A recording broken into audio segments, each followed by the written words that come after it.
Respect from 1xbet. Respect from 1xbet. Respect from 1xbet. Respect from 1xbet. Respect from 1xbet. Respect from 1xbet. Respect. Respect from 1xbet. Respect from 1xbet. Respect from 1xbet. Respect.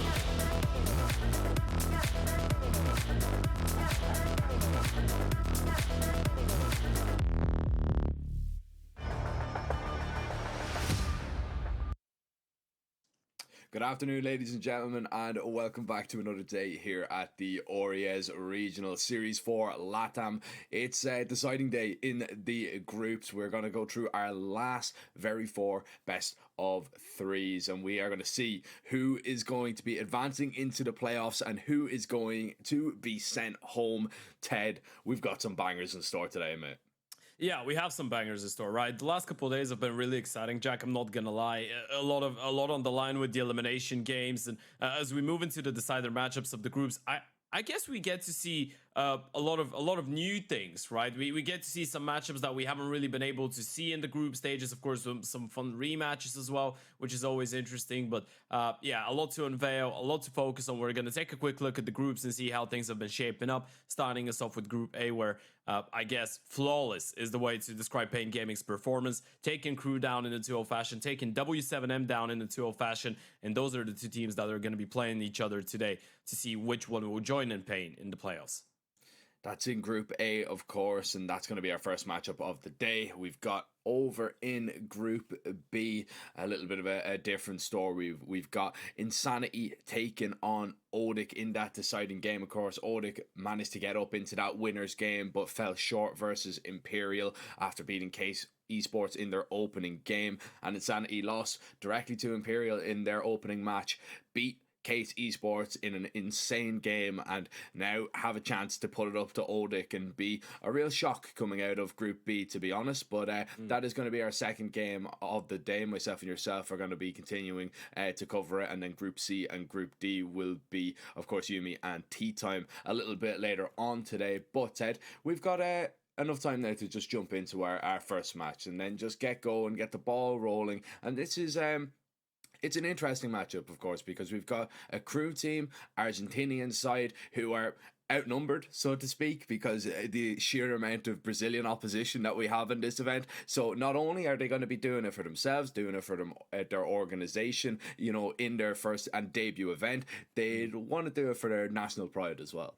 Yeah, for sure, right? We've had a couple Argentinian teams so far in the RES across all four iterations of the LATAM, and La Rugoneta was one that we're really excited to watch because we get something interesting, we get something different from Bestia pretty much, who are still in this tournament as well, and we'll be playing later today for a spot in the playoffs. But now you have a second team that was able to eliminate Case, one of the, I'd say, biggest surprises so far of the tournament. And you look at that lineup, it's a team that hasn't been together for such a long time. I mean, they have been playing together for a couple of months now. Of course, they started the year under the banner of PUBG AIM, which was just a mixed name, no organization. But now they've been picked up by an organization that I think they're going to be holding really close to their hearts, right? You were picked up by the organization of Aguero, of Messi. You're looking at an Argentinian team, obviously with Lazarin, then who's from Kazakhstan, but he's been living in Argentina for quite a while, as much as we know, because he's been playing on Argentinian teams his entire career pretty much. So you're surely going to you're going to be holding some pride to the matches that you're playing, is what I'm trying to say. And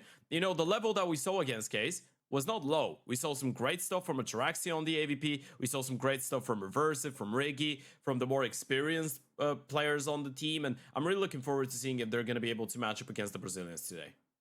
Yeah, well, they've got a tough team up against them in W7M. Of course, we know them because they've played a lot through these events. They've represented this org very many times, and they've pulled off some pretty decent results if we want to go back, all the way to, the Series 1, the Series 2. But this is kind of a difficult position that they find themselves in, especially after winning that opening match, beating Glories, then coming up against Pain and being completely stomped by them. I mean, only picking up 7 rounds across 2 maps is an absolute disaster, to be honest. But, it is against the Pain team that I think a lot of people are going to struggle against.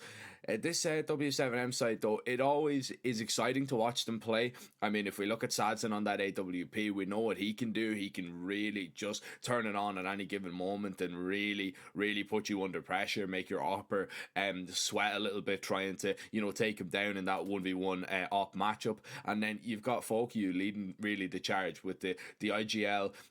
Some great calls coming out of him, if memory serves me correctly. We were having a little bit of a chit chat way back when we were watching them in the first iteration of this LATAM, and that Sharks game that it went to Mirage, and it was just such an intriguing game to watch because it went into like double triple overtime, and it was one of the most hectic games that we had ever seen. So these guys, they can play very exciting Counter-Strike, and that's what I'm looking forward to the most, because we haven't get to actually cover them just yet in this event. But we're gonna have to see what maps we are going to be facing off on, because I believe we are ready to jump into this veto.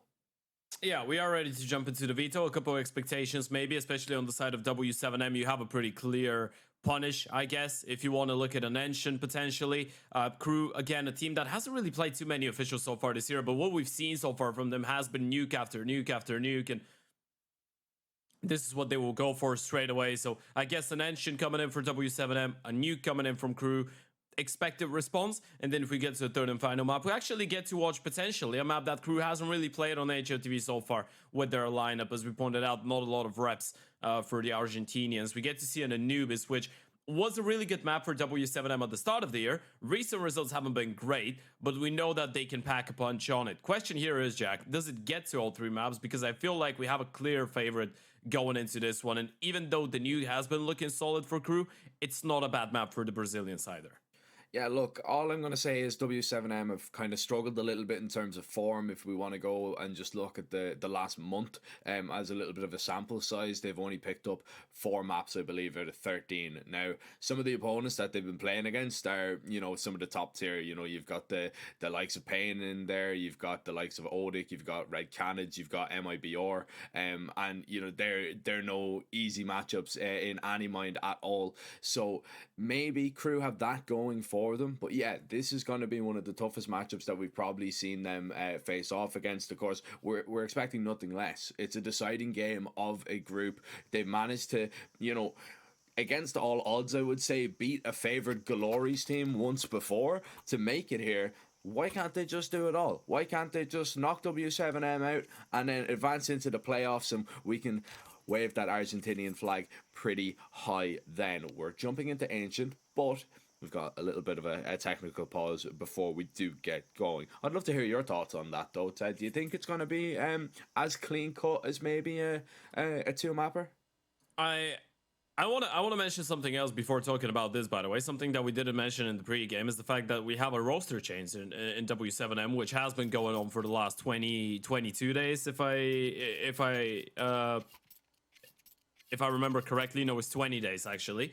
The benching of Jay-Z, they bring in Turne from Fluxo, Red Canids, of course, ex-player of the Red Canids from a couple months ago as well. And yeah, I believe there is a chance for W7M to take it 2-0, but Crew did show some great character in that previous game, so I will be looking at this nuke specifically. With that being said, though, this round already starting off. Atraxia all alone in towards A, and this is a little bit unfortunate, even though he's close range with the Julies. Quite difficult to get more than one in that situation. He doesn't get a single one, so bomb's gonna get planted. A 4v4 retake is on. Diffuse kit available for the CT, so they could take their time here. Blindsided, and it is the new boy Turney with a quick double, shutting down any donut presence at all. Lency has began to walk out. He's got a wonderful timing. Now turns back with a quick double, looking for Sadson. He's going to spot him out. ZD just needs to connect on the headshot, but it's down to Reversive. Has enough time to pick up that kit, but he still needs to find these kills, and it's just going to get awkward. As soon as he peeks ZD, Sadson is going to shut him down, and it's going to be a W7M round to begin. And yeah, Tarney, of course, joining in from the side of Flux, so that's where we know him from. We were very impressed from what we actually seen from this guy, and now with that addition to W7M, I'm sad to see Jay-Z go, of course, but I think this will just elevate W7M when they get everybody onto the same page, so to speak. Yeah, I mean, they haven't played too many officials with him so far, so we gotta give it a little bit of time. As we said, he's been a part of the team for just 20 days, and he's played 13 maps, averaging below 1 rating across those 30 maps, which I guess, or 13 maps, sorry. Which I think it's a normal thing, to be fair.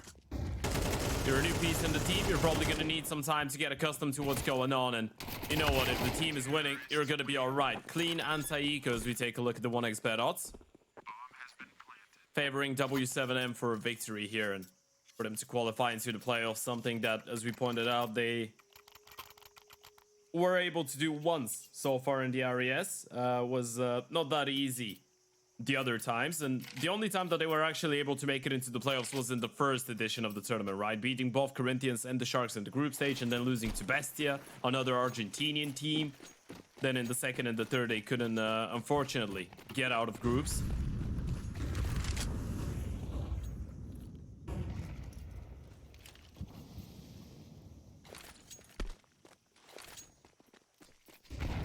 Yeah, currently sitting on 15 points as well, so it is looking very unlikely that they will make it all the way to Belgrade, even if they do win this event. But still, get experience under your belt, take a few names down here. You never know what might happen. You've taken the A bomb site completely for free. Crew have already lost Atraxia, finding it very difficult to keep the T's out of a bomb site right now. Just a perfect call. Oh, Carney, a little bit unfortunate not to maybe find one over towards middle. Rigi somehow still standing. And yeah, this should be the save regardless. Even with that frag, you save, you bring 4 rifles into the next round, and you give it another go. There's still players in danger here, though. It might not be all 4 rifles brought forward. They were trying to do damage to the T side, and I'm not a big fan of that, Ted, at all. You lose 2 M4s, you could have used those rifles. They could have been a massive help, a massive bonus in the next round, and now it's just going to be Lenzi and Rigi that are moving forward with upgraded weapons.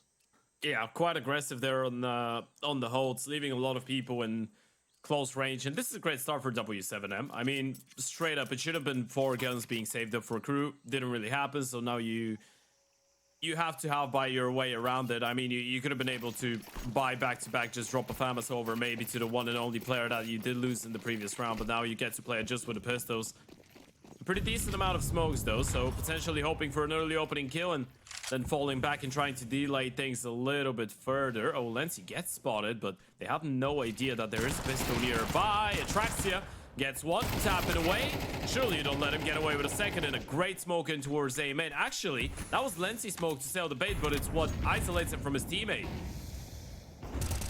Yeah, but now you're running into the rifles. Good support util there. The flash actually blinded the T for the moment. Rigi gonna find that headshot, just back away to safety, and this is falling apart here for W7M.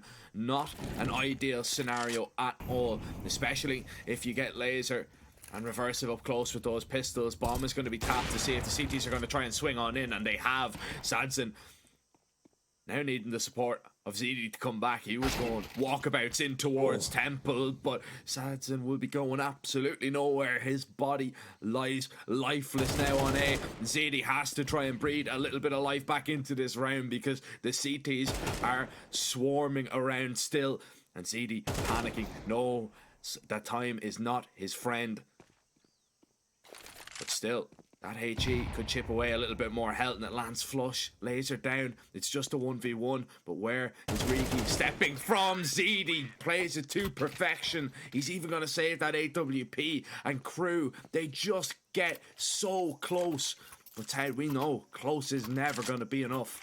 Oh, that was such a nice try, though. I mean, you make it so close, as you pointed out. You get the 1-for-1 refrag onto the 5-7, aggressing into A main. Smoke makes it a little bit more awkward, and then both your rifles were able to get away with kills. I mean, Lenzi gets refragged 1-for-1, but Rigi gets the kill, falls back into Donut, and then the repositioning towards CT from Rigi felt like it was supposed to be enough. Zadie, though, plays it so patiently.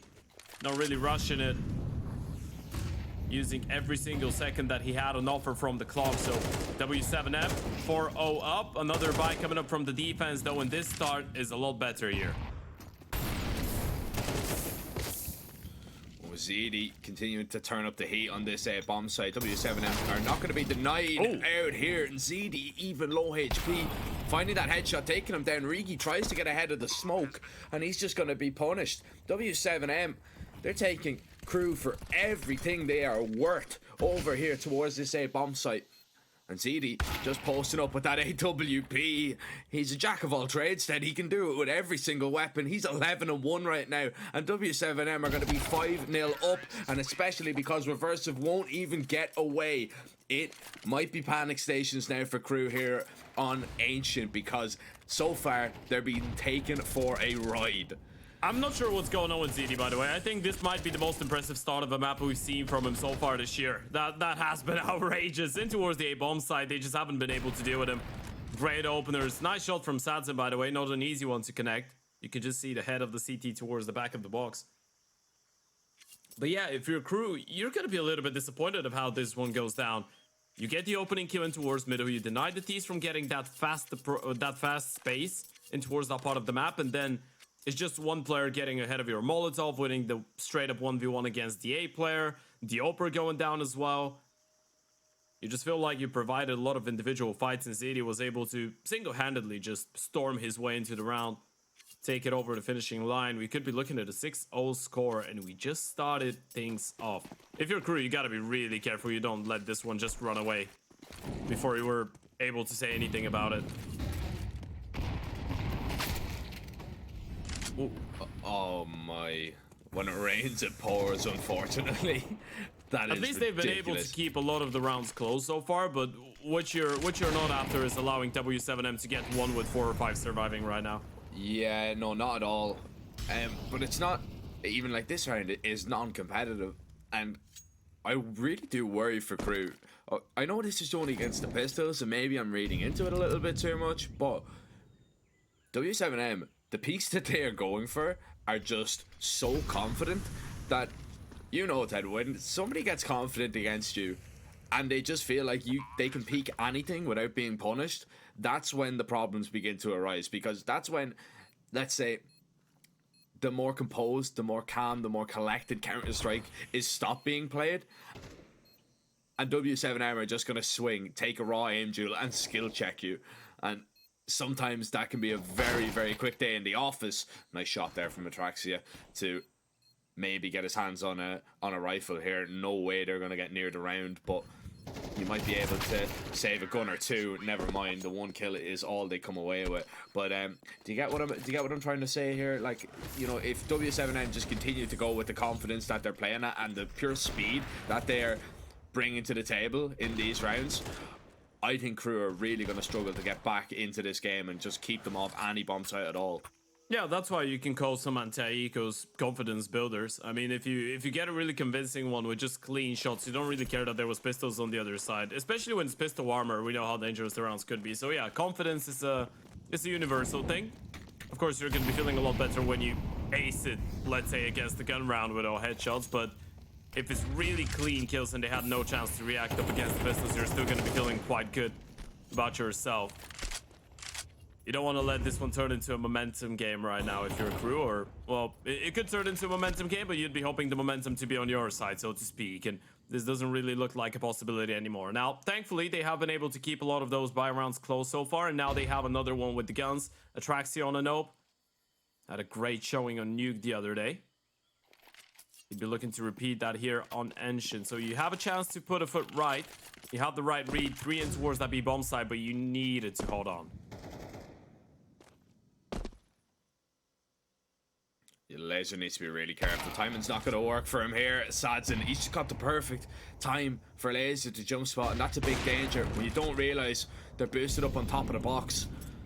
With that AWP, you can be shut down instantly like that. Flash is good, but still, Sadzen just toying with the idea that the CTs are going to peek him, trying to get aggressive, catches reversive with his back turn. Didn't realize he was exposed. Foki tries to jump on out. All they need to do is trade up onto the site, and Rigi doesn't know which way to look, left or right. It wouldn't have mattered. There was so many T's spilling out of the cave entrance, and Atraxia tries to cross through the smoke. Tarnay has that one covered. W7M are really showing what a deciding game is all about. Crew, they look stunned right now.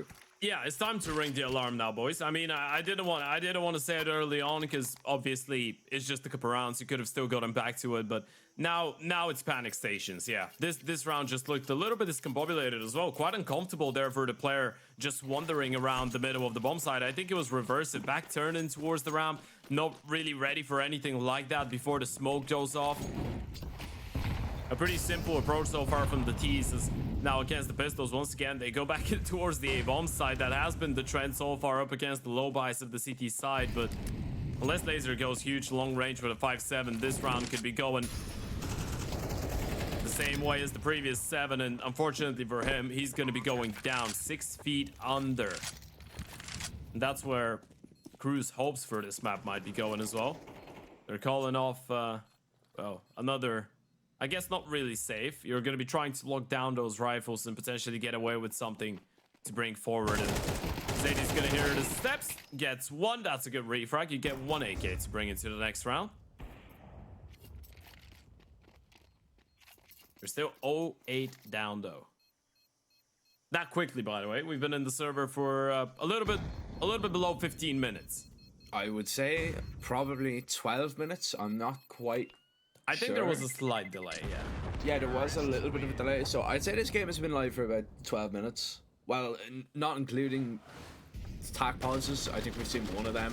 But if we're counting tac pauses, so yeah, around 12 minutes, 13 minutes. This is a speed run right now. No, there hasn't been a tactical timeout. There was technical timeouts before the start of no, crew called one. Oh, did they? Oh, okay, yeah, sure. At 5-0. At 5-0. All right, missed it. Oh, either way. Right. It has been a quick affair so far, and if W7M keep it up, that could be the record for the quickest map so far in the tournament. Another buy coming up for Crew. Back to the B bomb side we go. I mean, once again, W7M has just been targeting A and a little bit of middle maybe. Whenever the buy has not been ideal, but the previous round, this one as well, a contact up the ramp, and again the CTs might get caught off guard. Oh, Laser, there's so many bodies in front of him. Oh, hold on a second. For the first time, we're actually seeing the CTs light up that kill feed. And more often than not, the CTs come away with more kills. Sadson and Tarney now have to go into pretty much uncharted territory where they're actually down a player. They don't have control of a bomb site, and Crew have managed to keep them out. Now, Lency has already rotated on over. Looks like Reversive is getting inquisitive as well towards this side of the map too. As Tarney is just making sure nobody's lurking around any of these corners.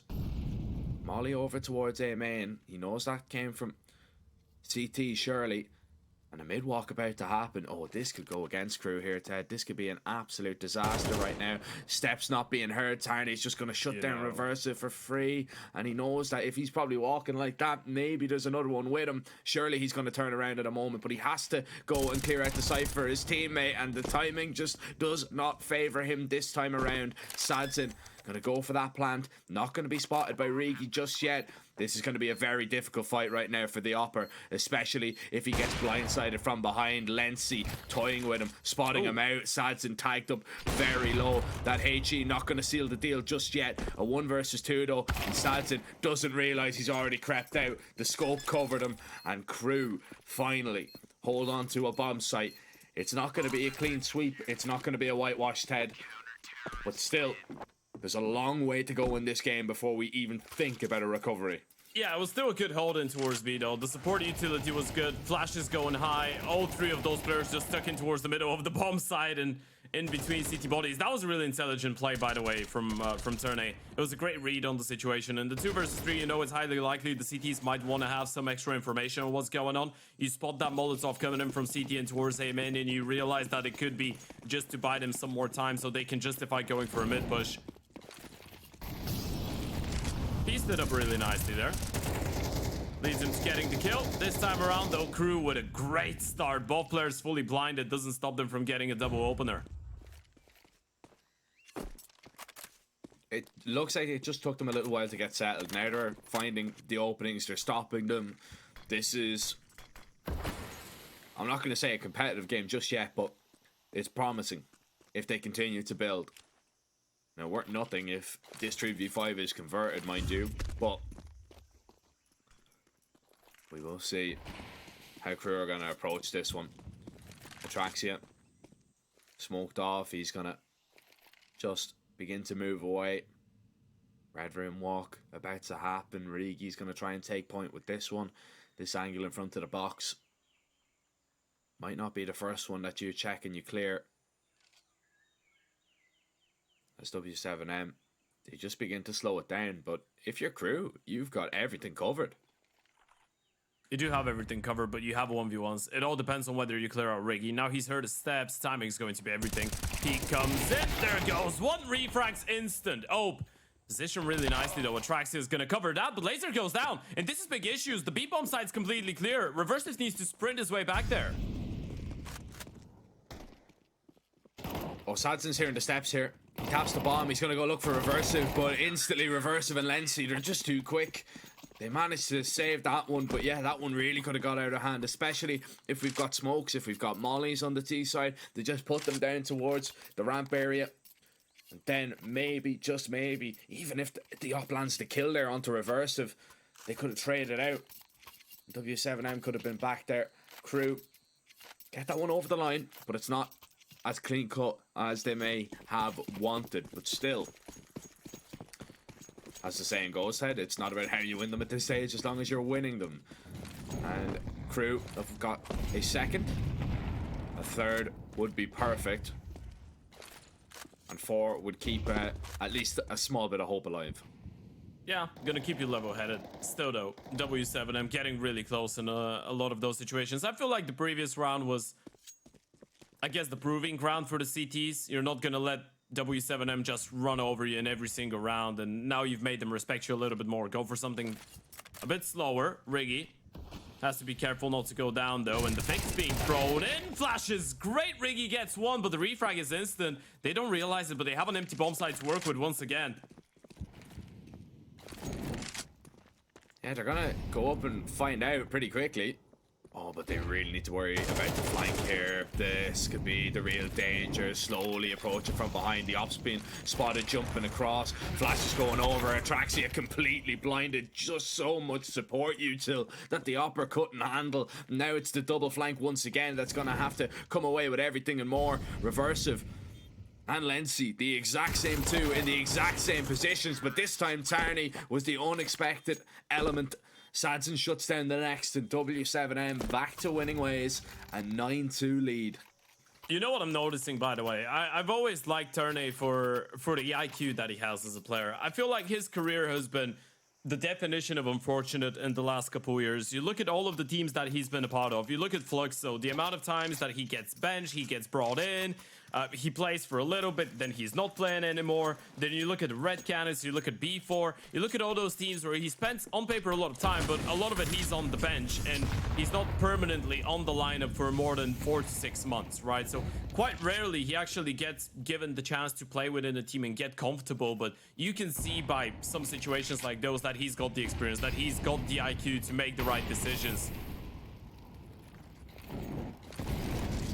It's always a different game when you're playing against a wild yet patient player.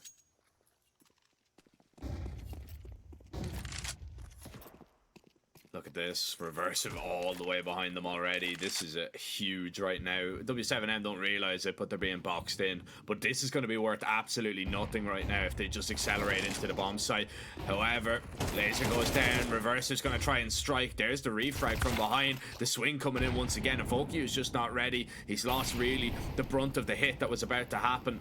Zidi wants to go back and try and get his hands on this bomb, but knows there's a fight coming his way and has to win that first. And 2v2, bomb acquired, and they're going to continue maybe to go in towards B here, but they need to be worried about Cave. Does Tarney read into this at all?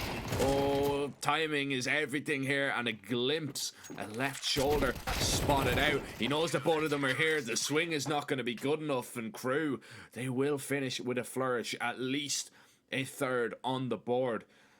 But 3 rounds going over onto the T side of Ancient. This needs to be one of the best T sides, Ted, that we've seen all tournament long, if we're to even consider this. Yeah, you need a You need a VP Mongols comeback right now on Ancient, right? And that was even on the CT side. T side, it might be a little bit too complicated. It's not like we didn't see a great game from Crew on Ancient against Galoris. I mean, they had a pretty good T side back then. I think it was an 8-4 half there against the Galoris side. But yeah, it's one thing playing against Galoris in a loser bracket. It's an entirely different thing playing a deciding matchup against W7M that is looking hot on their heels. And as you said, could be a long shot with only 3 rounds to work with. This pistol round pretty much a necessity to secure. If you end up dropping it, you might as well be saying bye-bye to the series. Well, not the series, but the first map. Series is too much. They still have their map pick coming up. Sadzen. Up in the corner, Rigi. He's going to spot him out. He's going to be ready. But Julie's come away with nothing. ZD as well. W7M not holding up on the defense so far. Eventually, Tarnay is going to find one, but this is too little too late. Crew are all over this bomb site. They're going to have a bomb down, and Storms in and Folk you now need to band together in separate directions and get something done. And Stormson's already calling this one a day. He can't go through this one alone, and he'll be very lucky to get out of this situation alive. The pistols are going to hunt him down. Yep. Gonna go back and fight. It's a clean shot on the first one, but not been given a second chance by Atraxia. A nice kill by the Oper on the Pit 250. Crew at least get that pissed around, so keeping themselves in touching distance here, trying to stay competitive within the game. You get a couple consecutive rounds to start off the T side. You get the momentum on your side first buy round as well, when you could be back into the game in no time. But on the other side, W7M, they just decided to call it off. Keep it cool, collect it. You're still in a great position. Double Zeus, full eco investment, and the buy round is going to come in round number 15. For now, though, we're just looking at the Zeuses.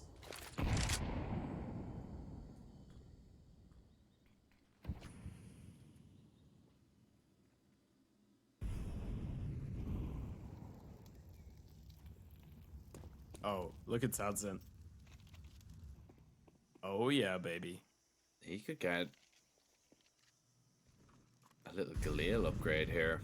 He could. Oh, he might. Oh, hey. Oh, well. Lency just making sure that Could've. he wasn't going to be Zeused. It was definitely possible, but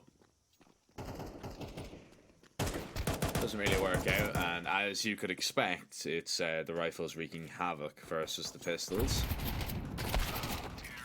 Yeah. Stormson, it was a nice try, mate. I think he spotted you though before you went into the corner. Oh no, he knew that. He just wanted to bait him closer so he could use the Zeus.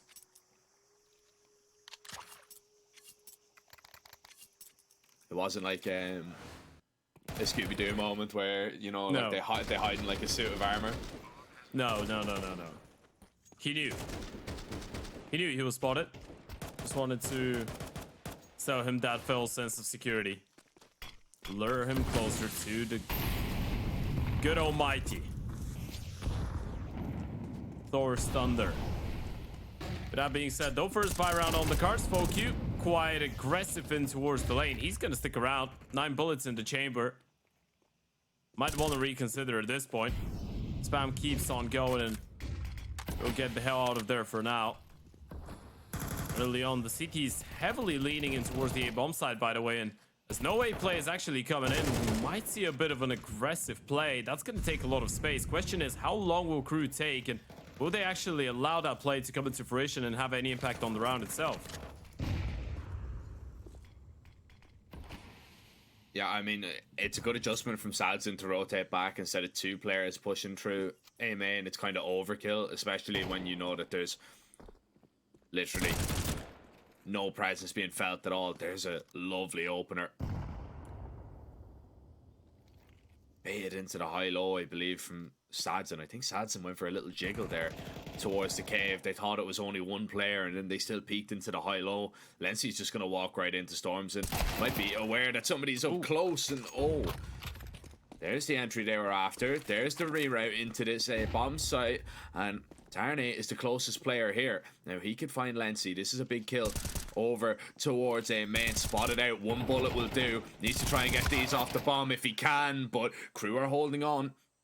Tokyo up close, and he's got no support as of right now. Rigi tagged down extremely low. Surely he's running low on ammo here, but one bullet towards Rigi, and that's going to make him fall. W7M somehow recover that one in a 2 versus 3. And Sadzin doing a little bit over, finding that player towards Donut. If he goes down, it's still a scary, scary round for W7M. Crew, they're going to be kicking themselves that they didn't get more out of that head, to be honest. No level of comfort whatsoever in the post plant. That's the main issue, right? Even though Atraxia wins that fight, even though Reversive wins that one, they're all tagged down low. Sadzin, lovely. Elevated and go in towards middle to secure that fight. And as we said, it was just so uncomfortable, especially the moment that you lose your donut player. You had to double swing towards CT, but it's not a double swing that's going to guarantee you a double peak necessarily.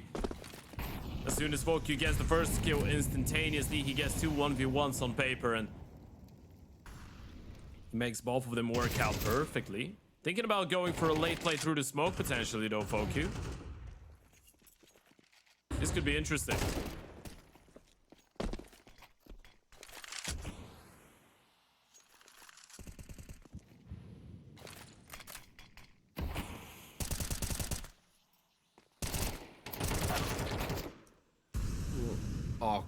Awkward engagement. He was looking for the right fight, and the right fight just never came, unfortunately. Rigi, great shots on the first, and he's even going to spray down the second. Look at the adjustment, look at the reaction. Notice that the donut player might just come out through that smoke. He's waiting for that fight, and even does a little bit of damage to Tarny. Crew, they're well on their way to a 6th round here, and the majority of it thanks to Rigi over towards middle. Laser coming away with at least a nice kill onto Fokyu. He just got kind of caught in an engagement that it was never really coming. It was just 2 awkward ones, and you have to just call it a day sometimes. But he wanted desperately to gain that advantage. Went the other way against him. But in terms of Rigi over towards middle, to gather that control and to have that knowledge that even the swing is going to come through Donut at any given moment, impressive stuff. Yeah, it all starts with Fokyu just getting a little bit complacent, Turnay. Right. Terrorists win. That's not how you want to be going down. That's not fun. He just lost his gun for it. Just jumping, trying to get on top of the light there in towards A main. Doesn't work out for him. But yeah, there's the replay. Fokyu, it felt like he was quite desperate to get away with an opening kill. Sometimes, especially when you invest a lot of you too early on into a round, or you've had the plan to go aggressive initially, which I guess it is an educated guess to make, judging by the fact that the round player tried to go in for a fight, but then they realized that there was too many Ts holding for it. Fokyu still had decided that he wanted to get away with a kill 100%. Doesn't end up serving him well. Speaking about serving him well, storms in. Needs to open things up here, and I love that piece of aggression. There goes the peak. Storms and gets 1. You get a second out of it. That's the question. There it goes. Bait into the USP. A lot of damage being done. He's gonna make his way out of there, and they have already gotten that control over towards the B bomb side. But a couple rifles dropped in towards the spawn. Or I say a couple, just 1. But this is another AK that the CTs could recover.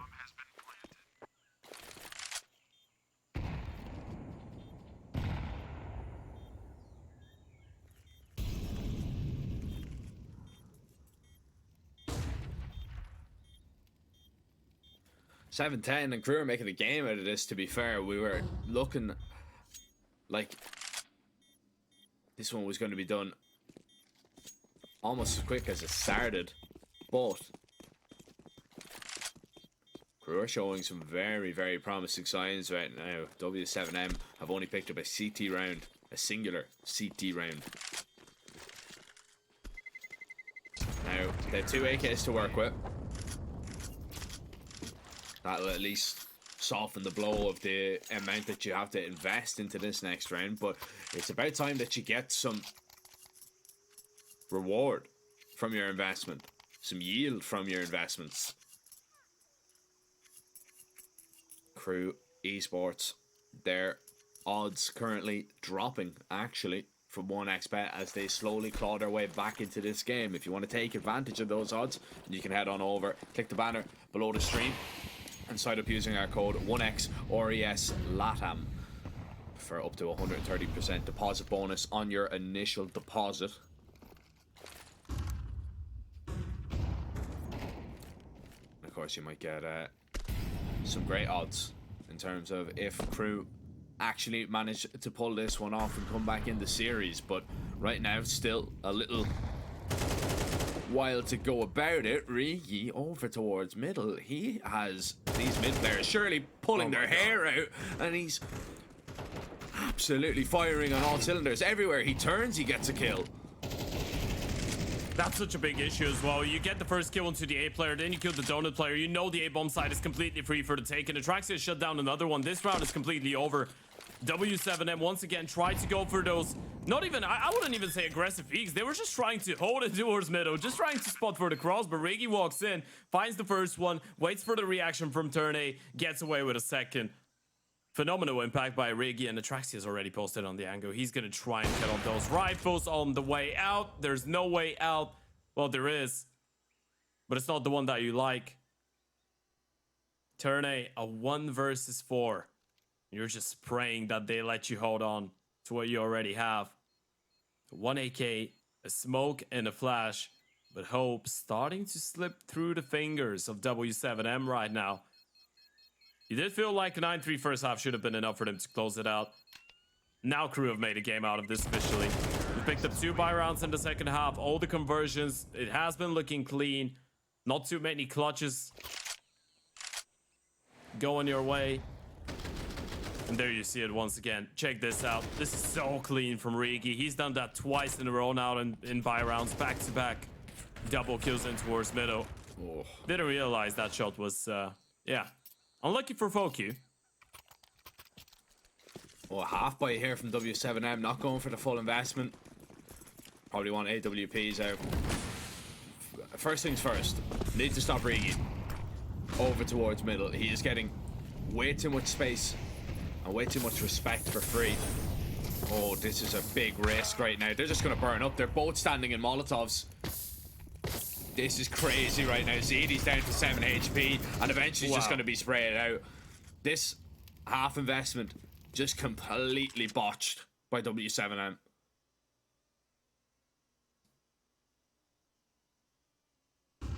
That's a big issue. That could be the first time that Crew pick up a map after losing the first half that one-sidedly, by the way. That was the point that I wanted to make. They've played 5 maps so far in the tournament. That was the first one that didn't end with an 8-4 score. Every single half they've played so far in the RES has been an 8-4. Against Spain, they lost both first halves 4-8. Against Glories, they win the first half of Ancient 8-4 on the T side. They end up winning the map. Second map, Infernal, they lose the first half 4-8. They end up losing the map, and then you can already guess the score. At the end of the first half on Nuke on their CT side, it was an 8-4. This time around, though, they pick up only 3 rounds. This is the first time we're going to see, or we could be seeing a comeback here in a Crew game. So far, it has been pretty plain and simple. Whoever starts it off better, whoever picks up the slack early on in the first 12 rounds of competition has been able to close it out. This one could be a little bit different, though. 9 rounds on the board already for the T side. Money looking great as well.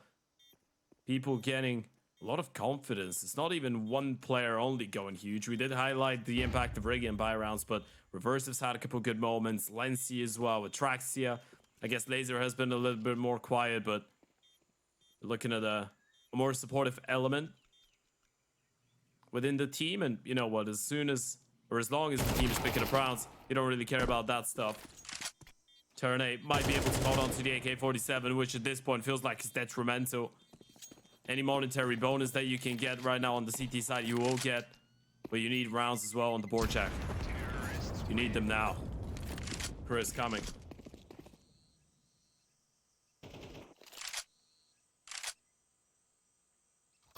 Crew is coming. I don't know if W7M have enough to stop them. They're going to take their time with this one. Their first attack of the game. And it's come at a good time. Still in the lead. Big round here. But the way that this half has been going, you have let Crew build up a lot of economy, so this is just going to make this second half so much harder for W7M if they want to close it out. They're just going to have to beat away buy after buy after buy, ops, plenty of util, you name it, Crew are going to have it. But W7M, investment's quite good. Funk you with an SMG here, which is an interesting one. He's going to hold on to that. And look at this adjustment here. Flashing, trying to set them up, trying to deny Rigi any space at all in the early goings. They're going to take that mid control, and W7M have identified at least the problem here. Got an aggressive.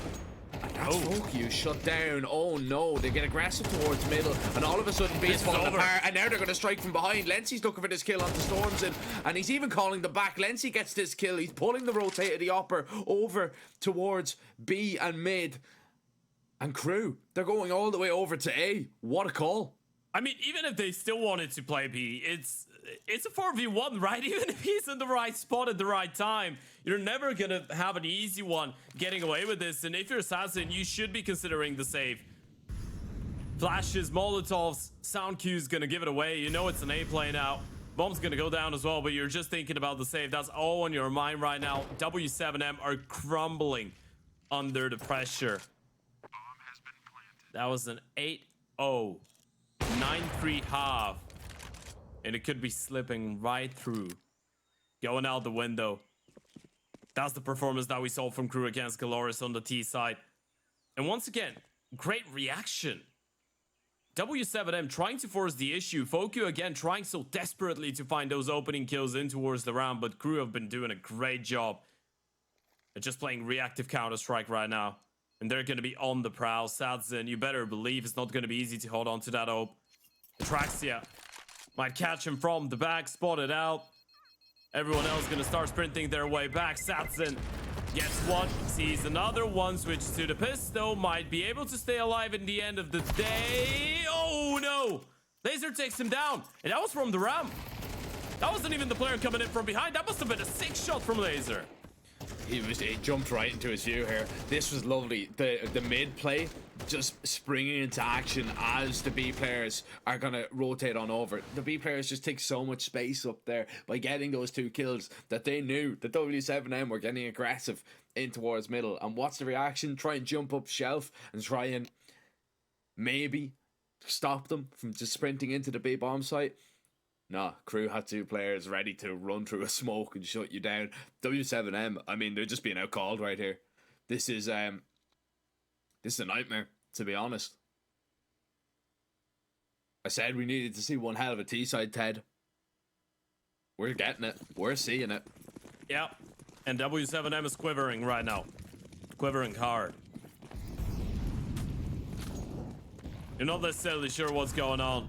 That game shifted 180 degrees instantly. Fokyu once again tries to go for an aggressive peek, gets body blocked into Laser. At least that's some information, but it's another investment for the CT side. Everything that they have in the barrel, every single penny. 2 MP9s, 2 M4s, and a knob for Sadzin. Only one defuse kit, and not a lot of util left on minute 15. Could be an issue. Zadie spotting the boost out. Gonna try to go for the rephase, doesn't see anything on it. But Atraxia thinking about going for a more aggressive peek into this. He's on the look.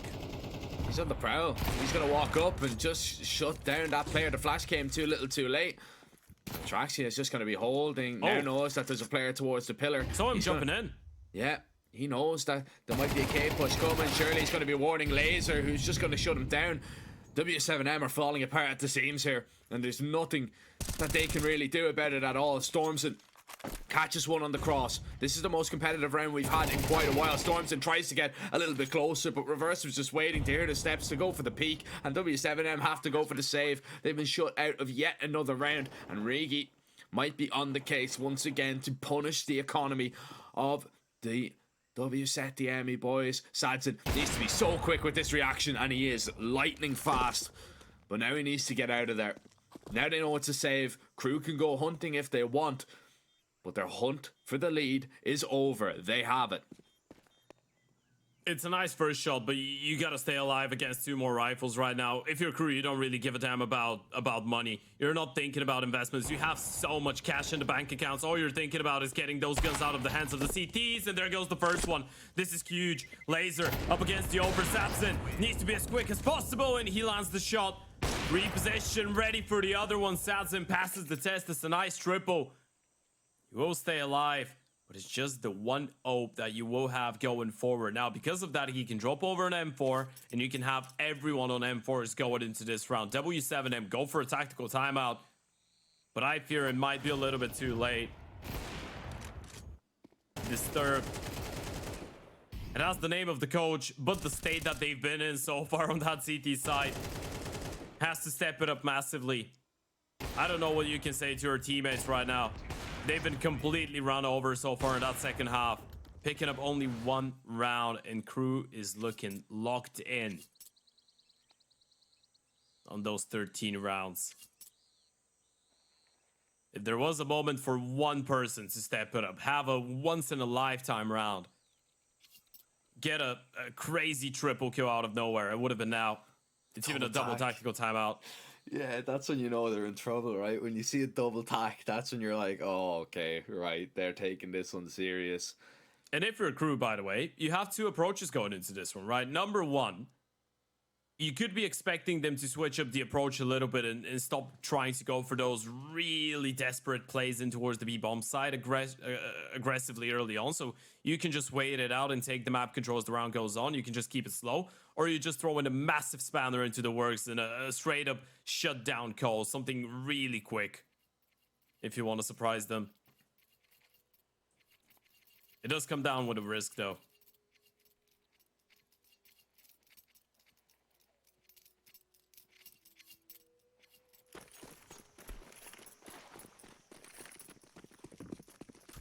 Oh, it's looking like something quick It's an towards A-pop. A. Yeah. Stormson has 1 molly. That's it. I love that. Tarney's got no util as well. He's rotating on over. Atraxia. Let's see what the peak is going to be like. Are they going to smoke this molly and try and head on through? Not just yet. The A play is still going to happen. Look at it, Yuto. It's just going to rain over, but no, smoke is going to land flush. Sadson at least stops the first player here. Flashes are good. 2 players sit on the site, but it's Lenzi and Laser that combine, and all of a sudden you gain that control, but you don't have very much map control of anywhere else other than the bomb site itself. You have to begin to push, but if Atraxia keeps finding those kills, dropping ops like that, then it's a big problem. They know where Foku is coming from. He's been instantly dealt with, and ZD thrown into a clutch. A 1v2. He has a kit, but with an AWP in his hand, he's hesitant. He doesn't know if he should go for it or not.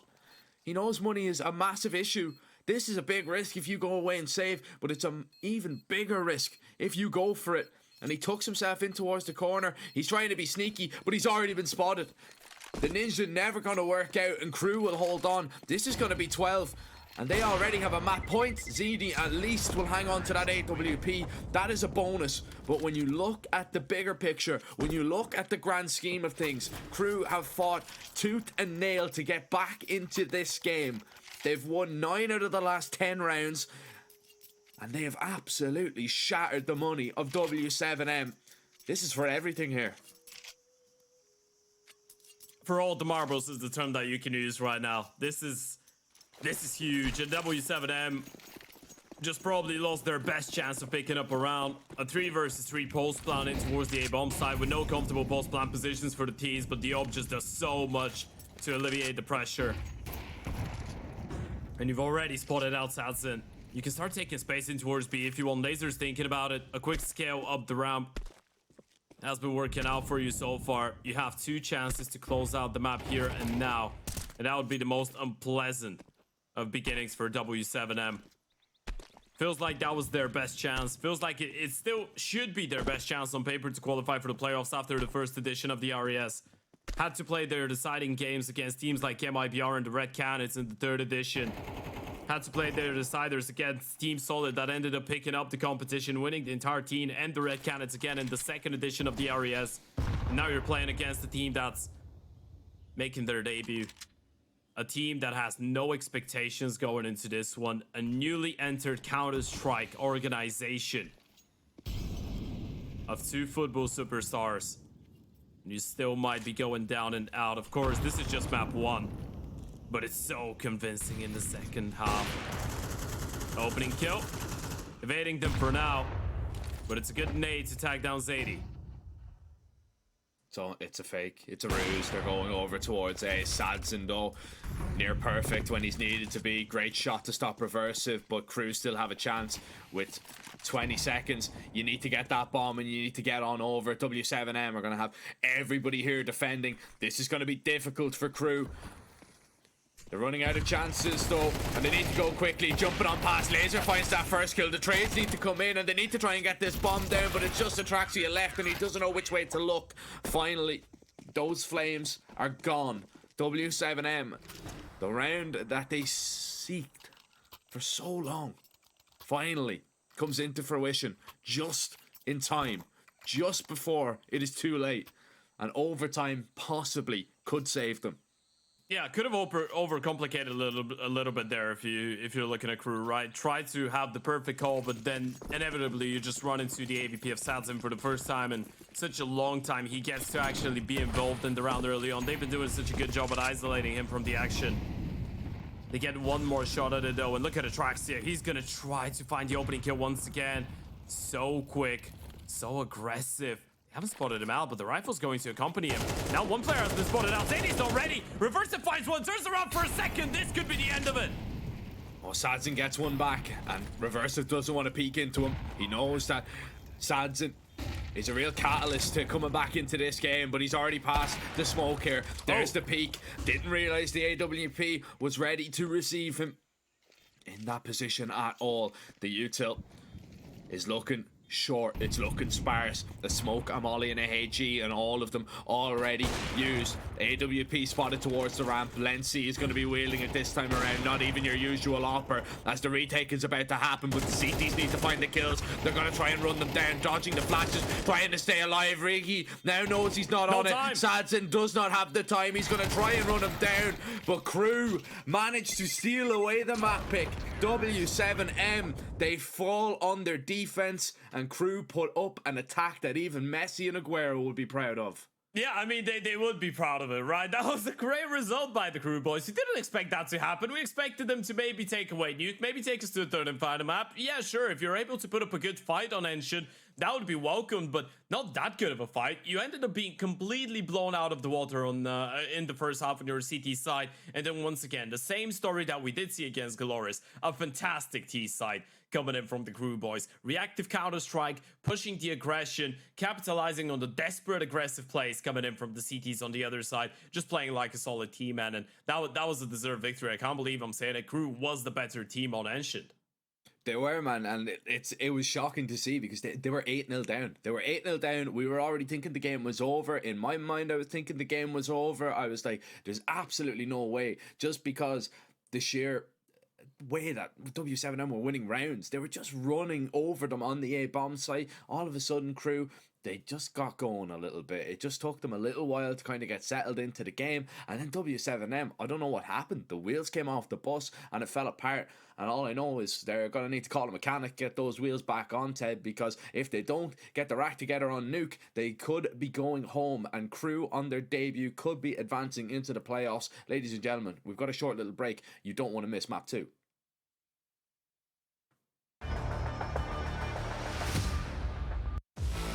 OneXBet and Eva Alfie present betting on all esports events on the website and in the OneXBet app.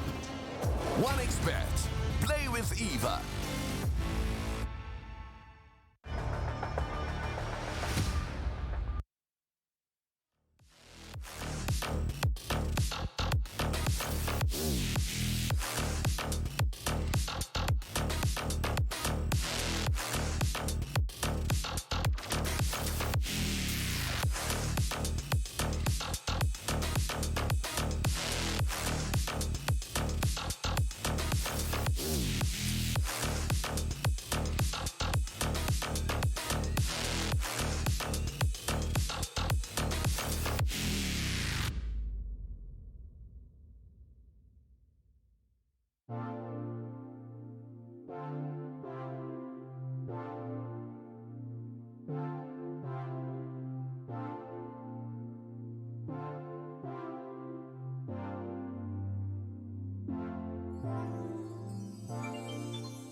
thing remains the same. Victories with 1xBet.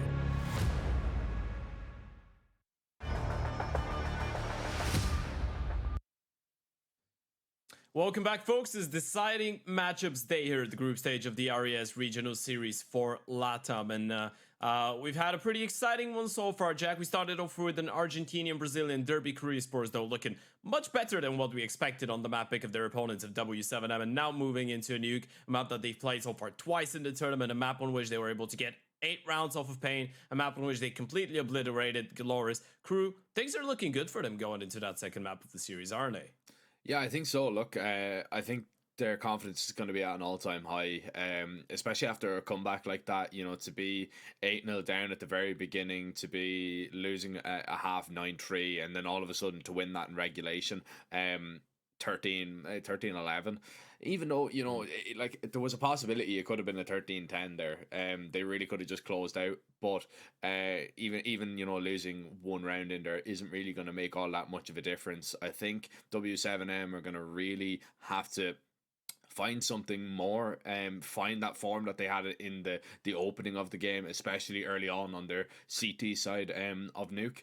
If they don't, if we can see, you know, Crew doing exactly the same as we did on Ancient, you know, setting the pace, dictating that, setting that tempo, keeping the W7M guessing, to be honest, I think they will be blown out of the water and shocked on a map like Nuke, especially from what we've already seen from them in this event when they played up against Pain, when they lost 13-4 up against them. You know, that's no easy match. That's not even a close game in comparison to when you look to the other side of things. When you look to Crew at least got 8 rounds off them. That is something, you know, it's still not a very close game, but it's definitely a lot more respectable than a 13-4. And I just think W7M, if they don't get the ball rolling early, this could be an absolute disaster. They're starting it off with a lobby crunch here, 10, and it's already falling apart. Yeah. Not quite what you were hoping for. Atraxia with a nice double. Back into the round they go, and Stormson was all alone, sadly for him. Rotation down the vent, spotted out. And now this is interesting. Bomb still making its way down towards B, but they've decided to go back A. Doubling back, the CTs hop right into it in a way. Double presence in towards the HUD lens he's holding. Great position, at least for the first kill. And Turn is just playing from the back of the Molotov. A 1 versus 3 clutch on the cards. Ooh. 1v2. Begin to count them, but 1 is where we draw the line. And 1 is where Crew will start. What a great C-pistol. W7M wanted to really not let Crew get up to any shenanigans on that pistol, but instead the lobby hold was more than enough, and the just sheer amount of P250s they had was definitely probably not something that they were expecting. And W7M get completely blown out of the water. Investment from the CT side. This is a monstrous risk. They're gonna run another lobby crunch at them. Look at the triple pushing towards the ramp. Lens is hearing that. He can hear it all the way, every step of it, but that's the bomb. They've dropped the C4. And now this is starting to run out of control. Atraxia finds another one running through the smoke, though. It's never gonna be an easy fight, and Atraxia's out of there. A 1 versus 3 clutch needed. 2 of the players being heavily tagged down, and Atraxia, oh, falls down, takes some damage. Tried to make sure it wouldn't happen, but the lobby crunch catches them off guard completely, and now you need to clutch it up against all odds. Yeah, no mollies down in place, no nothing. They were expecting pistols, and sometimes you get set up for that. You just make sure you want to hold. And actually, they were kind of expecting it. It's just they didn't really have the utility to stop them. And once that ramp player fell initially, it was a great jump peek by the first guy. Just made it awkward for you to kind of hold on. And once one player falls in a lobby crunch, then it's really panic stations because they're coming at you from 3 different angles very quickly. 40 seconds for Atraxia to really make up his mind, but I think his mind is pretty set on saving. I don't really see a way for him to get back into a round like this. I mean, you've given it a lot of time, so they will be leaving the bomb, and this is a good read from him. This is the way to walk in, get the bomb, and potentially get a 1 versus 1. Now, the thing is, he doesn't really have too many options. Even if he picks up that bomb, there's only 15 seconds. He's going to have to run eventually. And if he doesn't get that kill onto Stormson straight up, without receiving a single point of damage. This is going to be the end of the round. Actually able to cross in. This could be a bit of a mistake if he gets away with a bomb plant here. Time. This is nice bonus money, but yeah, time is already out. Bomb plant not gonna come in. Gotta make sure you don't go down after time, and it's not really gonna be the case. He's gonna be quick to hide in towards control. So at least you hold on to the AK-47. You're gonna have one rifle moving forward, but a forest buy coming in from the T side supposedly, as you're in double eco territory.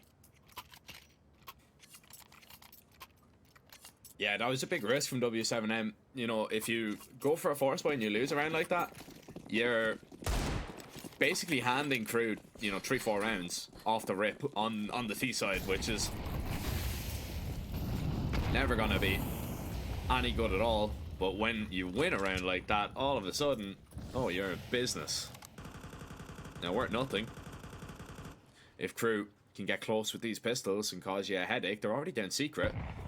Ramp play about to happen as well in just a moment. Tarney jump spotting. He's got a glimpse of one, realizing exactly what's going on. Rigi is low. And Tarney wants to get into a position that at least they're not going to clear out for the first. Where's the trade? Is it about to happen? Atraxia goes in. Oh, Tarney stops shooting at him. That's a big problem. You're giving up a bomb plant here. This is a 2v3. It's still completely doable and should be still pretty comfortable for W7M. But that bomb plant is way more than crew should have gotten away with in that round.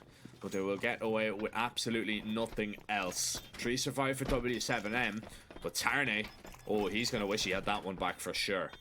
Yeah, good reaction. Looked a little bit awkward, the fact that they had so many people locked in with their sights in towards the B-bomb side, but no one actually making their way down from the ramp. So even though the ramp presence doesn't really do that much damage in the form of finding kills for crew, it did quite enough to hold for Tarney to be isolated and all alone towards B for such a long period of time. And yeah, as you pointed out, quite unfortunate. He probably should have had that second kill 100%, and that would have stopped them from getting the bomb plant. Unfortunately, they concede to that. So now you're going to be up against a half buy here for crew once again.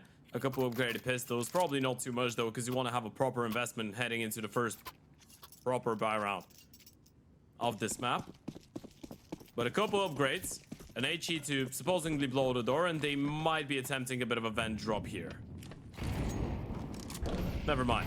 They just open it. And a quick left in towards the ramp. HE, not going to do all that much at all. Oh, this could go against you, especially if the jiggle doesn't work out. First player comes in, dodging the flashes. ZD perfect with the spray for 3. Was never really getting any more out of that situation, unfortunately for him. With the sheer speed that crew were running at him. You've got a rifle to play around with. You've got it on reversive. See if you can go find out Sadzin. There's the bomb committing into this fight here. Sadzin knows he's in trouble, but first kill is his, and the second as well. Survives that one. Was thinking maybe about a little bit of BM there, but maybe too early. 3-1. I mean, we saw some of it in the other crew matchup against Galores. Yeah. There was quite a lot of it. Yeah, there was. So that's what I'm waiting for. A little bit more respectful this time around from both teams. It's a gentleman's sport. Obviously, W7M I don't think are still in the position to start BMing, especially not after what happened on Enshin and that 9-3 lead not really leading to them picking up their own map pick. You gotta stay focused on the prize. The 3-1 lead on the CT side of Nuke, not something to get overly excited about. It is a good start. That's an interesting tag to receive. That's one way to make sure that the enemy's door player is not really gonna be feeling himself going into the first round of competition. One player crossing down secret though, but this is just the ruse. You're just setting up Riggy to see what he's gonna be able to find by himself. Turn 8 is playing the defensive angle on the other side. Pre-fire is gonna do a little bit of damage. Now you spotted this player out. That means that the A-bomb side is going to be a little bit more vulnerable, but you're yet to find out where Sadzin lies, and he's not really lying. He's moving forward. Yeah, he's got some support as well. ZD's going to walk his way in. Lay's just played this position once or twice before, and ZD's just ready to clear that one out. Late lobby walk, and you're making steps going away. Reversive, not expecting Folk you to be back in towards garage, and it's all falling apart for crew right now. W7M have started way better on this CT side. This is already the save call being made from Atraxia. He's bringing that AWP forward. Rigi It's up to you, mate. You try and hold on and survive. That's none of Atraxia's business.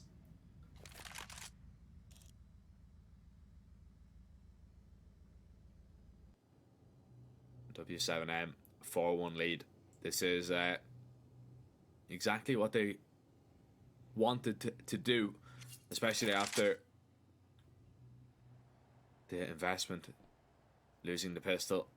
Crew stunned a little bit. Still plenty of time to recover on this T side. That was a straight up default from both teams, and the CTs were just in a much better position. Had a good idea of it. They were ready for this not to be an aggressive play towards the A-bomb side, right? Even though the T's were technically holding for the aggression, FoQ hiding in towards the back of the warehouse, you had one player down secret, a double push in towards the ramp. The A-bomb side is actually quite vulnerable throughout this entire round, but it's just a great read on W7M. And if you're Crew, you feel like you were just outmaneuvered in this round. Every single place you tried to take some space around the map, there was a player waiting for you, if not even two players waiting for you. Almost every single time, one step ahead, the CTs, at least, are gonna have the AK and the op moving forward. No, another buy round coming up, as you said. T-side nuke, plenty of time to get back to the drawing board and come up with something that could net you around. Still gotta be careful. AK spotted out, or at least bullet spotted out in towards outside. You know that has made its way down. Secret, this fight is really important, and Satsin beats Atraxia to the punch.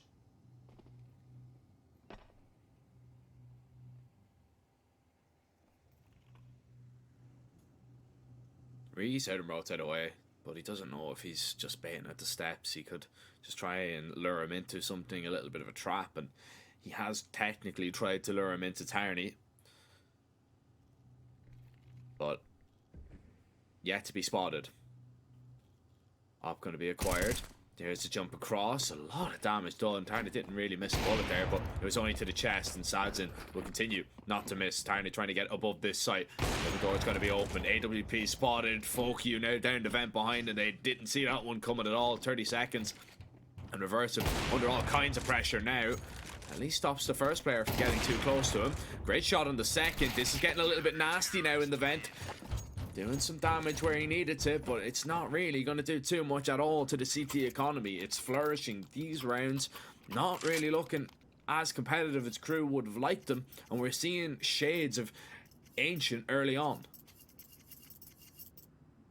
If you look at the opening rounds now, you want to look at the first 14 rounds combined on those two maps. You're looking at a 13-1 lead for W7M. That's how one-sided it has been so far at the start. The only scary part about it is, as you pointed out, it's shades of Ancient, and as much as you might not really feel like you're gonna let them bounce back once again, you know it already happened once. Lency gonna try and go for the main drop by the looks of things. Nade on top, not really gonna give away his position, though he doesn't realize it, but he hasn't really been spotted out. Is there a flash for Stormson? Or is it just gonna be a straight up drop? There it goes. Stormson gets the first kill, and turning around looks like an easy task right now. The A-bomb side looking as strong as ever, and it will hold on. W7M surely get their number 6 on the board. Yeah, this is really getting away from Crew right now, but as to be expected in a round like this, not really that much invested. I'll be more concerned if it's a gun round that falls by the wayside once again in the next. But it is kind of getting to that stage, Ted, that you are getting a little bit worried.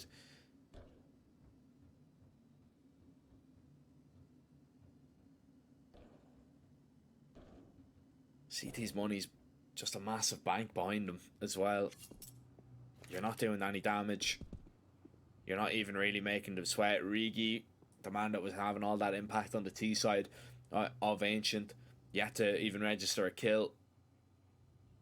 And it's only really Atraxia with that up that is having any impact for Crew in terms of getting rid of a few of the numbers. And it's another clean round now for W7M. Storms in. There's the BM that we were looking for. And the odds favouring W7M at this stage, according to 1xBet. If you want to take advantage of them, head on over, click the banner below the stream, sign up using code 1xORES LATAM for a 130% deposit bonus on your initial deposit.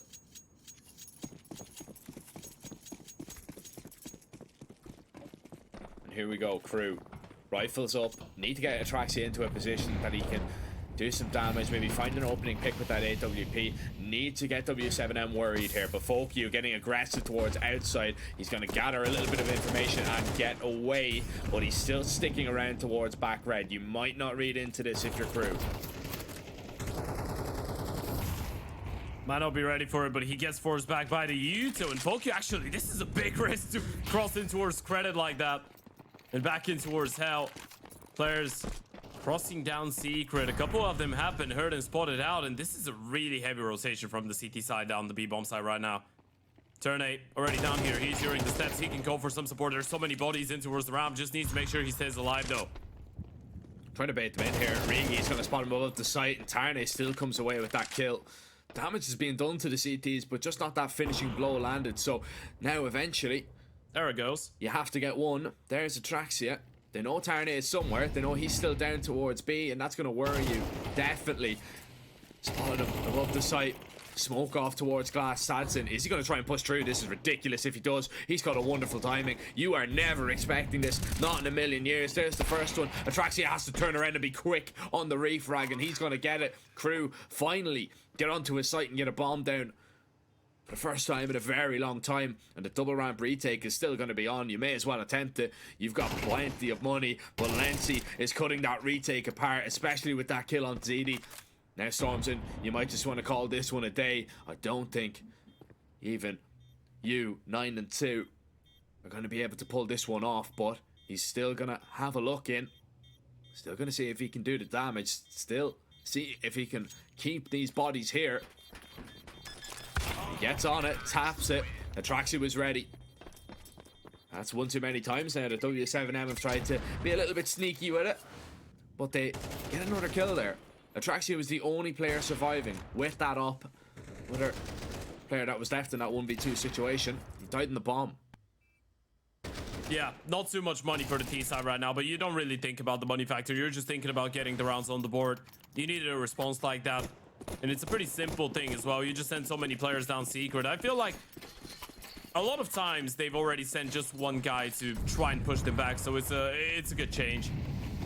You saw that W7M again were thinking about it, but they weren't necessarily sure it was going to be the B commitment. Might have caught them off guard a little bit, especially after the couple attempts that they did with splitting up towards the ramp. Might have noticed they had two players just glued in towards the ramp position, not willing to rotate down. Early on, it's a swing with no smokes towards outside. There's no one to spot that though, and the steps are being heard now. Fokyu knows that they're pushing in towards the warehouse, but look at Laser. Oh. Laser was close to Storms and instantly deals with him, but the T's are all over outside right now. Bomb, can't leave it there. Need to bring it with you. Yeah, I mean, you basically swap positions. Bomb's going back for it. Oh, Rigi, that's such an important kill. If he goes down there, the round is done. But it's Rigi now beginning to wake up a little bit. What a way to find your first kill.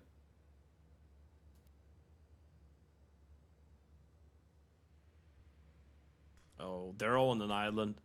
You can see how uncomfortable it is.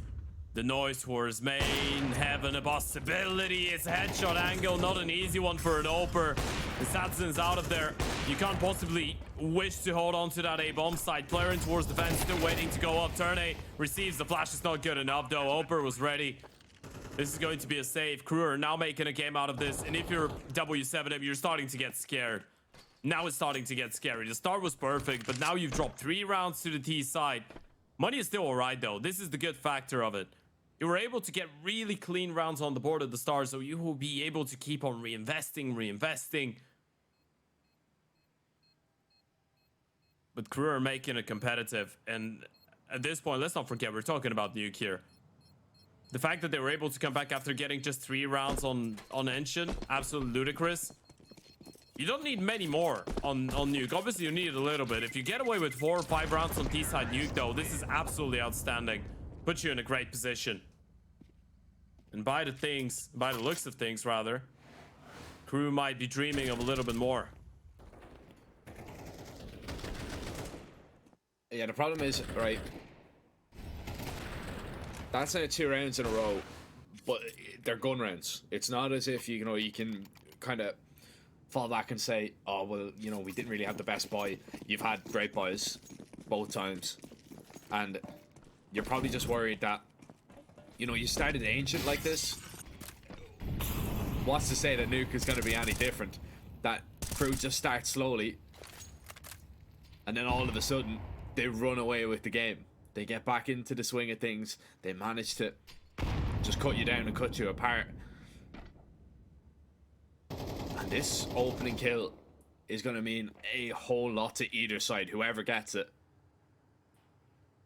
Because this is one of those rounds that it's just going to be so uncomfortable for both. It looks like the T's are getting set up for at least some A presence. But it's looking like ramp is going to be the option that they go for a little bit later on. And this is a smart readjustment right now. You've been putting so much emphasis on outside in the last couple rounds. You're expecting the CTs to go looking in towards the lobby. That's why they just spread around and cover all those angles. And now that nothing like that's happened, you can just proceed with the normal round that you had in play. And that's going to be the ramp push. Zadie has to be careful, gonna stick around to get at least one kill. Decides to stick around for a couple more bullets. This is usually quite a risky decision. You could be offering your life in exchange. It doesn't work out though. He gets away with a 1. But Ricky might have a play in hand. Sadzen hasn't seen him. They're playing this one really passively, but Ricky's called a great timing. They should be aware of the possibility. Only question here is, does Ricky clear out Sadzen? If he does, this is a free kill. If he doesn't see him though, it could backfire. Speaking about backfire, fire into the back. Sadzen's going to claim 2 and Crew just fall apart. Oh, and now it's getting a little bit nasty, isn't it? Now you can see how much that a round like that means. W7M, they stop Crew in their tracks. There's the momentum. Just taken from under the Argentinians. 2 rounds left in the half. If you invest here, you need to win it. If not, you're back on an eco, and you're pretty much handing a 9-3 lead away. Before you swap sides, then a lot of it just relies on how good your CT side is. This is so important right now for the T's. Stormson already getting aggressive in towards the hut. Lency's already been taken down. Folk you towards outside. Rigi looking to find at least a kill. The refrag would have kept him in the round, but not now. Look at Tarney. He's aggressive in towards the door, and Atraxia is never going to see this coming. He's just caught in a crossfire early on. It's minute 25, Ted, and they're already in a crossfire in lobby. Ooh, laser. Needed that kill 100%. It's not clean though. Look at the HP. They're both so low. This is going to be 8 on the CT side, and Voq confirms it. It's a triple for the captain. W7M might be getting away with back-to-back 9-3 halves here. And surely, after flopping it one time, you're not gonna let it slip a second. That has been the W7M that we were looking at in the first 12 rounds on Ancient, and it is the W7M that we wanted to see in the second half on that first map. And they are showing up. They came here to play. One more chance for Crew to get 4 rounds. One more chance to make this one a respectable first half on Nuke.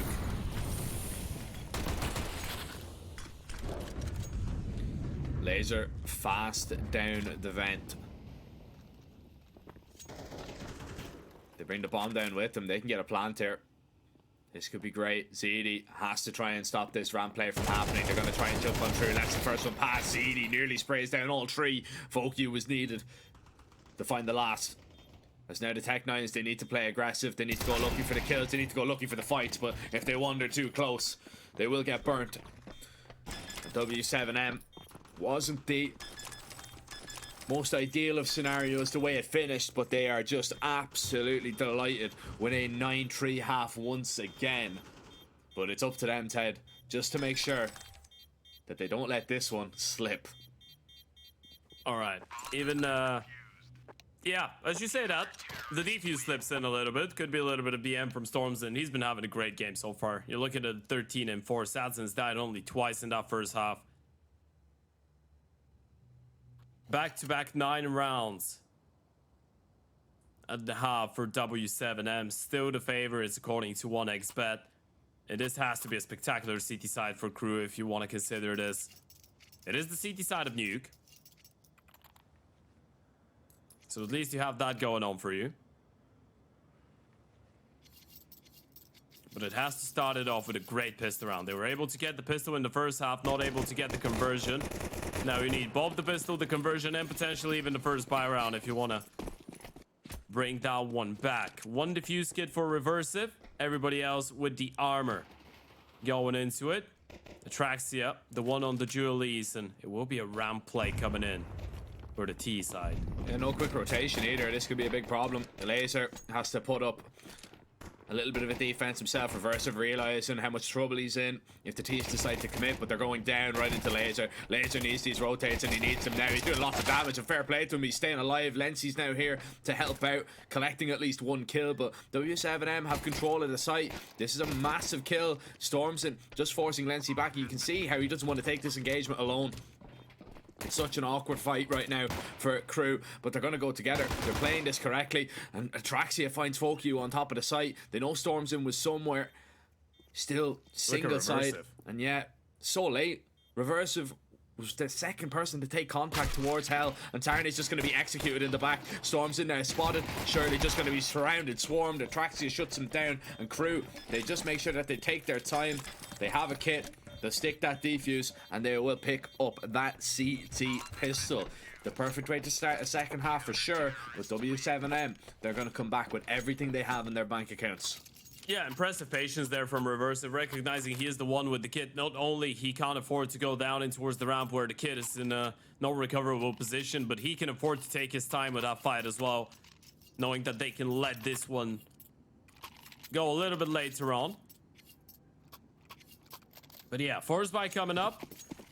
Bomb plant was secured, so you're going to be up against 2 Galeos, 2 MAC-10s, and a Tech 9 here for W7M. They lost the first half pistol round as well, but were able to come away with the forest buy victory. This is the one that Crew desperately need, though.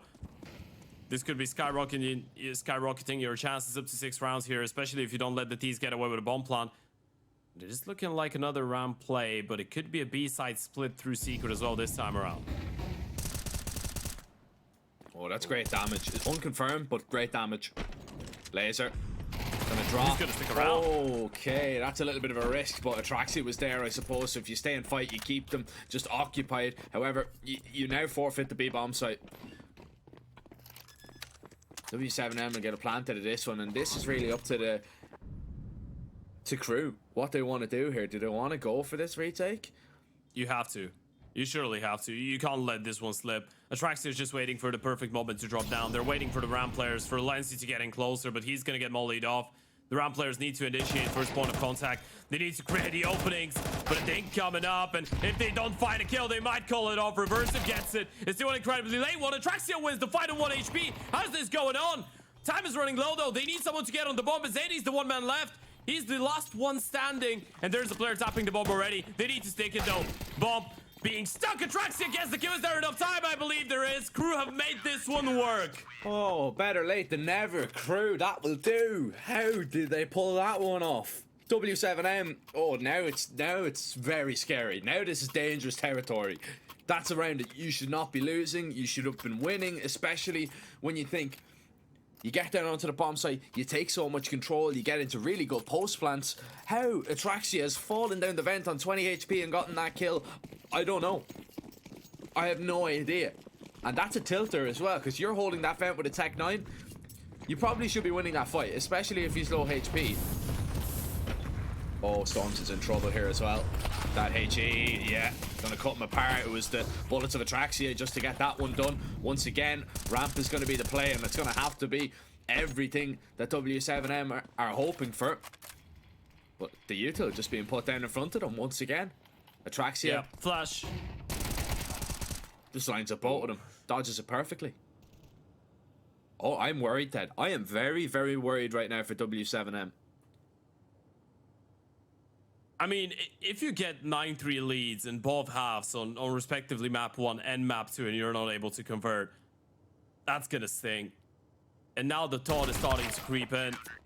you're feeling a little bit helpless, especially on the back of a clean one. Last round should have been yours, and you know it. You know it so well. Hell, maybe the one before that as well. Really close rounds in the pistol, in the second. It all comes down to the wire.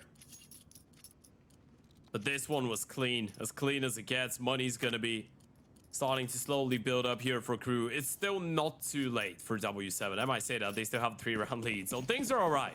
You get to play your first buy round. You've been able to get away with a couple, I guess, close calls. Well, not get away, but a couple close rounds that simply just didn't go your way. One fight would have decided otherwise. So you are with a good chance, but you need this round to at least stay competitive. At least feel like you have something to say about it, and it's a straight-up 4-man send into our secret, but Reversive is already rotate down there. He's aware of the possibility. Yeah, they've only really heard one, or even if they've heard just a singular player, they know that the walk behind them could be happening. Reversive is in a lovely off angle here. Folk you taken down. Oh, Reversive, he could have coming away with a little bit more as well, but again, damage is done. He knows he's tagged up a few players. Knows that down B is a massive possibility. Double doors are going to open. Laser has seen nothing come out. Laser being on this site is absolutely huge. Molly in towards the vent.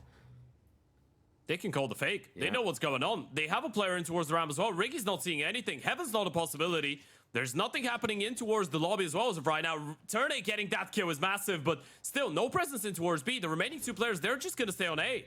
Yeah, but they're being cut apart. The remaining two players, the remaining player. There's one more. He sat in the rafters. It's Atraxia. Did he realize that spacing's going to be everything here, and it's good enough to get a refrag?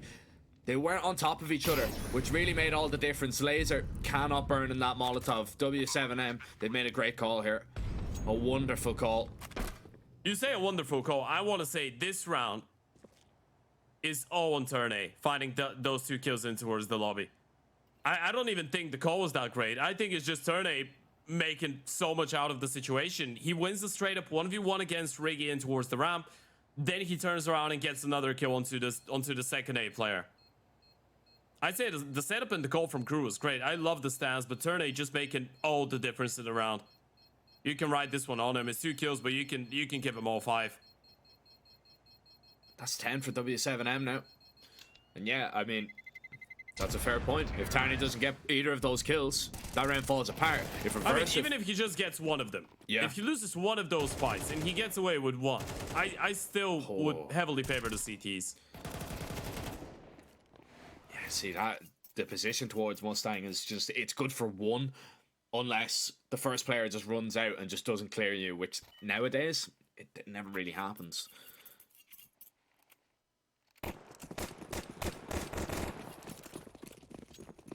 (10-6).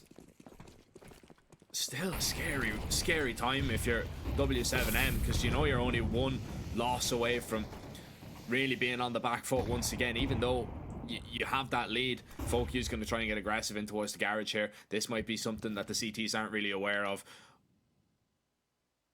Oh, and it's going to be a full walk in, is it? Lency, great kill. Foku's down. Oh, and Rigi, they might not know about him here. He's going to line up the first one. Is there more coming through? Yes, there is. Rigi needs to get ready. There's fights coming his way in just a moment. ZD spotted out too. He knows there's at least 2 players out here, and it needs some support, and it has arrived. Lency in time to get 1. Storms has been shut down, and Crew are back with a bang, surviving with 4.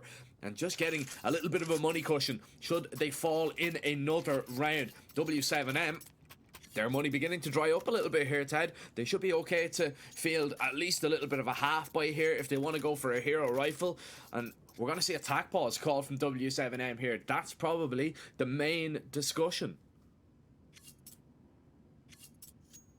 Yeah, and I think if you're W7M as well, one thing that you realize is that previous round, you won because of that double kill of turn A. You realize that the setup, I think you still recognize it, even though the round goes your way, that the setup that Crew were running was perfectly designed for what you were calling. And again, you're trying to surprise them. They're just one step ahead. They were ready for that reaction of you just walking through the smokes. They had their eyes set on a potential variation of that secret walk that you've been throwing at them for the first couple rounds. So yeah, it has been a pretty intelligent game of Counter-Strike from Crew so far, and that's something that I noticed in the first matchup that we casted of them against Galoris. Obviously, the first game that they played was against Pain, but I think this is just a There is too big of a level between too big of a level discrepancy between the two teams. But then as soon as you see them in the matchup against Galores, now against W7M, this is a team that knows how to make intelligent decisions and good reads of what's going on. He's in trouble here. Oh, that's perfect though. How about that for 2? Oh, ZD, good refrag. AK I mean, to be acquired. the balls are ready to do that type of a play against pistols. Massive. I mean, he has to do something in that situation right there, because if not, he just goes down for nothing. Oh, great shot. Apparently it was one of the rifles. W7M should be able to get a plant here. Reversive is toying with the idea of going down the vent. This is a big risk, but he's already behind FoQ, and now this is going to be very dangerous right now. Is there going to be a second? Lency needed that frag, finds it. Bomb plant is great. It boosts your money up if you're W7M, but Crew, they will have 8. And now, yeah, I mean, Rigi, especially with the game he's had, has been less than impressive, I would say, so far. But some of the kills, some of the impact he is finding is absolutely huge. Like, that is ridiculous to find that double, especially when there's a player coming over top main as well. Realizing he was kind of stuck in that situation, had to just stand and fight. Wins 2 of them. Technical balls brought in. I'd say in that situation, there wasn't a player down the vent from the T's, was there?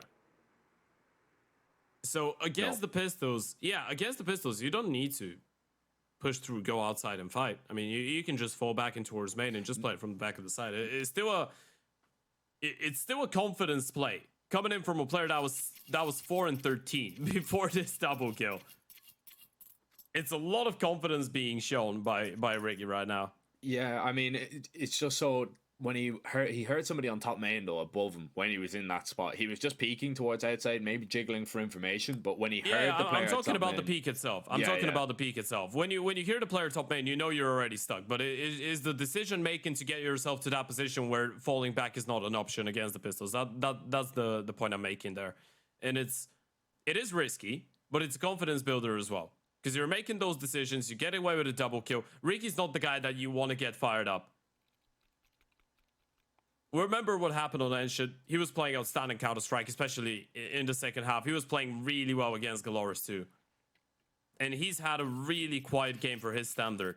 Atraxia once again has been phenomenal, by the way, on Nuke. He was great against Galores, and again, he's been doing a great job. But if you get Riggy to get fired up on those multi-kills in towards door, then you could be in a whole lot of trouble.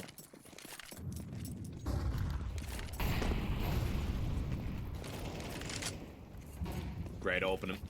Didn't get to see it, but Storm's in. Aggression is going to pay off. I believe that was towards the hut, if I'm not mistaken. He stood in that molly, burned up a little bit. That's a monster HE in return.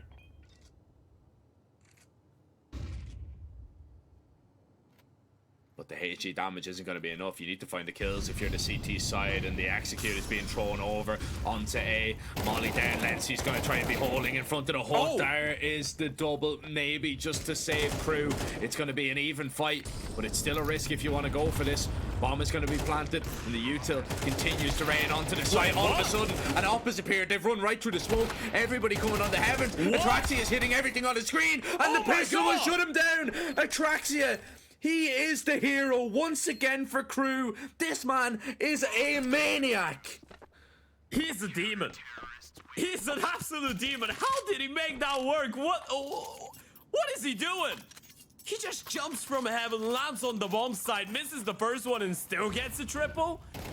We gotta take a look at the replay. Lency with a big double to keep them in the round. Look at that from Atraxia. He misses the first one. Recovery, quick scope. Another one. By this time, he's on 17 HP. That's one AK bullet in the chest, and he's out of there. And he pulls it off. Right, talk about big round performances. Talk about big game performances. Atraxia has been spectacular. What a showing from the Oper. This guy's different, 10-9. This guy's different. It's such a crazy play for so many reasons, and it's just pulled off. Riggy, that is Getting a little bit distracted there, maybe having the blinkers on, just tunnel visioned into trying to take down that secret player. Oh, a walk about to happen in towards the door. Lency will not find a double this time around, but Reversive gets one and then falls away. It's back into a fair fight still, and this time they don't have control of the site, but Reversive is low, and that could be the problem. Laser getting into position. Oh, he didn't spot Sadson, not just yet. But the timing's everything here. Yeah, he can drop the bomb for free. Knows probably there's a player over towards door, but panicked a little bit on the second. Bomb can be reacquired, and look at Fokyu. Oh, no way he gets that kill, right? Yeah, no chance. Didn't recognize the possibility. And Reversive, a 1 versus 2 clutch on the cards. They know he was in towards the A-bomb side, but bomb yet to be recovered, and this is a bit problematic. Time's running low as well. There's 20 seconds. Reversive needs to make a decision if he goes heaven here. This could be genius. They're probably going to commit to the A-play unless they want to drop down the vent. And Reversive, oh no, it's going to be an A-play. He can hear the steps. This is big, needs an instant kill, but Focus stands tall. 11 on the board. W7M stay in the driver's seat for a little bit longer.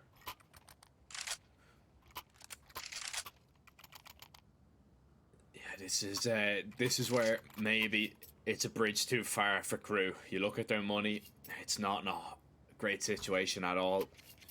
You know what? You have by it. You're down 3 rounds. You can bounce back.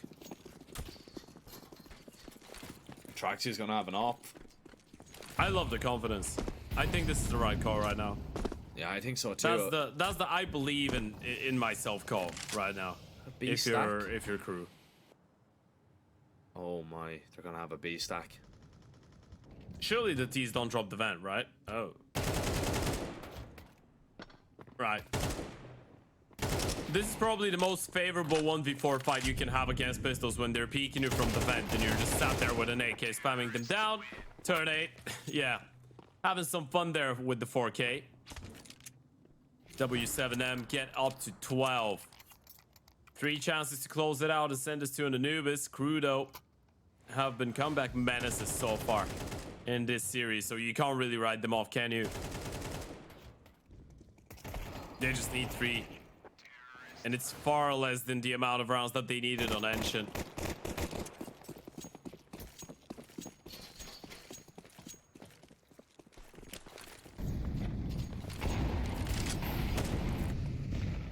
W7M looking to close this one out. Rigi back red here. This is a really good position.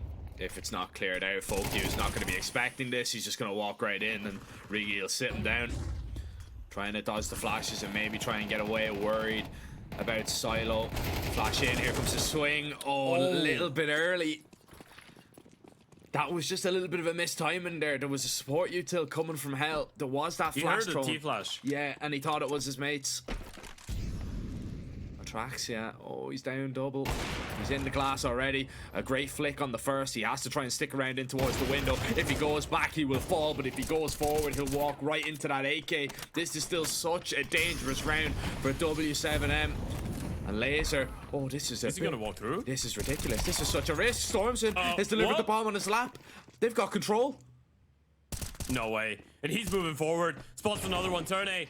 Just jiggling, but Sadson takes down his teammate. Laser needs to clutch it up, and he's out of ammo. Sadson with the double kill will take it over the finishing line. W7M not giving up. Man, look, another 9-3 falling apart. Another 9-3 crumble from W7M would have been way too much. Look, they managed to finish that one pretty strong, I would say. I mean, look, Crew, they're always giving us a chance to believe in them, which is kind of what I love about them. Even when they go down, you know, so many rounds, they can just pull it back in a matter of moments. They're a very, I would say, momentum-based driven team, and you know that just makes for a really exciting Anubis, man. W7M, usually it's a good map for them, but not as of late. And the way that Crew are playing, man, I think they can definitely put it up to them. It's just going to be an exciting decider, and you know it's me and you on the cast, so a decider was always going to happen, unfortunately. Well, I say unfortunately, but we get to go all 3, so. Yeah, it's going to be an exciting one, ladies and gents. We're throwing this one into a little bit of a break, and we're going to be right back. Anubis coming up after the break. It's the good old classic South American Counter-Strike. Anubis is the 3rd and final map. Let's have it after the break.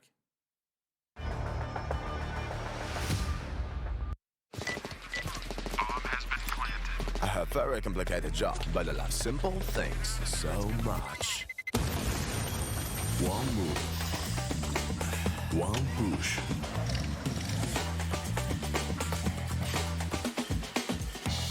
One touch.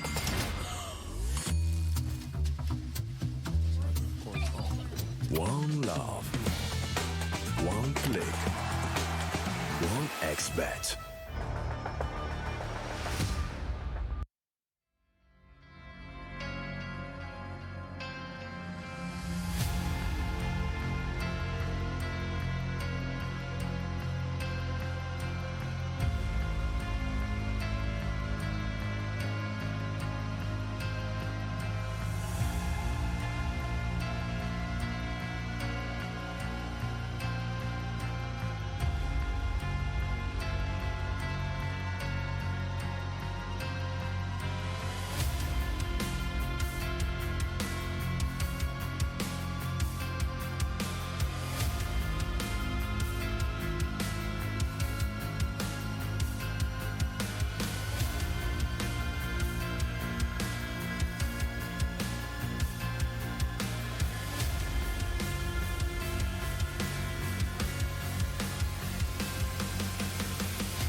Carol. This is Eva. Nice to meet you. Thank you very much. Your dad's just making his favourite dinner. It's duck. Come on inside. They're all probably too gruesome to tell you while you're eating at the table. How's your food? Is everything okay?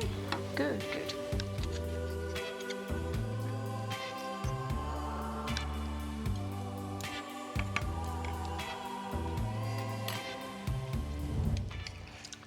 You seem to know each other. Yeah.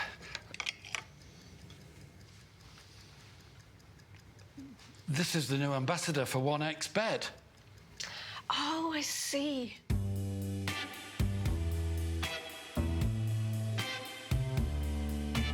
Everyone felt good when Eva Elfie became the new ambassador of 1xBet.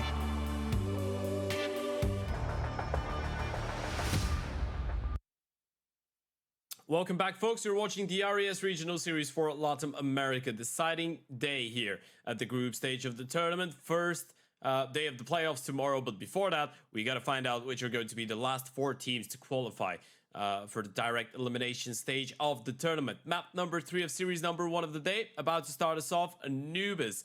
And everything's on the line, Jack. We have Crew on one side, upsetting the side of W7M on their map pick. On map number 1 on Ancient, but then not being able to convert on their own choice of nuke. With Anubis coming up, are we really still back in Crew to take this one home? Or W7M have done enough to kind of redeem themselves after blowing away that 9-3 lead on Ancient?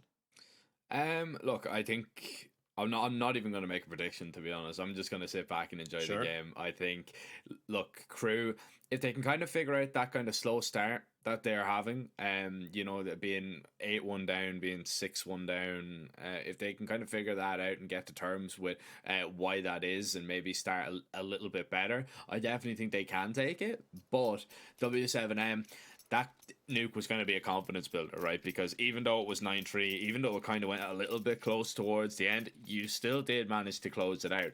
And you know, the way that you were going into the gunfights versus Crew on Ancient, especially in that second half, it was probably like, oh, like we can't really beat these guys. These guys are, you know, absolutely destroying us around every corner. W7M will have now kind of figured it out, maybe have a game plan in mind. Of course, this is a map that they've played way more than probably Crew have, even though it hasn't really gone their way. You can see this knife round not really going to go their way either. So Crew will have a choice of sides, and I assume they are going to pick out on that T side, which will probably help them, and they'll probably benefit a little bit more than from winning that knife round, of course. But yeah, I think it's really going to come down to the opening few rounds, to be honest. You know, if we don't see, if we see a slow start once again, W7M could, you know, get into another 9-3 position. You know, I don't think it's going to be as severe, especially if they're starting on the CT side. I'm just thinking it's going to be an exciting game, man. It hasn't let me down so far, and I don't think it's going to let us down here. It's the first time that we're going to see Crew play on Anubis as well, ever, right? They haven't really played it since being picked up by the organization. This core of players has never played a map on Anubis. And yeah, it's always going to be an interesting one. Of course, we've seen a larger sample size from W7M. You're looking at 11 maps, a lot of them not really going their way. They've lost their last 4 in a row, as you pointed out. You have that Pain, the Yodik, the MIBR, the Galores games, a couple of them in the RES as well so far this year. We've seen some closer ones, but not really too many wins. You're looking at 2 wins out of 11 matchups so far in 2024 here for W7M. Notoriously quite troublesome when it comes down to the CT side. Most of the time it will be just coming down to Fokyu or Sadzin getting multi-kills to get them 2, 3, 4 rounds on the board, and then T side is where they will be putting their prayers on. With that being said, no pistol round has already started, and sadly this is already looking like it's going to either be a big round from Fokyu or a round for Crew. And I feel sad to give you my prediction, Jack, but I think this one will go in favor of the Argentinian side, unless Zadie goes huge. Right. Oh. Well. It will go in favor of the Argentinians, yeah.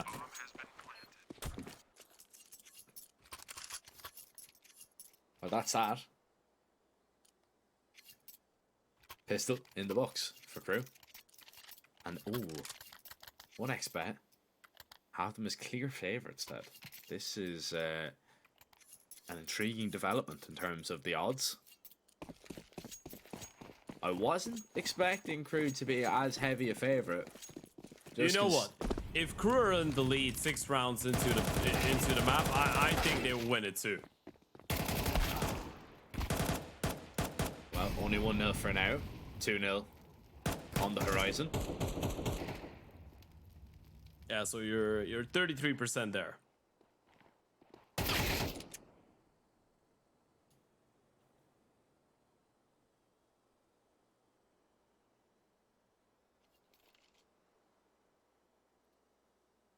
They seem to be aware that Fokia could be walking behind them. Riggy is low, and he's the man that's covering it, so he could even go down here. If you lose a few rifles, that's not going to be the best of scenarios. Trying to bait them in, this in hand, trying to go wild with it, but Laser shuts him down. Important that W7M at least make this first gun round competitive. Even if they don't win it, just make it competitive, you know, take a few weapons away. And really stop Crew from building up any confidence, because as we know, Crew are a side that are going to benefit massively from momentum. So you want to try and shift it as much as possible, because that's where the problems will begin to arise.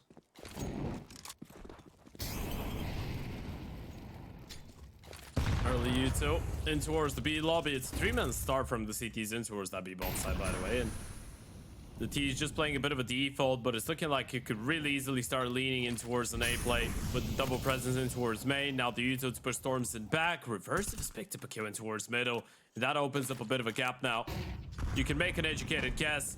You get that kill onto Stormson. There's going to be only one more CT on that part of the map, and that's the reason Stormson decides to play a little bit more passively, but he's going to need some support, and there's none to be provided early on, especially with the Molotov in towards camera. Oh, flashes are really good. Stormson is in a whole world of trouble, and he's just going to be ran down here. Oh, you do not like what you see there. You're trapped. You know where to go here. Sadson, he's just going to be cut apart. This is such a great round here from Crew. And remember when I was saying about W7M making that round competitive? Yeah, not at all. Not in the slightest.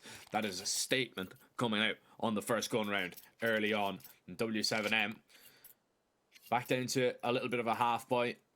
They'll put together a few pistols, whatever they can, without really doing too much damage to their economy, so they can't feel the buy in round 5. But so far, so good for Crew. So far, so good, right? You've dropped only 2 bodies in 3 rounds so far on Anubis. That's a dream start on the T side, and now you've spotted that early aggression in towards the B lobby, so a good reaction. Another A play. Stormson burning towards the back of the side. Gonna start moving forward, trying to get himself into a good position to find potentially a multi-kill. Oh, that was a little bit scrappy there on the spray from Riggy. Loses his life to the pistol. You don't want this to be the most expensive one so far. And whew, a couple funny fights around the board, but still the T's able to deal with them fairly nicely. Laser on a 6-0 start, Reversive on a 6-1, and Crew on a 4-0.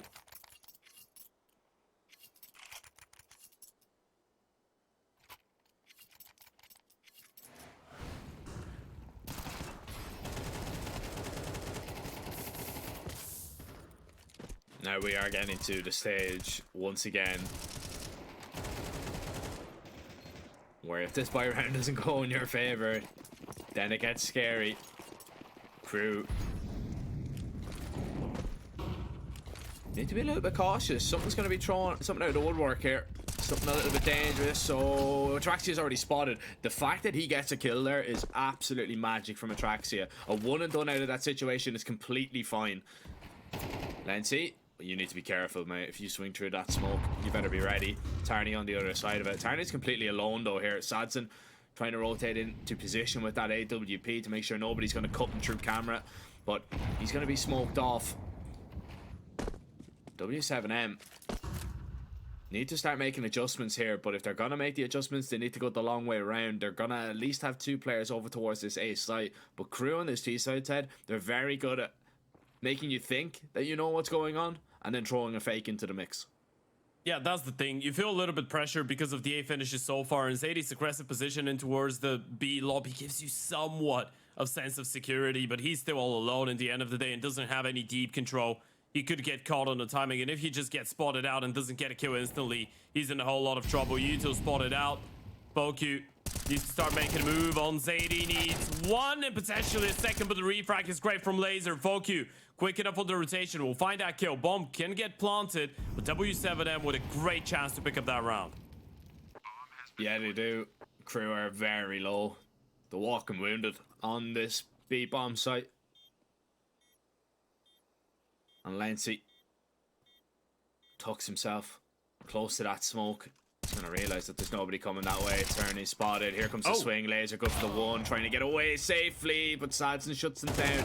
And do they realise Lancey is going to drop the op? Turney knows that the bomb isn't planted for him. No kit. Lancey's not even baiting out, and he's heard the step. Surely he's going to tuck himself into the corner. Turney has now picked up the kit. Tapped it one more time. The swing comes wide. Is there enough time for this defuse? I believe so. It will be close, but Turney should have it. And W7M finally have their first round. They've been made work for it though. And Tarney, a sigh of relief, an bullet of relief maybe as well. But with one player surviving, Ted, Crew are going to be gunning for you in this next round.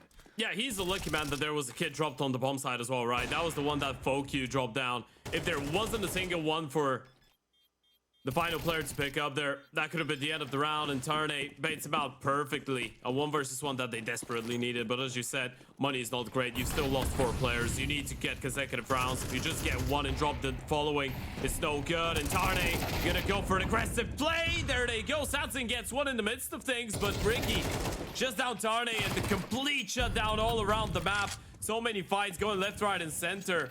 But the T's come out with a man advantage, and look at Laser. He's on the prowl. Storms is a dead man. This round is over. Yeah, he's heard the steps behind him as well. A little bit of a risk jumping across, but it's fine. Crew have this A-bomb site safely under lock and key, and Sadson, he's not even going to attempt this.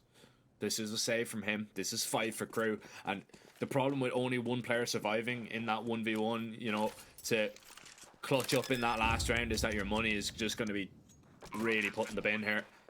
2,900 going into everybody's bank accounts. It's not really going to be all that much. Sadson can drop over an M4 to at least help out ZD or Fokyu. But you're probably fielding maybe 2 M4s at a max.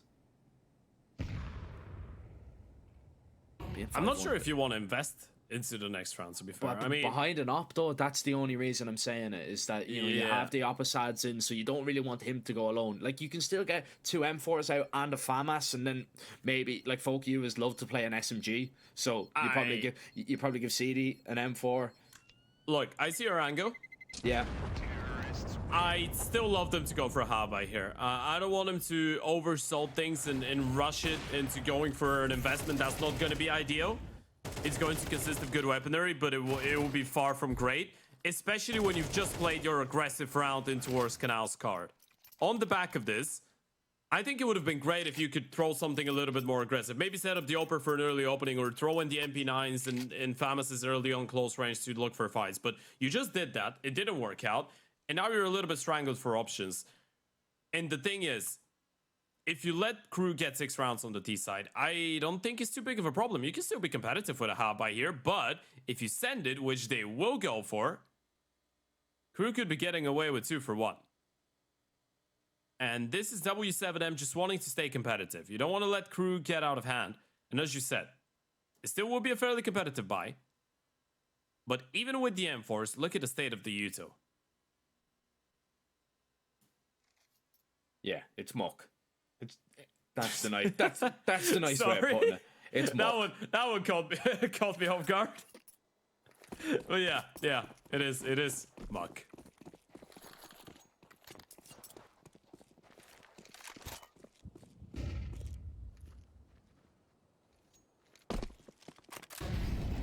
If you make it work.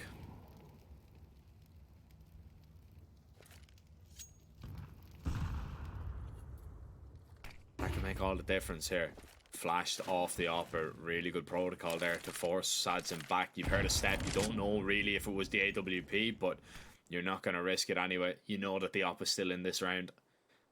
And crew, it's all about searching right now. Just searching to see where the stack is, where they're going to show that op, where they're maybe going to go for a peek. But this is very passive, other than the opper over towards A from the W7M side.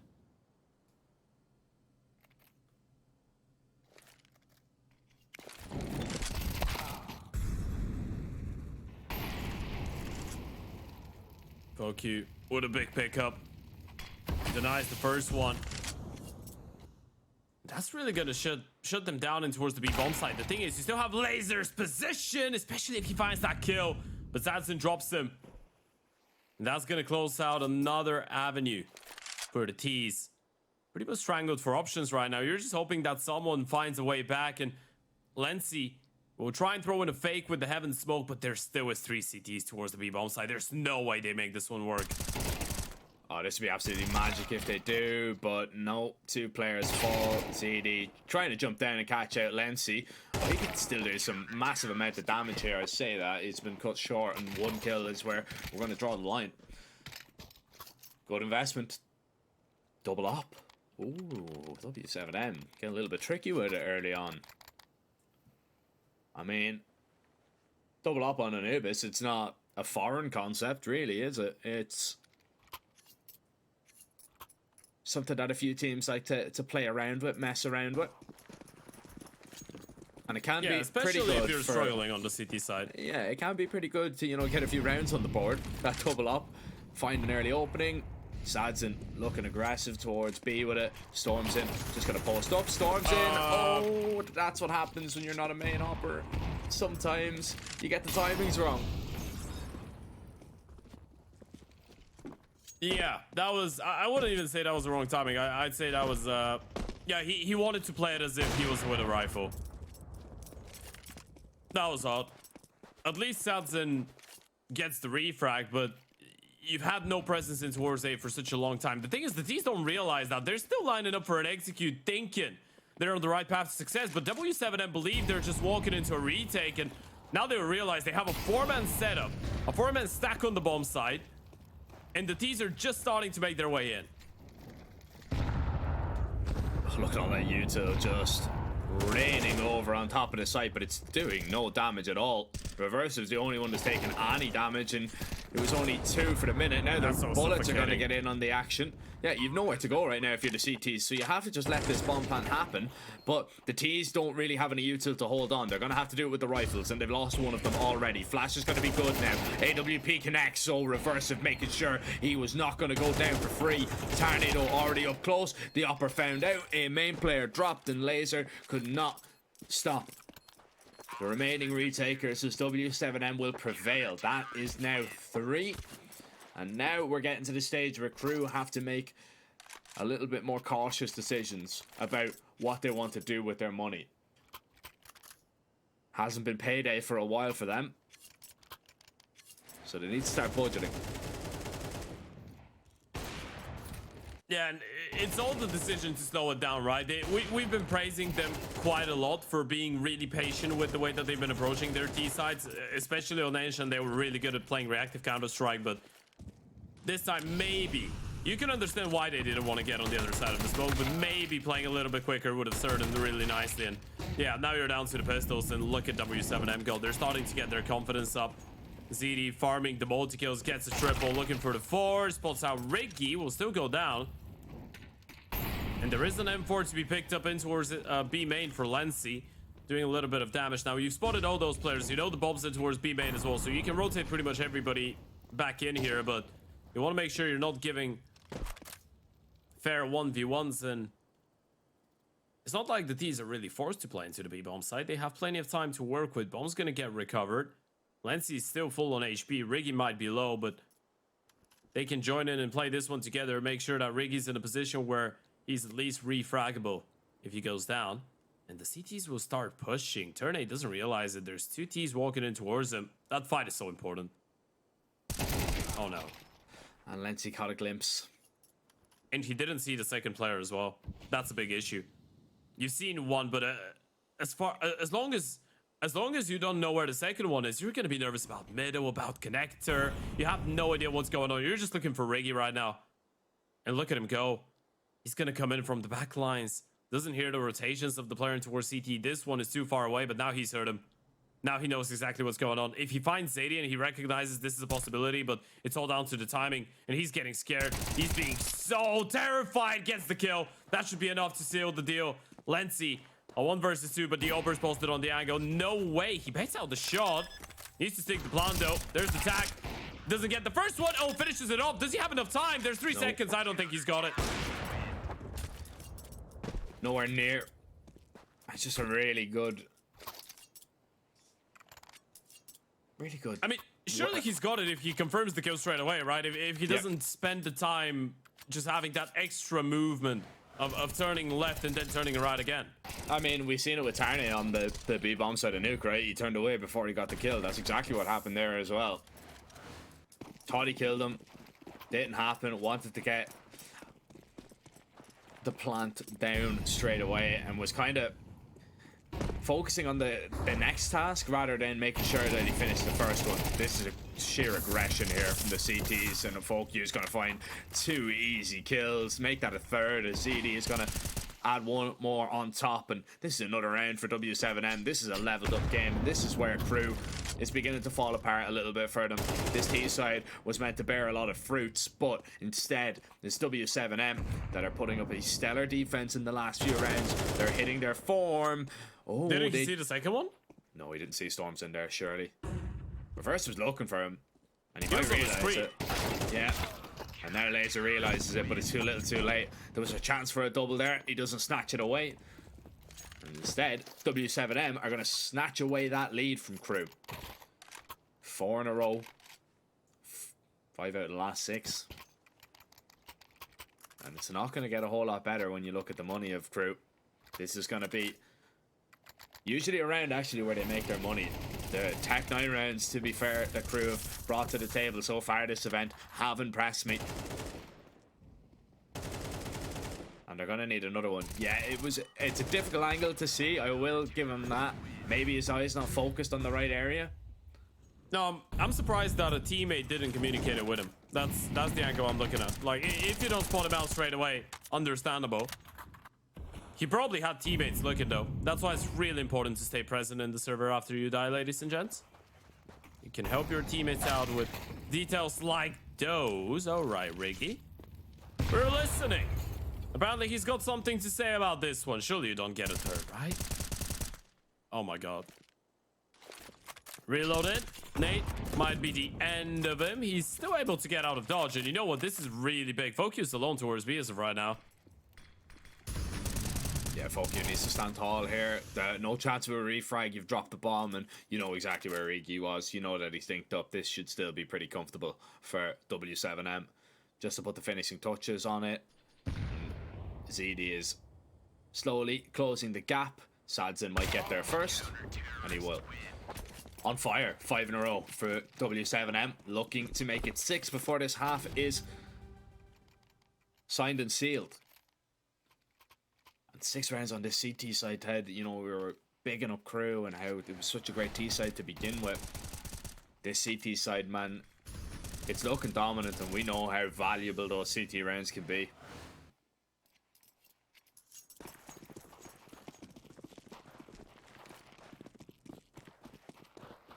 Yeah, I mean, it's scary scenes looking at 6 rounds on the CT side, let alone to believe they could even get away with 7. Gotta feel like that could be 1 too many. I mean, anything above 4 or 5 is 1 too many, but looking at 6, potentially 7. Could be really difficult to bounce back into if you're crew. This round, I would say pretty mandatory to win. Riggy gonna get ahead of the smoke. It's a great flash to deal with Fokyu. Yeah, the counter util is nice though. The nade down, the smoke down. W7M are just trying to alleviate some of the pressure that crew are putting on this bomb site right now. But ZD needs to be so careful if he pushes past the smoke. But he's absolutely no support to Tarnay, who falls. Eventually, ZD is going to find a kill. Just him staying alive here is going to make a difference though for W7M. Needs to make sure that he gets that reload off and he's not going to be picked apart. AWP instantly finds the headshot onto Laser, and now crew, they are boxed in on this bomb site. This is getting very dangerous right now. W7M are coming back with a vengeance. Atraxia is the only one left, but he's still the one doing the damage. Knows exactly where Stormzin's coming from, trying to tap away the headshots, needs to get the reload off. He's got the bullets, so surely he shouldn't have a problem, but doesn't know where Stormzin's coming from, and the low HP was the difference maker there. Atraxia tried his best to keep crew level before we swap sides, but it was not to be, as Stormzin clutch awaited. Yeah, Traxia's pulled off some great rounds so far in this tournament, but this one is not going to fall in the list. And when you see him fall short in clutches, you're getting a little bit discouraged. You've just dropped 6 in a row. You pointed out momentum has been a big thing for both those teams so far in the series. I'd say you look at W7M, you look at crew, it's not one of them. Both of them have been extremely good when the game is going well for them, and then pretty miserable whenever their opponents start picking up rounds. So there's been no middle ground. There's been no quick exchange of rounds. There's been no close. Well, there has been some close rounds, but most of the time it's just been domination for one side or domination for the other. You kill and eat, or you're gonna get eaten. It's the rules of the jungle. And W7M will be hoping to keep it going. It's split it towards the B-bomb side, though, and the CTs have the majority of their players in there, even with Reversive being chased down. There's still 3 more CTs. The teams don't realize what they're walking into. It is a stack, but the stack is falling apart. How is that possible? Oh, man. The stack comes away with a singular kill. That is just really where this game is heading, right? W7M, it doesn't matter what they walk into, what they run into. They take that with ease. This is going to be the pistol for sure. We're not going to see the investment back. And okay, fuck you. Little love heart, no love lost between the two sides, but W7M are saying, all right, you had your fun, you had your comeback on Ancient. You nearly had it on Nuke, but now it's time to get serious. It's strictly business. W7M have a date in the playoffs that they want to set.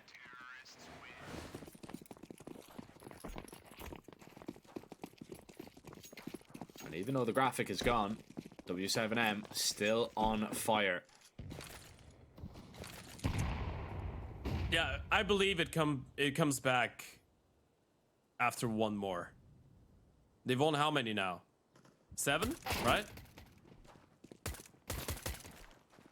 Or 6? I think 7 6. in a row. 7 in a row. Yeah, all right. Yeah, I think it comes back at 8 or 9. We're gonna see after this one. That's gonna be a free one. ZD. Okay, actually, not bad damage. He gets away with a 4K, but still, 2 kills. 4 to Fu Eco. 9-5, and apparently it comes back after one more. Yeah, chaining up the consecutive rounds. There's the replay. Good little spray, as we pointed out.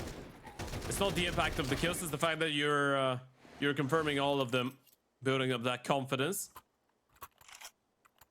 Remember the start that we saw from this young man on map number 1.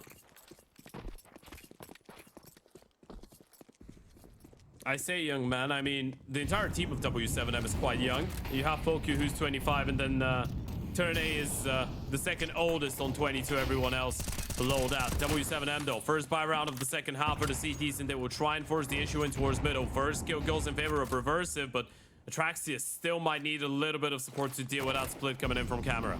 Oh, Reversive doing a really good job though. He finds 2 kills and even lands a dink there onto ZD. That's huge. Atraxia can just play around this smoke here. The teams are just not going to be comfortable. They're split as well. Sadson, bomb plant is the best he can really hope for. The A main play doesn't work out, and now Sadson's just going to be swarmed on the bomb site, trying to isolate these fights, so he still has an opportunity, but that opportunity is slowly slipping through his fingers as he realizes he's in grave danger, needs to get out of there.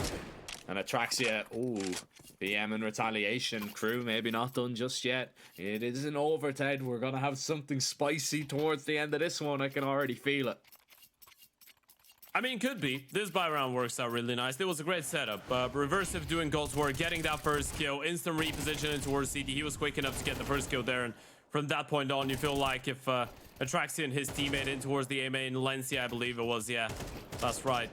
If they're not able to convert around after Reversive gets a double, that would have been a bit of an issue. Made it a whole lot easier for them. A full investment coming out of the T side. Quick rounding towards B by the looks of things, but this majority pistols that you're working with, just one AK on turn 8. Might have to go huge with it. And you might have to get ahead of the CT side utility as well. I need to try and put up the blockers here if you're Crew, and ZD's the only one really that has gotten through right now. ZD's the only one that's finding the kills, and he found himself a 1v2 opportunity that's not completely out of the question. This could be doable right now. Yeah, he wants to get aggressive here, and this is great now. He gets off the site, but surely Lenci's realizing there's only a handful of places really that he could have wound up in. Oh, but he gets out of harm's way. He didn't see him. No, not at all. He's going to get closer. Atraxia doesn't know, but Atraxia once again. It had to be him to save the day for Crew. ZD made a very good go of that. And had us wondering for sure, was he going to be able to pull it off? Imagine that as an ace of a round here. You can see it from his point of view. Just 3 kills with the Tech 9, just making that one look so easy.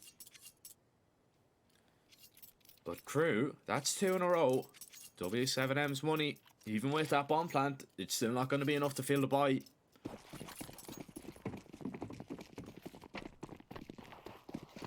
I mean, how buys have not looked bad when it comes down to it. We've seen good spacing from the T's. We've seen a lot of damage being done, even in rounds that they're not supposed to get away with too many kills. And I like the idea that you're going for a straight up B play. Alrighty.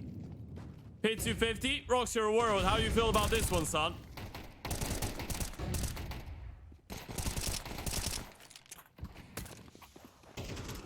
Try and just get into the site, but this time they're going to be stopped at the entrance. Just the pistol's not good enough. You try and go for pretty much a pretty similar round. Tarnit is going to at least make this one expensive if he can. This is still entirely doable if he isolates one more of those fights, but the double swing was always imminent, and it's that man Atraxia once again for Crew. You know what, by the way? Atraxia does look like a player that's individually wise just a level above in some of those fights. He wins his fight so cleanly. He knows how to put himself into winnable positions. Most of the time, I just feel like whenever I see him going for a peek, he's going to be aware of the whereabouts of his opponent, and I just believe that he's going to win the fight.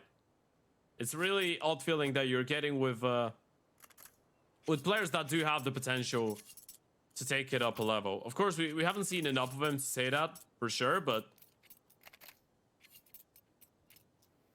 he has been positioning himself really nicely. I like it when I see a player that knows how to pick his fights.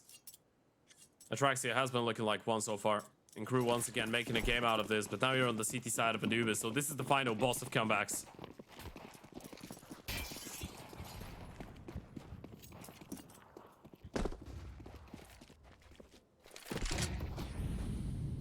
Okay, this one's going to be a little bit more slower. Crew throwing that util, faking that they are going to go for the control, but Tarnay was taking a little bit of a risk there. He's down in the canal. It's just showing, yeah, they're not here. They've thrown that util, but there's nothing behind it. They're just trying to delay us.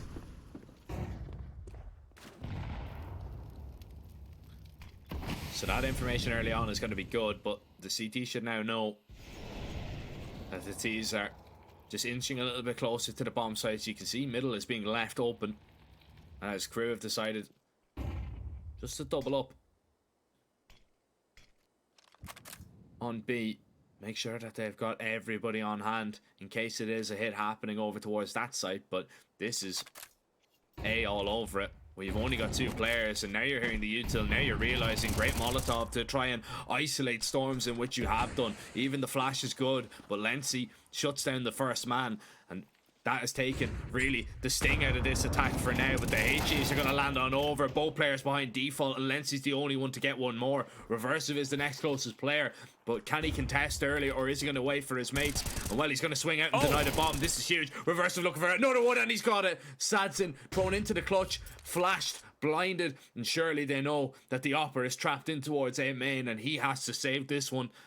His team have been bested. They thought they had the control. They thought they had enough space, but nobody was holding for that swing. They were more afraid of Heaven. They didn't want to plant for Heaven. They didn't want to go for a dedicated plant in towards A main. They thought the swing, if there was going to be a swing, was going from a different position, and no one was holding for the camera push. No one was holding in towards Brokey. The CT is doing a great job on the initial hold with the util, but then the response was absolutely perfect from the T's. You get a 2-for-1, equal refrag, and after the fact, and look at the bomb plant.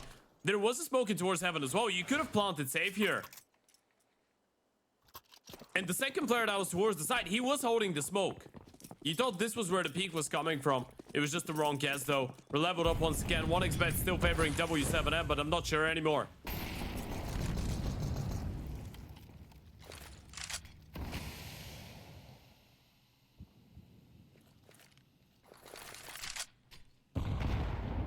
Rigi. Ready to see if anybody's going to pop on through. W7M, we're getting ready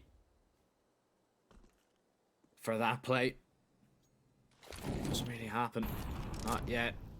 Now the CTs are going to go looking for information. They kind of have to, right? They don't have any mid control. It's a little bit too quiet. This is where you kind of start asking questions. That's dangerous for the CTs. This is really dangerous. You have no vision in towards middle. Reversive needs to start rotating back as soon as possible. You have 2 players that are really aggressive in towards A main. If Focus patient enough, if he gets 1 kill here, this could easily spiral out of control for Crew.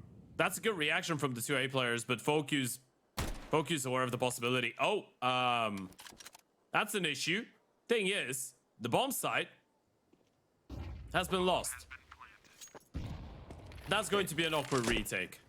Yeah, even with the Tech 9s and the pistols in play, it's still going to be so awkward. Especially if you run into that op, especially with the late lurk from Fokio over towards middle. ZD trying to dodge the flashes, reverse has been taken down. You lose that first gunfight, and still the players on the site are being cut apart. Lenzi, he's going to get on this bomb and tap it. Try and pull them back here a little bit. Sadson realizing he's off it, and he's going to land that flick. Crew, they make a big mistake in going for that round. They make a big mistake in underestimating what was going on. They gambled too heavily on a site hit, and can you really blame them? On a low by, W7M have usually just been hitting B, but this time they throw a spanner into the works. They go towards middle, they find a route into an open bomb site, and that's going to be round number 10. Yeah, you've been so focused on, in towards the... Oh my goodness, that shot from Sadson. Whoo! But yeah, you've been so focused on the extremities so far on your half buys that you just feel like the CTs will probably be a little bit paranoid about it. Switch it up. Back to the extremities you go. It's right into the stack, but right into the blender. Turn A with a great 4K. It's one of the quickest ones you're going to see. And Turn A has been a bit of an eco demon so far, by the way. Been provided with multiple multi-kills up against pistols throughout the series. W7M back to winning ways. 2 in a row now on the T side. Another buy for Crew, but this could be tournament life on the line here. And it is tournament life on the line. You lose it here, you're going to be left with little to no cash in the bank account. You're going to be after 3 rounds on the most T-sided map.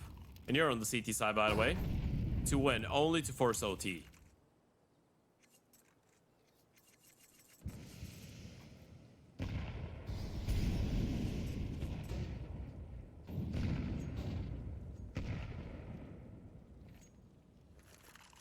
Yeah, this time they're going to have to stack in the right place.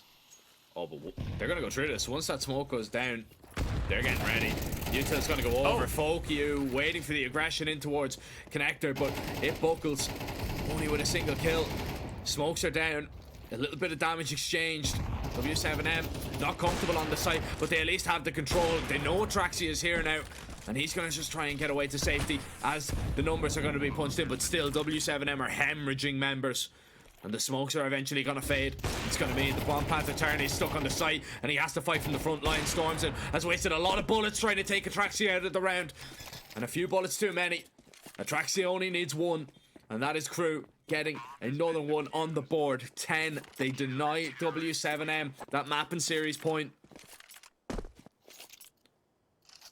Or at least getting close to it. And that was a nice call from W7M, to be honest. Everything seemed to be going to plan there. Getting out onto the site, using that util to perfection. But these kills, the Atraxia op shot and the reverse of double, that's what made the difference.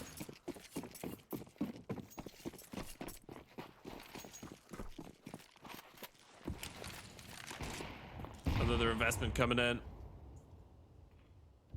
One round of difference now. Money quite low still on the defense though. It is a good purchase, but you still could be left with little to nothing to work with if you lose here. You gotta keep it going. Once again, the T is pretty spread out. Looking for options around the map. No aggression seen early on from the CT side, so you could be anticipating another stack here. You could be anticipating another gamble. It's all about the mind games. CTs have no information and you know it because you have all of it. You have the entire map on your disposal. Question here is, where do the CTs want to stack up the majority of their players? Answer is B. And it's another mid walk in towards an A play. This is a great call from the T's, especially if they're quick enough. Yeah, but they're walking right into Atraxia here. And he's been the best player for Crew so far in this game, but he could be caught out in the open. Oh, how has he gotten away in towards camera? Sadson drops reverse if he was the support as Atraxia tries to stick around, somehow still getting away. Rigi is going to grant him safe passage and maybe the round with it. Crew, they're looking to try and get it done here. As Sanson applies the pressure, Lenzi's caught out in the open. Atraxia still needs to hit this shot in towards the heavens. And Laser tries to get a little bit closer. This is so awkward right now. Atraxia knows he is in trouble. With 20 seconds though, you don't really have a lot of time.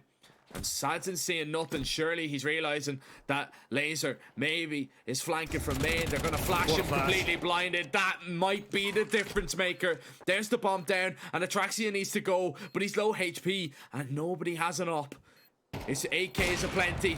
Shot on the first is great, and he spotted out the second. Surely not. Atraxia is looking to do it all. Is Tarney going to give it to him?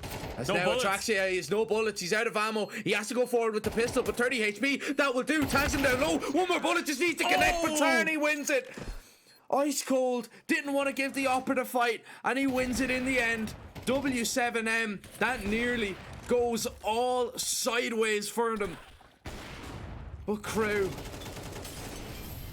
their hero Atraxia wasn't good enough this time. No, you've defeated the final boss. You take him down. That was so scary. Atraxia once again just giving his soul, giving his heart, giving everything to keep them alive, but it wasn't enough. Turn A plays it with so much patience, and this is not an easy one to go for, especially after you receive that initial attack from the ESP. You realize you're one bullet away from death. You know you need an instant headshot, and you get it.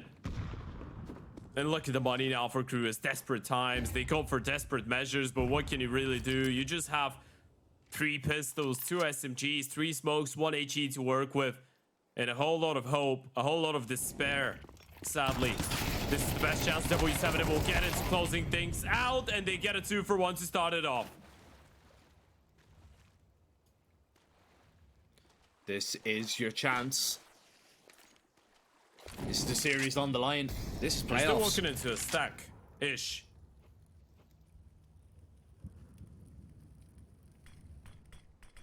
You're still walking into the pistols. But this is exactly what you need.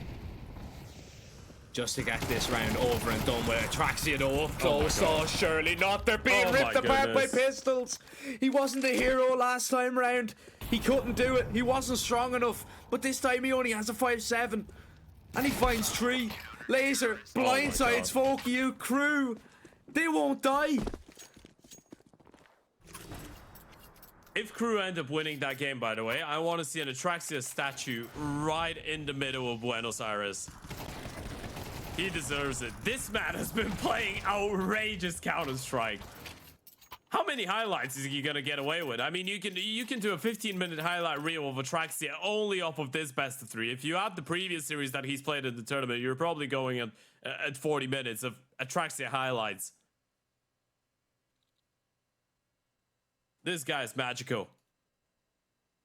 Absolutely magical. And it's crazy when you look at the lack of big Counter-Strike experience in the past for him. I mean, yes, he did spend a little bit of time. He spent around 1 year on Boca Juniors.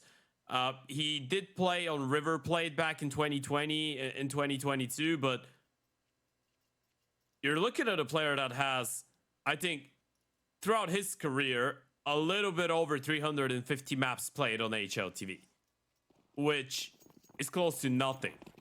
This is the amount of maps that a lot of tier 2 teams play in a year in Europe. And he's playing great Counter-Strike right now. He's the only thing keeping Crew in the tournament. And he just needs one more. And look at the buy of W7M now. They're the ones struggling. This one could be going into OT. Oh, but they've been so good on these rounds. These little pop plays trying to make something work. This time Atraxia won't take down the first man. He's going to stick in front of it with the 5-7 and try and let them all pass. 1, 2. Oh, and they've got them all. Surely they've locked it in. There's no way, folk, you can get any way close to this round. Crew have done it. OT on the cards. We are going to get it. It's only a matter of time. 1, 2, 3, 4. Look at them all swinging just to make sure that Folkyu doesn't get out of that one alive. And I said we were going to get something spicy towards the end, Ted. You didn't quite believe me, but here we are. Overtime. That's something spicy. That's outrageous. And it's another multi-kill from Atraxia, by the way. He's on 23 and 15. And you know what's the thing? It's not the amount of kills that he's got. It's just the quality. It's when they happen. Is the impact on all of those. And if you want some context into it, that was his 8th multi-kill of the map. You're looking at 24 rounds of action. 33% of the time, 33% of the rounds, he's getting a multi-kill on Anubis. This is outrageous. This is absolutely outstanding performance from him. Quite literally. Special. Remarkable if they end up winning here. And that would be a big step forward for the Argentinian scene. I mean, we did mention those guys, they have no chance to qualify for Belgrade. There's no way they win enough points, right? It's mathematically impossible because they haven't participated in the previous tournaments. But still, qualifying for the playoffs, giving it a stellar fight. I mean, you could end up being the only, yeah, you could end up being the only Argentinian team into the playoffs, right? Because Bestia are playing a deciding matchup against the Sharks later on today. What happens if Bestia lose? And then suddenly Crew's the only Argentinian team into the playoffs. You're not only playing to show the world who you are, you're playing for domestic. You're playing for domestic competition as well. You want to establish yourself as one of the best Argentinian teams, if not the best Argentinian team. And I know it's too early to speak about it, and out of respect for Bestia, we can't really discuss who's number one as of right now. But Crew is showing that those players are ready to make a serious statement about the number one spot in the future, especially if they keep it up.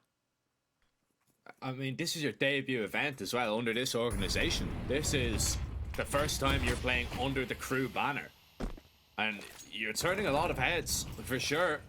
And you're looking to turn a few more. Fast playing towards B here. Legend needs to be ready. Spots the first player already in. ZD double.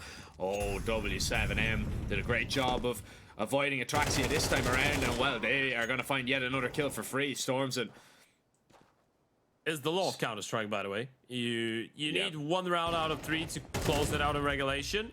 You lose against the Pistols. You don't even come close. And then the first round of overtime, you win it with 5 people surviving. It's the good old classics. You love to see it. And yeah, if you're W7M right now, you're just thinking, oh man, couldn't have I done this a little bit earlier? Well, apparently you couldn't have. And now you pick up the first one on the D side. This is good though. It's really clean, and that was a really satisfying 1-2 from Zadie.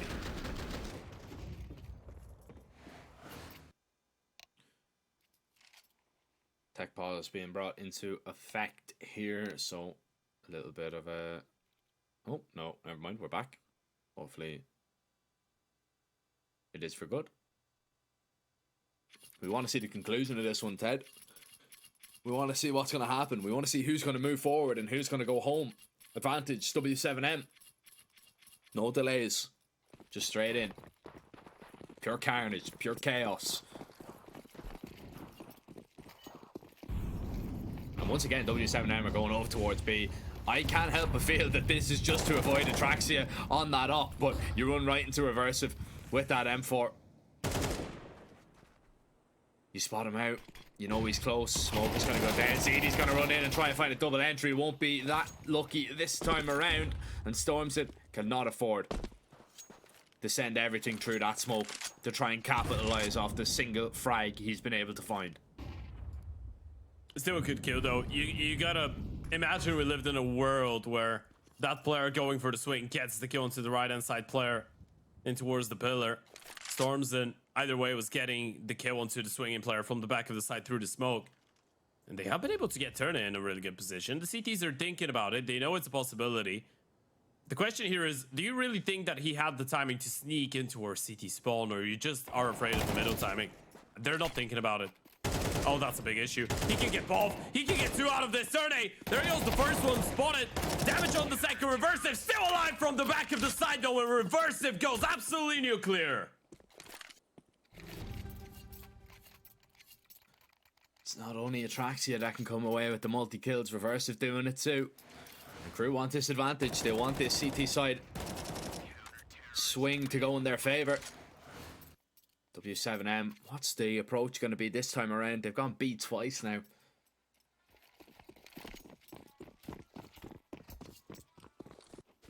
This time, a little bit different. This time, going in towards the canals. Still might be a B finish. Atraxia, from hero to zero, walks in, and Sadson posted up with the op. And even if he didn't find that kill, Stormson would have found him. The pressure being applied over towards this B bomb site right now is W7M are going to speed this up. They're going to try and hit in here, but Crew have 3 players. Yeah, good counter util as well. You've slowed them down massively. Big issue is you have no presence in towards middle. You're running a gamble right now, but it's the right one. Lenzi even getting aggressive in towards A. The moment that connector smoke fades, Sadson is still holding for Valenci in a great position to potentially be a backstabber later on. Zadie finds one through the smoke, and that could open up the play. Riggy might need something special, might need something huge, and he's delivering. It's a double kill for Riggy. Switches to the AK, not good enough for another. Now are you ready for the connector player? Now you've heard him.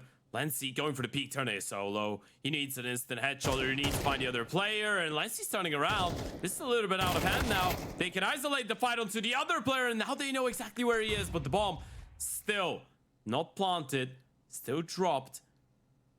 And Lenzi's got it. They need to deal with him. Jump on the first one, gets the first, and Lenzi clutches it up. How is that possible? Lenzi getting down and dirty with it over towards B. Finding that double. Had the bomb at his feet. They couldn't plant without it. You can see it. And W7M can't quite believe it, can they? After finding that opening, they just try and go a little bit too quick.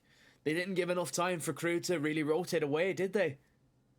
And just so much counter utility, just keeping the heavy connector presence back, and that was the real difference there, to allow Lenzi to get into a position like that still on the back of the site. You had the B players just holding off, fending off that A main push, or the B main push, excuse me, as well. Just some really good protocols from Crew. They were ready, they had the stack in place, and they made sure it held up towards the end. W7M, their CT side, needs to be stellar. Crew have this advantage. One more, they'll get onto a map and series point, and W7M could be so close yet so far. Atraxia, completely blind, was perfect. Onto the brain of Sadson. And he's going to have to watch from the sidelines, Ted.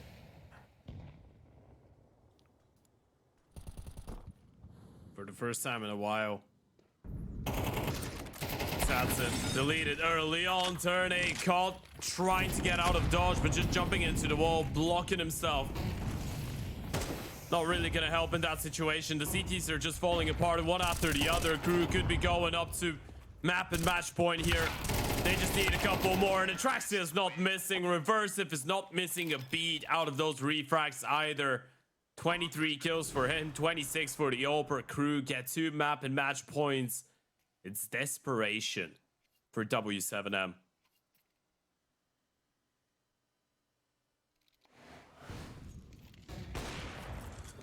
Oh, this is it. This is where it gets very desperate indeed.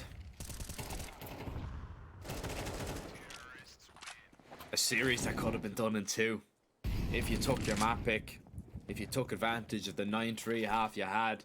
Instead, you went a map down. You had to scramble to close out a nuke. And you had 2 chances to close out an Anubis. Well, now Crew are going to get exactly the same. 2 chances to close out the game, to close out the series, and book themselves a spot into the playoffs. This is where the nerves are going to begin to set in. This opening kill could mean everything.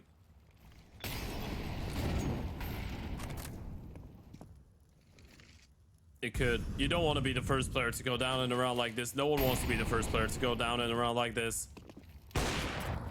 The manual, the strat book, it's all in the bin. It's all about making the right call, hitting the right shot in the right time. Satson posted on the angle. Gonna get tested any moment now, but this gets uncomfortable. No nades to cover anymore. Focused in towards middle. Takes his eyes off the angle. Laser takes him down. Down goes Stormson, and down might be going W7M. Look at Riggy. You even have the backstab coming up. Surely this is going to be it. A 3 versus 5. 1 smoke and 1 nade on the retake, and you haven't spotted out Riggy. He can hear all of this. He can get away with a double, and 1 might be enough to seal the deal. Crew, enjoy the moment, enjoy the time, enjoy your win, and enjoy your debut as you knock W7M out of the tournament and you qualify for the playoffs. What a decider, man. What a lovely game, man, to be a part of, man. I mean, we saw some great stuff there from both of those teams. We can see, of course, Crew, they've had to do it the hard way as well, getting pain in the first round. Nobody really gave them a chance versus Glories. They managed to beat them. Nobody was really giving them a chance at the beginning of this game versus W7M, and I think people are going to start taking them a lot more serious now. Crew are for real, even though it was a very close game towards the end. And, you know, you have to feel bad for W7M at the same time to be that close, but yet so far. But something has to be said about that Ancient. That's where, you know, it really made the difference. If they just close out that map, it's a completely different game. If they manage to capitalize on that 9-3 half, well, then maybe they're going to get it over and done with. Maybe that's a 2-0, and we never have that third map. We never have Crew even taking a singular map. But as we know, that didn't happen. And Crew, look, I'm just excited to see more from them, to be honest. I can't wait to see what they can do in playoffs.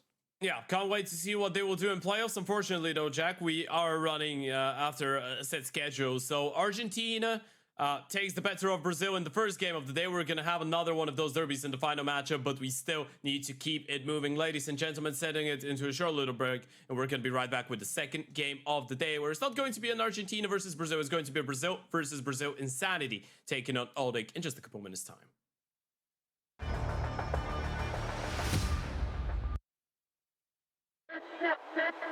Respect from 1xBet. Respect from 1xBet. Respect from 1xBet. Respect from 1xBet. Respect from 1xBet. Respect from 1xBet. Respect. Respect from 1xBet. Respect from 1xBet. Respect from 1xBet. Respect.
OneXBet and Eva Alfie present betting on all esports events on the website and in the OneXBet app. OneXBet. Play with Eva.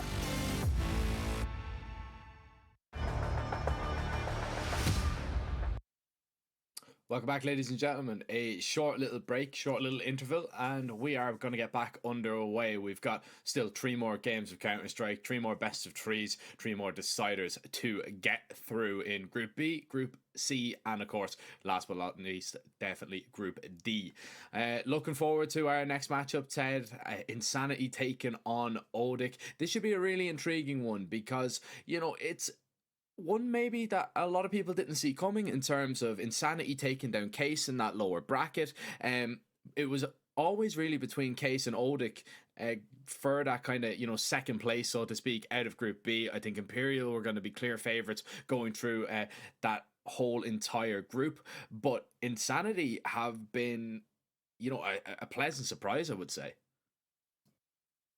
Yeah, I mean, going into this tournament, obviously there's a clear favor, right? There's a lot of expectations of Odic, but as you pointed out, I actually want to start a conversation with Insanity, man. Those guys have looked pretty solid, and for an organization that was part of the first RES that we had at the start of the year, but bombed out without picking up a single map, right? They were one of those teams that just went into the group stage, and we were looking at them and realizing they weren't really going to be a match for anybody, and weren't going to be able to really put up a fight. But on the back of a couple of new signings, a bit of a revamp team of Insanity, I think they've actually looked pretty all right?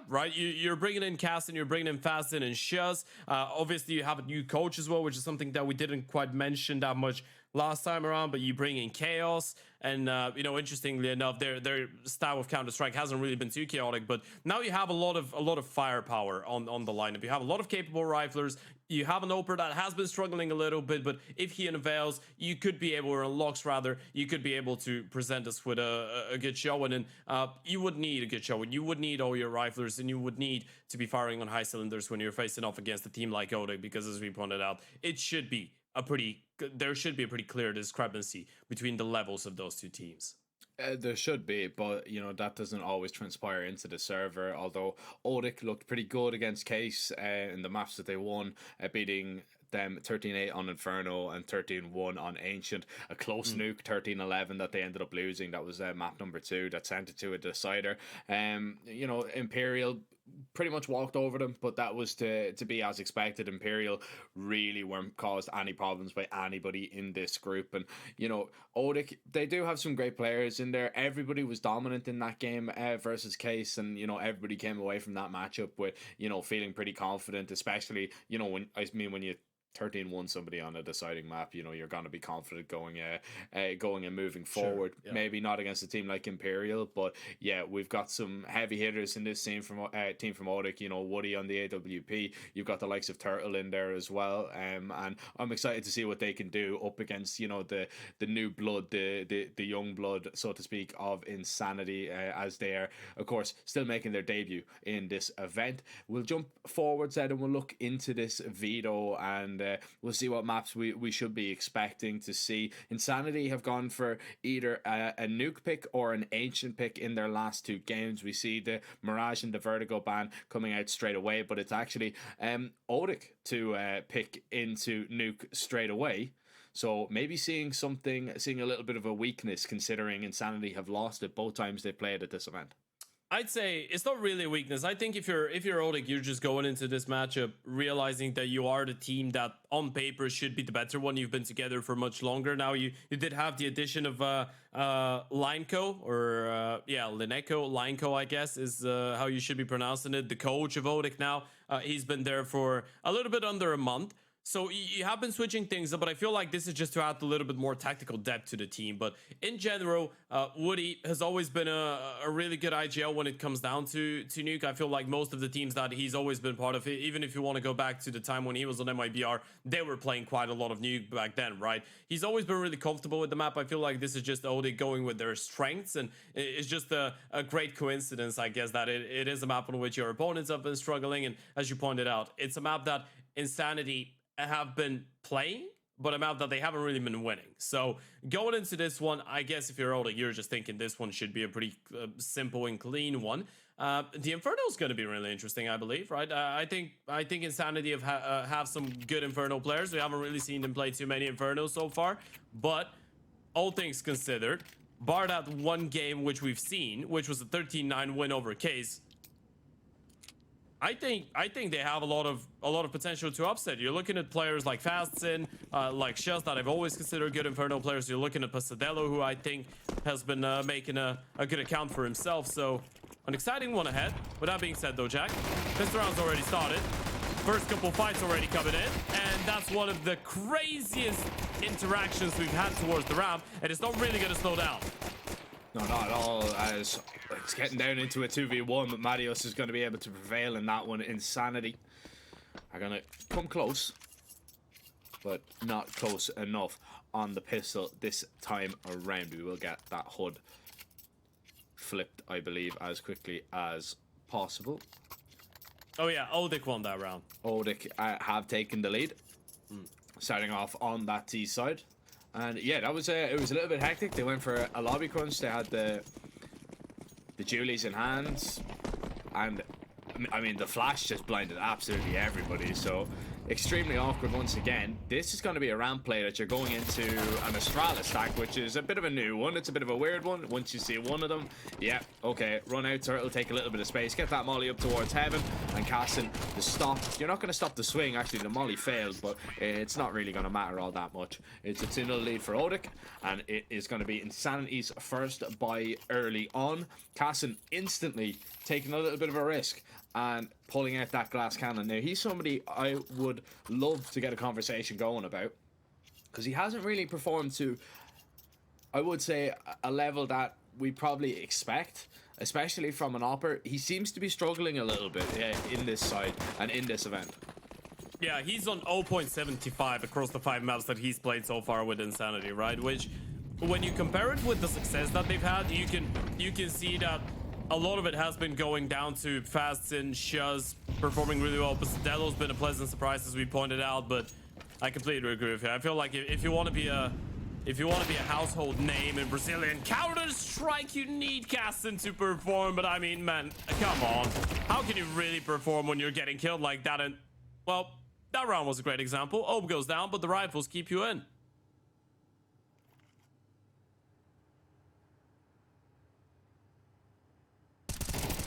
Yeah, Pasadella playing a nice off angle here. The trade, not going to happen. And Pasadella was actually nearly out of ammo there. That could have really got away from him. If he loses that fight, there's pretty much a free path down towards B. Ponter's already down here. Pasadello is going to pick up that up, and Ponter's going to be in to move. They have no idea that he is going to be here. He can get into a position to maybe do some damage, but Fasten is just going to make sure that he doesn't get his hands back on the bomb and doesn't change the pathing of that round at all. 2-1 Odik, as Insanity are going to take their first. And it was a nice opening there from Woody, really, to get it going. And I mean, Odik, they found the entries, but it just fell apart. Yeah, overextending a little bit, maybe. I mean, you could have tried to keep it a little bit more simple there, right? Getting the 2 kills, you could have dropped instantly down towards the B bomb site without providing any more fights and chances to the CTs to bounce back. Still, though, great work by the rifles. Pasadello, once again, a name that we mentioned a couple times already. giving it a good go with the triple kill. A pretty respectful bash to win them the first round. Another investment coming up. It's not going to be that great for Odic on the T side of things. 3 AKs, 2 pistols. The Uto, though, could be the big issue. Outside smokes. Looking like they might want to send a couple players in there, but IT playing on the inside of the smoke, so potentially an A split on the cards here. Yeah, Fasten's going to be holding for this 90. That's a great kill. And you're going to pop out towards, I say, a bomb site. Shields is good for just one in the rafters. It's the up on the site you really need to deal with. Katzen still somehow surviving, and he's got a little bit of support from Pesadello. That's now gone. He connects on yet another kill, though, and gets it down into a 1 versus 1. Turtle's going to backpedal here into IDK, and he's just going to shut him down for free. It's all even, as really the hero of that round was the Opera on default of all positions. Not the first time we've seen a highlight from there today. No, and again, the Opera drops while there was a Molotov on the bomb side, by the way. That's 2 out of 2. He just jumps into the flames, and yeah, I mean, it wasn't quite the same flashy play. It wasn't him that solidified and confirmed the round, but he does find a double and stays alive for quite a while to waste a lot of time there. Steals this one away. A forced by decision from Odic, though. On the back of getting so many kills, they are going to send it once again. This could be a little bit of a surprise here for the CT side. You probably would have expected an eco here for Odic, but it is a full investment with the Tech 9s in the mix. In towards the ramp they go. And it's just IDK.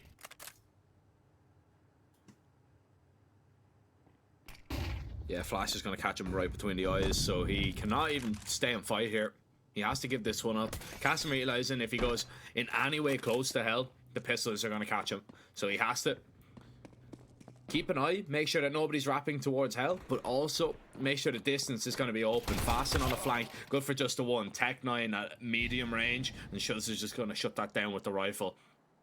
Odic scrambling to get the grips to a round like this, as Insanity are just picking the pistols apart. That's dangerous, though.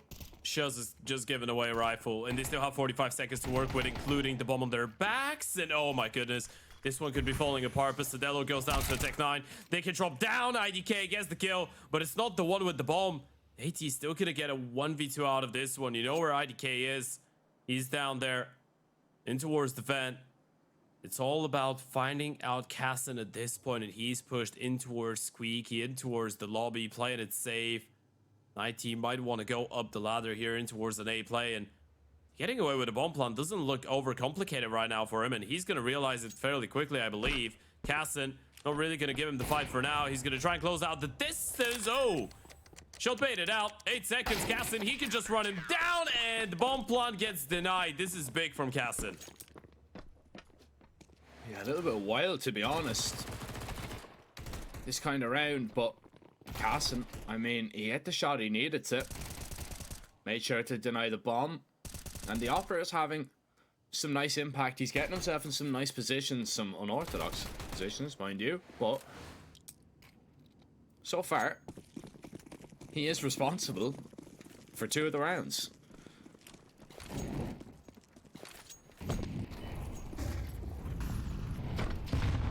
Pistols in play for Odic. Yeah, high impact. That's what we call it. Cassin. A good showing. And you know, it's our expectations of him might be a little bit unjust, because I think it's not like we've seen anything crazy from him in his career, right? But it's the fact that you were picked up by Pain and promoted straight from the academy, and the fact that you didn't get a lot of time to prove your worth on Pain either, right? It just makes it really interesting. It's kind of like you're diving into the unknown, because I know he was part of if you want to go back in time, you're looking at projects like SWS, you're looking at W7M, you're looking at Santosh, and those are good teams, but they're nowhere near the level of a team like Pain, especially in Brazil, right? So as soon as you get picked up by the academy and 1 year later you get promoted into the main team, our interest is going to be poked. I'm just going to put it that way. So I don't want to be unjust, but you were part of Pain. They probably saw something in you. Gotta show us that something, and so far he has been showing us that something on this map.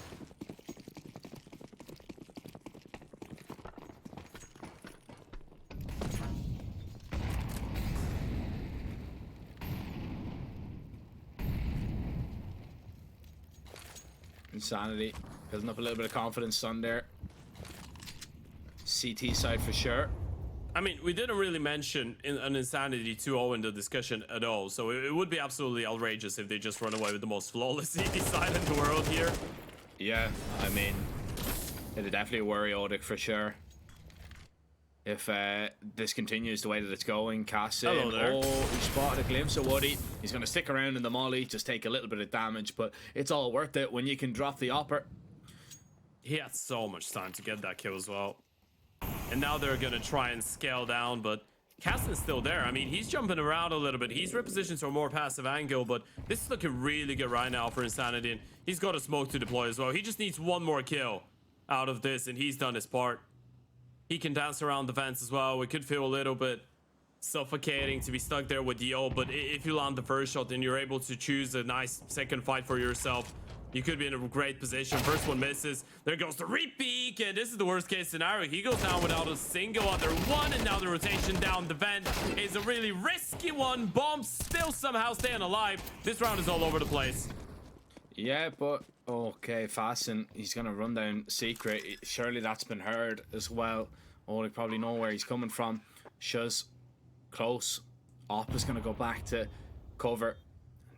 And he's looking towards the vent. Oh, he's gotten they past. didn't see each other. Yeah, no idea, but Fasten has. He's reacted in time. Marius is low as well. There's surely no way unless he finds the insta headshot on the first, and he's even been tagged down so low. HE seals it. Fasten just gonna clutch up. The util paying dividends there. Insanity will have a 5-2 lead. And Odic, they make Insanity work for that one for sure. But still, this is 5 in a row now. And something needs to change drastically for Odic because, yeah, okay, they're getting a little bit close. But, oof. I mean, even if Cassin doesn't hit that shot, I mean, even if, you know, Cassin doesn't get insta headshot, he probably has a chance to react there and maybe find another one, and that's a completely different round. Still, though, really good retake in place there for Insanity, and I'm not surprised that we're seeing a tactical timeout early on, because this is definitely not how you drew up Nuke. Yeah, even this one round, I think this is again a conversation that we had in the first game. Sometimes you make a round close, but you realize you made it close because of a misfortunate turn of events for one of your enemies. Because in this situation, Cassin was positioned really nicely to get away with at least one more kill out of this. He had 2 shots, missed both of them. That's not going to happen every single time when you're just walking into the upper like that, right? I mean, the second one didn't really miss. It was an instant headshot, but let's say he had a chance to potentially be the quickest over in the world and still get away with a kill. It's still a variable in that situation. It's not like you didn't leave him a chance there. He did have the chance to get 1 kill. He just missed it. So you want to be a little bit more decisive, and you know what? This is what you're after. An instant headshot onto the opener, no chance whatsoever. You get an opening kill. You get 90 in a great position in towards hell. Yeah, he can really do some damage in the backline here, but it's all about timing. That's what it's going to come down to. Fasten wanted to try and get ahead of the play. Just going to be dropped in towards the heavens, and yeah, this round is already over. It's falling apart. It's a lot better here from Odic. Even with that kill from Pasadello, it's just way too far gone. IDK knows it. He'll back up a little bit here. Oh, IDK has spotted a glimpse, but still, it's not going to change the outcome of this one. Odic are back. They've found a gun round after all.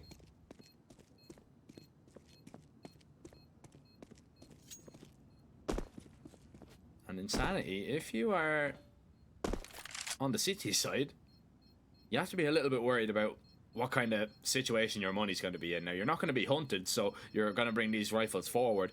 You can both drop over M4s. But Cassin not being able to afford an AWP, that could be a little bit of a problem. Util's going to be a little bit light as well.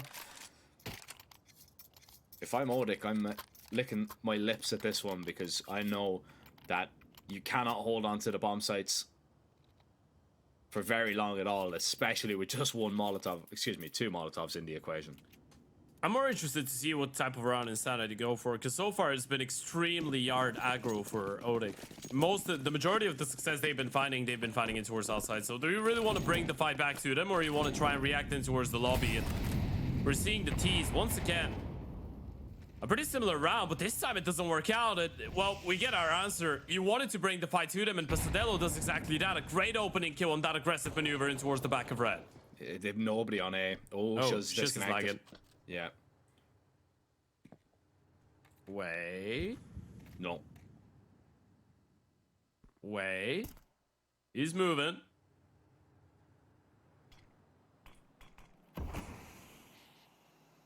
Imagine he recovers into the round. Well, I think he will disconnect. Yeah, he's out. Fasten, gone.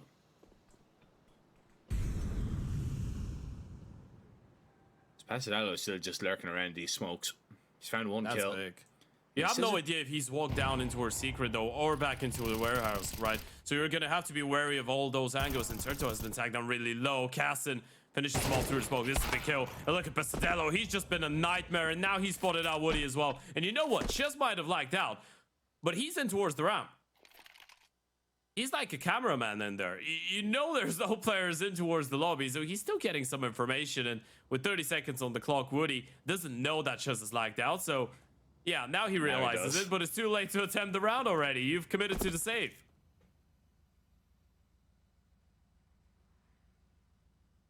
So can we count that one as a 4v3? That Insanity you're able to convert? I think so. The only reason I'll say no is because I believe if Woody gets that refract and realizes he's in a 1v2, he's gonna go for it. Yeah, that's probably a fair point. So yeah, I think just being there, he was kind of like a ghost. He was a factor, right? It was just paranoia. He was a placebo, or how modern day entrepreneurs like calling it, a gazebo.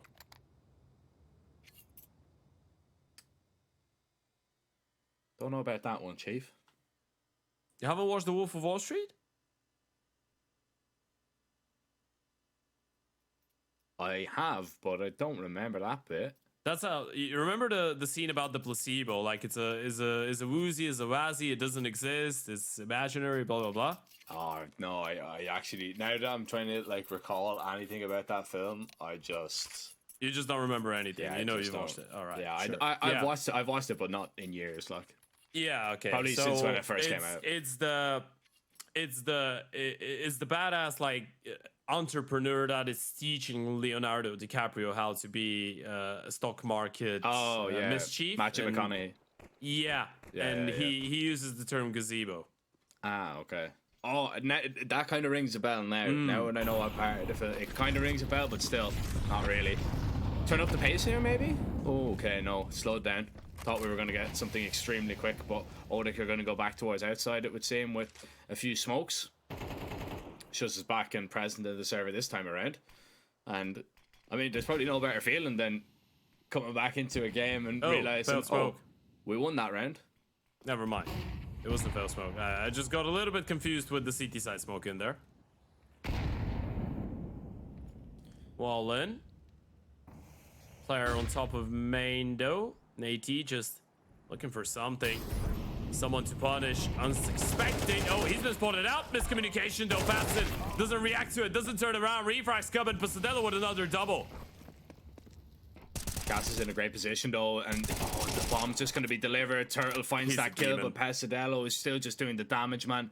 He is really making the difference. 15 and 7 right now. Another multi-kill going his way. And Odi can't quite believe it. Woody can't quite believe it. He's been left in a clutch situation. He's only registered 2 kills all game. Has to get his hands on the bomb. Knows that the A bomb site isn't going to be safe, but last time they tried to drop down the vent, there was somebody waiting right for them. He's going to try and plant for heaven. IDK has already begun the push, and that timing, I mean, Woody can't quite believe it. Peaked, taken down. Pasadello, though, it's all on him. He is destroying Odic right now, and they do not have an answer for him. Yeah, he's their nightmare. Excuse the pun, but Pasadello's been absolutely outstanding so far. Multi-kill after multi-kill in towards the outside. Playing around the smokes, pushing early on, disappearing after that like a ghost, appearing a second time. He's just been haunting them. And I just googled that, by the way. Pasadello does mean nightmare. Ah. It literally, quite literally means a nightmare. Yeah. Never would have known that. Oh, Fasten, that's a nightmare of a start to a round. Oh, and it even gets worse. Turtle, a double from door. More? Oh, Turtle! That's ridiculous! And he's out on A. Eventually, Finally. he's going to be stopped. He was so low, maybe I don't want shielded to a say little anything, bit by by the his way. shell. This is a losable round for Odic. I don't say winnable for Insanity. I want to say losable for Odic. There is a world where they walk into the op, they feed him a free kill. Okay, they won't walk into the op. Back in towards A they go though, and that's where IDK is. Something spectacular required by IDK. Ooh, could have lined up for him. Yeah, he saw so many people, unfortunately. You know what? We were all waiting for that cast in 1v4. Yeah, you'd be waiting a while. Drums, please. 7-4 scoreline though. Caston saving this up. Money is really going to be horrible for Insanity now. This is Odic's path to 5 at least. I say at least, it's 5 is all they can get. But I mean, Insanity, what are they really going to have to buy here? I think the maximum they're going to get is 1900.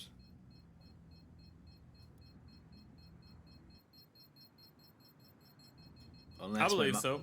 Unless my math is incorrect. Which it is, 1400. Okay, 14, yeah. Unfortunate. Oh, we can say it's a great response though. Look at that from Turtle. Look at the third kill. Check that out. This is so satisfying to watch. Whew. He is quicker than a rabbit. That's all I can say for sure. I mean, I know he's a turtle. You know what? That was nasty. That was a great play from him. And this is the type of a play that turns around the entire half right now. Look at the investment. Insanity forced to go for an aggressive play, and it will be the lobby crunch. Oh, and it's already started well. Ponter's dead. This is where the problems arise. Woody's just going to be forced back, and he will get out of there with the bomb as well, making sure that he's not going to drop that in towards the side. Marius, great shot. Turtle now finds a little bit more, but look where the bomb is. Oper with the ball. Yeah. And they know Right. it as well. They've seen the bomb. They're going to go looking for him, but you can look, you just can't touch. Odic within touching distance now of Insanity. And 5T rounds, all things considered, the way that it was looking and shaping up when the guns came out is not a bad result at all. No, not at all. I mean, this is, again, as we pointed out, at one point looking like a game that could run out of your control, and now you've been able to recover. That's why we pointed out and tried to emphasize on that triple kill from Turtle, right? Because if that doesn't happen, we sure as hell don't know what was going on. I mean, Insanity was looking really good on that CT side. But Sadello just running around, getting multi-kill after multi-kill, went towards outside. Caston starting to get fired up as well in some of those rounds. Fast into... You desperately needed that response. The difference between 7-5 and 9-3 is out of this world. And now if Insanity want to stay somewhat competitive, they need this pistol round. And you heard it right. They're in the lead, 7-5. But if they drop the pistol, things might change quite quickly for them. And it will be the A play.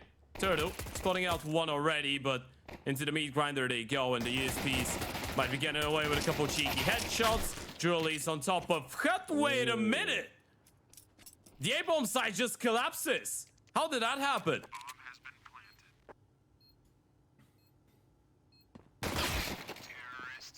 How did that happen? That's the question. How did that one go so wrong for Odic? Insanity. That they even get onto a bomb site. Everybody was ready for that. They had a player top hut, they had a player in towards main. They managed to find the initial kills. Oh, it was the double door presence really that just overwhelmed them. Too many bodies on the screen didn't stop them from getting out of the entrances, out of the This mouth. is still a game. Yeah, it's still definitely up in the air.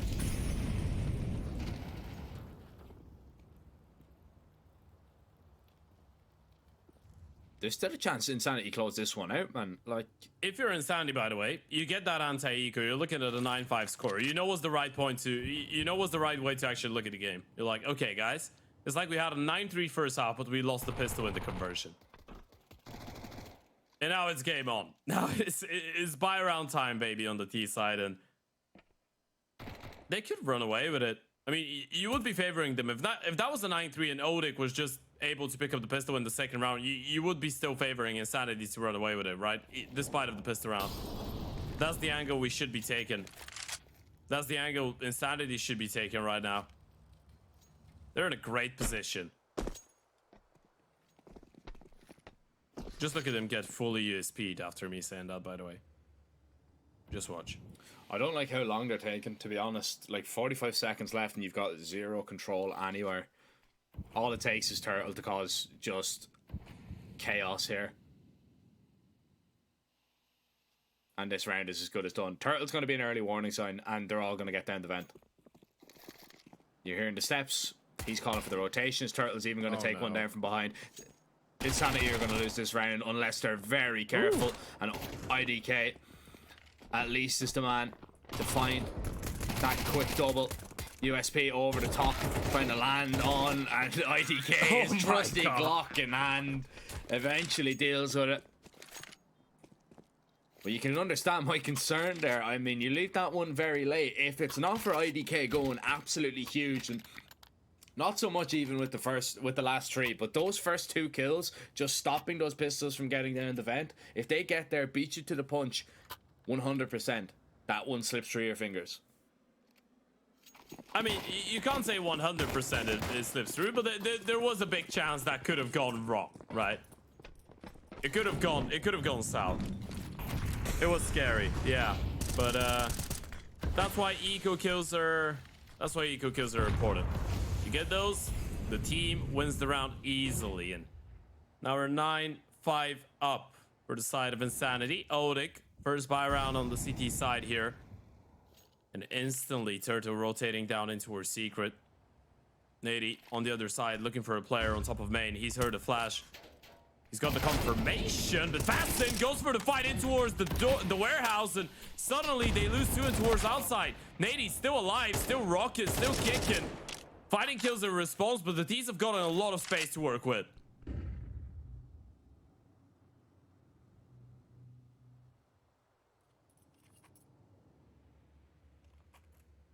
Yeah, you have a lot of space to work with. You've done damage. And you found another kill. IDK punishing that aggression towards lobby from Ponter.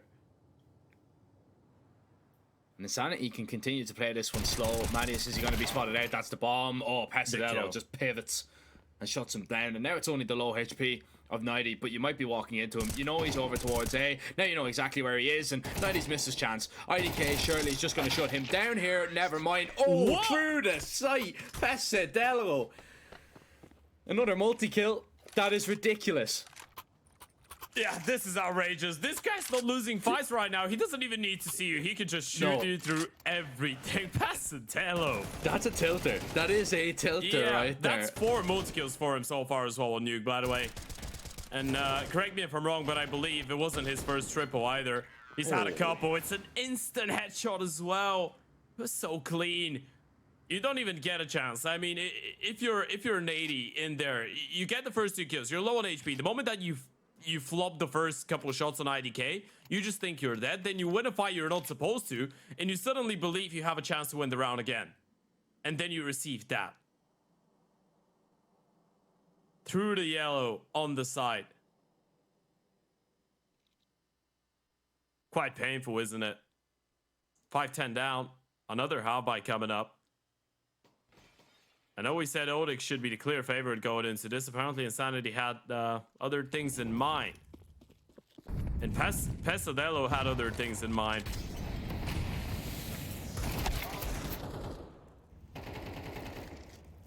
I don't know what's going on.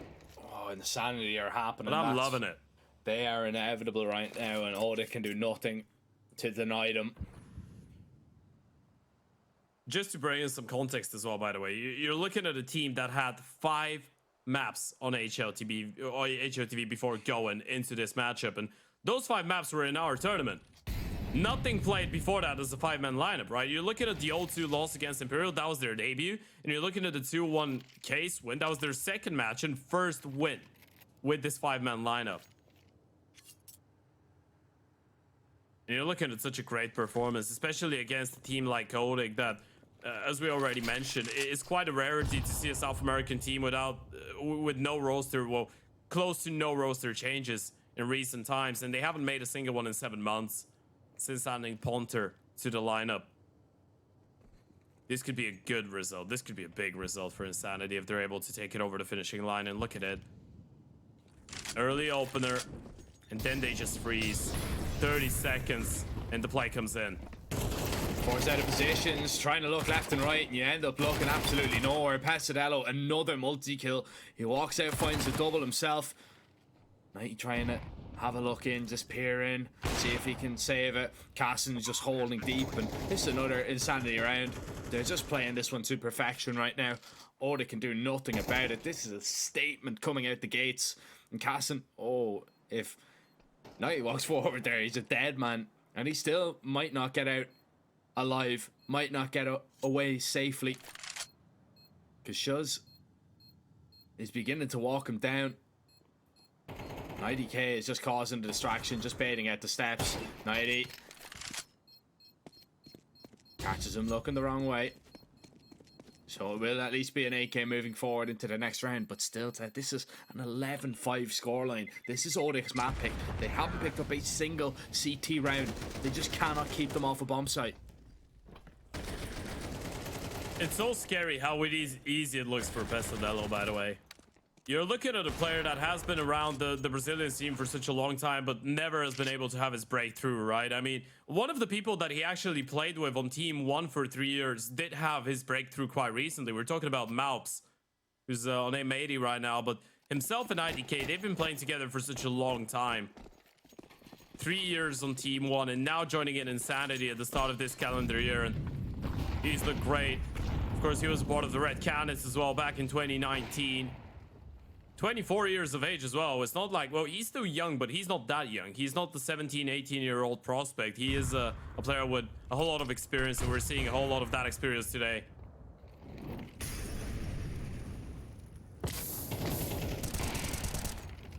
Turtle forced into a fight here. IDK is going to come back to try and help out his Hopper, and now Turtle's got a free reload with a kill, with the advantage. Casson still feeling the pressure of the backdoor player. He's going to be mollied and forced out, and Shuz is going to deal with him. That was a much needed fight to win, but Shuz loses his life in the meantime as well. And Fasten, although he's getting down secret here in this position, it's good, but it's also bad at the same time, because his teammates are nowhere near him. They can't really group up with him at all, and they've spotted the bomb towards outside, so support is going to be on the way for the CTs. There's the jiggle spotted by Casson, and I don't see a way that they get across here safely unless Odic just give it up entirely, which they will for now. Fasten trying to lock off the rotates, but what he's already down. He's already down double though. I'm not sure if he did. I mean, even if he does find the first kill, he's not ready for Fasten. This is a free refrag. Pesadello goes down, but you can still get away with a bomb plan here. Smoke on the bomb site. Rotations are going to be fairly quick, but they can't go down the vent. Everyone's coming in from secret. 2v3. Retake on this B bomb site can be tricky, especially with Casson now making it a 2-on-2. You've got the advantage, and the smoke down just makes it so difficult for Odic. They're gonna have to go towards single here. You need to go quick, if you go at all, and you need to find these kills. The smokes are just up everywhere. It's making it so difficult right now for the CTs. Molly in, the Opera's been dealt with. Fasten in this 1 versus 2. If he bides his time, if he takes him off the bomb, this is everything, and he gets him off. It finds the kill. There's no time. Fasten could just get away. He knows he's won the round, and Mattias is wasting so much time trying to find the op. It's not gonna matter. You're going down, you're dying, and your map pick might go with it. It should be going with it. There's no way they're getting away with a round like that. That was a 3 versus 4, stuck in towards outside with no nades left to even cross down safely. And it's Fastin in that position in towards the vent. That was unaccounted for. They had no idea. Great aggression from the CTs in towards lobby. But look at that from Fastin. Woody completely blindsided by him. Caston hits the most important of shots, and even though he goes down, Fastin just needed one more fight. 4 HP to spare. If he goes down there, there was plenty of time. And look at the rush in towards A. They want to finish it off, and they want to finish it off now. They want to let you know about it, and that's exactly what they're gonna do. This T side is not to be meddled with, and neither are Insanity. Ponter, the newest addition 7 months ago, is not going to be enough to save the day. Fasting with 4 to finish it off as Insanity. They come out the gates swinging, and it's Odic to be knocked down first. Wow, and that was a shocker. I mean, that's if the previous game was a surprise because of the end score, well, this one was a surprise for so many different reasons. First of all, Pesadello, absolutely genius. Second of all, a 13-5 on the map pick of Odic on Nuke, one of the best maps, if not the best map of Odic historically so far this year in the last 6 months. That was outrageous. I didn't see that one coming. Insanity are coming in with the door, and they're not opening the door. They're just kicking it in the room. It's the SWAT team all over again. FBI open up because Insanity's in here, and with their map pick coming up in map 2, this is not going to be an easy task for Odic. They are fighting for survival. Jack, we're throwing this one into a break, and we're going to be right back in around 10 minutes. But Odic need to wake up, and they need to wake up now.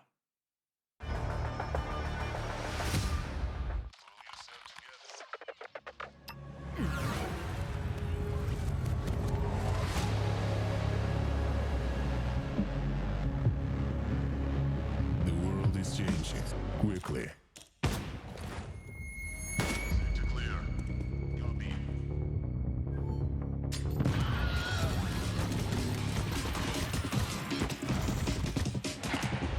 Sector clear. Copy. Shoot it.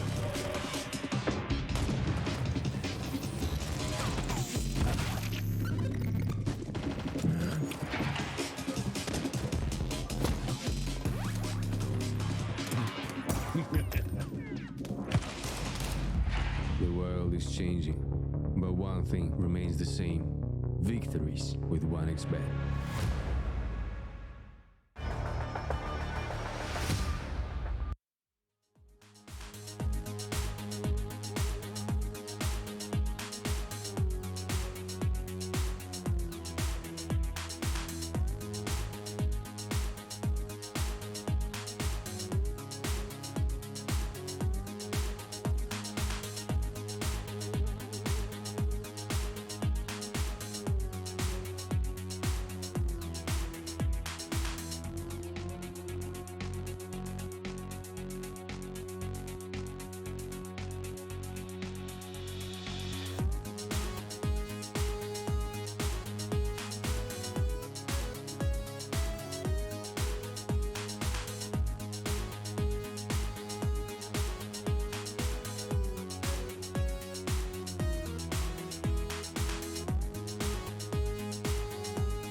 very complicated job, but I love simple things so much. One move, one push.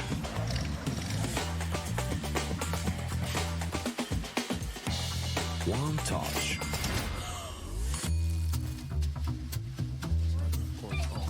One love.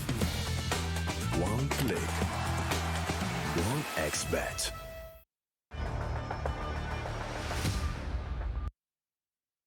Welcome back, folks. We're ready to kick things off with the second map of the second series of the day here at the RES Regional Series for LATAM America. Now, it has been a great day of surprises, Jack. Starting us off with the result of the first series of the day and going into the second one, we didn't see Insanity destroy Odic on Nuke. Well, we didn't see it happen before the start of the game. At the end of the day, we ended up seeing it. And, you know, that was a little bit shocking. Give me your take on it. Do you feel like this could be a repetitive thing? Are we expecting Insanity to keep it up on map 2 as well? I mean, look, Inferno, it's a map that they've already won, you know, especially because we haven't seen actually them win Nuke this event. And, you know, this is the only time we've seen this team play on HLTV, and then they come out and do that. That's an absolute statement. So, I mean, if they can hold up that level, if they can keep Pesadelo absolutely fragging out of his mind, yeah, I think they can definitely take this on 2.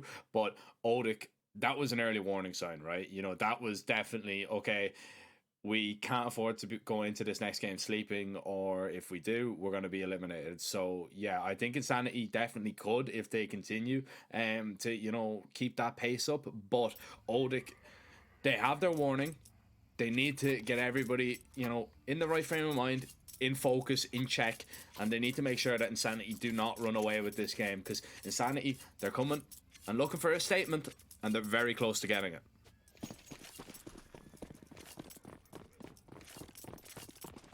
Yeah, certainly looks like it right now. A 13-5 on map 1. Now we're on to your map pick. For a new lineup as well, that could be a big result early on in their development as a team. We say that though. Aggression in towards the apartments. They're going to clear out that part of the map, but the play of the T's is coming in towards B, and it's coming in any moment now. Marius is going to spot some early information. Spot the players, hear the steps, call the rotates back. Plenty of util on this T side. Insanity are going to want to try and pop through this if they can before the rotations come on in, but it's too little too late. CTs are going to have a lot of bodies here to defend. Whether that be through a smoke, exactly how Fatson gets that first kill. Nighty is going to be able to claim one before he has to fall back. Bomb should go down, and the 4v4 retake about to commence. Yeah, really important fight happening in towards Banana though, and it's going to be a double peek from the T side. Turto, he's heard the steps.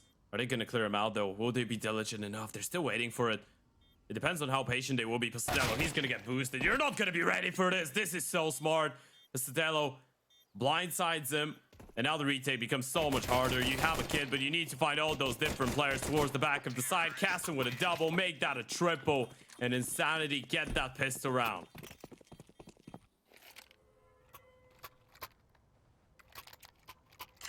They start the better. Odic are on the back foot early on.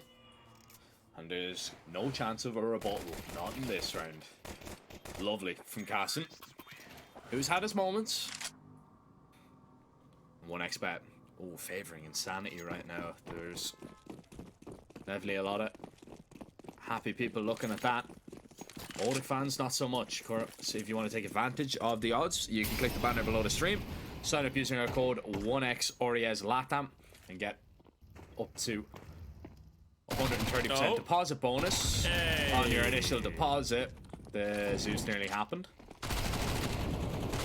Oh, but not to be. That's paradise. This is paradise for Casson. Yeah. Oh, wait. IDK didn't get a single one. No, and he can't quite believe it.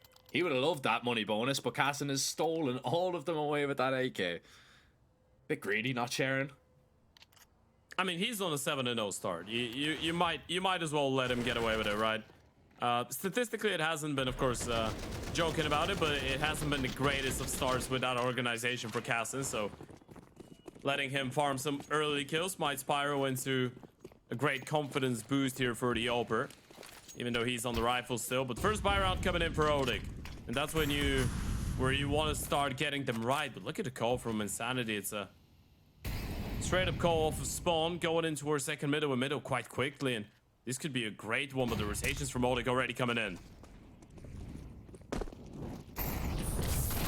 The rotations are going to be needed. Pestillo doing so much damage on the way across. Fasten is just going to clean up the second. Oh, Nighty doesn't quite realize it, but Fasten lurking behind him. He was thinking about it. Fasten, what a shot that is. Woody's in trouble here as well, especially if Turtle goes down for nothing. You might overlook it. 1 for 1. Yeah, they have.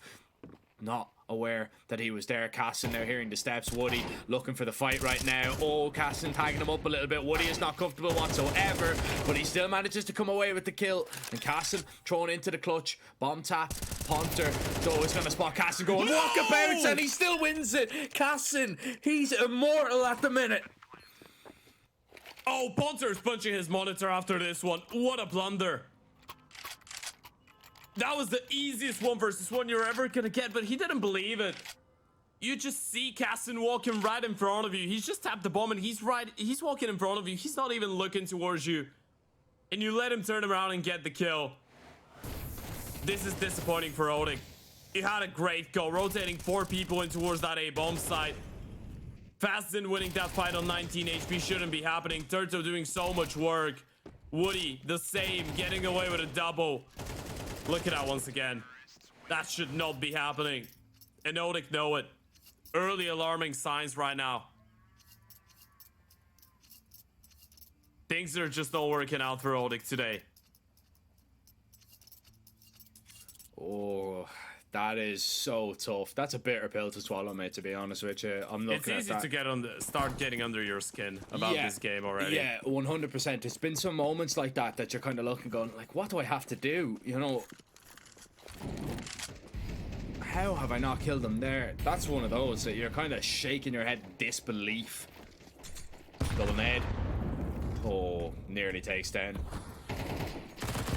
That's a nice nade in retaliation. The pistols are going to try and swing to do some damage, and they are just softening up the AKs a little bit. They are forcing Insanity back. This is a good start to a round here for Odik. Let's not forget.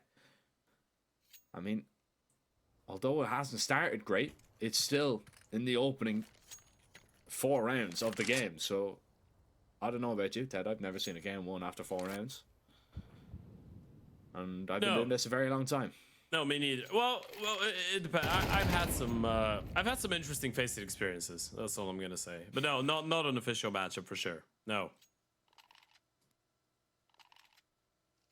The only games I've seen won after 4 rounds are Onipix or Wingman matchups. That's an entirely different style of Counter-Strike. It's a different game. This one though, really well done on the util. Matthews still on top of the boost, looking for a headshot, tapping away, but doesn't find a kill, and now that's given away the whereabouts of both him and his own teammates. So, yeah, that B-bomb site has collapsed officially. That's going to be a 4-0 lead for Insanity, and you know what? You're making a fair point. We haven't seen a game being won after 4 rounds, and that's the way that Odik should be looking at it, but in the end of the day, it has been a difficult day for you. And you want to make sure you're not trying to prove that statement with the game being won after 5, 6, 7, 8, or 9 rounds as well. What I'm trying to say is, the sooner you get around on the board, the better. Quite literally.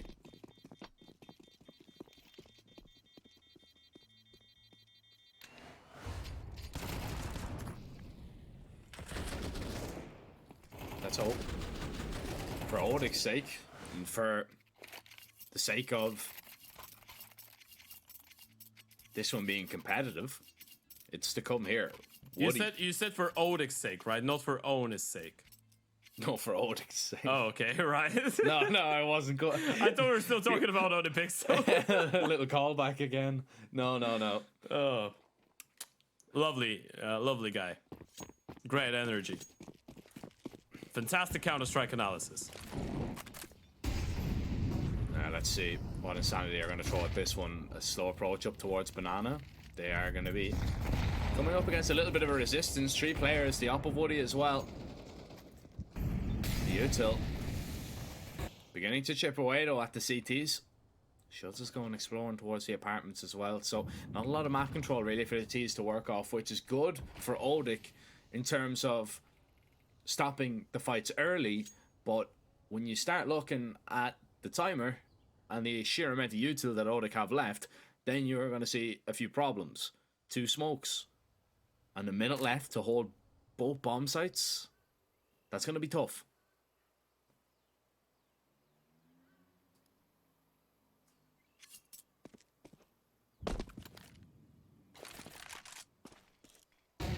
Woody trying to go for the peak.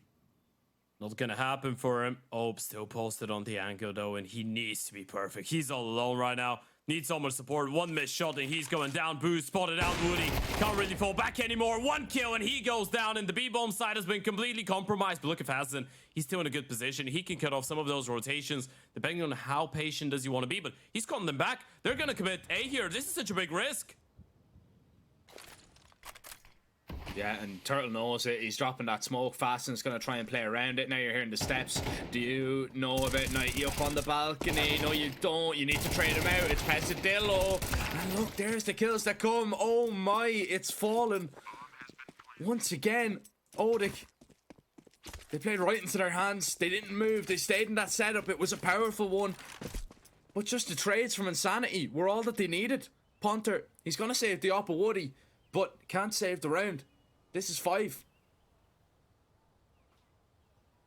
Are we allowed to start getting really, really worried now? Oh, I'm so worried, man. I'm so worried for Odic. Nothing's going right for them at all. And I mean, even there, in that position, they have the stack over towards A. Woody is playing way too aggressive there, and he knows it. He knows he's made a mistake, and he has not had a good game at all so far. He really struggled on Nuke. He's 4-4 right now on Inferno, but that's a big misplay. He needs to play to survive over towards B and pull those rotations, especially after deploying the smoke early. Yeah, completely agreed. You just giving away your life right there, and it's the fact that there's what 35-40 seconds on the clock that these can go into the bomb site, they can rotate back, your teammates have no idea what's going on. That's just tearing apart the defense, right? Odic, second tactical timeout. And you know the worst part of this is when you're because every now and then your IGL, as every single player, everyone has bad games, right? But when it's your IGL and your Opera at the same time, it could in a way cloud his judgment to some situations, right? Because you're getting into your own head. You're thinking about the impact you should be bringing in as an Opera as well, and then as a captain. The fragging department, rotations, support, getting kills. There's so many things, and when things are just not going great, and you realize you're not making the best decisions, you're just getting a little bit upset at yourself. This is when the experience needs to come in. But even with the experience, it's really hard to stay focused and pretend nothing's really going badly for you. So the problem that I find with the opping IGL role is that sometimes when your team aren't performing, you feel that it's on you to go and do it all. Yeah. So you put yourself in those situations that you are playing almost as if you have a cape on. You have to be the hero, and that's the way that the mentality goes with it. Yeah, because then you feel like you need to take responsibility first as a captain and then as an Opera, and then combined as the two of them. Exactly. Like I've worked with op IGLs in the past, and you know there is a little bit of that in it. That you know, even when the games are going wrong, you feel that okay, well my teammates aren't really doing it. I need to go do it, and then you put yourself in a horrible position. And the op role itself, obviously, it needs to have a lot of impact, but when you're calling behind it as well, it's why we've got so few op IGLs when we're looking at the top level, because it's so difficult to do and do effectively unless you've got a certain system implemented. But when then that system falls apart, that's when the trouble begins to arise. Now he needs to find that kill. Turtle overwhelmed once again. That A bomb site is going to be taken from Insanity, and it was a very limited buy in what they have. They did have a rifle on the site, but Odic aren't even going to take a look into this one. Insanity are really taking Odic for a spin right now, and there is nothing they can do. Even the kills that you should be getting, and you know you should be getting, that's when you know things are just not going your way, and you're fighting I don't want to say a lost fight because it's too early going into this map still, but At times, that's the feeling you might be getting. Even simple fights as the one in towards the back of the A-bomb side, the MP9 is going down. You probably don't win the round even if it gets 1 kill, but you feel like that should be a 9 out of 10 times kill for you, and is the 10 time here. And it has been the 10 time in a lot of those fights so far for Odic. And you know, it's not even criticism towards the players. Is once things start going downhill in a game like that, they just keep on rolling, and it's nearly impossible to get out of the hole. And you know what? I guess one thing that is quite good for how this game has been going for Insanity fans, and taking a look at the initials that they had, which were quite high. Had they actually gone over to 1xBet, they would have probably gotten a great offer out of it. And for those of you that haven't checked 1xBet out, make sure you go and do that. Click the banner below the stream. Go over, use our code 1XRES LATAM, and you're gonna get up to 130% bonus on your initial deposit. Now, we get into round number 7. And again, we're gonna say the same thing that we have said for the last couple rounds. Odic need to start picking up rounds on the board, and this time, the opening kill will go their way. Opening 2. Still challenging. Yeah. Still challenging. Yeah, they are trying to get it done. Wanna seal this round early, and I mean, look, they've taken massive control. They've taken 2 lives away. This is surely where Odic's luck changes a little bit. It's just about how Insanity want to approach this one. Smoke over towards long once again. We're going to see Ponter left solo over towards B. Woody is going to be a fast rotation. And Ponter can't really stick around. You need to play this one safe, especially when it's 40 seconds left on the clock. But still, in this scenario, if Insanity go quick, Woody's not going to be here in time. And he's going to be smoked off regardless. Yeah, this is still dangerous, even with the 2-man advantage. Even if Ponter gives it away, he just needs to make sure he stays alive, right? You want to make sure you have the 2-man advantage going into the retake. You don't want to give him a peek. This is so dangerous. If he goes for the peek, the Oper's holding. Ponter waiting for the flash. There it goes, but no time. They're going to save it. And honestly, this is a relief for the CT side, because if this one goes wrong, then your entire game is never recovering mentally. But Odic, they get this one over the line. It's a first, and it's 0-5 surviving, which is going to do wonders for your mentor right now. It is a long way back. It's still difficult. 1xBet agree on that statement. But all great comebacks have to start somewhere. This could be the start of one. You still have a long way to go, though. You're not going to be able to just send Ponter down banana and rely on the fact he's going to get away with a double kill without even a deep banana smoke, and he's going to be able to even bounce back after this.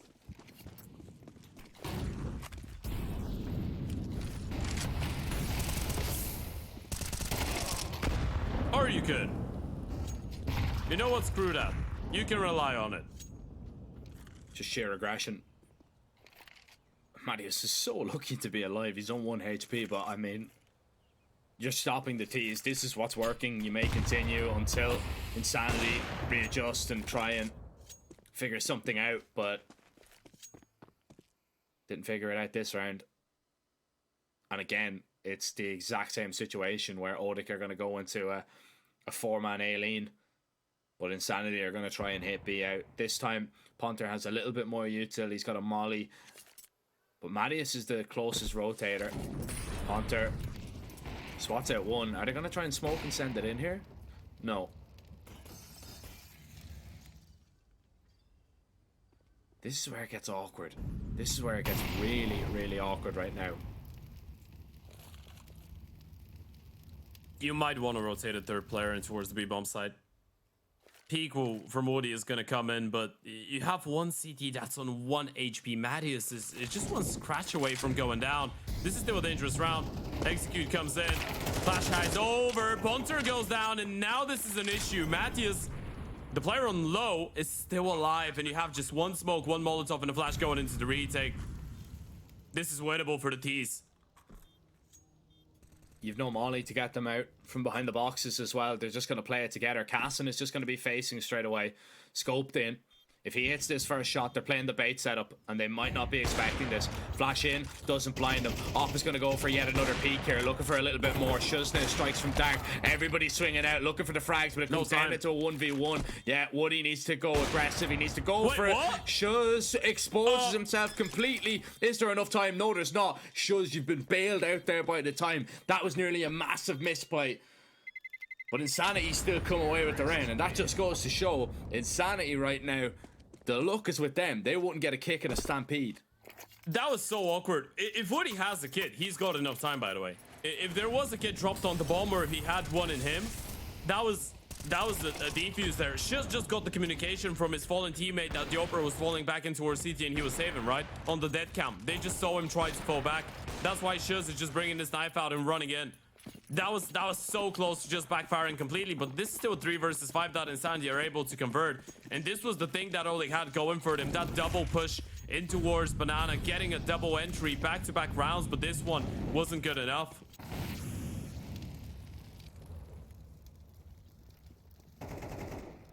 Look at Casson. Woody is still sticking around though. Finally deploying the smoke.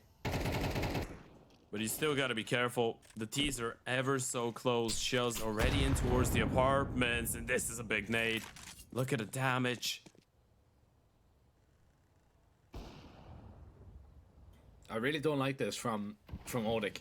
Every time, every round, they keep leaving just one player over towards B. They take it, and then they rotate 4 players away. This time now, Ponter is going to come back, which is a little bit better, but the leans that they're doing are just way too often, and they're going to become very easily readable. But I think that's because Odik are so desperate for rounds right now that they feel like these are risks that they have to take and hope they just walk into stacks.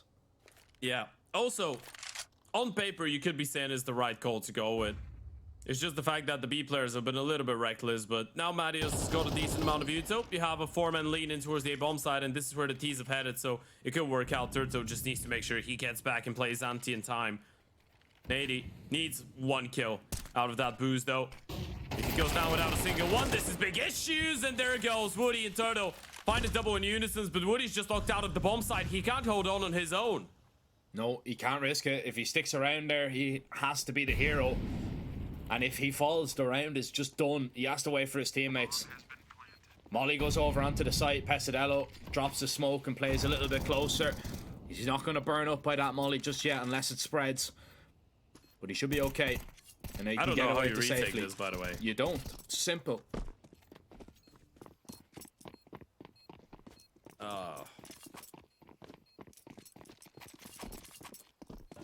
That hurts so much. It hurts even more because it's the right decision. You can't justify it. 1 flash, so many players isolated in towards the same position behind a freshly re-smoked Moto. You can't justify going for it, but you're down 1-7, now 1-8. You're just quivering right now. Every single time you need to go for a save, your skin, you can just feel the goosebumps. You hate it. It's not the good goosebumps either. This is the bad ones. It's a painful deja vu every single time.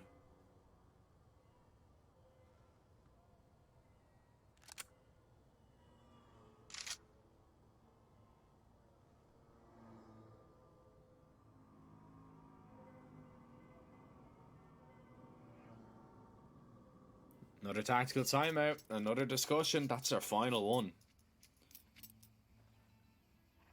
And they need to really figure something out quickly.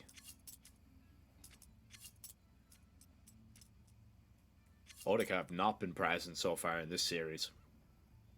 And it pains me to say, I don't like Selena. I was expecting this deciding game to go a little bit closer, but right now, Insanity are just playing them like a fiddle. Everything that Insanity are throwing at them seems to stick. Pesadello dropped early, steps. Woody realizing what trouble he's in, needs to be good for the 1. He is. Casson unable to find that refrag, and the advantages here make that a 3-man. It is down to IDK, who begins to move around in the back. He finds one for free, but the next one is going to cost him a little bit. Needs to get his hands back on that bomb.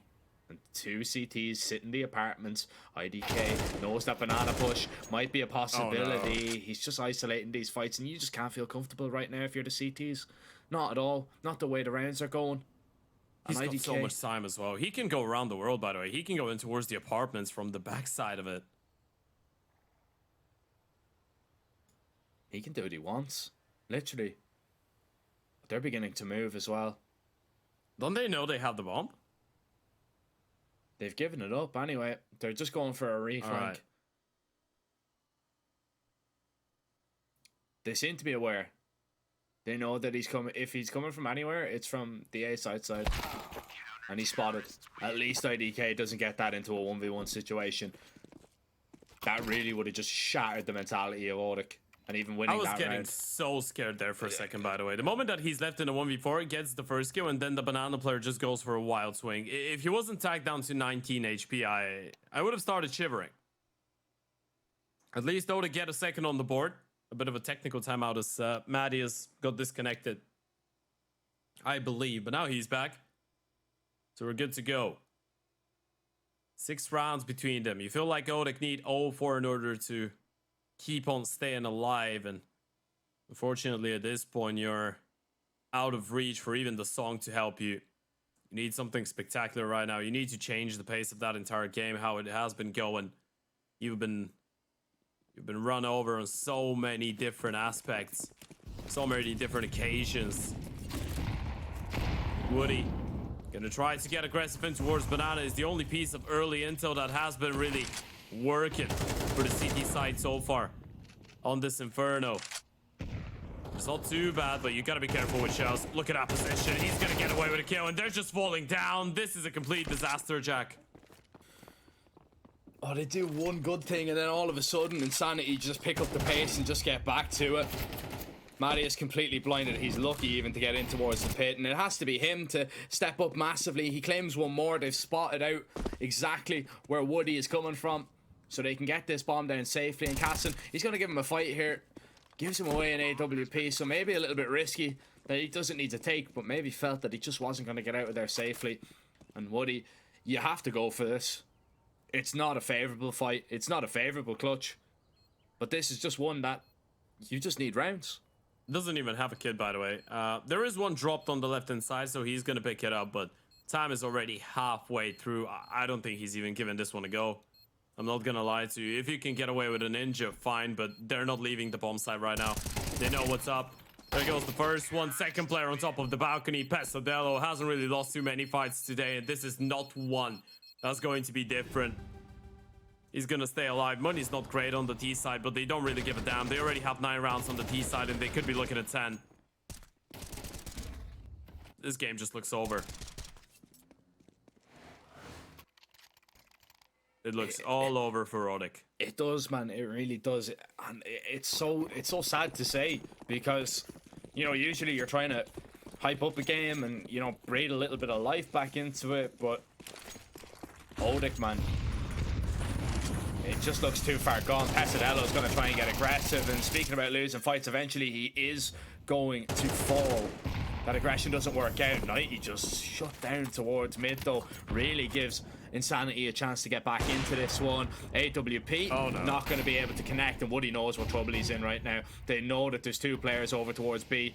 Are they going to just commit through this molly? Or are they going to reroute through the apartments? And because they have to reroute, it's allowed enough time for the rotations to come on in. It's a stack towards A. All 3 players are here.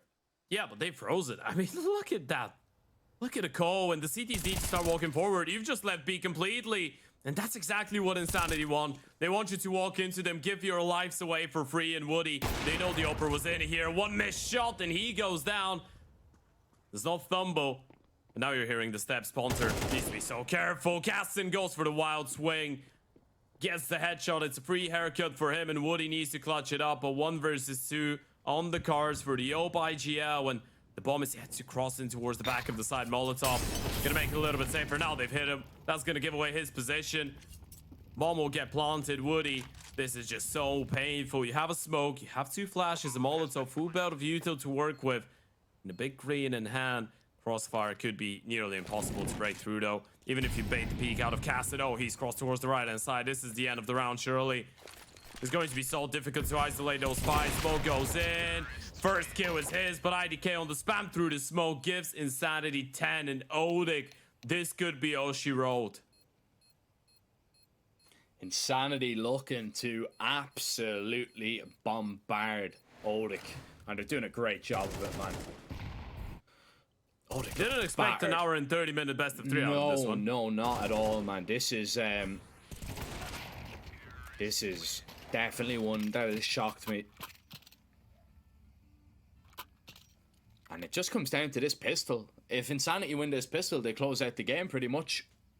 If Odic win it, they still have a chance. Look at them odds. Oh my. If you think Odic have a chance of coming back, you'll get pretty good bang for your buck. Sign up using our code 1XORIES LATAM over at 1x. Yeah, and that's a big if, by the way, folks. When you hear Jack say you're gonna get a big bang, I mean it's a pretty big if. Yeah, it is a Insanity massive have if. been playing some good Counter-Strike. I don't see a way, especially if this pistol falls in their favor. And it's already started great. You found 3 players, Right. make that 4. Woody's the last player standing, and Woody is the final Winnable. boss of Odic once again. But yeah, winnable Right. when you run right into Pesadello. He has been absolutely spectacular so far today. And Carson having an unbelievable Inferno game. 15 and 5. This is it. No bomb plant to boast about either if you're Odic. This is just going to be straight up the Eagle round if you're going to buy into it. If not, you're saving for a rainy day. That rainy day has come, and it looks to wash Odic away out of this competition.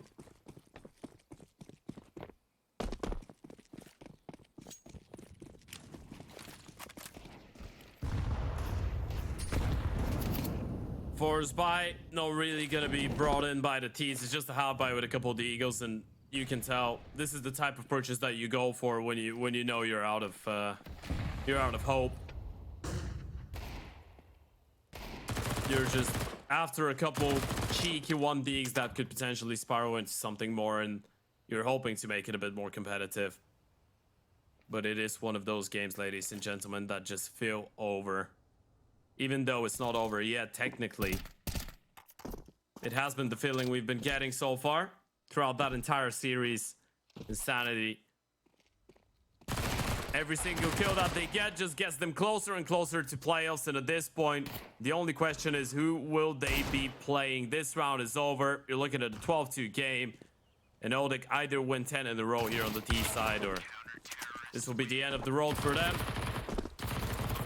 A team that surely had some pretty big goals going into this one. A team that has been on the grind so far this year. One of the teams in the tournament that have played the most officials so far in 2024. You're looking at over 90 maps with that best of 3, Jack. You're looking at 90 specifically with that best of 3.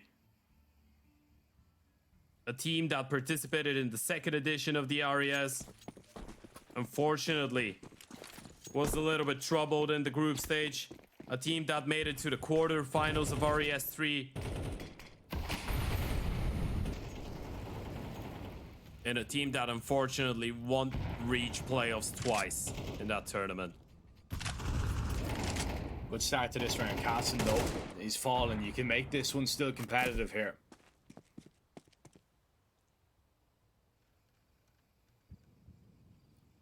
You can still make this the T side to remember. You can at least try and give it a good go. Fighting for respect right now. One round at a time. One foot in front of the other. Low HP on one of those players, though. Could be a little bit worrying. And look at the rotation. Insanity. Having a read of the situation right now. IDK's got Banana under a lock and key. And Pesadello's going to get closer. That will allow Fastin to creep in closer in towards the bomb site itself and support Shaz. They're wasting a lot of time right now. And Fastin's got a Molotov. Shaz has got a couple of flashes. This round might not be over.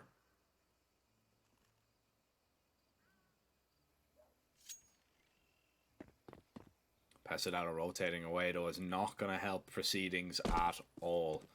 IDK is still seeing nothing, though, and Pesadello's going to begin to move back. It's going to be too late, though. Yeah, they're already across. But just is going to be holding for just a one and done here. Fast in on the site, 1 and 2. Maybe there's a chance. Bomb drop. Pesadello If he swings through that smoke, he can do the damage. Took a turtle out in the open. Needed to win that fight. And IDK has made a step. He's got a kit at his feet. And the SMG will do him no favors, but there's an AK right below him. He's going to creep his way forward. Wait, what? They didn't hear him?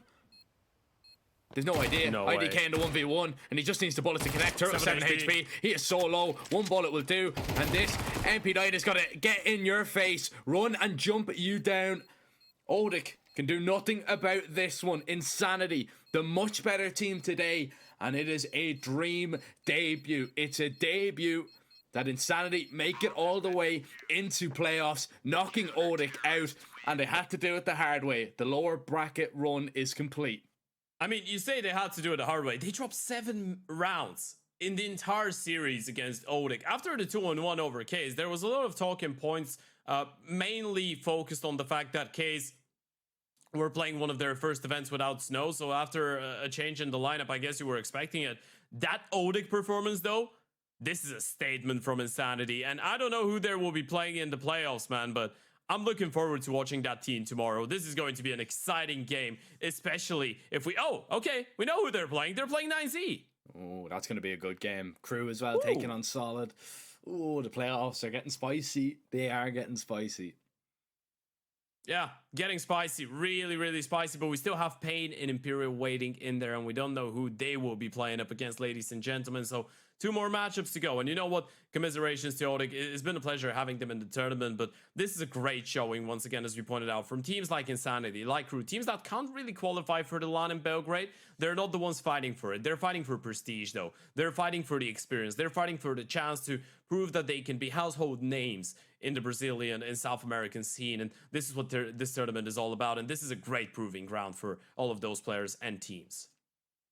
It is, man. It really is. And, you know, just to see so many teams kind of just come together for their very first events and, you know, begin to get results like that against teams that, you know, have been playing so well throughout this this Res LATAM stage of events. And, well, I'm excited to see if they can continue that dream run going into the playoffs. It's going to get a lot harder from here on out, though. So, you know, we'll see what they can do, and we'll see as we move forward. Because, as you said, Ted, we still have 2 more games coming up. We still have to find out who are the 2 next teams and final teams to advance into the playoffs. We should have the schedule coming up on your screen in just a moment. I believe it is Red Canids taking on Intense Game in our very next one, and then Bestia Sharks will be coming up later on today. But there is going to be a little bit of a prolonged break, because that one was definitely a quick one.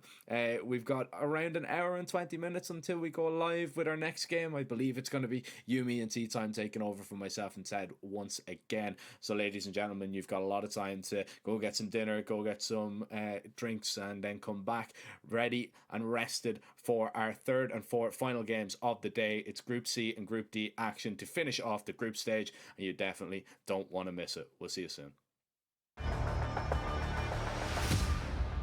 Hello, son. Hi, Mom. Pretty girl. This is Eva. Nice to meet you. Thank you very much. Your dad's just making his favorite dinner. It's duck. Come on inside. They're all probably too gruesome to tell you while you're eating at the table. How's your food? Is everything okay? Good, good.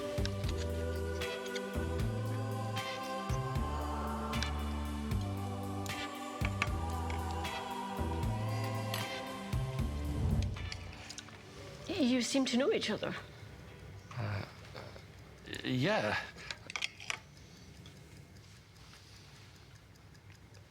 This is the new ambassador for 1xBet. Oh, I see.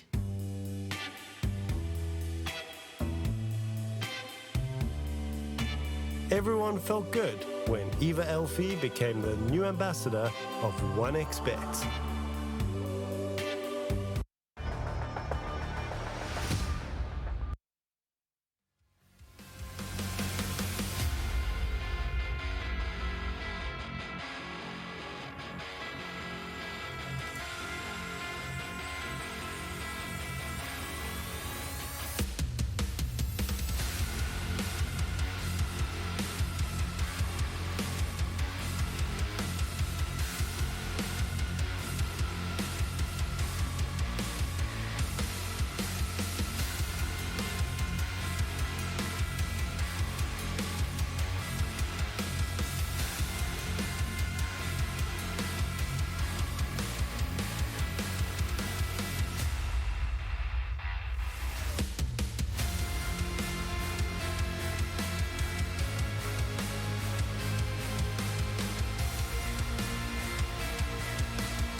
respect. From 1xBet, respect. From 1xBet, respect. From 1xBet, respect. From 1xBet, respect.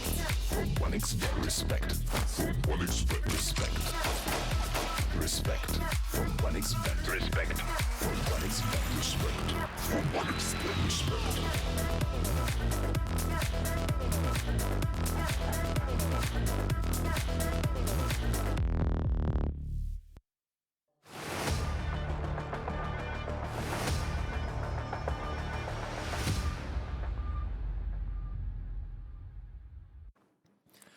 Welcome back to the RES LATAM Series number 4 and Tea Time with Michael, Yumi, Cassidy, and we continue on with Judgment Day. Every single match today is both elimination and qualification for the playoffs. But before that, Michael, how you doing?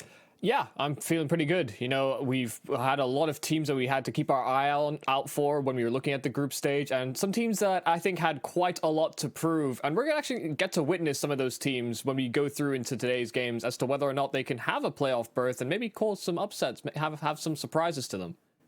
Well, we've already said goodbye to Odic and W7M. I'll be honest, I'm quite surprised about that. I didn't see the crew win coming, nor the Insanity win. So we've seen some upsets today, and we saw some upsets yesterday, which is why Red Canids is down in the lower bracket, playing up against Intense Game. Sharks, in the meanwhile, have another date with Bestia. Both of these matches, Michael, are rematches from their respective openers.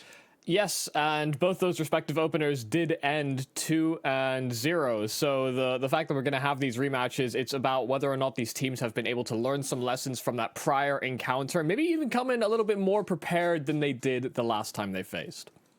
Well, listen, we're going to have to find out between Red Canids and Intense Game because we already saw some curveballs in the previous series being thrown. If you guys aren't familiar, then Intense Game was the first team that maybe the second team actually, but one of the first teams that actually picked into Dust 2 going into the RES LATAM Series 4 circuit. And, you know, they're trying to get an upset out. They weren't able to do it, obviously, as a result of the 2-0 that you saw over there. But maybe we focus in more on their players before we talk about everything else, Michael. Obviously, Red Canids are the ones with the slightly more well-known players, and one very well-known addition, coldzera, has been a big man on this team. Yeah, inserts himself into a lot of the action. This guy is dictating a lot of the flow of how CT sides seem to be operating. And I do wonder whether that is a bit of a distribution of the responsibilities between him and Nithon as to whether Cold is actually calling quite a lot of these CT side operations, considering how involved he seems to be in them. Not to mention David, Venom, Hardzao. It seems like Red Canids are putting up a roster that not only has space to grow, but also has space for a legitimate firepower role. Like this is honestly a lot like a Pain Light when you're considering that way. The only difference is that obviously Nathan's doing the IGLing with an AWP rather than, with maybe someone like Cold leading the charge. But that being said, of course, this isn't the only team that we've got to be going through. The team of slightly more unknowns, Intense, is also an interesting case study over here, Michael. Yeah, I mean, a team that definitely has experience from players, kind of circulating within the South American region, but has been, I guess, a relatively new project to a certain degree, only really being with this organization, or I guess properly being together for the greater part of, 4 months, I guess, because of the late addition of Dio Zera towards the start of this year. And I will say I haven't been able to catch many of Intense games, but for me, they do have the capability to cause a little bit of an upset, just considering that they have players that have all these different philosophies and different ideas, and you see them actually go for some nice ideas on as pairs very typically. I don't see them do like a lot of pack-based strategies, but I will think that if they are going to succeed, those pairings, those dual pushes, have to find success against the Red Canids if they're there to succeed. My eyes this series are going to be on Dio Zera to try and put up a performance against many of the other Zeras that are on the server today. I will say, though, it does feel a little bit like a Scott Pilgrim situation for Cold, which is that he's come in and now he has to deal with all of the X's of Red Canids. Yesterday was Destiny who knocked him down towards the lower bracket. Now it's CK Zhao in front of him as well. It's just one after the other. But that's just how the Brazilian team goes, right? There's so much distribution. Well, around. I mean, CK Zhao, actually wasn't a part of this version of the Red Canids because they got rid of that whole roster and then they built a new. And, maybe it's X It's an organizations. organizational X. Yeah, it's you an know, there you have Yeah, it. they haven't Listen, had Scott to. Pilgrim was a bit of a stretch as well. Okay, Michael. They just haven't had to crowd those crossroads, you know. Sometimes you do have players that are facing up against their old team, and you're giving them the advantage of, hey, maybe they know their strategies and the way they're going to play. That's not going to be the case here. You know, these are different operations. Not at all. But let's take a look at what the operations will be taking us to in terms of the veto, because this is where things get interesting. My question is straightforward. Do we see Dust2 picked into a game for Intense or not? And I think the answer has to be yes. You know, yesterday we really saw a lot of indecision coming out from Red Canids and Dust2. They still look quite uncomfortable on it, even if they do have some game plans. But also at the same time, how much of that is just, you know, really good calling from Solid? And can that be replicated by Intense over here? Yeah, I'd like to think that because of the fact they actually got it relatively close, they could lean into it again, but no, they stray away from it entirely, going with an Ancient instead, and Red Cannon is going with a Vertigo, which is not too abnormal for this team, given that, well, Intense actually have been banning Vertigo very frequently, so for them, this is a bit of a punish pick that the Red Cannons have snapped into. Now, interestingly enough, this is, however, a completely different veto to what we saw in the previous series. In fact, it's, in the previous series, Anubis was picked by Red Canids, and we saw yesterday versus Solid how incredibly good they were. I think Solid only got like one CT side rounded, even that was a 3 HP, 1 on 2 clutch or something like it as well. So I am not really surprised about the fact that it's banned out in the second phase, but you know, even if Vertigo is something that Intense used to ban out, it does feel like a bit more of a puggier map than Anubis is. Red Canids are, you know, probably coming into this with a little fewer reps than they have gotten on Anubis with Cold Sarah, especially. I'm actually quite surprised about this. Yeah, I mean, I wasn't expecting this veto at all, really. So I don't really have much of a counterpoint in that regard. In that I don't know. I don't know how I was going to play out. You know, for me, I just want to see Intense come in with some niche strategies, maybe have something that can be maybe a little bit gimmicky. That's actually what I give over to underdog teams in these types of matchups, is that I will allow you that sort of saving grace. It's when you start moving up to these upper echelons and you're having to compete against these top level teams so consistently that you cannot rely on gimmicks. This will be one of those chances for Intense to show that they can have one of these game plans set out and actually execute on it properly. I am actually very curious about seeing whether or not Cold Zera is going to be able to change this around a lot for Red Canids on Ancient, especially. They were struggling on Ancient a little bit before, and even their most recent outing, they've only played one map with him. It was against Bestia. It was a 13-11, so quite close. I wouldn't expect a team like Red Canids to go that close with, you know, Bestia, with the current form that they've shown us, at least from this limited sample size that we've seen so far in this group, at least. But we're going to have to wait to see. It's going to be interesting. They have opted into a Vertigo afterwards as well, which opens them up to being upset potentially if there's just a good firepower going from Intense. So there's a world where this could be a 2-0. I don't think we're going to see it, I'll be honest, but there's a world where Red Canids could get into trouble. Yeah, I think the interesting thing to note is mainly that since this Intense game team has been together, they have been, different players on this roster have all been playing with Vertigo as a permaban, so it'll be a surprise when we get there, but we have to actually see how an Ancient goes first. Of course, the pick of Incense coming into this series, and they'll start on this T side, playing a slow, drawn-out pistol towards B main, and just waiting to see if Red Canids throw anything their way, but they'll have an execute plan themselves. Their plan is going to be met by 4 CTs, so Nathan's already considering to rotate over, and he has called for it immediately, so you're going to have a lot of defenses. Dio's good for the first peak. David's, though, gone uncontested, fresh trades, but Nathan's also able to get a little bit involvement in there. Now, the problem is going to be Cold is quite far away. He was anchoring over to the A site, so as Nathan and Cold will get ready for the retake, there's plenty of time for perfect post-bound positions to be set up for. Nathan slowly creeping out from long. And they'll need to find a kill quite quickly here on the Red Canids. Cold Zero is the one that obliges. BSD hits the deck, but Freak still trying to find this fight from ramp and scared to fall back, but now gets given the grace to do so. They still don't have a kit. They needed to find these kills much faster than they actually did, and CK Zhao finding some nice headshots towards the end of this retake attempt. Intense taking the pistol and just making it work off of a nice little B-side execute. Red Canids did have numbers over there as well, but, you know, the initial kill coming out from Dio Zero, I actually thought David would be able to get more done with the dualies because he went uncleared for so long, but It's a labored kill initially, so he doesn't really have a chance to try and find Shrek as well behind. So yeah, nicely done from Intense. It's the start they wanted.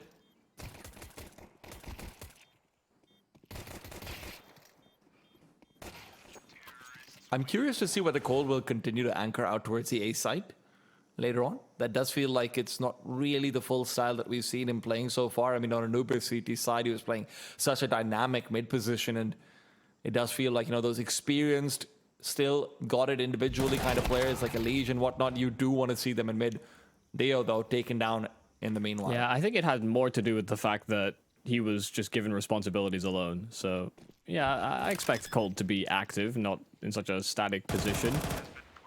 A-side anchors have quite a lot of responsibilities. You know, you're typically fighting mid and then rotating into an A-bomb site. That seems to be the meta these days. Of course, this being a full save from the Red Cannons, we weren't expecting all too much. But you can see, even though this is the very start of this series, very one-sided odds in favor of the Red Cannons, just because they are a much more proven and quantifiable squad. Intense have a lot to prove.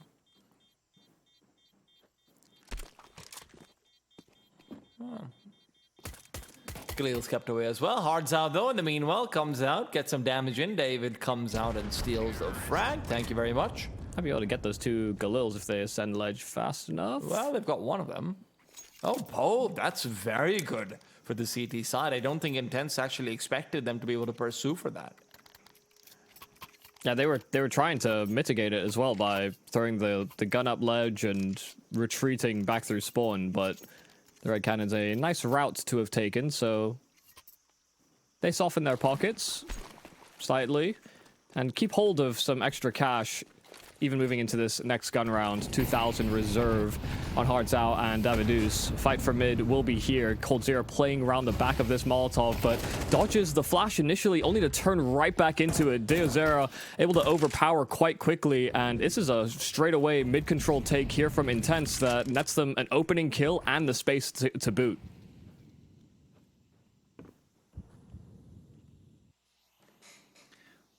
That's quite a nice Molotov. Just make sure that no one can actually get the far angle against you if they want to come up close, and it's such a difficult fight to take with the T's peeking around a corner.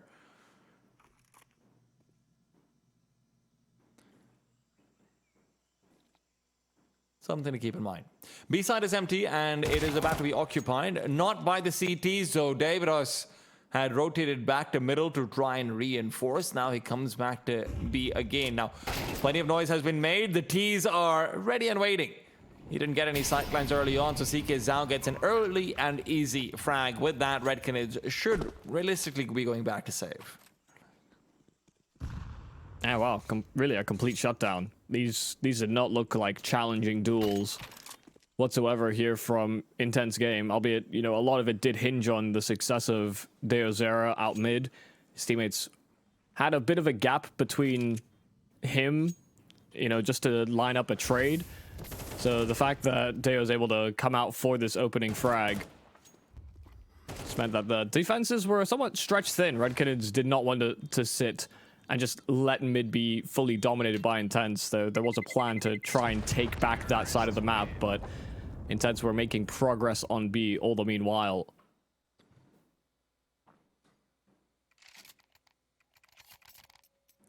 Right off the rip. 3-0 start.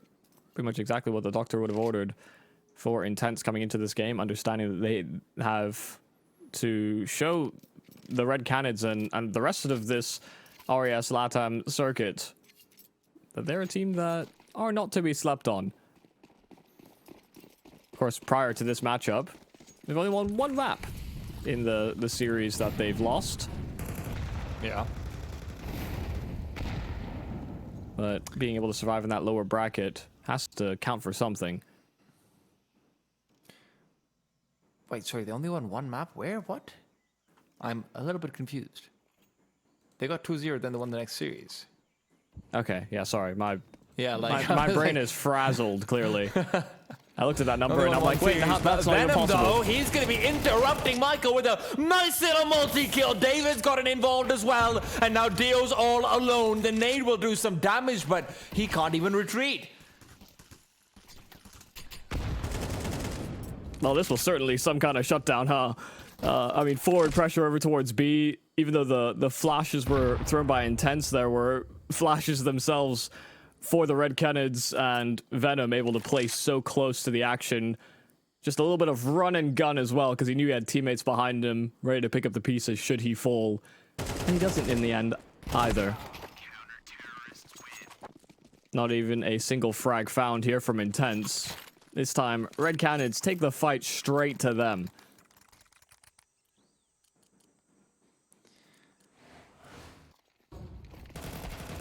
That's the thing. So far, Intense has been able to very calmly set up for whatever they want to go for in their pistol in their first gun round as well. Didn't really feel like Red Canids was ever truly contesting them, and that's when you're really tested on Ancient.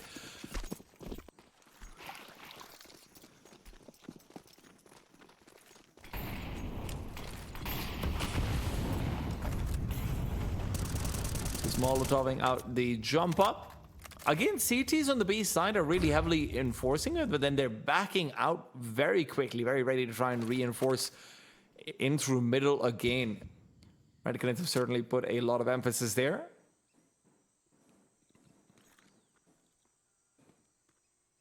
To be honest, the biggest test here for the Red Cannons will be how well they can sort of orchestrate and set up themselves up on this A bomb site. It's become a very common trend for CTs to not occupy a dedicated anchor towards the A side of the map. And the frequent punish is just being able to get into these after plant positions on the T side, go for very fast A side hits. But the reason people are kind of happy to play retake A is because they have all this util layered up so that they can successfully come back into this bomb site late. Still, this will not be one of those plays. Instead, they wait, and Cold Zero walks right into the AWP of BSD. Meanwhile, some mid-pressure mounting here for Intense. They can orchestrate a quick A-side split. And that's the plan, but Hardzell's interrupted with a quick kill. There's still one more player back towards A main. He's not expecting it, so Frank gets a jump on it. David now pushes through the smoke only to meet demise. Intense have a response to the aggression. They slow things down even more, and they wait for Red Canids to walk into their trap. Cold Zero, a rare mistake. Yeah, I think just a total misread based on what had happened earlier on into this round. Of course, Cold was uncontested, didn't find any fights in through mid. Intense were playing a much slower game this time over. And because there was no effort made by the Red Canids to take over B lane at the start of this round, they tried to fish for that information at A instead. You know, there were 3 already gravitated to this side of the map. But that extra layer of patience from Intense just before finding that kill onto Cold is something that the Red Canids just simply did not expect.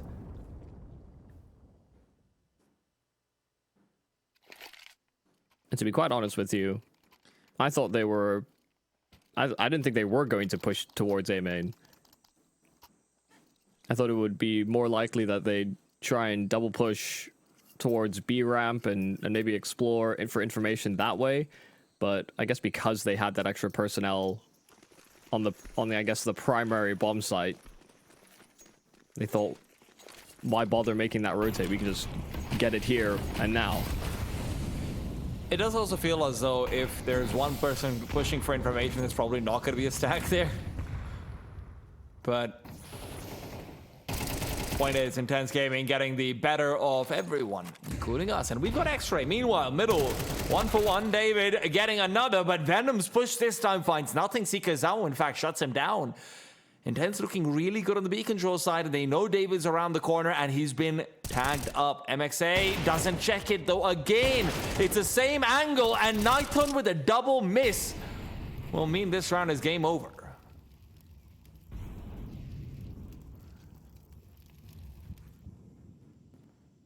In fairness, it's a weird angle for them to clear on that B bomb site when there was somebody already sending it down to the bottom side of ramp.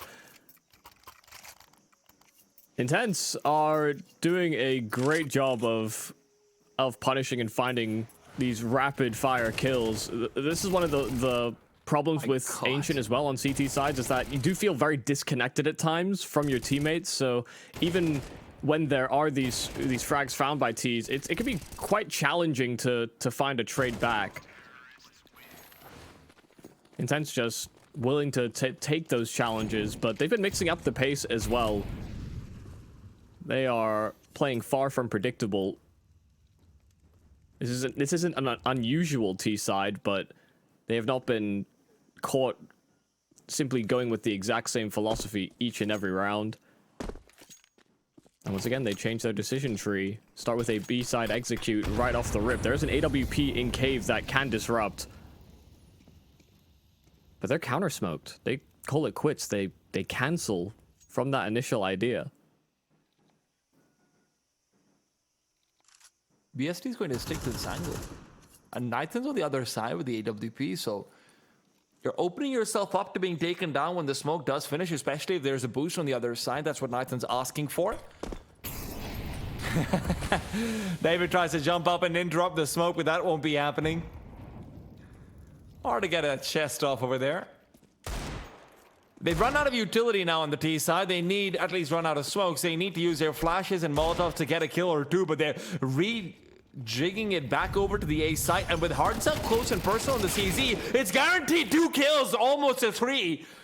And everything is falling apart. Time is ticking down low. Colzera is going to have the jump on one more, but Freck's down as well. Dio might have gotten the kills, but Dio is low, and Cole's yet to reveal himself. Doesn't need the headshot, but he gets it in the end.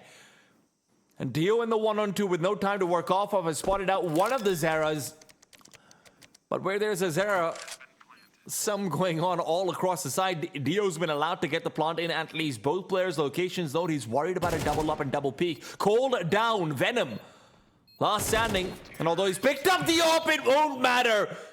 Dio is the savior and the superior Zera. I mean, that is perfectly played. That lineup towards spawn was disgusting. Pretty much the only way that Intense come back into this round, considering Hardzao lined them up inside of Donut. And Cold's patience, it definitely paid off at the start, but once Deo got this plant in, had enough space to start creeping out. They didn't reset. They didn't pair up together to sort of line up that trade. They didn't want to meet that same fate as their 2 teammates that got basically collateraled by that AK in spawn. Really, really nice crosshair placement and very well played from Deo to close out that clutch. They dared approach him.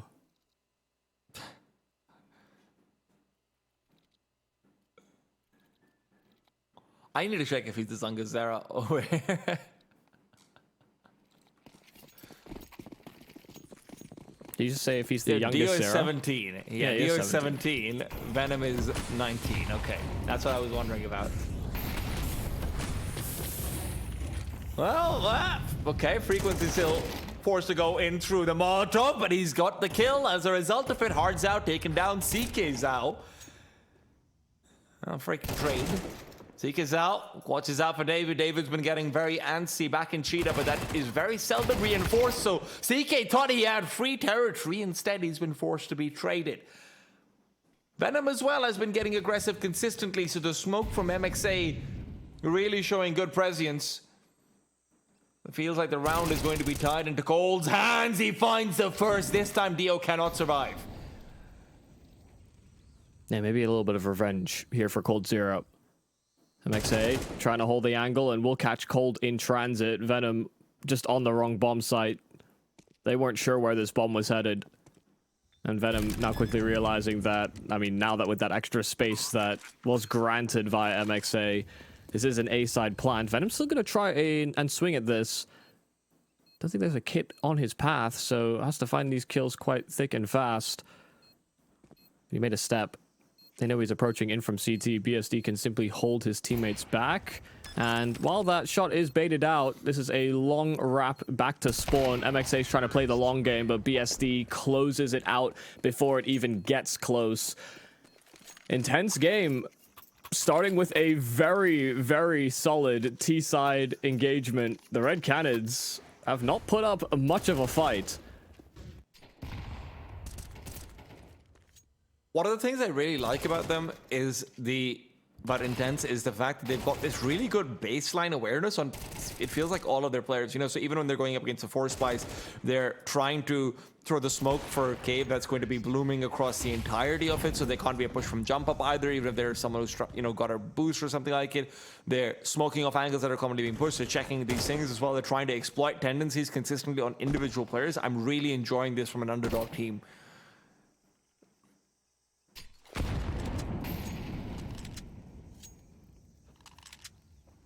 A pretty solid nade at the start of this round. Oh. And a bit of a whiff jump there from Cold Zero. I wasn't sure if that was more to jump spot into that corner of A main or not, but I imagine, given that he has an MP9, getting up to tree actually would have been a nice bonus for him. But they didn't boost him up. You know, Hardzao actually gravitated over to offer, I believe. This is not going to be an easy B-side hit. With the smoke down, they're likely going to have to wait until that 40-second mark, and Dio is going to be found out by Cold soon. Cold's already aware of the fact that there's no one pushing into middle, so that can be completely neglected.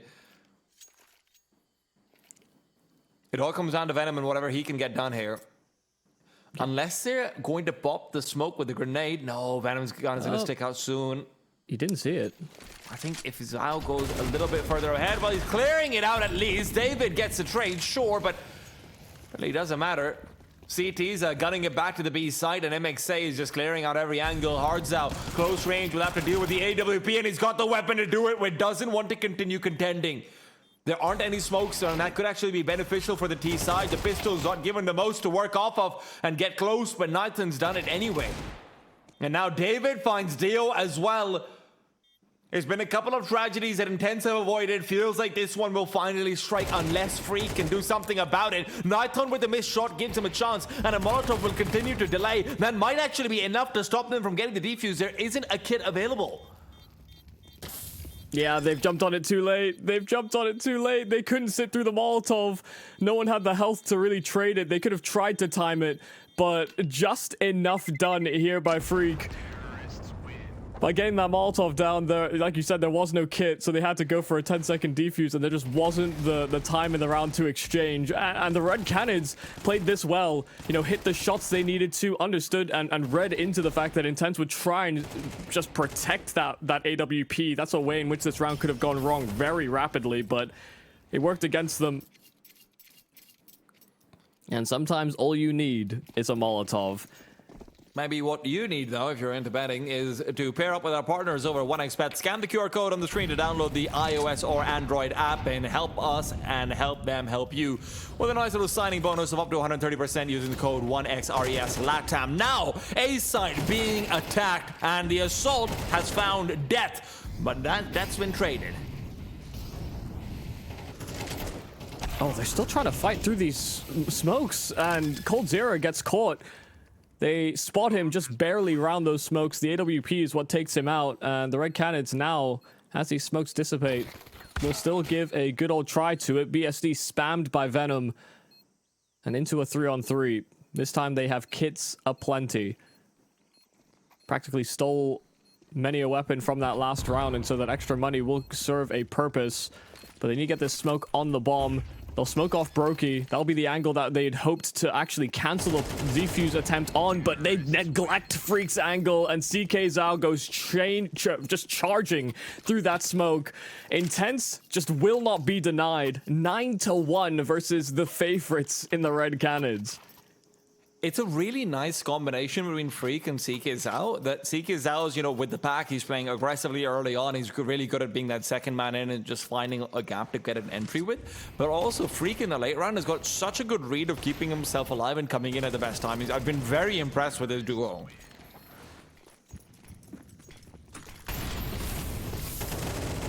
Dio, in the meanwhile, right into middle he goes. He's found his kill twice over, now maybe three actually, and Hardzao will also fall. Oh, David shooting at Ghosts, and turns out the Ghosts are shooting back. CK's out again, finding another big frag. Yeah, well, no, meanwhile, Venom was able to strike with his AWP from Donut. So this is a 3-on-2. Nathon and Venom. or Nathan and David will pair up together to see if they can get a read on where these players are heading, and they do seem to be a bit suspicious of this B bomb site. All that presence in through mid, and then suddenly all sound cut, especially when they were so close to that ledge position.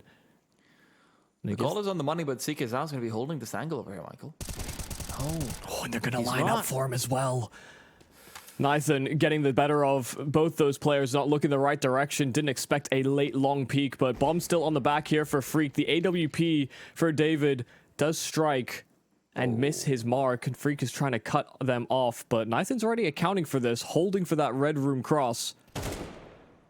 It's all about the individual aim right now for Freak. And he's not able to find the immediate kill. He knows that David should be on the bomb site. David's very low. The shot is a must hit. If he misses it, it opens up the round completely, and Freak with the attempt at a pre-aim will find nothing. Round is definitely saved by Nathan over there, though. Beautiful lineup coming through, and the players trying to enter into the B site. Yeah, Intense taking a little long to, I guess, spring into whichever bomb site they decided. They allow Red Cannons to effectively reset, juggle those weapons over, and then, you know, go for one of these timing plays. And the fact that Intense weren't willing to investigate multiple attack avenues, you know, that's their, I guess, trade guarantee that they try and line up for. They just don't account for the angle that Nathan ends up taking up. So some nice heroics here for the Red Cannons, sure, but they need each and every round. The max they can get out of this half is 3. But look at the walk up over towards B. It's only Venom with an MP9 to defend. Sikizad's all the way in. Venom might have the timing, though. He's come through with one and almost a second, but BSD stabilizes. Quickly enough, David now comes back in. They should expect him in cave, but in the meanwhile, they've lost their lurker. Dio has been sidelined. MXA still coming in very late, but BSD's also been caught out now with 2 versus 4. Intense have won some seemingly impossible rounds before, but MXA's got nothing to actually help this round out with. And Artsau's very well trained here. MXA is just a guaranteed dead man. Red Cannons will at least find 3. Yeah, I mean, about time that they found something on this CT side, and these last couple of rounds were, I mean, this last round was much better than anything we'd really seen prior to that, aside from the B lane control we saw from the Red Canids. Every other round, it felt as though the Intense game side were getting entries, they were getting space, and Red Canids always had to try and fight out from a deficit. Even in this situation, you know, the fact that the Venom's able to get his one when he's left to his own devices and has to be responsible for both cave and any ramp walk-ups, he gets more done than you maybe would have expected.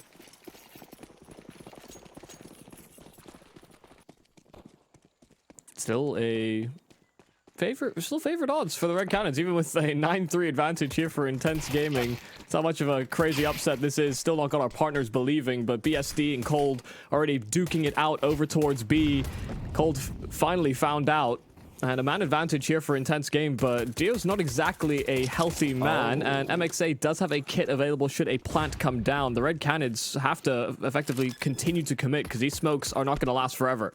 MXA is pushing through the smoke, and Nathan's able to get the bomb plot, but his life is traded for it. MXA is doubled up, and with only Hardsau left, MXA just needs to try and stick the defuse. Hardsau is being kept away, the defuse will be completed, and Dio even gets the frag. 10 for Intense, and Red Canids will at least have the safety net off a bomb plant to be able to pull out those Galils, but man, a 7-round difference is big to start your half off with. Yeah, and even in that 1 versus 3 for Hardzau, he's not expecting them to have a kit there. I mean, why would you? They just ran through your smokes. They've made such a point to try and overwhelm before that plant went down, and that's usually a strategy that people will sort of line themselves up for when they don't have a kit, because they know there's going to be this extra time pressure. And so, you kind of, I wouldn't blame Hardzau for not trying his best to sort of get that space and deal with the diffuser. Still had to go past 2 players to even get there, but, you know, for him, it's the unusual play of the Intense Game that does catch them out. Venom looked like he was going to line up for a spam, and there is somebody there. Huh. Yeah, Max is playing anti-flash, but finally some spam Well. does go through, and only, what, one bullet seems to have connected? Yeah. Is it max? Or, yeah, I guess my brain is just auto-correcting. Because that would be a lot easier, I won't lie. Yeah, MXA, I think, is correct. Yeah, okay. Three-letter Got it. names are acceptable. Well. Oh, juicy. Dio's just felt half of his insides come out. In the meanwhile, aggressive push into B lane will allow them to start stacking over to the A site. BSD does still have to keep an eye out over here for what's going to be going on in Red Room. CK Sao, how has he got that second kill? That's nuts with an MP9, and Freak will be here as the guarantee. Knighton sticks his head out of the smoke only to be finding himself without one. And CK Sao's picked up... I'm really impressed with its long-range MP9 play. Honestly, that's kind of nuts. It does just feel like that kind of game here for Intense Game, which, to my surprise, they're presenting this first map as anything but. They've had good calls, good trading, good entries. Yeah, they're making their lives a whole lot easier with the way that they're staging these rounds. Cole walks into death and feels like despair as well. David will be the second man to fall, and it doesn't feel like Red Canids, even on this force spy, are going to be able to provide anything. Intense are almost guaranteed for 12 unless you're going to see the sickest Tech 9 round you've ever seen in your life.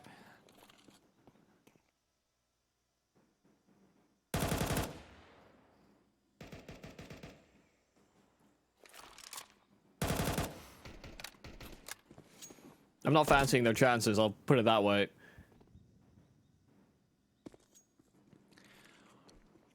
You pessimist. But I think CK Sao's about to show us why Michael's not going to be fancying it. Peeks out, good one, and second almost found as well. Hard Zao. If things were difficult before, now they've become even more so. MXA is just going to be relegated to making sure that they can't get the crossover with the smoke down. Knighton actually gets advantage in that duel.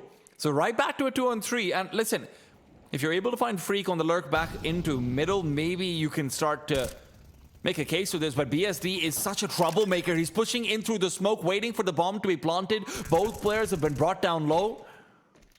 And as soon as that smoke clears, Knighton and Hard Zao are both going to be put to risk. Hard Zao put to bed. Knighton will be joining him. Beautiful patience. Once the Red Canids got those smokes down, there was definitely a world in which I thought Intense, given the game that they've had, would start challenging through those smokes, but they wait them out, and all that extra damage they'd done to those players, some of it unconfirmed, capitalized upon, because the Red Canids effectively need to make a play when they're on health like this. They needed plays to be made much earlier in this game, I think, as well, but every time they went for one, Intense had a great counter. 12-3 is not what I was expecting. The Red Canids, when they played them in the groups earlier on, 2-0'd, and without as much difficulty, but Intense are trouncing them. And CK is out. Oh, he doesn't quite go all the way through. Thought about it, might have actually had the advantage over there, but now it's all about the mid retake. Got a spotter. Venom's going to be left behind. BSD is... Oh, Venom's been tagged up, but that seems like a spam. And if BSD is able to find David, then Venom might be pretty much a dead man as well. Suddenly, the T-side progression has been completely halted. They cannot walk up middle, and they're trying to reroute back to B, but it's going to have to be back through T-spawn. Dio's now found that space, and that guarantees them a little bit more presence. Hard Zao taken down. David as well will fall to a swift headshot. Dio has been on a heater right now.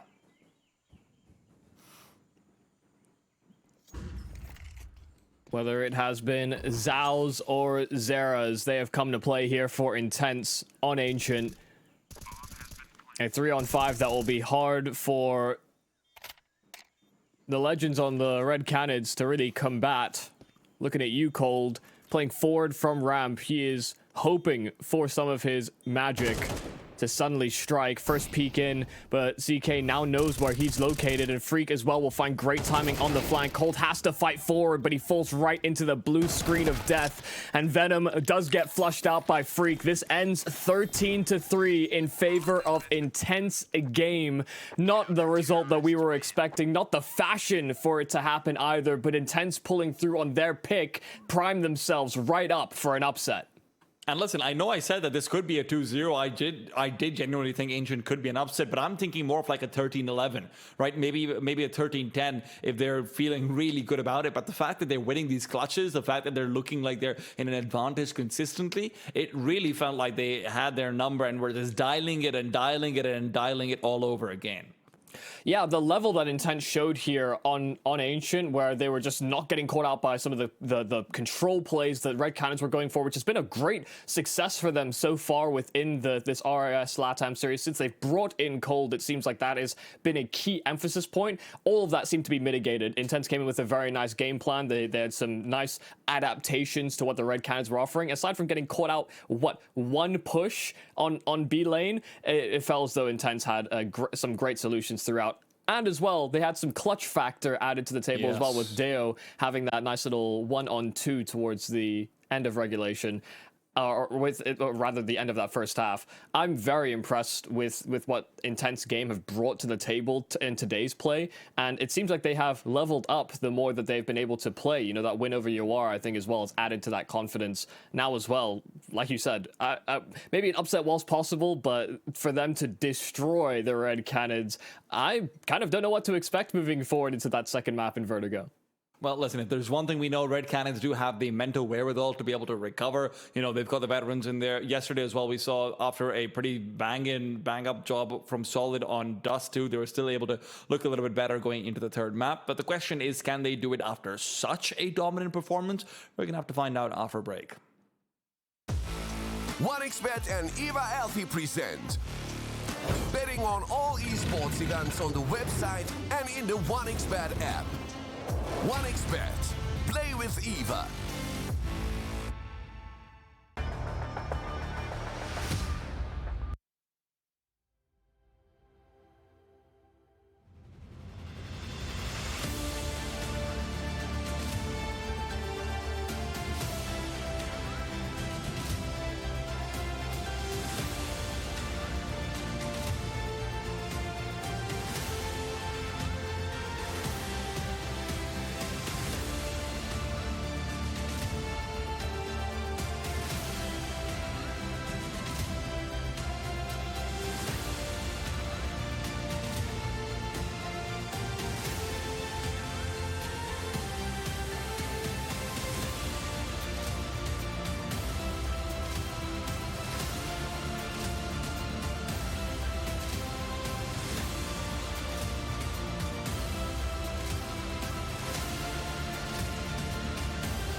one thing remains the same: victories with 1xBet.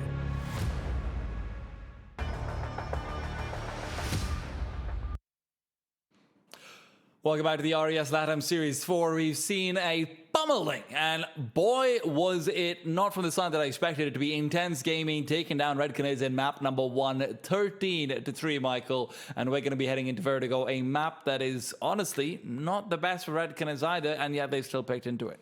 Yes, and pretty undocumented as to how well the Intense Game side are going to be on this map as well. So as a squad that come in with very few repetitions in their sort of HLTV officials or games that are deemed, I guess, of a level high enough to be on HLTV, for the Red Canids, they are going to be flying pretty blind here, I believe, unless they've been able to catch them perhaps in some scrims in their encounters within South America. That could also be an angle here, but I do worry that just based on the level that Intense Game brought to that Ancient, that this Vertigo will be closer than I think the Red Canids anticipated coming into this series.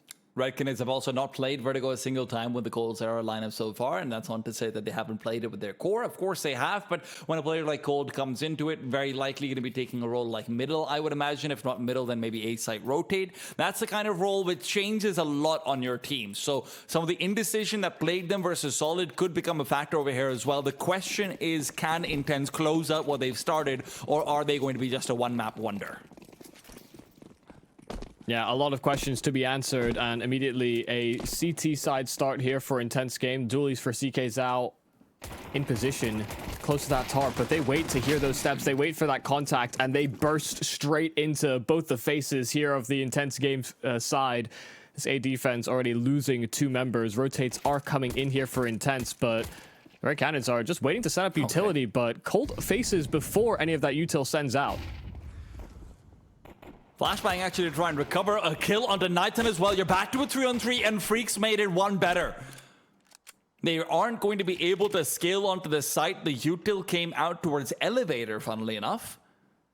At least that's what it looks like on the map. I might be wrong about it, but Ardzau's found Freak, and at least there's a trade there. Plenty of time to try and make a move back towards the B-bomb side, if that's going to be the call, but Venom wants to take a gander here at first. First, though, it's been a nice little goosh on the MXA where he was able to get one on the spam. Now Venom takes him and his teammate down. Yeah, really nicely done between the Zhao and Zera of the Red Canids for them to have waited out things, even though they found themselves in this 2-on-3. The Intense Game counteraction over on A seemed to be very appropriate. You know, getting that flash in, taking back short side control.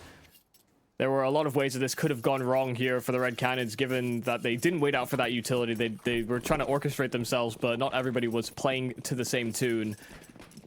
The Red Canids saved themselves in that pistol after finding that entry and then suddenly finding themselves in a deficit.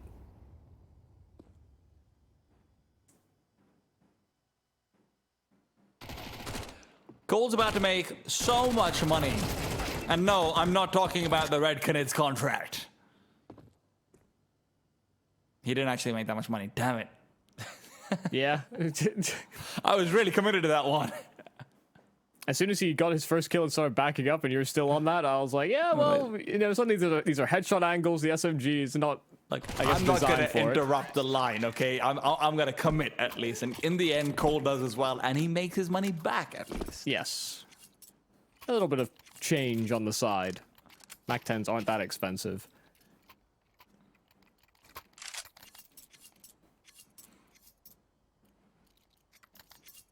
Cool. A light and easy second round there for the Red Canids versus the USPs. Even if there was a minor bit of nerves with them losing an AK so rapidly, nobody overstretched for the Canids. Now into a full gun round here for Intense. And they will be somewhat light on utility, but enough that they can take that space, you know, smoke down towards the bottom side of A, as you would expect. And a Molotov that will greet these B attackers as well. But they start 3B here for the Canids. And already with the fact they got this forward-facing smoke here by that T side, another smoke deployed by the CTs over at the steps. Does seem like they've done enough to send Red Canids the other direction. Cold Zero will be left here on his lurk. Freak will be taken down by that very lurk, so Cold That's an incredibly important initial kill, and they can choose to back off and reset. These have more than enough utility to go to whatever site they want to, and in the meanwhile, MXA does spawn out enough presence to warrant a quick little peek behind his smoke and spams down Venom as well. That's actually really important. That allows Venom to stay, rather MXC to stay here for a lot longer.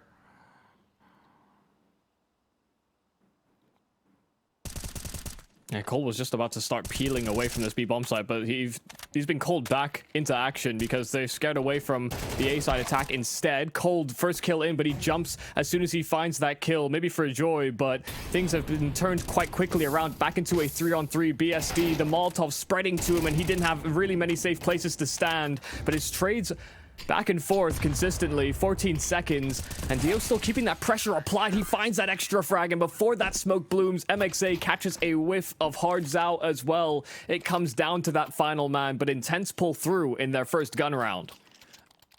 Honestly, even that extra second that they're able to get because the Molotov is bad towards steel beams is very important. It allows Intense to be able to scale up into slightly more comfortable positions, make that 2v2 so much easier on themselves. And in the meanwhile, that round really comes down to MXA, to be honest. He finds this crucial kill through the smoke, and he's able to hold down a solo only because of it.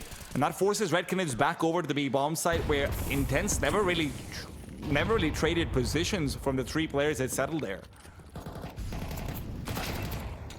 Oh, good kill from Cold. Dio seemed to have baited out those shots, and there was a chance for Cold to have kind of lost control of his rifle in that scenario, especially with an SMG running him down. But they're looking to fight forward here towards Crane. They're willing to greet them at ramp, even with those smokes that are down. There aren't flashes available to put MXA out. You have to do it by hand. And with the double peak on the verticalities, this is going to be really hard. The problem, though, is this re-smoke that is going to be needed back to short. They don't have one. Freak does, but he's not going to be nearby to use it. And with VSD dying initially, MXA has to step things up, and he's not able to. Now CK Zao pushes through the smoke with Venom Zera to intercept. Freak doesn't really have anything to do here either. Cold Zera's early pick this time leads into a round. Yeah, and a great little angle adjustment there from Cold when it came to the 4-on-1. I wasn't even aware you could actually see that player in from headshot when you jump on top of the cone on short. So we're out here learning some nice tricks of the trade. But Red Canids, you know, once they got those smokes down, they still didn't over-press. You know, they didn't just simply take those fights initially. Intense were in very awkward off angles to kind of defend that bomb site. That's that trick I'm talking about. That's really cool, actually. Yeah, I didn't know you could do that. But well, now they don't call him the master for nothing. Yeah, it's probably a very compromising angle as well, but he knew he'd be scared.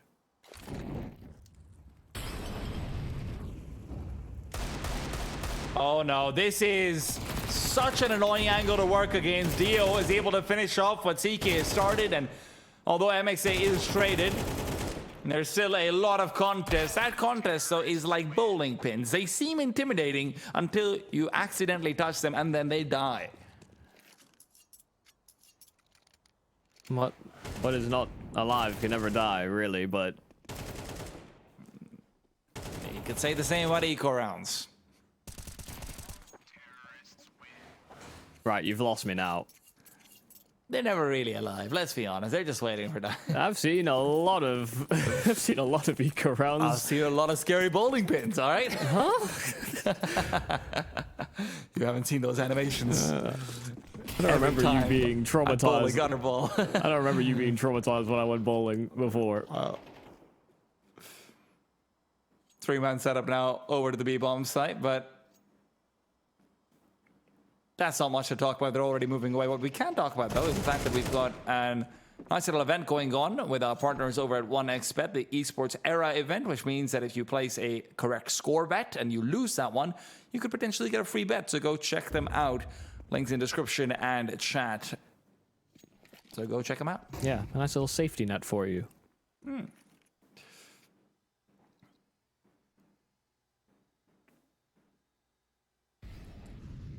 This has been quite a peaceful round, all things considered.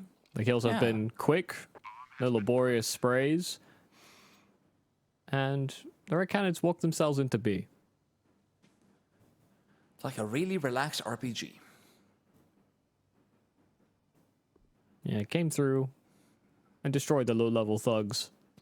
Yeah. Then he married a shopkeeper. Sure. But there's no happy ending guaranteed yet. Red Canids on the 5-1. It really feels like the next gun round does decide the fate of Intense. And CS2 is not likely to be allowed to save the AK here. There is a Molotov available, not really needed.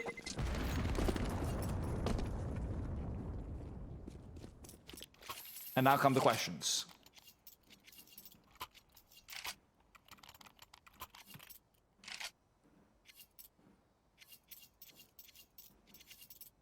Yeah, see if the AWP can get engaged and whether as well we can get some action here for CK and Dio. Both those players were very important on Ancient. You know, felt like they were winning pretty much every one of their gunfights. They were taking some good risks and winning back rounds for their squad. They were the hardest members on Intense for Red Canids to ever have to fight up against.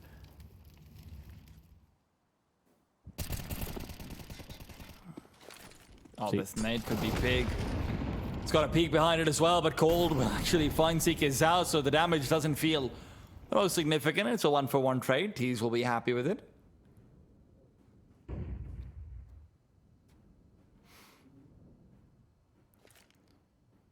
Oh, timing might be weird here for Nython. He's setting up a self-flash, and Dio, perfect timing on his push.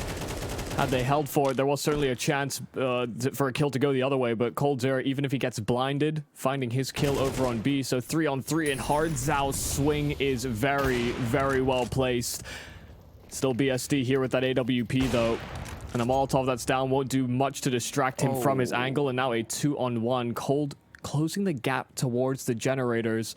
But BSD's holding one side, Dio holding the other from the high ground, and had Cold finally converted that frag. You know, he was very well aware of where BSD was last located. Cold could have certainly won it, but Dio doesn't fall to coldzera. When I saw him lining it up through generator, I'm like, all right, he's won this. Yeah. He's won this. Surely he does. But no. Intense will be thanking their stars, but yeah, great time on Dio to be able to push out, and the final kill is crucial as well. I will say that not using the second smoke when you know that there's an AWP available for the CT side to try and cross over does feel like a slight oversight, but hey.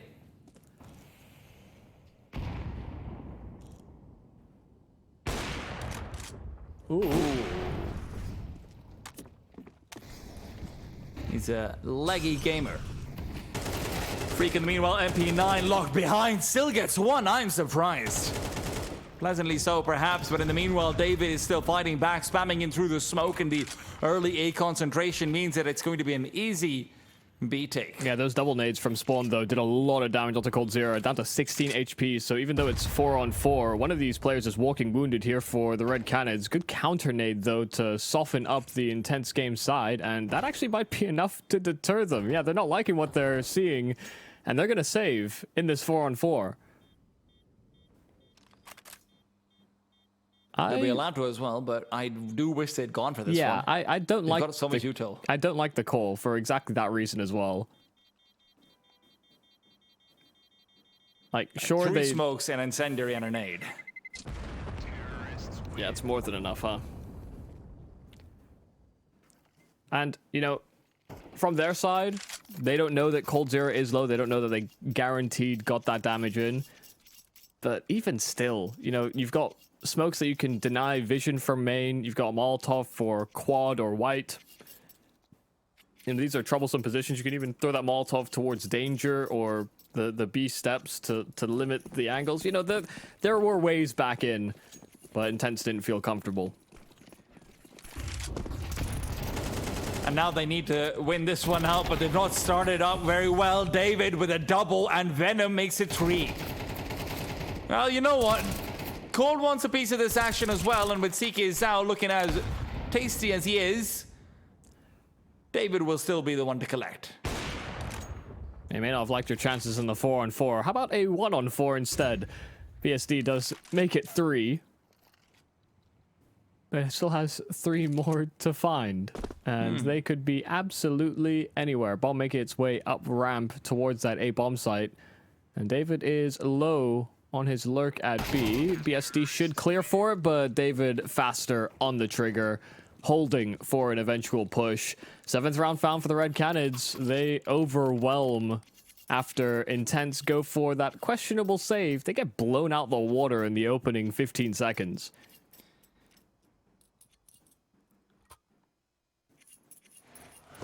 Also destroys their economy.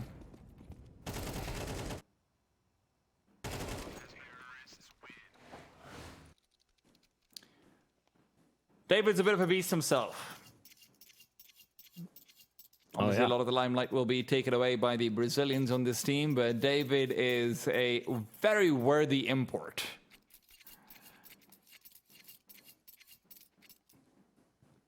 First Chilean major attendee. And sure, he ain't won a major. Yeah, not everyone's like you, Cold Zero. We get it. I mean, God damn it, stop flexing. I actually don't think he is flexing to his teammates. No, he doesn't. He doesn't need to. He definitely doesn't need to. Yeah. Oh, that's a missed ramp smoke that goes to street level that, you know, the Red Cannons will not be affected by. Civilian casualties. It's actually a police cordon zone, so there will be no civilians down there. I hate to break the immersion. Thank God. Oh. Good kill found, and Dio will be able to get back in time as well. Venom is hoping to prevent that from happening. But with how much Dio's tossing that nade up and down, you'd really hope he actually throws it.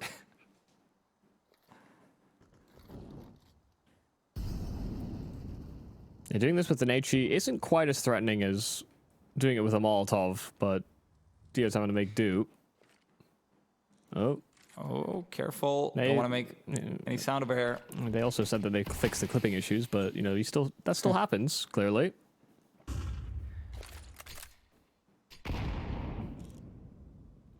And I'm rushed any damage from that one as well, so he will come out on top in a dink for dink exchange. That really does feel like what Dio was trying to get going in his favor. But the CTs have rotated over now, and Dio's found Venom regardless of any health or not. Hard Zao in the meanwhile has got nothing to fight up against, and Nithan's been spotted as well. Tagged in the meanwhile on the crossover. MXA dies, so they should know there's still another player here. Hard Zao still very aware, but the problem is the time and the number of CTs that are coming in to this A site. Nithan locked in behind and low from earlier on. BSD can finish off what he started. Yeah, and the problem for Nithon in that scenario as well is that he knows he's circled in on, and he simply didn't have the time. Down to 7 seconds, and they weren't really giving him the fights that he was looking for. Great decisions being made here from Intense. You know, they maintained their 3A setup, and even with the forward presence there from Dio on short, you know, being able to round that corner before Hard Zal's able to get any sort of impact. You know, he can't see anybody in from short. Even with them clambering back a couple of kills, like you said, they knew that there was still somebody lurking in the wings to cancel that plant. The Red Cannons just couldn't feel comfortable at all on their progress at A. A path to recovery lane out by Intense Game, who sit trailing throughout most of this half. And they pretty much played a standard game. They've wanted to take these fights over a B a number of times, but they have been punished. So they won't opt for anything quite so aggressive. This is still a doubly committed defense over at B. Double nades in. Actually not doing as much damage as you might expect. I don't think both of them quite made it. And the flash lineup is great, but one of these players on the Red Cannons playing anti. That's a lot of info for Intense. CK just trying to hold the line. He's done a well training out David. He's such a crucial member of Red Canids' aggression over to this B side, and CK is still just running circles around them. Triple kill, and why stop there? Finishes at 4, and that's exactly what Intense Gaming have found as well. That is marvelous stuff there from CK. Just bobbing up and down through that smoke like a dolphin. Massive work here from CK. Jumped into the smoke and suddenly was flanking players. They completely lost track of him. Just honestly, masterful work. Had to do so as that anchor man just to buy space for the rotates, but then he just does it all himself. Red Canids are going to need a bit of a... Uh-oh, Venom! This ain't Spider-Man, buddy. You're not going to heal up after you've taken damage. Well, he's hoping that he gets the element of surprise after barreling through a smoke of the Molotov. I don't know if I'm quite with him on that one, and Dio isn't either. He wants to try and trace him out, and you know what? That's about the easiest kill he's ever found. I think as well, just playing from short, you would have heard them run through that Molotov. Yeah. BSD as well, taking a lot of damage for his peak from the elevators with that AWP, but he survives. 5 on 3. Freak, oh, juggling util back, but still not going to get caught off. David tried to go and commit immediately for that jump up. I just peered his head over the wood wall. He actually may have stood a chance versus Freak there. But how on earth are Nathon and Hardzar going to recover this? 2 on 5, and Intense seem pretty well understood that the P-bomb site is likely where they've headed. Yeah, anyone with eyes on the minimap is going to be pointing out, hey, there's 4 little blue dots here, actually. Yeah, MXA is holding for the mid flank. They've got Dio jump spotting over at A. They've got everything covered.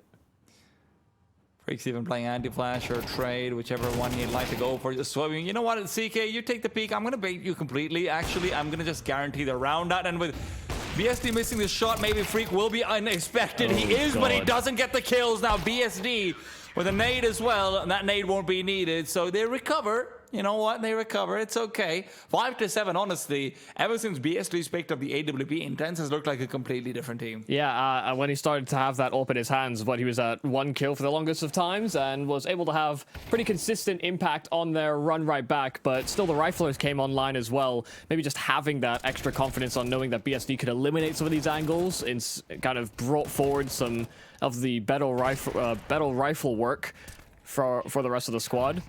But the end of that half, yeah, sure, it's 5 on 2, and you know they get trades, whatever. But it wasn't pretty. Intense really need to step up coming into this second half. They had such an impressive first map, and now they come in trailing versus the Red Canids, albeit on the Canids pick. Intense set up for a mid take, flashes, and a smoke that can be thrown by CK, but I'll be there to try and facilitate these fights. Venom, caught by that flash. He tried to deploy one himself, but they're immediately just going to barrel straight over that window position. Cold, even though he just recovers from his blindness, still finds his one. And Hardzar trying to push forward for some space over at B. And Venom playing round the smokes. They have just completely destroyed the crunch from Intense. And CK didn't stand much of a chance either. This pistol very handily falls the way of the Canids. That was actually a really nicely designed pistol from Intense game as well, but Venom's able to get inside the smoke and play complete spoiler. The fact that they're able to isolate out the funnel in from Spool to Coldzera's position, the flashbang as well to keep him blind over here. This is such a nice entry, but Venom was behind them all the time, and Cold gets a kill while he's blind, so despite the nice game plan, it doesn't matter when sometimes the opponent is just, you know, they've done the sexy salsa in the smoke on B, and that's what Venom does. Yeah, if you're not getting those kills as immediate punishment when they're flashed, then yeah, things can get ugly very quickly.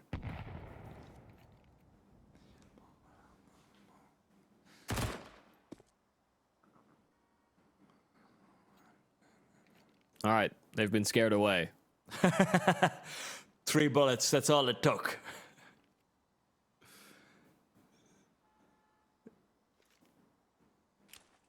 They're just thinking, we'd rather die to something else. Let's not give him 600 a pop.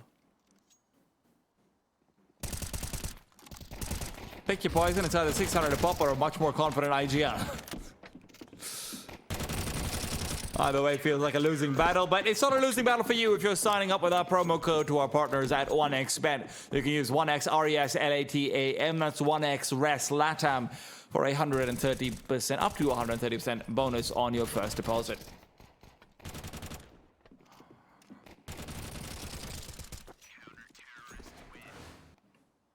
Yeah, and our partners over at 1xBet have been... I don't think they've been wrong. You know, especially when we've seen these sort of mid-round adjustments to the odds. They've seen the potential of some of these underdogs today already. And I will say with the presentation of Intense Games' first map in this series, you know, they could have 1xBet sweating once more. Still yet to see. The Red Canids are doing a great job here on Vertigo. And it's all on Intense Game to present something in the first, if not this gun round, then the next. Otherwise, they'll be, well, kind of out of luck and out of time. Lurk smoke out here from Intense Game that will present an opportunity to take some space away at ramp. Nathan's still spamming away from Crane, and you know he doesn't have a teammate covering off his short side, so wasn't like he was going to stay there forever. Has to fall back to the bomb site, and Intense can start to slowly creep up towards the A side. Red Canids haven't hunted for any information over at B all the meanwhile either, so they're still going to be flying relatively blind, but they should anticipate that Intense are creeping somewhere. Ooh, I don't know. Nathan didn't see. He didn't see them make their way up to Crane, and so they're just going to come straight at them, dismantling that boost. David trying to cancel the plant, and they weren't expecting him to swing out immediately on that SMG, just keeping that pressure up with dualies, no less. David has played spoiler, but Dio, he's used to these one-on-twos. He has a certain chance, but David does it all. 4 kills from SMGs to M4s. He's playing with different weapons for each and every frag. I mean, that's an insane turn of events. The fact that Nathan isn't able to find any kills over there, and even though, I mean, he gets one, but he gets traded on the double kill. They're just not ready for the chaos that's going to follow. I wonder what the comms are, because when the flash comes out, I'm surprised that there's no one actually covering out from the left side. BSD must have been fully blind, I'm guessing, from David's own flashbang. Otherwise, he must have given the call over. Yeah, it looked nervy. Such a big play. Yeah, it definitely looked nervy on the Intense Game side, but yeah, that was a hell of a play from David. Just ran them down. I thought him just with the MP9. He even switches to the dualies in the middle. You know what? I'm already in. Might as well commit.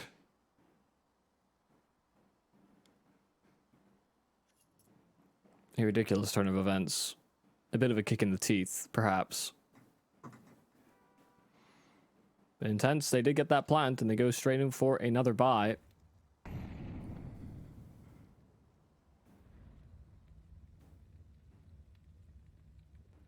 Cold's position is great for this, but Intense could also come out pre-aiming for it. They didn't have early B presence, so they should anticipate this is a possibility. Yep, they go out for it, but Cold gets his one, and David able to swing off his contact. That's beautiful stuff.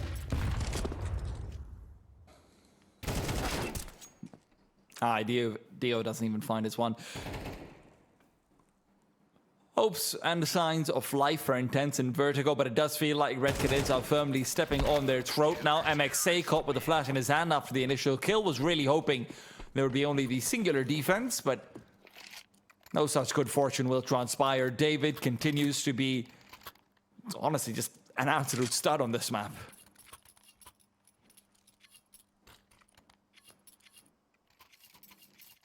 Yeah, this has been a nice turnaround here for the Red Canids after getting demolished in that first map of the series. Now, dishing out some punishment right back. There have been a few moments here for Intense where they could have certainly turned the ship around, but many times in which the Red Canids have stepped up to the plate and served to spoil that. 4K from David has kept the good times rolling here on Red Canids CT side. Intense calling a tack. See if they can come up with something clever. Something tricky. They won't have a lot to do it with.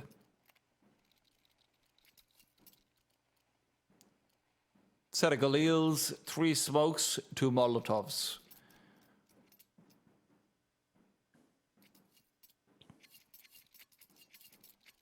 I'd love to see another cute mid-side play.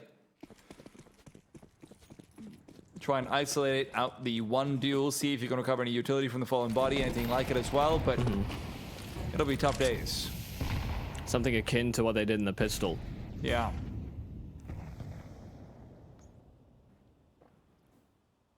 Oh. Well, Yes, we're never gonna know. Yes, we are. Never mind. Yeah, I was still hearing utility, so there was something afoot. Lose our HUD for a moment, but we see the pictures, we know the faces for the most part. Caldera one-on-one here towards short, but he has teammates coming to back him up, so Cold is going to feel a little bit more confident to commit to these swings, as does Dio right back. Still, two more where that came from. MXA could have gotten caught off, but Venom has taken up another position, but they're finding trades on trades. Intense, they break into this A bomb site. They'll get that smoke down towards the elevator as well, and even though there's a flash to give some space here for Hardzao, BSD should have heard that progress over towards Headshot. They know that should be both here. But they're so low on the T side as well. They're trying to relay the bomb back over towards the B side. They don't want to contend over here, but it is going to be a 2-on-3. There's already presence in the B side. That's going to be Freak, who's pushed all the way through. David has to be expecting this, but it's a tough angle to fight into. Freak on the other side of it will be trying to strafe, but David gets it anyway. Dink for dink, and that means David's going to be an easy kill. But in the meanwhile, Dio's asking for his teammate to come back. He's spotted out the remaining member, Hardzao. Now on a 1-on-2. Does have a smoke and a kit. Dio's waiting for his teammate to give him some more company. Hardzao is just going to be walking up and walking in. There's not too much time left on the clock, and he honestly might even consider going back to try and pick up the AWP that Nathan dropped over towards short, but instead wants to fight for it, wants to duel for it. Even if he can find a kill or two, that does go a long way. The CTs are still in a position of economic strength, but they cannot shut it down. 6th round for Intense Gaming. Yeah, that all comes off the back of, you know, having all the tensions raised and playing close enough to each other they can set up these trades on this A bomb site. 3 men started working their way up here on Intense Game, and, you know, each and every one of these frags was accompanied by a kill in response. David certainly made this close. Some nice kills to collect towards the end of this round, but a very difficult post-plant scenario for Hardzao. You're right, he was likely lining up to just do some extra damage to the Intense Game side. Dio on a collision course towards Venom, and Venom wasn't really looking the right way at first, but made a quick adjustment, and he'll spark in for an opening entry here for the Red Cannon side. Intense are gonna have to rethink their strategy. They'll start a man down.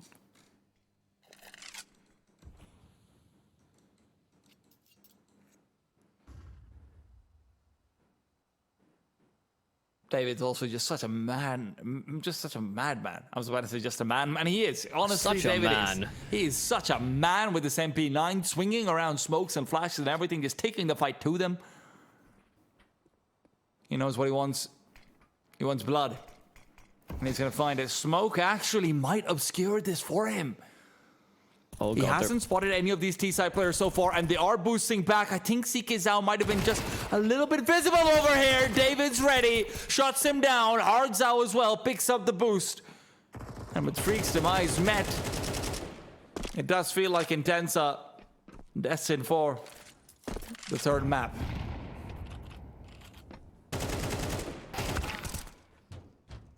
A nice attempt there from BSD, 1 kill back, but MXA, sure he finds his. There's just so many members available there for the Red Cannons. They had a flank lined up as well, so no problems being able to close out that round. A 5-1 swing. Yeah, that's the round difference and how these rounds have played out coming into the second half. Red Cannons making use of the fact that they did come in with an advantage, 7-5 at the half. Now get themselves to 12. Intense are going to have to make some crazy plays to bring this back into an overtime, but I think you're right. Intense will probably have to look forward to that 3rd map. David's been an absolute menace and continues to play with unrelenting confidence. Just sets himself up for a play over at B, but he flies a little too close to the sun, stays a little too long, and will go traded 4-on-4, but Hardzao's made the rotate to pick up the slack. T's are frozen. They know there's no reason to make a move over here. The CTs are going to be in a position where, if nothing else, they're going to have to use their smokes very soon. It doesn't look like they want to try and aggress through. But if they're just relying on their aim to be able to find these kills, they're going to be in for a bit of a rude awakening. Colzera in middle is about to be peeked into by 2, and he does find the first, but the trade should be there. CK guarantees it. Forces rotations back over to mid. Venom will have to reinforce, and that's the call to go back to A. Nathan's got a lot to do, though. Solo man on this A bomb site, you can see he's even worried about getting timinged through short. Oh, but they throw a lurk smoke, but they don't try to make use of it whatsoever. The thing is, the Red Canids aren't going to believe in this. Still spread with 1 B, 1 mid, 1 over towards that A bomb site. They're not doubling up anywhere. Nathan's made the call. He's going back over to middle. He just wants to make it so Venom can make his way through as well soon. Nathan's got a lot of utility. Venom's got a grenade as well, so this bomb plant won't be the easiest in the world. And with Hartzau hitting shots like that, of course it won't be. He's going to keep it going inside the smoke. Hartzau will shut it down and give 13 to the Red Canids. Yeah, that's really well done. And it felt like a completely different version of the Red Canids coming into this second map. Of course, it was their pick in the series, but even then, you know, going up against an intense game where we weren't sure what kind of level they were going to bring based on how well they performed on Ancient, you know, this was still a massive turnaround sort of for the individual confidence of the Red Canids. And how can you not be confident when you have nice little highlights from players like Davidus or Hardzao within this game that came at some very crucial moments, I think, for the Red Canids. They were playing to a higher level than they showed in that first map, for sure. And those individual moments did make this game look a little bit more tilted towards the side of Red Canids, and I think that the score reflected, indeed, it was a little bit closer, but yeah, they were clearly the better team over here on Vertigo. The question, though, is, are they going to have that same thing coming true and ringing true on Mirage? You know, yesterday we saw them looking a little bit more shaky over there, despite the million clutches that Cold was winning over there as well, and we don't see the same clutch winning Cold yet. Where's the series going to take us? We're going to find out after a break. Mirage coming up soon. Don't go anywhere. I have a very complicated job, but I love simple things so much. One move, one push.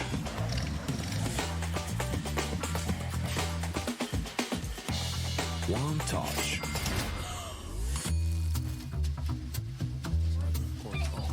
One love. One click. One XBet.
This is Eva.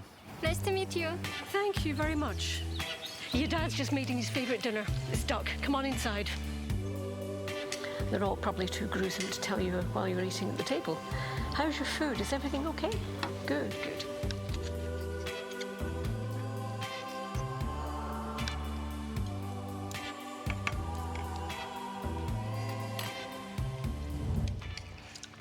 You seem to know each other.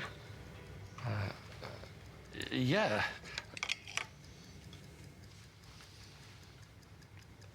This is the new ambassador for 1xBet. Oh, I see.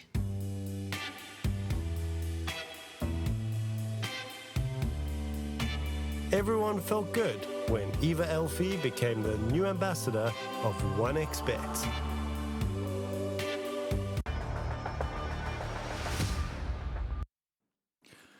Welcome back after a one-sided first map. The RES LATAM series came back and we're like, oh, maybe Red Canids is going to get 2-0. No. They're fine. It's a 1-for-1, but Mirage is now coming up, Michael, and we know they've had their shakes and stutters as shown up against Solid. Can Red Canids still pull through versus the intensest of gaming? I think it's all dependent on whether or not we have these just takeover rounds by players like Davidus. I mean, really came alive in that second map, and I feel like he was the most important piece I think we could look at really on the Red Canids to really propel them forward. There was a lot of really good trading in that first map from the intense game side, but it seemed like a lot of that did kind of fall out of favor when we got into Vertigo. And then we move into a Mirage where we have seen the intense game side play against Yawara on this map, but it's also the only map that they lost in that series before then closing things out 13-7, 13-4 versus that Yawara squad to still maintain their position within this RES LATAM series. So for them, they have to come in with some lessons learned. They cannot afford to have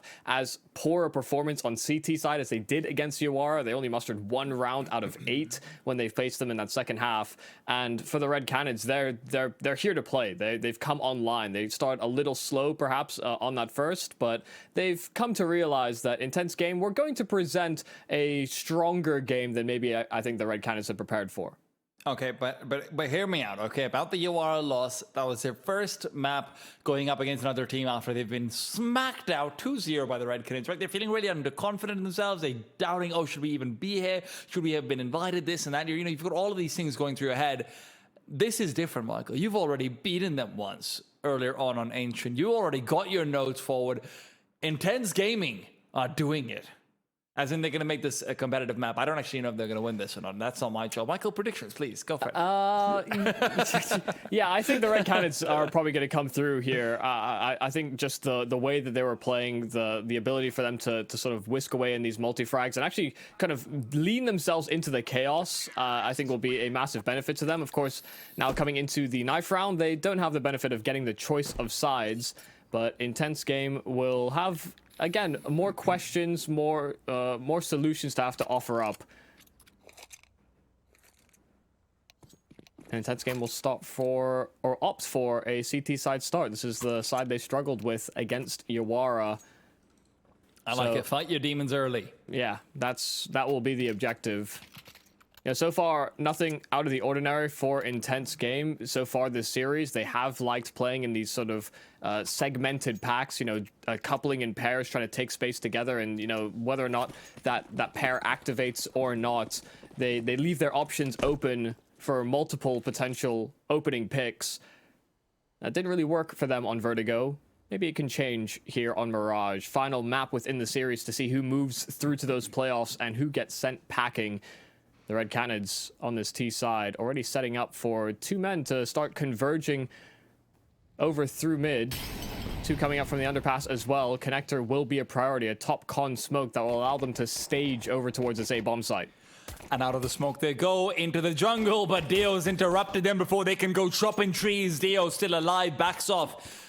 2 players in CT spawn are about to be given company of 2 more, but David, important kill. Could they consider rotating back to the B side? No, bomb is being planted. They're pushing through. Oh my goodness, Intense are just trying to fight in, and they're doing it with Hardzao up top. How dare they? How dare they? They caught Hardzao off guard with how quickly they started to come in for that retake. Once again, Intense, the plan in this pistol, kind of akin to what they did on CT side of Ancient, was to just get ahead of that plant from the Red Canids, and it almost caught them out, but Ardzau's high ground was too much to handle.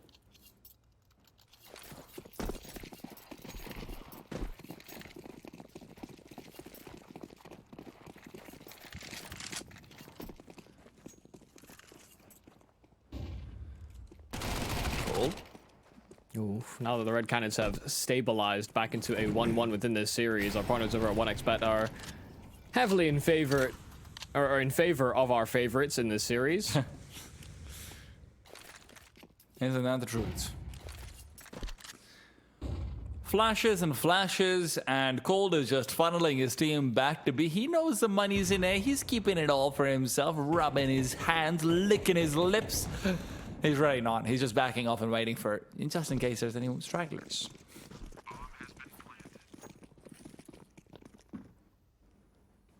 Smooth round so far against these USPs. No one actually going back to apps to cut off this rotate, so things could get a little weird.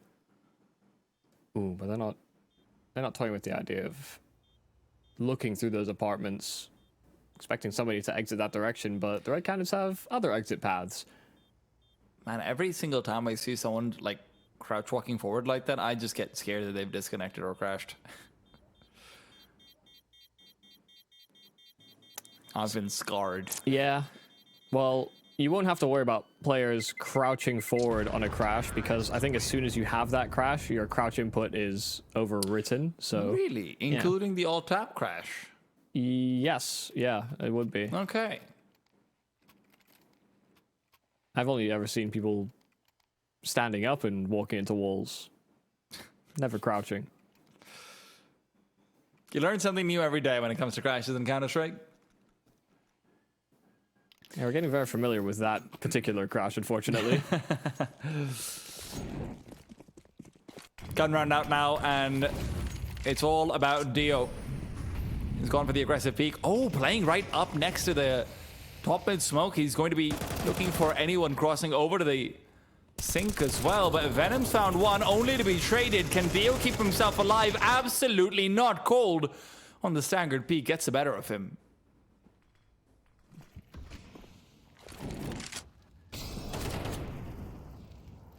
Man, advantage into this first gun round here for the Red Canids. Intense were hoping to get something going from that mid pressure, but will have to lead themselves over to a stack most likely. Right now the Red Canids slowly walking that bomb over towards the B apartments. David still creating a perimeter in which it is safe, but Intense Game have made the right read.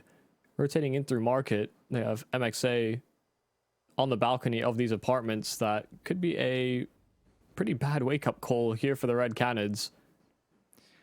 Especially if Freak is going to be giving him any early call-out, and he is. Freak gets a trade. MXA was taken down, but Freak's still alive. Spotted out the flashes. Very well staggered. The delay on the second gives them an easy frag, and in the meanwhile, Nighton's not stopping at just one. Good continued commitment there from the Red Canids. They get those two entries, and there is a world in which, you know, some teams might not fully clear out the rest of the bomb site, given that they get these two entries. Sometimes you have CTs distribute 2-1 split when it comes to these 3vx scenarios. But Nighton continued his flight path after dealing with Freak at the back of the site and made sure that BSD couldn't serve to spoil the round. Maybe even serve as a hero for Intense.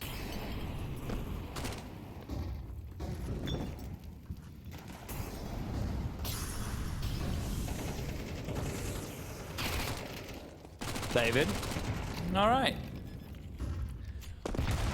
Ostrich kills are the best guy to kill. Head in the sand and you punch them to the side. Nice full exec here from Red Canids, though. Yeah. Layered Molotovs, got all the smokes down. And once they recognize as well what they are up against, well, they take a few liberties through those smokes, knowing that they're going to have the better weaponry to dispatch of them. They don't lose a single soul taking that A-bomb site versus the half-buy investment from Intense. I actually have a little bit of a I always have mixed feelings about seeing full executes going up against like lower buyers, because it does feel like they're just adding in more and more space where, you know, maybe a deagle can take a peek out and everything. But when you're making sure to use basically 3 or 4 Molotovs with that full execute early on, that really does mitigate the risk a lot. Also helps when David is kind of cleared out so many of the angles before the rest of the rifles start making their way through. Had David died immediately, there's a world in which, you know, Red Cannons slow down, they maybe cancel and think about something else. But back into an investment round, Freak peeking into the underpass. This time there will not be a kill found by those T's, catching one of these Intense Gaming players off guard. A good opening pick. Could be the start of success here on the defense. Cold playing close to that con smoke just before it blooms. Had a chance, but Hartzau's the one that actually finds the kill back. Oh, that's very nicely done. And Nighton's opening himself up to be taken down as well. The trades from Intense are incredibly good. BSD even finding the last kill. I do like what we're seeing from Intense so far in terms of their mid pressure, even in the rounds that they have lost. It's really interesting because it's reminding me a little bit of that, like, God, I might be getting the year wrong, but I think it was 2016 or so when we saw a lot more 1-3-1 setups in Mirage where, you know, double opping was still much more prevalent. It's not quite that, but BSD is using his op to try and keep a hold out towards Palace himself, and, you know, they're letting the rifles get very aggressive in these trades and kills in middle. I think we still see that fairly frequently, even today's Counter-Strike. It's not like a like the op is more era. involved. Oh, this aggressive though, CK Zhao is traded, sure, but he would have liked to find the frag. Oh, God. That could have been a straight up kill. BSD gets his head rattled on that initial peak. They started 4 mid here on Intense, so they're very out of position to defend this bomb site, and Venom still lurking inside of middle.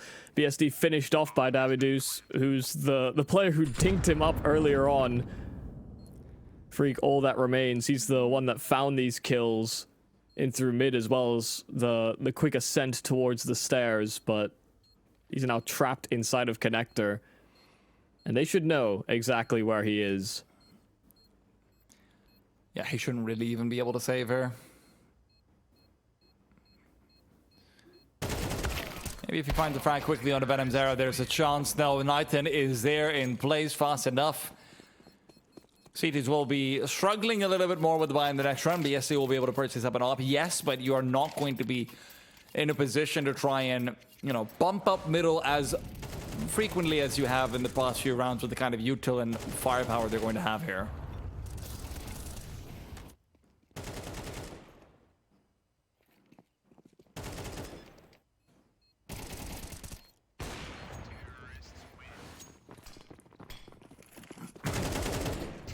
Oh, that's a lovely entry there from Venom.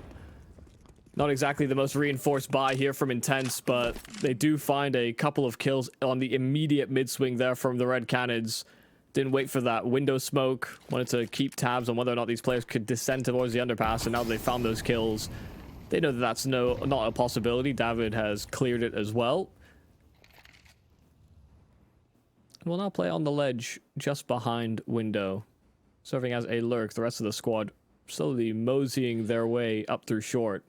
Thing is, Freak's actually in a very good position over here to try and play off of MXA. If MXA can spot out and then keep himself alive. But the problem is Freak's had to make contact early on. This could still be a lineup. Good damage dealt. Nade's not going to do much of a hair. Freak is really relying on MXA to find anything. The Molotov finally spreads and he's taken down. And listen, this 5-7's looking quite pretty. But I don't really know if this ice cream cone is going to be enough to really do much about Hardzao. Ooh, AK recovered. Nighton is trained, but he's not got the initial shot. It's a wallbang, and he is quick to rectify. They're just well composed from the Red Cannons. As soon as they get those picks, they know what the gap is likely to be, and even though Freak did get himself in place to potentially spoil the round for the Red Cannons, Freak was really trying to sell the idea that there was no one else in defense of that B bomb site. MXA was really relying on it as well. Just tucked himself at Van and hoped he wouldn't go full checked. But the Red Cannons aren't going to let that type of an angle slip by. Quick underpass start here from CK.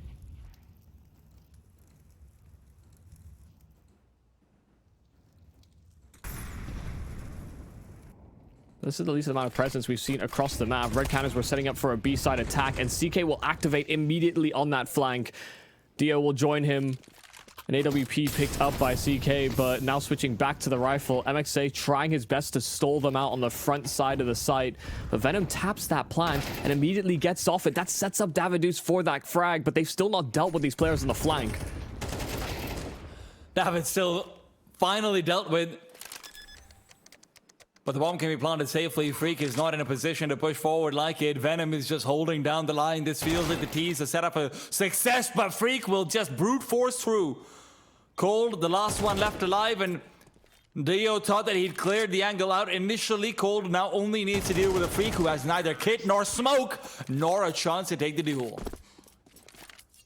Yeah, when you're fighting Cold Zero from short, you're in for a bad time. That is a position he is far too comfortable with on T or CT. Found perfect timing on that player inside of the apartments as well to make it a 1v1. The chances were very quickly dispersed for Freak to clutch right back, but things get very awkward very quickly. The setup from Intense right off the jump, the Red Cannons were blissfully unaware of how quickly a flank could come out from that underpass, and CKZAO was doing his damnedest to disrupt. Molotov forces Freck to takes the initial duel, and you know what? He's happy with it.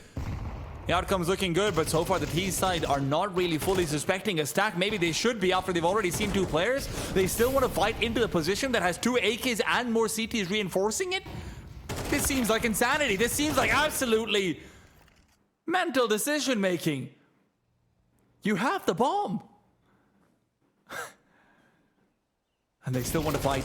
They still want to commit. They want to take it to them, but instead Cole's left in a 1-on-3. And as good as he might have been on clutches, this is still an impossible ask.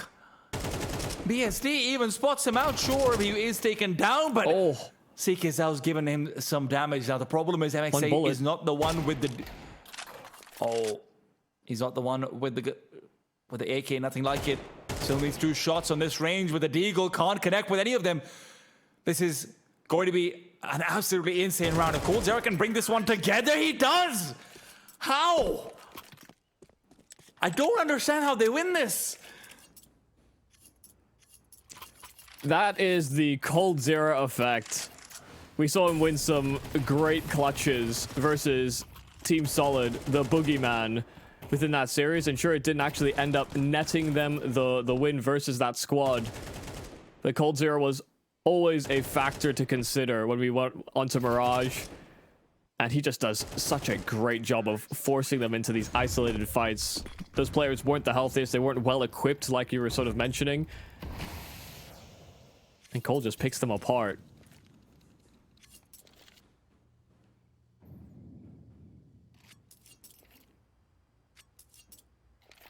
I think the important part about that for the Red Cannons is that they just wanted to keep on applying pressure so that Intense couldn't reset and, you know, create more threatening crossfires or more threatening scenarios where they could guarantee trades.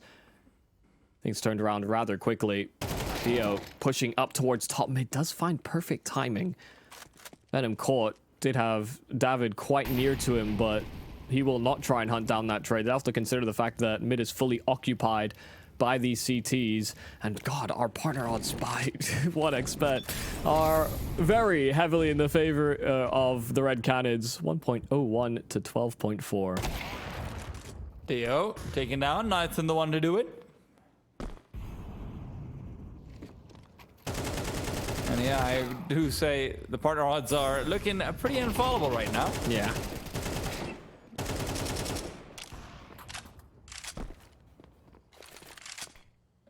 At the very least, Intense are putting themselves in a good position to take this one home, and I don't say that because it's a 4-on-2.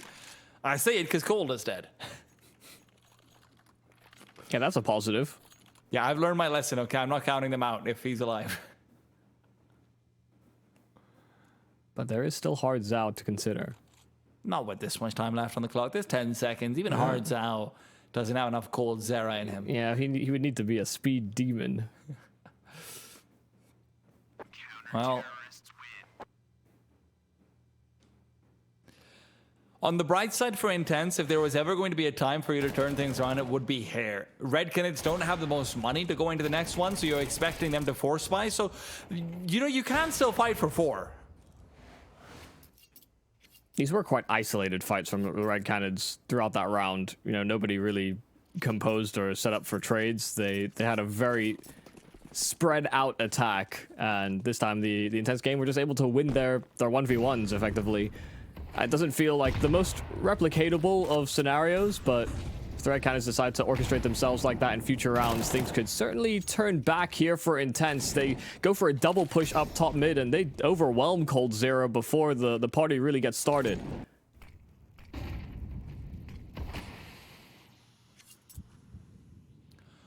Hardzel's having none of this. Going back in, he needs to get closer to his teammates, otherwise you're going to end up in another one of these situations where Red Canids are going to be taking fights, not really one by one, but clump got by clump, which is never fun up against a man disadvantage. Concentration coming into middle.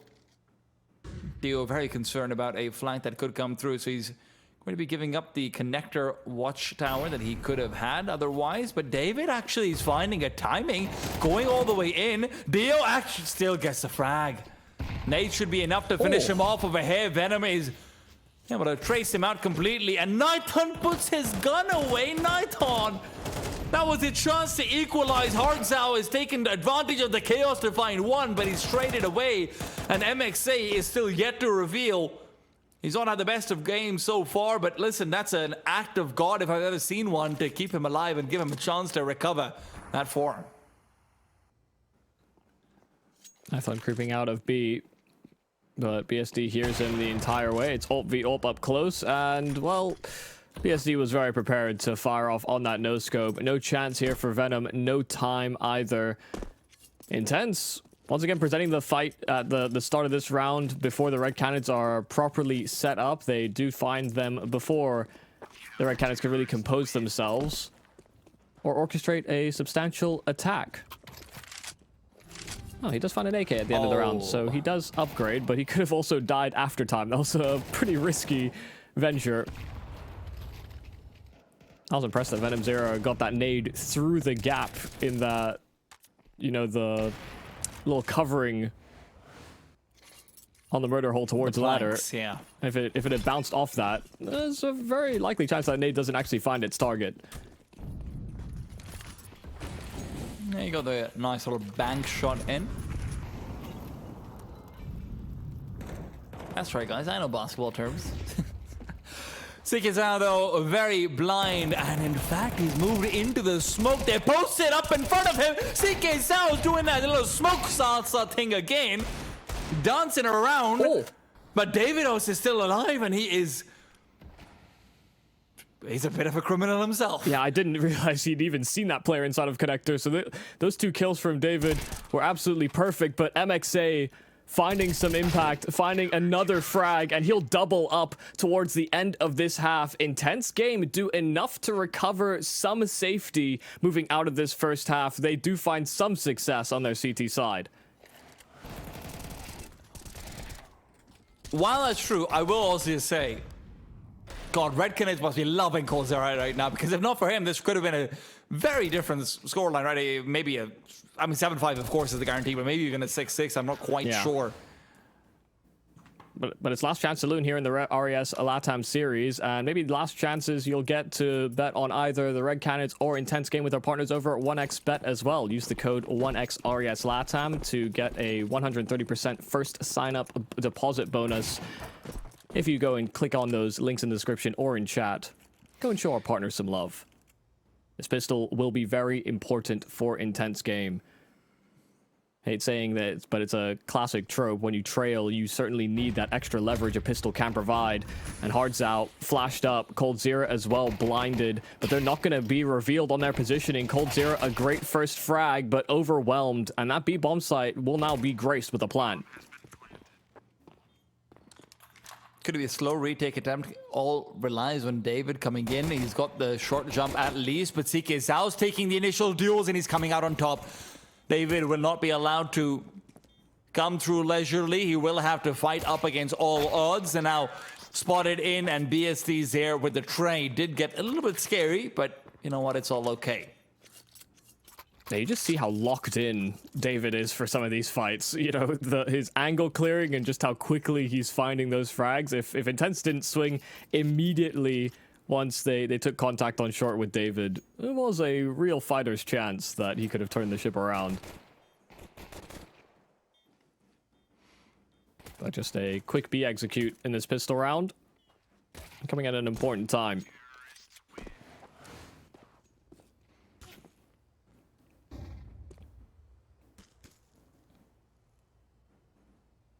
A warning shot for Dio. Here's that USP rattling off from window, but this is an A-sided stack here from the Red Canids. Let's make no mistake. Very similar to what Intense did on their USP round as well. Albeit David does have a Deagle and Cold has a P250, so it's not quite as lifeless as the full USPs. Hey, don't forget the Zeus. I will be forgetting the Zeus, considering they're not going towards the A-bomb site. What is it with these short-ranged guards? Well, MXA needs some assistance.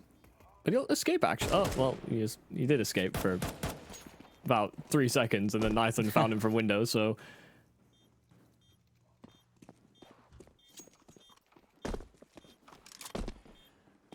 That should be the only casualty. Everyone leaving via the apartments.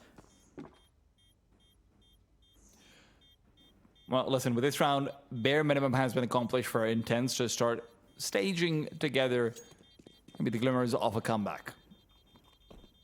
A one gun round off from equalizing. And Red Canids, as they are just hoping to find a little bit more damage, a few more pieces of kill bonus. Saving a gun would have been impossible over there, and they get nothing.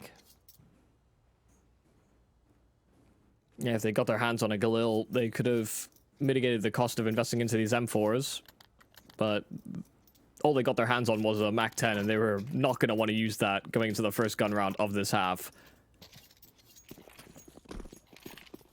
Intense game. The solution seemed to be getting aggressive on their CT side. Red Canids are a squad that have been doing that the most, I think, so far this RES LATAM series. See if they have a similar approach to their defense.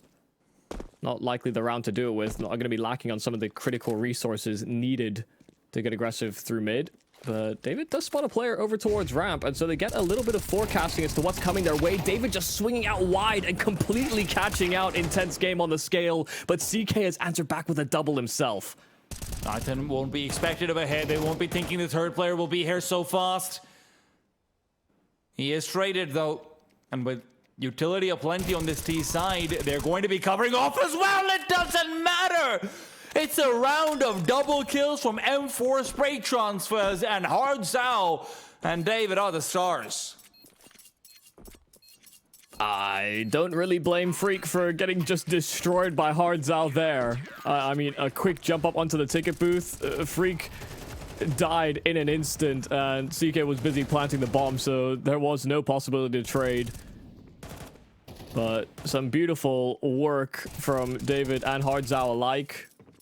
And it's just an instant headshot there from Hard Zao. Perfect pre-aim. And in some ways, a little bit of a miracle that bullet went as straight as it did. But Hard Zao will take those opportunities with open arms. First gun round and first round of success coming into the second half here for the Red Canids.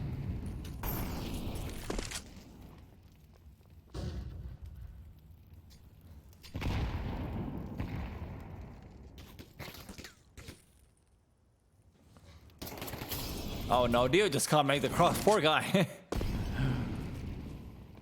And actually, they're forced to rush forward because of the Molotov down, but Hard Zao's position known. They decide not to. They stop. They pause before the first window. And they're retreating. Now, the thing is, this is a really clear-cut call for Red Canids. Yeah.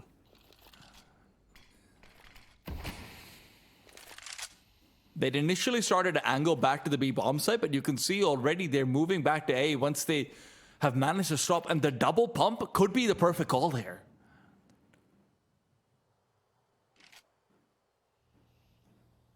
Thought for a second they might try and boost into those B apartments, but Intense actually don't go for that secondary attack onto the B bomb site. They reset back to mid.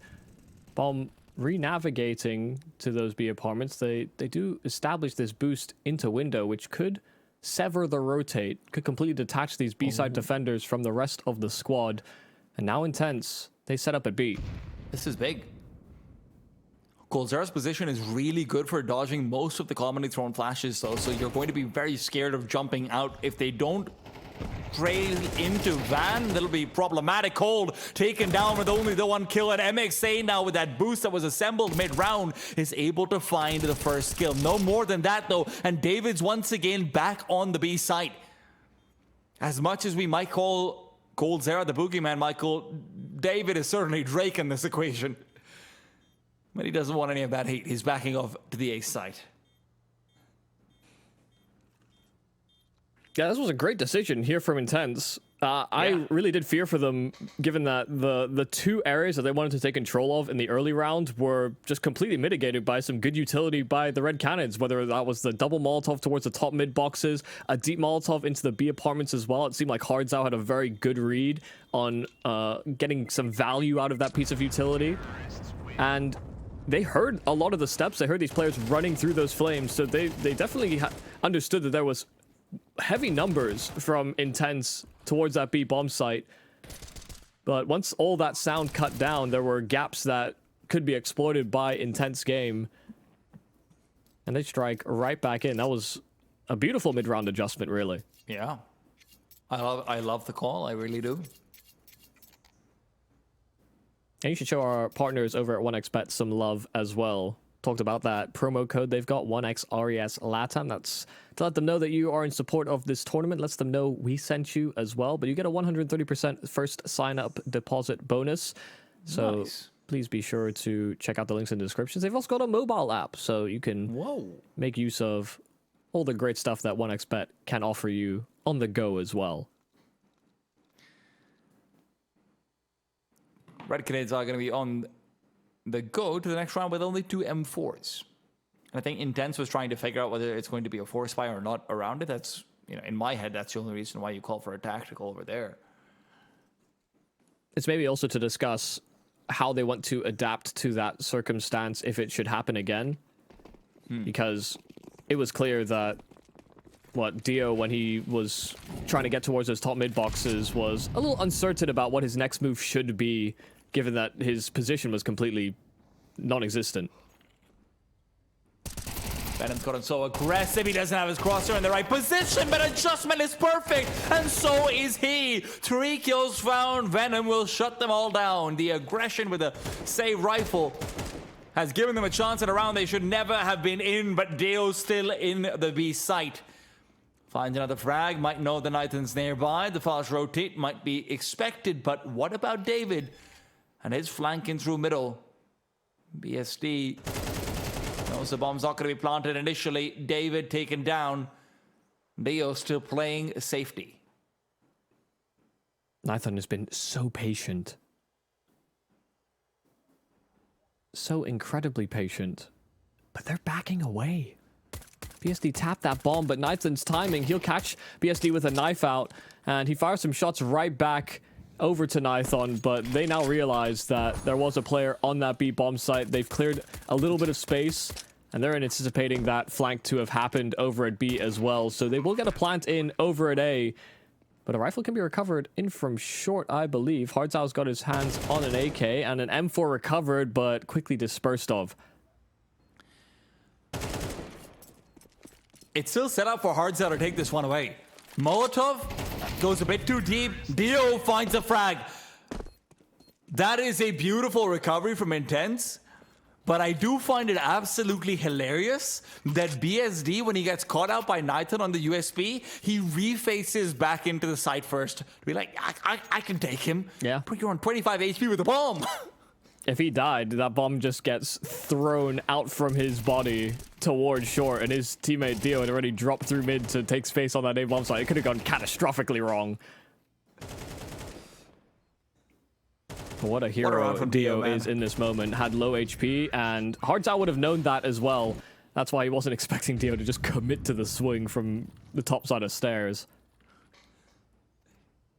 That's one of those instances where if you try and play the bomb, you're actually kind of more likely to lose.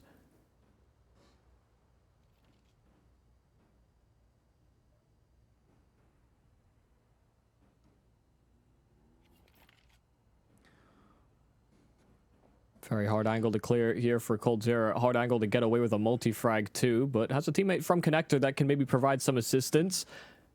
Late smokes here from Intense. They could get caught with nades out in their hands. Flashes out. Cold trying to round that corner. Catches them jumping. And yeah, difficulty on that secondary frag. But David will be there to rectify. They find an advantage. And Hardzow will get in on the action. 4-on-2 right off the rip. Red Canids shut them down in mid. And Freak Mysteries, the smoke does start to poke his elbow out as well. Nathan is there to bop him. And BSC needs to back off here. Saving the op has a lot of value, and although I'm not sure if Intense really wanted to try and go into the next round with a buy or not, but regardless, it gives you a chance for a hero.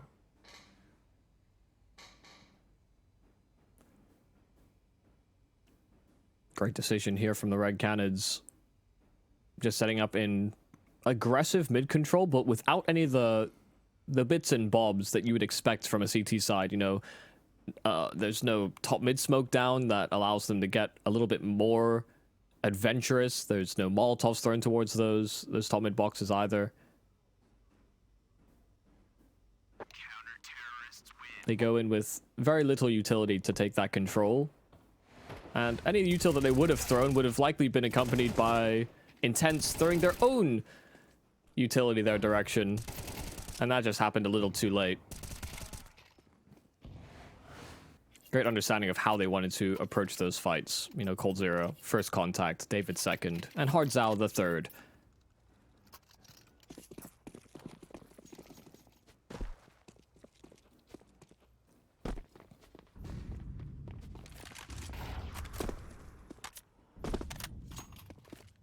They are going to force buy behind this op with only Dio saving a bit of money, but he had enough to spare in that way.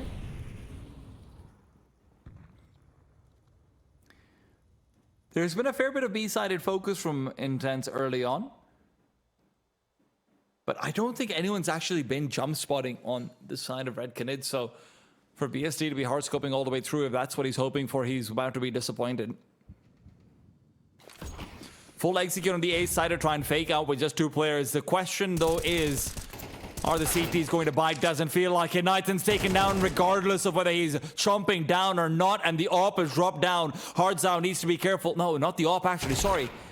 It is Dio's AK. The op is still waiting to re-peek back in, and Hardzow's taken apart. So Red Canids, despite the fact that they don't fall for the A-side hit, they are still going to fall in the round. Oh, good clear from coldzera, and David also keeps his back covered as well. Back to a 3-on-3, and the Red Canids, they weren't sure whether or not they were going to commit to this retake. There was, I imagine there's a discussion now about whether they could make that a possibility, but too much time drawn off this clock. Not enough utility to make it work either. So they look for containment to do damage to the economy here of Intense game, and they could certainly use the extra cash to hold on to a 1-for-1 exchange. But you look at the money that's left in reserve here for Intense. It's far from ideal for really either team. Yeah, I don't like the fact that Venom tries to go for that. Of course, he's trapped in the CT spawn anyway, so he feels like he's got no choice but to wait for the fight. So, you know, it's not the worst thing, but it is really bad for them to lose that extra weapon. Not to mention, Nathan unfortunately completely dropping the ball over here. It felt like he was lined up for a kill, or maybe even two. But he can't keep himself alive in that situation. There won't be an AWP for Red Canids. But this is a swing round. Yep. This is worth its weight in 2 for either squad.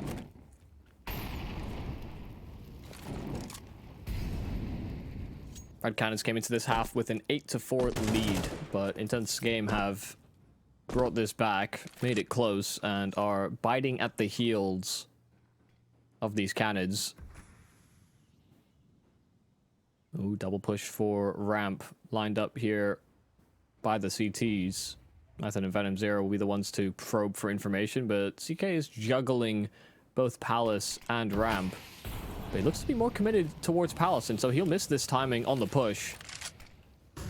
Nathan's even thinking about trying to go for the full flank into Palace again, and with an A side finish in mind for the T side, Red Canids are going to be able to... No, Nathan's not doing that. Never mind, he's going back to T spawn. The flank on middle will be really difficult to get the timing right for. There's 45 seconds left overall, and surely Nathan realizes that. But now as the connector hit comes in, Venom had to deliver another great multi. He's not able to, but at least David's nearby. Dio, not even needed. CK Zhao's the one to find the frag. Takes an honest duel, and the bomb can be planted, but Nathan again, that late lurk coming in will now be expected. He's been playing over to the B side consistently, so a rotation in from mid connector is really nothing to be surprised about.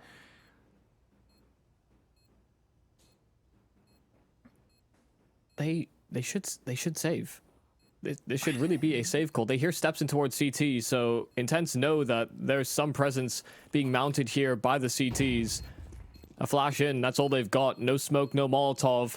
They will have kits available, but the AWP of BSD will be relatively undeterred. And Dio finds his kill from jungle as well. The Red Cannons lose every single one of those rifles. Had they saved, there was certainly a chance to reinvest, to buy back.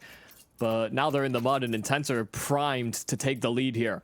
I think my only question over here is this another situation like what we saw versus Solid, where after winning out on so many situations where it felt like Red Canids should not have, they were just really flustered once they started losing. Right, you know, we see this call ahead. Nathan is not accelerating despite the time left on the clock. He's really just hoping someone's going to be coming back maybe. At the same time, they're not saving. Red Cannons are certainly in a bit of a mental pickle as well. Yeah, they're a team that have gotten away with quite a few heroics before. But they've also been the team that have put themselves in weird buying patterns the most.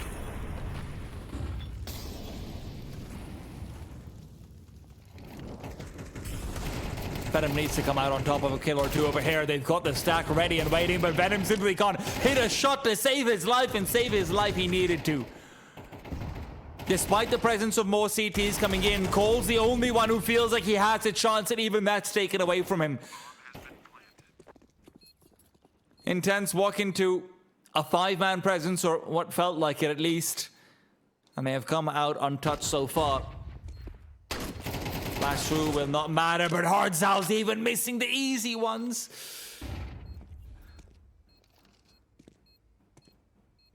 Yeah, I was really hoping to get that kill on the mag to help justify that purchase.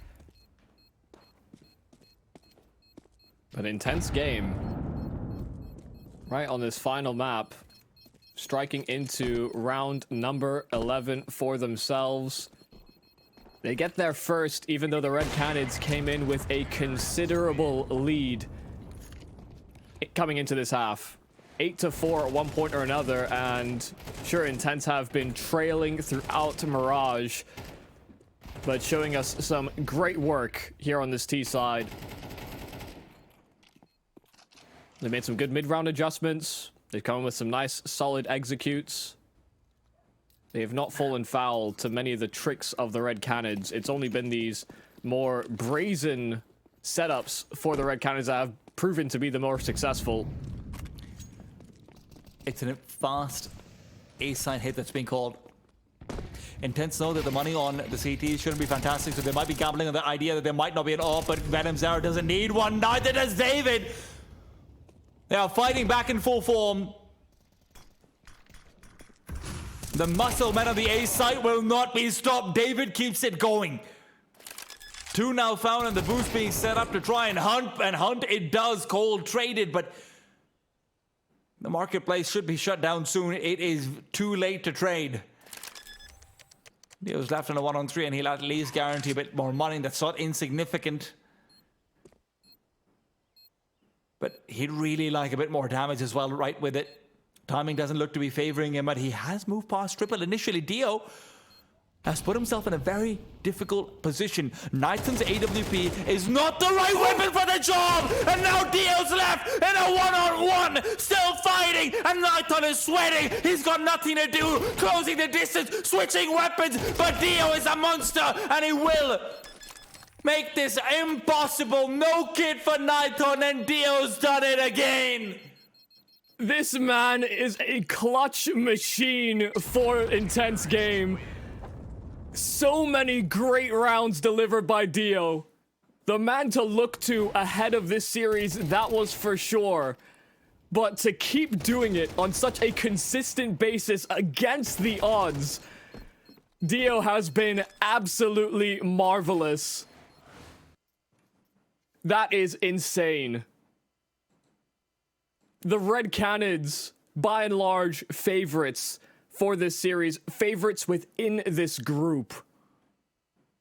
And Intense are right there, inches from the finish line. And Dio just keeps on delivering, man. What a series he's had.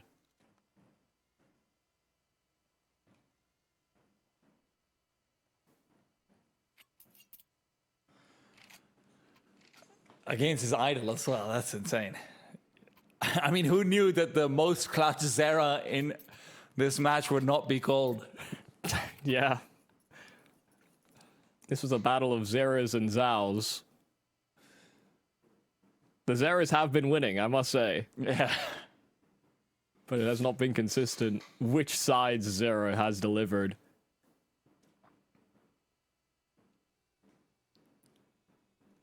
God, what a boost to the confidence this could be for Intense. They've come in with some good ideas. They've had some heavy hitting performances throughout this series. And to know that they're doing it against some of the greats and greats to be within the South American region. Intense Game could be one of our, I guess, more out there dark horse candidates going into the playoffs. But they need to get there first. This is still a full buy here from the Red Canids. Again, there will be light on utility. Though we've seen the Red Canids endure and still come up with these big numbers. David has still been a problem player to deal with coming into the second half.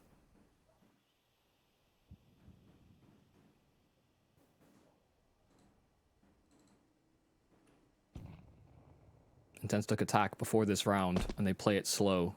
They're anticipating Red Canids to make some kind of a move, but they stay static.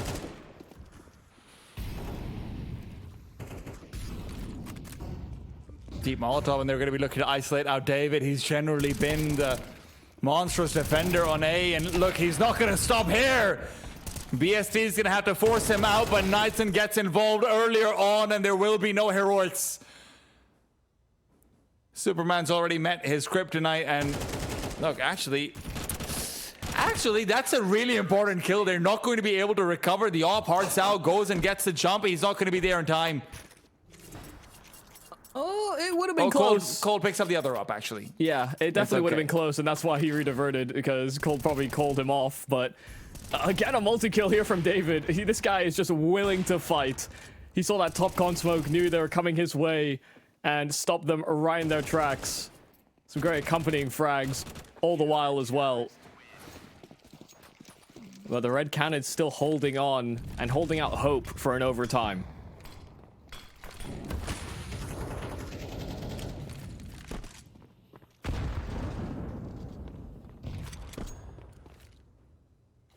Feels like might be time to start straying away from David's bomb site. But Red Canids realize that as well. They've reinforced B. Yeah, David, you don't need the help. You got it. Yeah. If you're good for 2 on every site hit, why bother you giving you support? But he could still use some. A lot of staging utility here from Intense over towards mid, but allows them access towards connector that can serve as another prong to the assault on this A-bomb site. And still the Red Canids have those 3 players gravitated at B. They've got a deep push as well in the apartment, so they are leaning an extra player over. Hards Out can be a fast correspondent based on David's contact. Oh! Hello, Nighton. Goodbye, Nighton. And look at MXA. He's taking space over on this B-bomb site. Cold. Oh, he catches a glimpse. But it's a hard player to track down. MXA gets a fair fight, a fair chance at that duel. But Intense, they're still going towards this A-bomb site. And Hardzao and David still unrelenting on their angles. And Venom unexpected at the back of the site, but he shoots too soon. And there is a chance to plant. CK has to find these kills thick and fast and stop them from actually getting eyes back on that package. But there's no safe place to plant. It's looking like overtime is destined here for the Red Canids. 6 seconds. CK gets that plant in, but Coldzera denies. They stay on. There is no playoff berth for either of these teams as of yet. We go 4 more rounds at a minimum. It did seem like a bit of a misplay from MX over there, actually. The fact that he starts to fight up into Cold that quickly. If he's able to just stop and delay it Cold for a little while longer, this could have been a bit of a different round. With the clock where it was, his fake back towards B was never really going to be calling rotations over once Cold spots him isolated, though. But yeah, great defense on the A side as always. And man, this game could not be closer. Yeah, it's one of those scenarios where MXA, in his attempt to clear out B, you know, had he had a Molotov, a smoke, you know, some utility to actually sell the idea that they would be rediverting that direction, there could have been more of a rotation. You could have seen these Red Canids players a little bit more concerned. But yeah, Coldzera, that was a must-win duel. Had he died there, the round is on as well. A lot of 50-50 fights.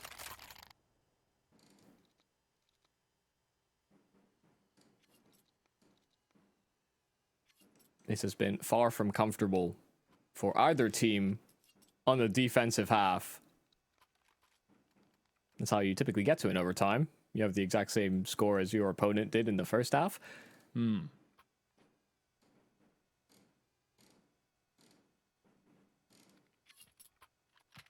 I will say, though, from a tactical point of view, I think the Intense Game side have had to work harder for their rounds than the Red Canids. You know, they were... the Red Canids, I think, did a great job of going for these opening ideas and just finding so many kills that it effectively was the round done and dusted right then and there. For Intense, there's been a lot of, oh, we'll do this thing at the start. We're losing a couple of frags. Let's think about something else. You know, we've got a lurker still somewhere. You know, there are ways to clamor back, or whether it has been some of the individual heroics, because we, you know, without Dio's 1 versus 3, the Red Canids would already be in the playoffs probably. Listen, they had their individual heroics in the first half. Let's not forget.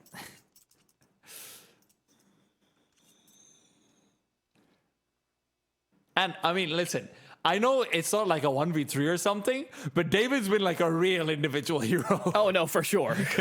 This guy's getting multi-kills every round pretty much whenever they go to his site. It's actually insane.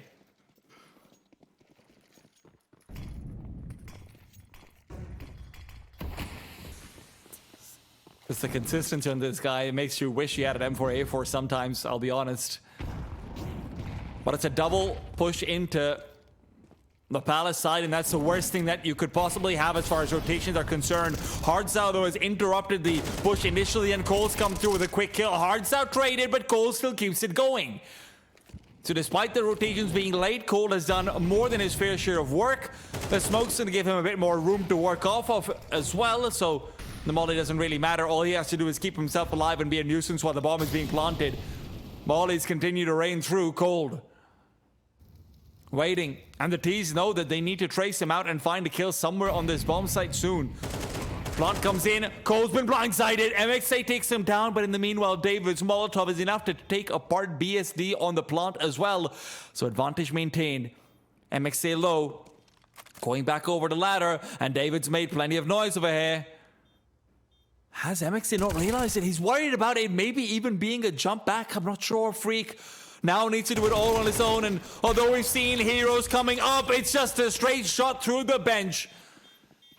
And Red Canids will take the first in overtime. I don't know what happened to MXA there, because there was a step made by David. His descent was silent, but he heard that piece of metal being stepped on, and that should have drawn his attention over towards short instead. That was the key fight. You know, David probably wasn't going to be fully clearing for sort of deep side ladder, and had MXA try to play that spot for the post plant. You know, it was planted for short. There was certainly a way that round could have still blown up in the faces of the Red Canids, but yeah, too much to ask for Freak to clutch back in a position that has such flimsy walls. Mid take is much faster here from Intense, but Hard's out fighting out from the underpass, and he'll be able to escape. David as well, collecting on another frag. 27 and 15 for David moving into this overtime. And Intense have been shut out from mid. Sure, the AWP is still there, and Dio is alive, but it is barely.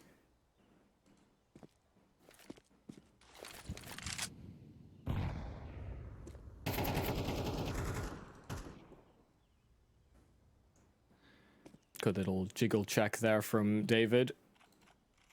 Doesn't get caught off guard and get some information as to where one of these players is located. And they're prepared for the boost as well.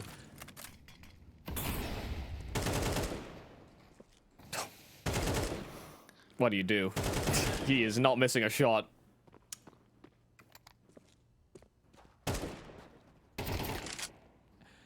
His mechanics are pretty insane. Like, I've got nothing else to say. Every kill that David gets, it seems like this is what I imagine 1.6 to be like based off of people's descriptions, where everyone says, oh yeah, you know, back in 1.6 you could actually just spray down people who are trying to turn a corner. David does it.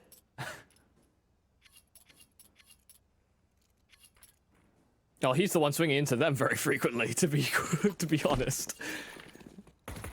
He's doing everything. Man never left the T side. He just got extra patience.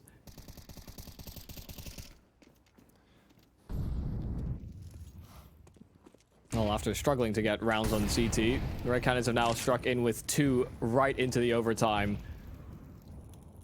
Intense have put up a hell of a fight throughout this series.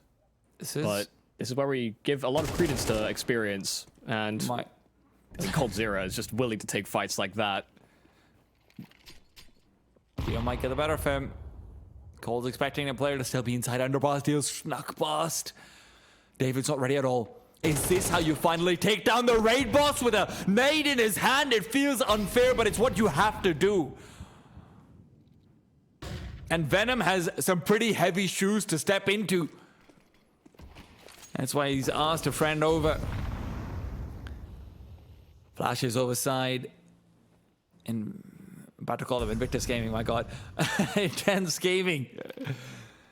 Had to come through, and now finally the bomb's being planted. A sound given over. They know where Nathan is. They might be able to read into the Moose drop down as well, but Cole's found Dio, and with that the retake becomes a whole lot more doable. The problem is Venom peeks out early, but Cole Zera is still keeping it going. CK is out, he's nowhere nearby.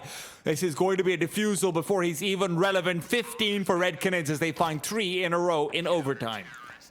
Oh, they wanted to set up for this after plant. They wanted to set up in these post plant positions, but Cold just too damn sharp. Even when they overwhelm David, they still got to deal with another Goliath on that CT effort. Nice job from Cold Zera to have whittled down those numbers.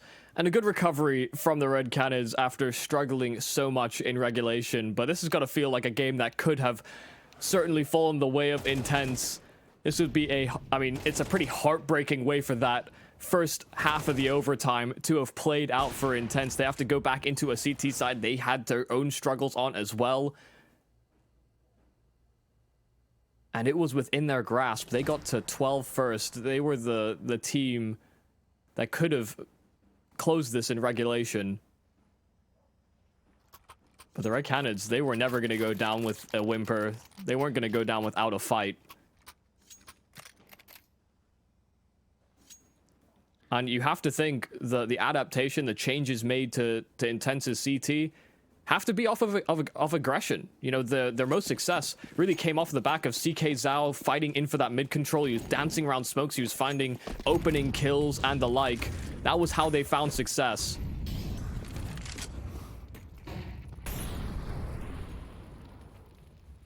Hardzal is going to be full scaling up early on. MXA has got no chance to go for a jump spot or anything like it. So where they're getting aggressive in short, BSD's taken down. MXA's not had the most successful of games so far, but this would be right around the place where you'd hope that he steps up.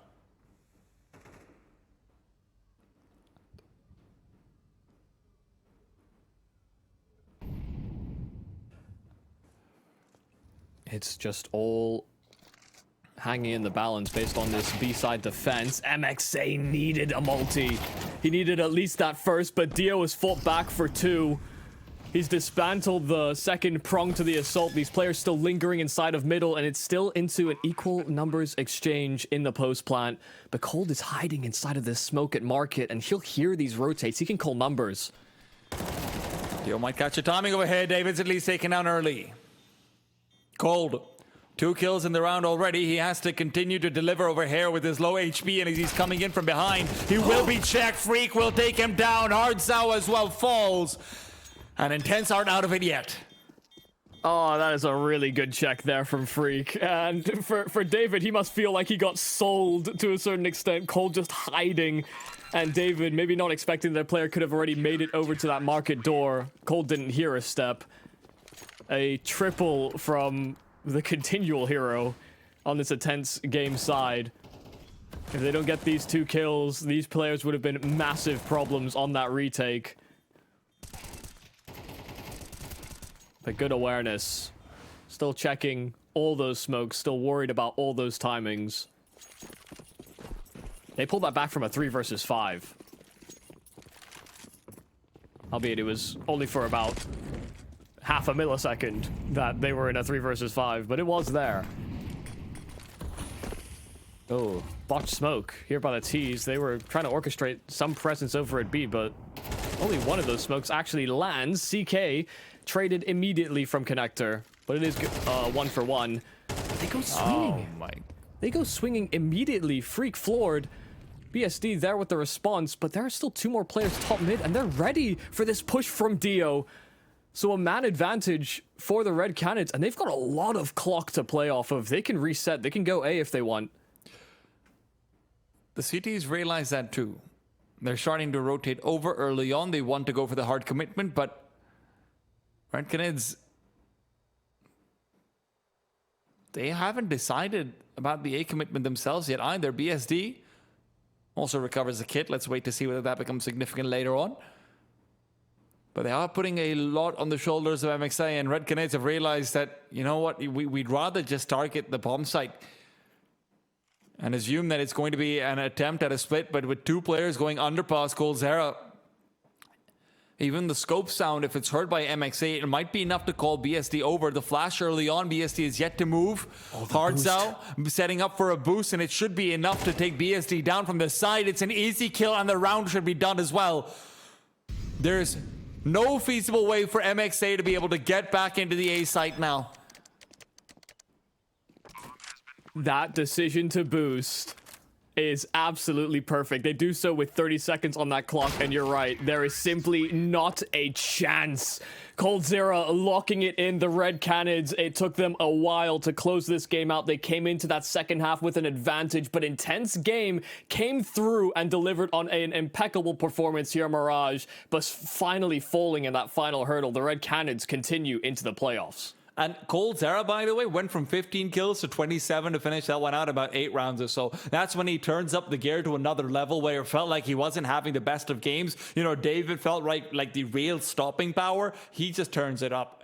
In overtime, it was all him consistently, even when David's being found out with the smoke in his hand and whatnot. Cole's there to make sure that the team never really cools down. Great performance coming out from Dio. Some really nice rounds from CK as well across the entire series. But at the end of the day, this was just Red Canids. A slight class above at the end. Just right at the overtime phase. Yeah, I mean, just to be able to show that level of performance against the Red Cannons, I mean, I think Dio, this is a massive showcase match for him against a squad that were touted to be one of the favorites coming into this group. I think even more so than Solid, even though they lost them in that upper bracket. Solid had some wavering results. They're amidst some roster instability as well. So, I mean, the Red Cannons did really well to recover this game, because they could have certainly fallen flat given the rounds that they were losing to Intense Game. And so we have one more team added to the playoffs, but you could notice that there is one slot still yet to be determined. That will be our last game of the evening. We will have to turn our attention away from the Red Cannons and Intense Game and say hello to Sharks and Bestia up next. And that's another rematch for Group D. Of course, before we can go to that rematch, though, we've got to go to a little bit of a break, Michael, and we're going to be back after about 15 minutes or so to talk more about that Group D matchup. Respect from 1xBet. Respect from 1xBet. Respect from 1xBet. Respect from 1xBet. Respect from 1xBet. Respect from 1xBet. Respect. Respect from 1xBet. Respect from 1xBet. Respect from 1xBet. Respect.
1xBet and Eva Alfie present betting on all esports events on the website and in the 1xBet app. 1xBet. Play with Eva.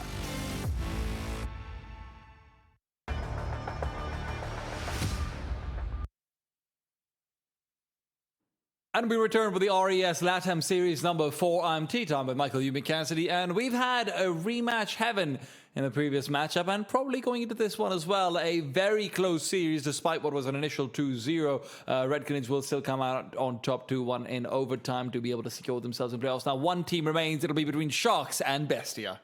Yes, another rematch that I'm really looking forward to, because I think the Sharks definitely impressed us when we got to catch them against Bestia last time over, but they struggled when they had to play against 9Z, who just completely outclassed them in that upper bracket final. So for them, they understand this is a team that they are capable of beating, they have already beaten, and they played impeccably against. But now I think attentions will be drawn over to Bestia and whether or not they actually kind of take away some lessons from that Sharks beatdown, because the Bestia team seemed like they couldn't find reactions appropriate to counteract what the Sharks guys had cooked up. I thought because of the way that the Sharks were playing, they took all of these lessons learned from being at ESL Pro League and being overseas, and they were able to transfer that here as well, only for them to get destroyed by 9Z. So I want the Bestia to have leveled up, because otherwise, this Sharks team are going to be very confident coming into this series. Let's zoom in on the matchup, though, Michael, because this is where I think it gets very interesting when we actually start talking about some of these players. Because for Sharks especially, I talked up DRG and Doc and Togs, this 3-core rifling trio so much. And then we went against 9C and it felt like they were just being outplayed, outmaneuvered, everything consistently at the same time in that upper bracket match. They looked untouchable. Yeah, I think for this team, that they've just got so many players that can activate at differing times. Ardian Zhao is another player that seems to be a sort of a quiet, consistent figure alongside players like Doc, even though Doc, I think, more frequently touches the top end of the scoreboard. And I think it was that surprise that Togs was able to find just these magic multi-kills for the Sharks when they were playing up against Bestia last time over that didn't translate into the game against 9Z as well. And I think that's the player I'm probably looking forward to the most coming into the server out of the Sharks. Is I want to see whether Togs can actually show that level again versus them. Well, let's take a look at Bestia as well and just see what they've got to be working with. Noxy, of course, didn't really have the best of series last time over, and it does feel like he could be a bit of a flaw in the team as far as the firepower is concerned. He actually did decently initially, but then just really, really zoned out towards the later half of the series especially. But the main two players to be keeping an eye out for, other than the obvious mayor, are Lukov and Tomashin. I really do feel like they're adding so much more to this team overall, but they still have yet to break into that real upper echelon. Yes, no, absolutely. And I think it's mainly the philosophy or the approach from Bestia that I'm going to be looking at the most, because I actually think they have a decent distribution of talent. And maybe if I had to single out a player to look out for in terms of his underperformance versus the Sharks last time, I'd probably be focusing in on Naz, who had quite a few anchor positions where he was getting flustered or overwhelmed or caught out of position, that I'm hoping that doesn't happen here against the Sharks. I want them to have a much better performance versus them in the rematch. I always think the team that loses the first time always has this weird aura or slight advantage coming back into that rematch, because I feel, and this is a very commonly used turn of phrase, but you learn a lot from your losses more so than from your wins. And for Naz, that was certainly a big learning experience, I think. Look, at the same time, if that's true, then Sharks probably learned a lot from that matchup against 9C, even if the primary thing that they were learning is, oh my God, Dietrich is terrifying. We don't want to play up against him. So, there is that to consider. Yeah. But, Michael, the other thing to also keep in mind for the viewers at home is that Sharks didn't actually have the most fun time versus Vikings either. It was actually a very hard-fought series. So, the second map, which was their own map pick of Anubis, went to like 22-19 or something insane like that. Bestia when they played them, yeah. It was, yes, Bestia. It was a very, very close series. So I do think that, coming back into the rematch, we shouldn't see any real surprises, unfortunately. Sharks banning out Dust 2 instead of the Overpass that has been taken out of the map pool. And we get Inferno and Anubis once again, which means we should land on a nuke decider. So it's the exact same 3 maps coming back into this series, which again does kind of bode well to a certain extent for Bestia to have found adaptations versus the Sharks.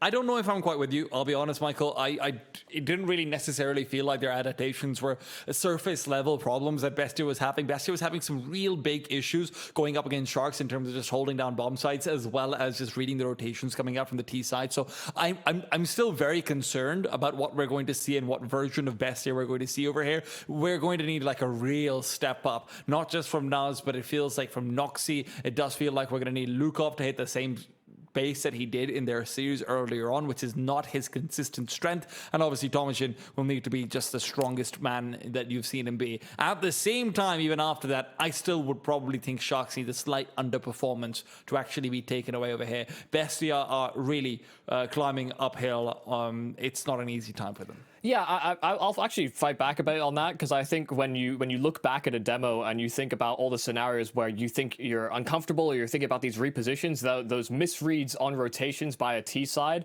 are actually where you can learn a lot of those lessons. It's where you can kind of forecast a bit better if Sharks play the same type of game as they did against you last time. So that's where that's the area that I'm focused in on here for Bestia as the part that improves the most coming back into this rematch. But I think it's hard to sort of count out the Sharks in this one. They just looked so good earlier. They still had these weird flashes of moments when they had these minor bits of confidence versus 9Z as well, but those were very fleeting. So I mean, I'll still leave my hat into the ring for the Sharks, but I am expecting Bestia to make this a much more competitive series. Our final match, our final best of 3 between the Sharks and Bestia within the group stage. We need to find out which team finds themselves into the playoffs. Sharks starting CT on Bestia's map pick in the series. And Bestia starting off with a lot of utility. And just playing it slow as well, anticipating maybe a quick middle aggression here from the Sharks, but they're contained inside of the bomb sites. It's going to be crawled through right back towards the B side. In the meanwhile, Ardian Zhao is considering and keeping an eye out on middle. So without any utility being chucked in, nothing of the sort, the CTs have no reason to move away from the B bomb site. And they are still going to be dealing with a double Molotov, double smoke, 3 flashbang execute. There is going to be no lack of utility here from Bestia. The question comes in, are they going to have the headshots though? DRG smoke in front of him, spots out the initial player. Will be trying to fight in. Doc on the dualies is going for the full swing by, but he's not able to find a single kill. Gafolo's been left to that responsibility, and as he falls as well, DRG will be next in the grave. A perfect call here from Bestia. Even them canceling the flash to take over banana control, this was very cleanly communicated as to what the objectives were and how greedy to be with all of those resources. As soon as they realized there was nobody fighting towards the top of B, I think they had a good read on how Sharks were going to be set up. Hardy and Zhao clamoring back for a frag, but this round is already done. The Sharks were not committing to this retake. And Hardy and Zhao getting some extra cash into his pocket. Now just trying to threaten these T-side players, make it as expensive a reinvestment as possible. And he'll even find Mayern. Lukov on his exit will fall, but it doesn't change the result. Bestia coming away with that pistol off of a very nicely constructed pistol round. I will say it was kind of funny to see just the dualies going for the full swing by. It's like, yes, I will cross over while fully blind to CT and shooting out, yeah. I don't know, they just... It looked as though they just had a good read on how Sharks would react when put under pressure on that B-bomb site. They weren't surprised by any of these challenges or any of these swings. And it was a beautiful flashbang, but I do agree, I maybe wasn't expecting the full commitment from those dualies.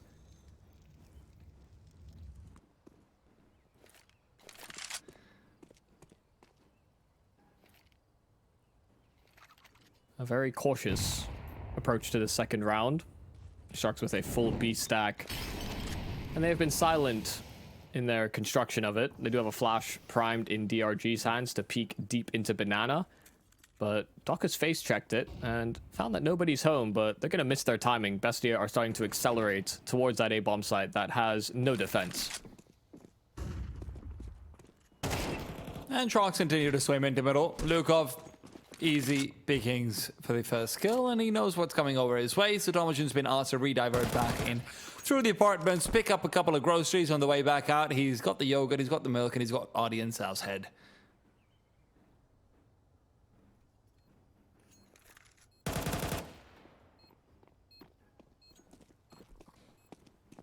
Wow. Covering off all possibilities as well. No sneaky maneuvers here from the Sharks to do some more damage to the Bestia economy. Gafolo will have a fighter's chance against this MAC-10. Should Nas continue that direction, but he's relinking with his team. I think. No, he's still hounding. He's still hunting. He's a bit disappointed. He's the one who bought the MAC-10, and he's not been able to get any of the eco kills so far. So you know what? At the end of the day, at least he gets one.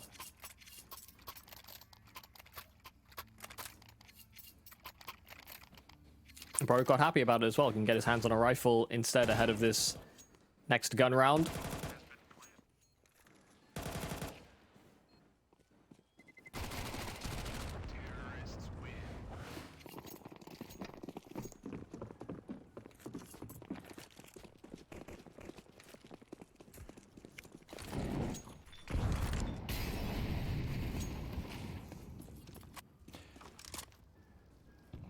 Once again, very measured, but just a bit more presence shown out towards Banana and Lukov to try and take that map control, and he does manage to find it early in. Sharks are leading 3B again. They do have their own set of retake util. And they'll be able to clear it out, but will it be too little too late? Re-smoke back out from middle, and Audience Zhao will need to provide a nice incendiary, actually. If he starts lining this up now, this would be big, but he's shuffling in between nades, and as a result, Hogs is brought down. A flashbang as well keeps Audience Zhao blind, so he doesn't even know he's being shot. He just dies. And those flashes were layered. He ate one flash straight into another, so there was no chance that Audience Zhao was recovering from his ailment. Bestia just breaking through on this A bomb site, getting off to a lovely start here on this T side. Let's recall as well, when they encountered each other last in this group stage, when they played Inferno, Bestia only got 3 rounds their entire T side half. And so for Bestia, them striking into that scoreline quite rapidly, we don't see the same force buy wars either that they had the misfortune of having to deal with. The Sharks, well, they've been read into, but Bestia are getting punished in their attempt to hunt down these weapons. Started clean, but extra kill here for Noxy could have been nice, but now that's far more than you would have been really comfortable with giving over.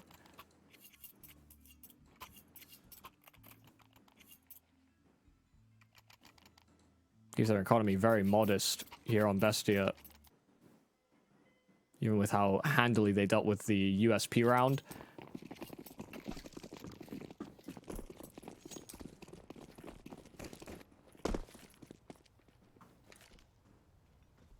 If Sharks break through with success here, it'll be a pretty broken looking buy from Bestia. A lot of Galils, probably MAC-10s or Techs with an AK or 2.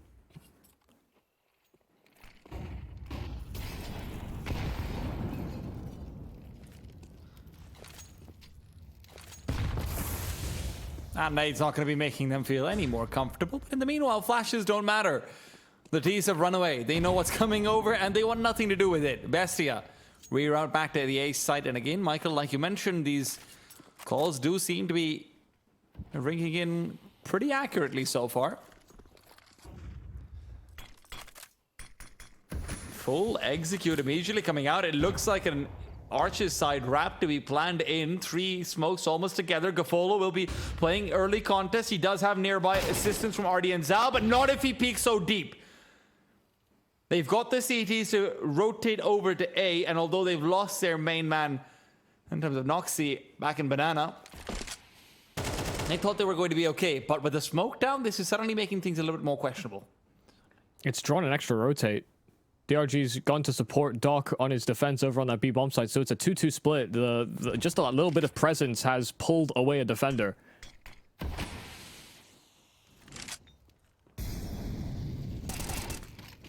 Ardian Zhao is at least able to pick up the stragglers in middle. So as the rotation will likely be called in soon, they will be coming in from middle and will feel safe to just come all the way knife out. Ardian Zhao still fighting from inside the site. They're not expecting double cold Zera, but Lukov still adjusts in time. A 2-on-2, but the CTs, despite what I said, have not been able to speed up as much as they would have liked to. No utility, but they have kits aplenty.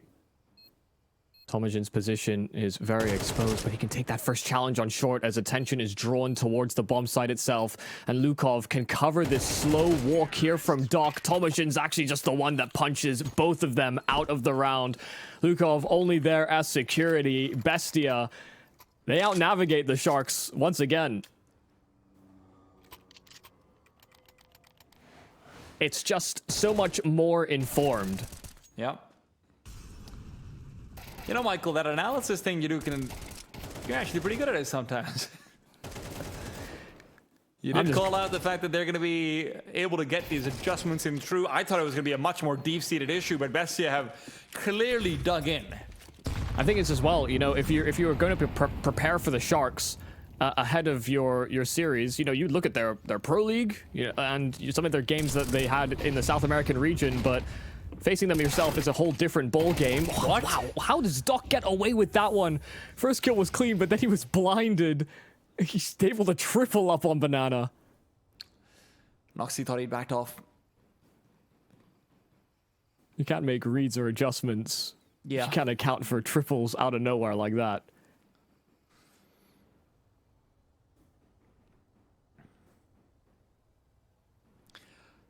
Some of the wind knocked out of their sails, perhaps for Bestia, but they will still be hunting for a frag or, well, ideally 5.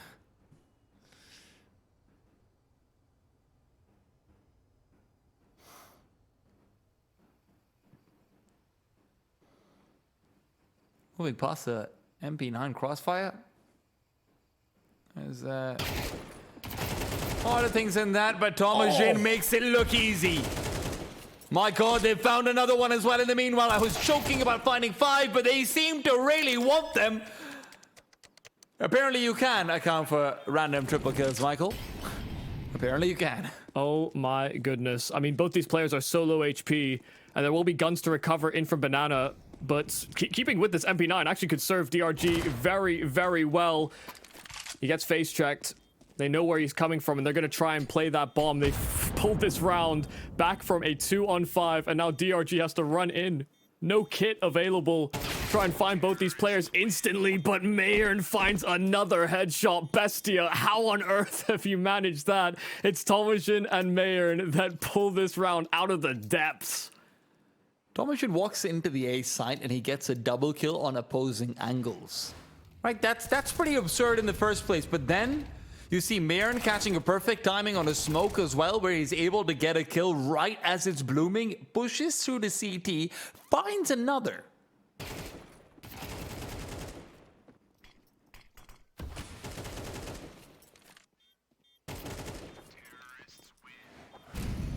They thought they had this one. Sharks really did. Yeah, I don't blame them. Oh, Noxy, finally! Getting involved on the scoreboard, and what a way to do it as well. Opens up the B site, and DRG was already having his limbs and legs shaking. Yeah, 17 HP B defense would certainly be something, but DRG not feeling quite so confident. Does have Arde and Zhao there in support, a full belt of utility as well to help stall out any pursuit on this side of the map, but Bestia, after they show all that presence, they just leave Nas to his own devices. He sits on low health himself and hoping that he can find a backstab if Sharks re-aggress. It's a double short side setup here for Sharks, though, on the A play.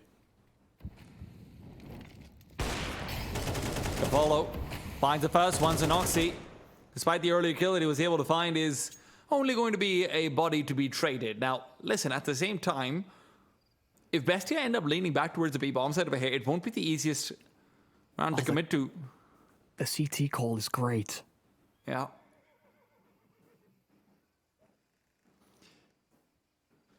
Artie and Zhao will be playing for a spotter, both for CT and Banana, but with the time where it is, and I'm having an incendiary, He could play spoiler just by deploying it. He's worried about revealing his position more than anything else, but with the smoke now showing, oh, Tom's gonna walk through the smoke.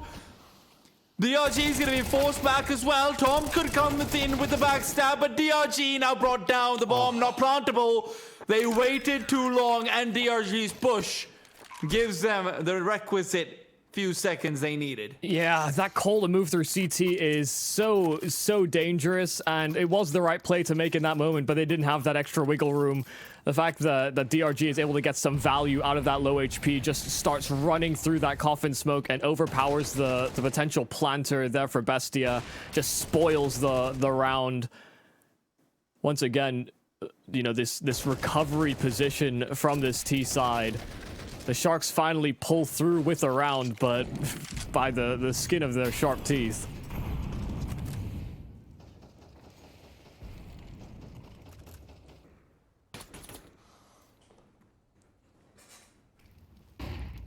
Visible discomfort here for the Sharks versus Bestia, who have just been pressuring all sides. They're willing to bounce back and forth between A and B alike, but Doc has been sharp. And listen, this man's a multi-kill man. He just keeps on fighting. Naz able to trade, but DRG there to finish the trifecta. Gafolo won't get caught off guard by Tomajan's late revelation in the apartments. Man does get a kill just before DRG rounds the corner, but this would have to be quite a 1-on-4 for Mayron to pull through. Look, after that 2v5, I'll believe it. I won't. Maybe I don't, actually. Yeah, you know what? You shouldn't have started. Well, he didn't have the bomb anyway. He was really just looking for... He was grasping for straws at that point. Second round secured for Sharks, however. Yeah, and impressive stuff from Doc. It's come through at an important point. Bestia was still reeling from the 2v5 as far as their money was concerned, so you are reset in a position where Sharks actually have a legitimate chance of maybe even getting out ahead in this half.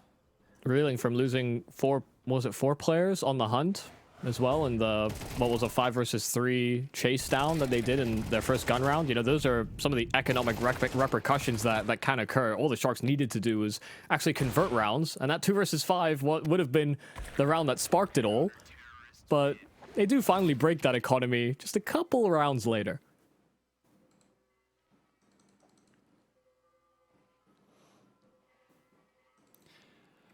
Ooh, that's the most even I've seen the odds all tournament long. I have to wonder whether, you know, wait, the Sharks versus the Red Canids, that ain't right.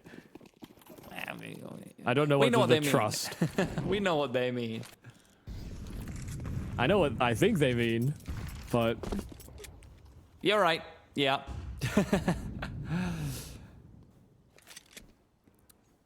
Bestia have got a singular goal right now.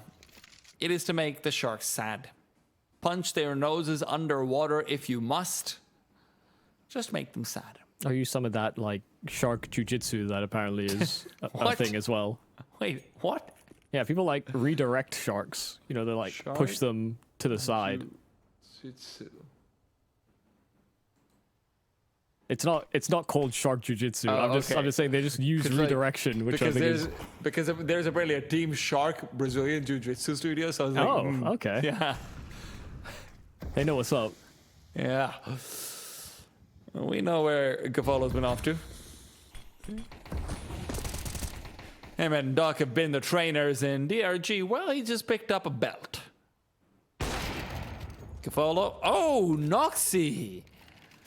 Very important kill. Even picks up the AWP, but he's leaned a little bit too far forward. And meanwhile, Mayron was trying to flare as he's fading back, and they've recovered an AK as a result, sticking to the bomb plant. And Artie and Zhao's also brought down. This is suddenly a 2-on-2. Both players having rifles. Oh dear, not again. This time to pistols, that would be devastating. Naz had enough HP to trade, and Tomajan has ripped ahead from the site itself. Doc hit by the flash, and Tomajan just keeps on fragging. A third kill, another high-impact multi-frag here from Tomajan. Bestia breakthrough from pistols. Tomajan's got some sort of magic power whenever he enters into the A side, Michael. I'm telling you. Put him in a disadvantage, and he'll get it done. That's a really nice response though, from Bestia, being able to come through from short and isolate out the duel into the fight while Mini Pit was still occupied. In fact, it's the kill from Noxy that allows that to happen, because the Sharks player, I think it was Dogs, was trying to just fight back and make sure the op couldn't be recovered, but in that prioritization, he loses his life and the round with it. Doc, what is this? Noxy's got his knife out as well, but no! Doc's missed it! Doc's missed it! No, it's a Noxy! Overrun Banana. And the Doctor's got nothing to do about it. Artie and Zhao, in the meanwhile, can at least find some solace.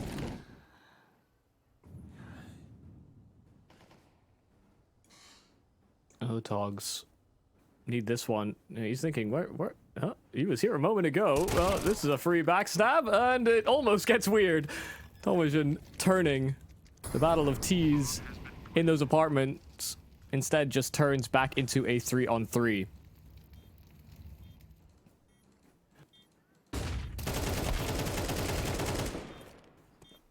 Good trade in towards construction. But they've now have this crossfire if they're going to pursue in from CT, but a very exposed position. Mayern did not have the health to trade with that MP9, and it's all on Lukov. Back of Banana, and getting blocked on the terrain, couldn't quite escape into the mouth of B, and they jump on this defuse very late without a kit, but they have enough time for this defuse. The Sharks pull through after Bestia find an advantage, but Sharks answer back. The second I see the bomb planted on the site with there being no kits over there, it doesn't matter the numbers advantage the Sharks had. I'd written them off in my head. Bestia's won so many of these. Finally, those Sharks are able to fight back, and again, they are constantly at a place where they are able to reset enemy economy and make things really tricky. Now, there's still enough for Bestia to afford to get one more buy, but it's going to be behind Tech 9s, probably a Mac 10 for Mayern, something like it. So Noxy's massive investment in the AWP needs to pay dividends. This was not a round they were expecting to lose after they get the first 2 kills on Banana. Yeah, no, absolutely not. You know, the kill in the apartments is so separated from the site, but it did actually have a lot of importance. You know, had that lurk come through, that was the security on the round for Bestia. That extra man makes a difference.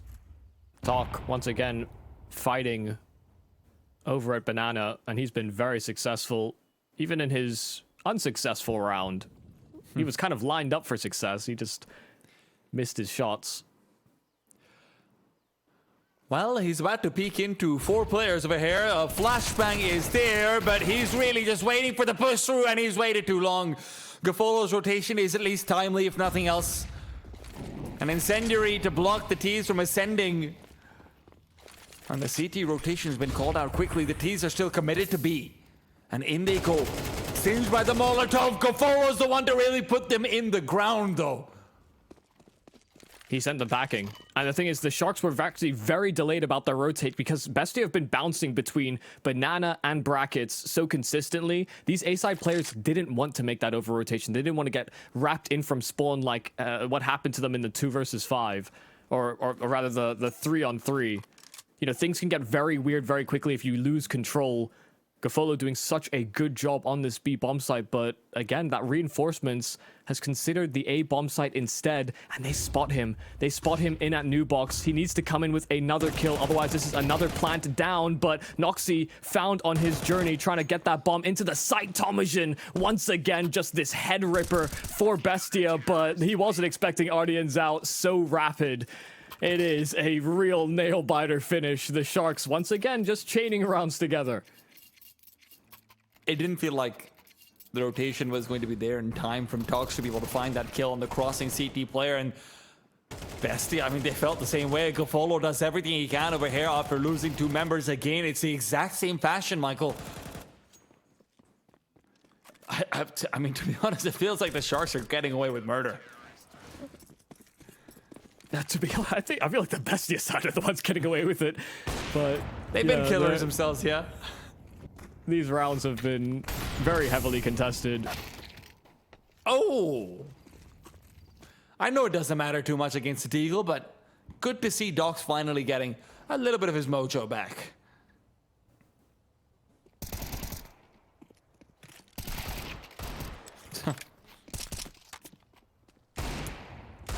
I'm sorry, Marin. I really am. You deserve better. This will be some recovery from the Sharks. Let's not make any mistake, even on that 5-0 start from Bestia, this was very contentious. Mm-hmm. Could have been an 8-4 half for either team if they, you know, close out all these close-knit rounds. But that's not how Counter-Strike works. Sometimes you do need players to clutch. And both teams have been able to deliver on that front final round of this half.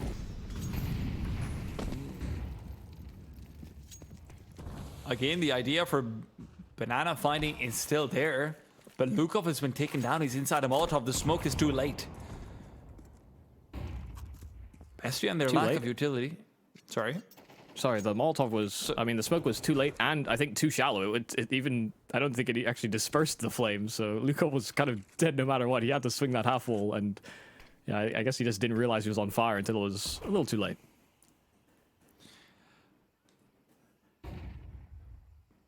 That's a loss of the utility being used for Bestia. Now it's all dry beaks. Maybe some boosts, maybe anything like it to vary things up, but no. No chances. Noxie's forced in again by a Molotov. CTs have been using these very well.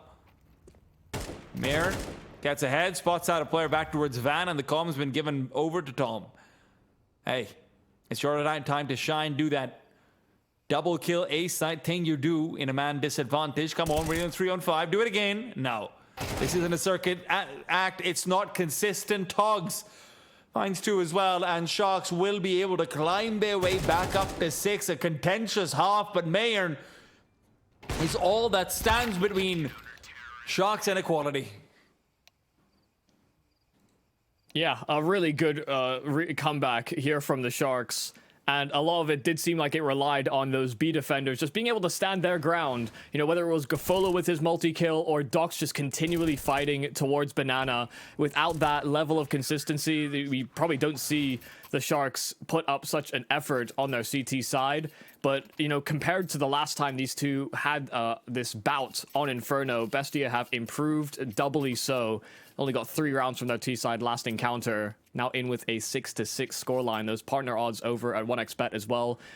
Pretty even, but still in favor of the Sharks. You can use the code 1XRES LATAM to go over to our partner site. It lets them know we sent you, and you get a 130% first deposit bonus. We dive straight into this pistol round. Sharks very quick to beat. Doc taken down, and Ardian now responds. Lukov and Noxie are the only ones getting any action, and Lukov is getting a whole lot of it. Puts Capolo in a disadvantage clutch, but listen, we've seen enough of these fall either way. We don't know where this is going to go. Mayern walking forward, wants to play first contact, not really asking for Tom to push through the smoke yet, but Tom now knows that's the call. They both have been spotted. Gafolo needs to fight his way out, but he can't get any chops in. A hard 1 versus 2. He didn't have armor either, so he really needed to just jiggle, hit one of those 1-taps if he wanted to, like, any chance of basically winning this. And Bestia just not catching that bullet between the eyes. A pistol that was quite rapid. Sharks just going for a straight banana attack, but these kills from Lukov were very nice. A triple from him when he was facing overwhelming odds.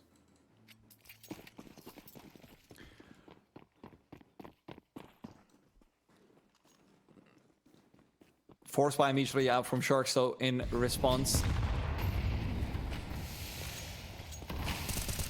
Very concentrated A-side presence, actually, from Bestia over here. They are much more concerned about a fast bracket hit than anything else, and with M4s and MP9s both nearby, it does feel like they're getting ready to mince up any Shark that comes through here. Molotov as well as a grenade that Thomasin is planning on deploying, so this is not going to be getting any easier. Noxie, good for the 1. Mayern's right there to pick things up as well, and where Doc is trying to recover the fallen AK, he's just meeting nades to the face. Every single CT is here on the A site.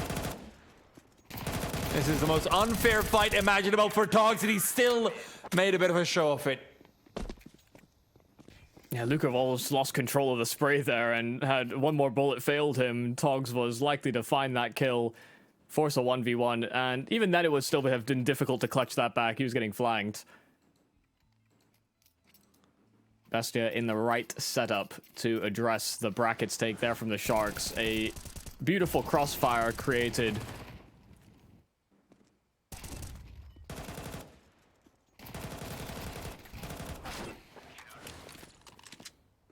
And he did so on relatively low information. Once again, Bestia just...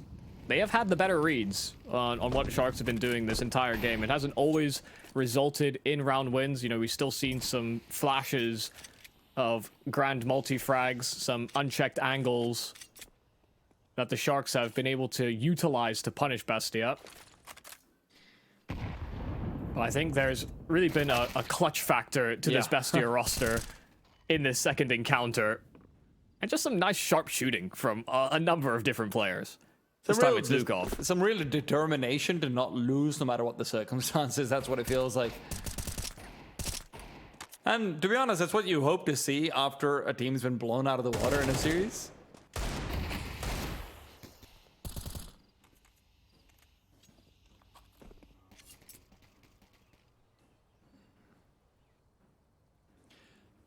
They're just incredibly confident peaks from Bestia. Yeah.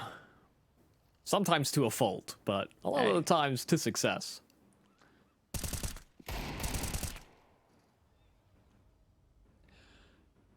Unfortunately for Gaffolo, oh, never mind. He does have something to say about this. He says hello and goodbye.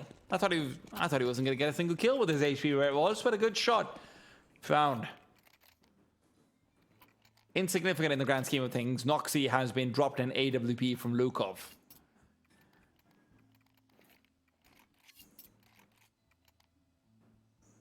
Let's see if he can get activated with it. Wasn't as much of a factor on that T-side effort, but his riflers were doing most of the heavy lifting. And he won't have to contend with an ult the other side. Deep smoke and Molotov. They want to play behind it. They're taking mid control very forcefully here on the side of Bestia, but DRG is holding the other side of this smoke. This shouldn't go cleared here from Tomijin, but he still finds one towards those T-steps. It's a 1-for-1 exchange. Lukov trying to take some space at Banana all the meanwhile. I don't know if that smoke was supposed to be there or for T stairs. It feels like maybe the latter would have been better, but Lukov just shoots through it, so I guess he's okay either way. Lean back to the A site for Bestia, and that's a right call. Even if the bomb hasn't made its way over yet, the T's are just asking for it. Noxy finds a free kill in DRG where he was able to sideline one of the CTs. He's had the same done to him. Yeah, the timing peaks there for Noxy can be a little bit difficult at times. You know, it's more of a gamble, but able to find good timing on that ult peak. Sharks resetting inside of the apartments. There are 3 defenders, a double short side setup here between Naz and Mayern.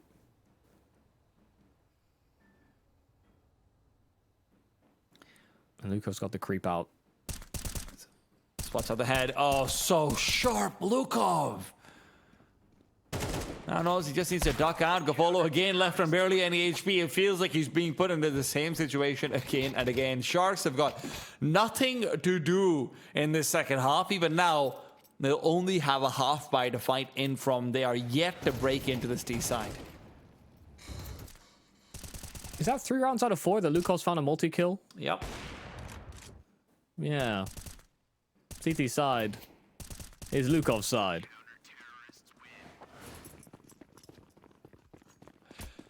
And maybe your side could be with our partners over at 1xBet. Scan the QR code on the screen right now to find the mobile app, or go to the Play Store or iOS Store, depending on whatever device you have. Make sure you use the code 1xRES LATAM to sign up with up to a 130% deposit bonus. On the first deposit? Yes.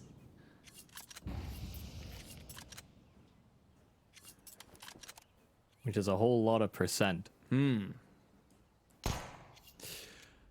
Don't know what the percentage chance of Sharks taking this one home, but it's not 0. Not even close to it. A fast Tech 9 play has been the bane of many CT sides, and as they start to angle back to B, it is going to be met by both a smoke and a Molotov. Naz behind the duo, knowing that they don't have the guns to spam through, but he's only good for the one. Lukov again, the multi-kill comes in. He's 4 for 4 in the past few and 4 kills to top this latest one out. I don't know how he's... what has he done? What is his warm-up routine? I need to know what he's doing to prepare for all these fights, because he's gone into the CT side and he's been all guns blazing. You know, T-side efforts, we're looking at Tomajin, we're looking at Mayern. You know, these are the players that were really impressive in finding these multi-kill moments, but now Lukov on the defense, now that he's able to plant and read ahead, he's in Sharks' head. They know that if they go his direction, he's guaranteed at least 2.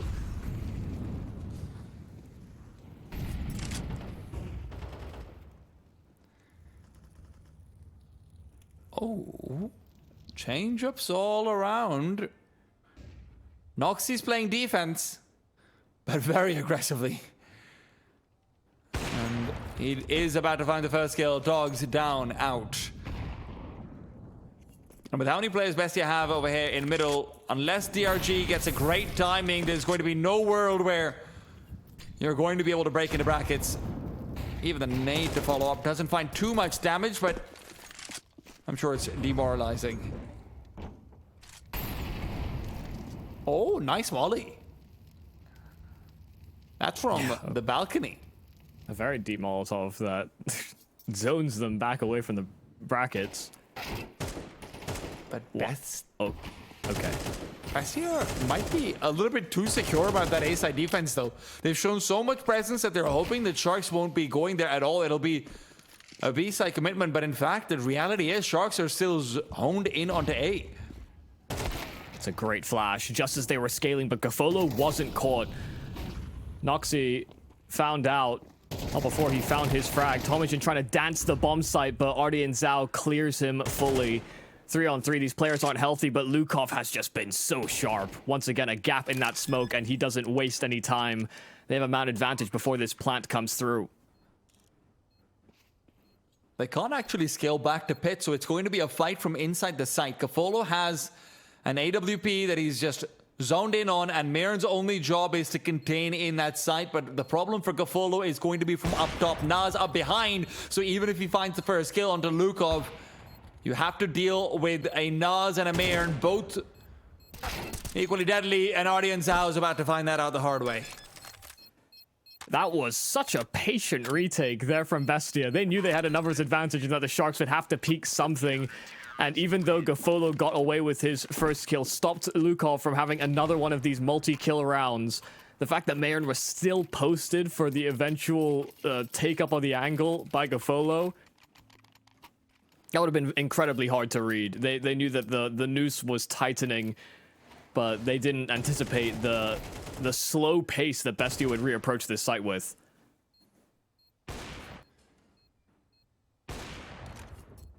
Oh, yeah. Okay, he didn't even post up. He was trying to fall back.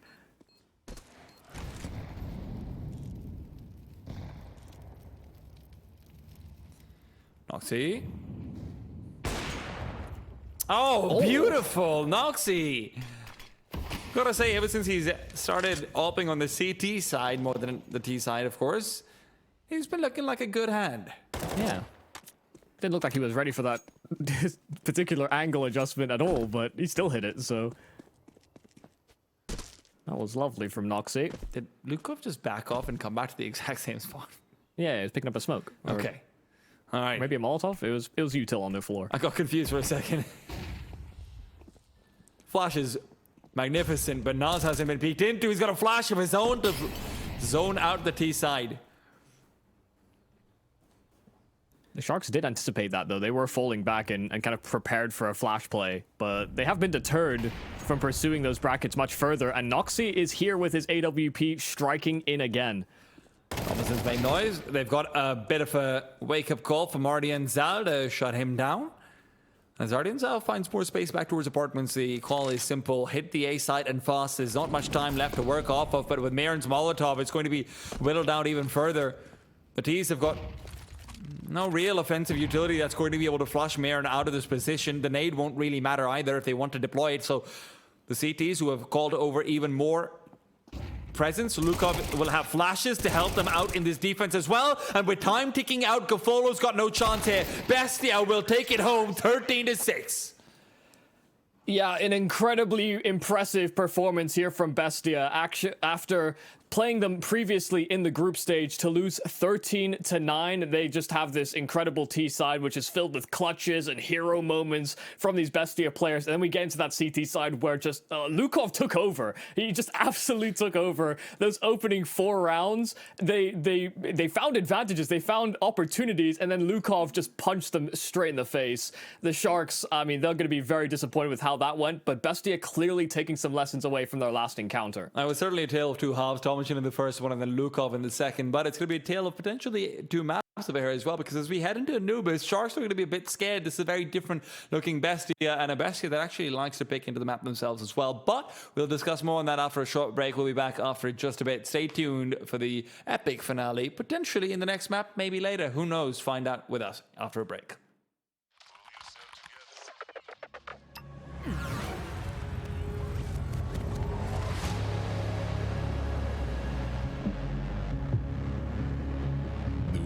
Changing quickly.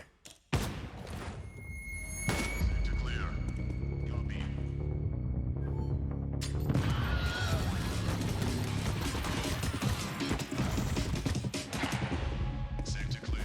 Copy. Shoot it.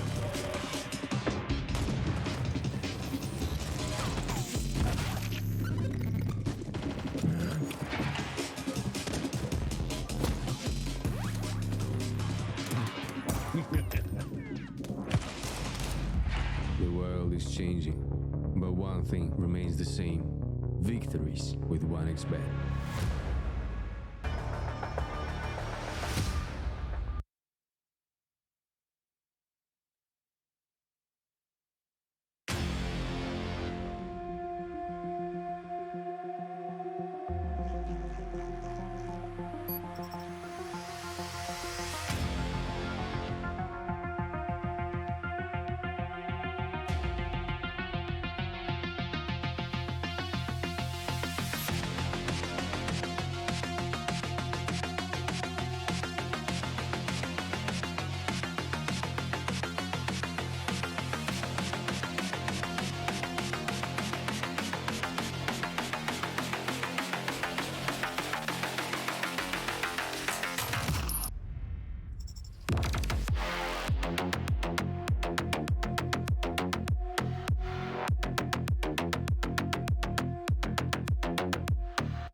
A very complicated job, but I love simple things so much.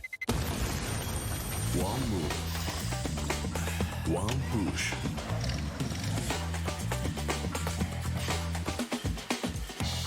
One touch.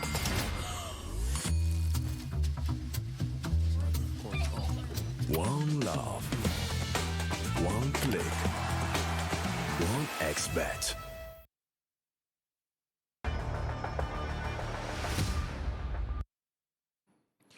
Welcome back to the RES LATAM Series number 4. I'm Tea Time with Michael Yumi Cassidy, and we've just seen Sharks getting taken out of water and beaten to death by Bestia, Michael. That's only map 1, though. We've got Anubis coming up in that second. Yeah, I mean, a pretty one-sided result at the end, but a very contentious first half, that was for sure. There were a number of opportunities that looked like Bestia could have had more of, but also the Sharks had some themselves. So, you know, even with that result, I think Bestia did show that they had a better understanding of how Sharks were going to rotate, some of the setups that they'd be comfortable in. I think they have done their homework ahead of this series, anticipating and knowing that they were going to have to play them again, most likely. But, you know, moving forward, I think the Sharks also must understand that they can't rely on that same level or that same baseline coming back into it in Anubis. Again, it's the same 3 maps that we had earlier in this group stage. So I want Sharks to develop as well. I want them to make adaptations, understanding that Bestia may have that read one step ahead. I think we saw glimmers of that at the end of Inferno, but Anubis may be a different story. CT side start here for the Sharks, who will have to try and counteract what is a favored side of Bestia and a very split T-side operation at the start of this pistol. A very spread set of players. I think more than anything else, I'm just scared about the fact that, you know, Sharks picking into Anubis probably felt confident in the map veto because they, you know, you're picking Anubis into a team that also likes to pick it sometimes. So you're really relying on the previous victory to be propelling you forward. Now, I wonder how shaken they might be. It'll be Bestia on the T side looking to start things off with a nice duel in the middle. Double kill from Lukov and Tomashin. Comes in with a double for Tomashin on his own as well. And you're starting things off in a 4-on-2 on the pistol round. Bestia. This is looking like it could be the 3rd pistol round of the series that they are set up for success in. Yeah, they immediately redivert. After all that presence in middle, they jumped through the window back to B. And the Sharks had vacated. They were trying to pick that up. They weren't sure whether it was going to be an A-side assault or not. Bestia, once again, a very patient pistol, but one in which they exploit some weaknesses.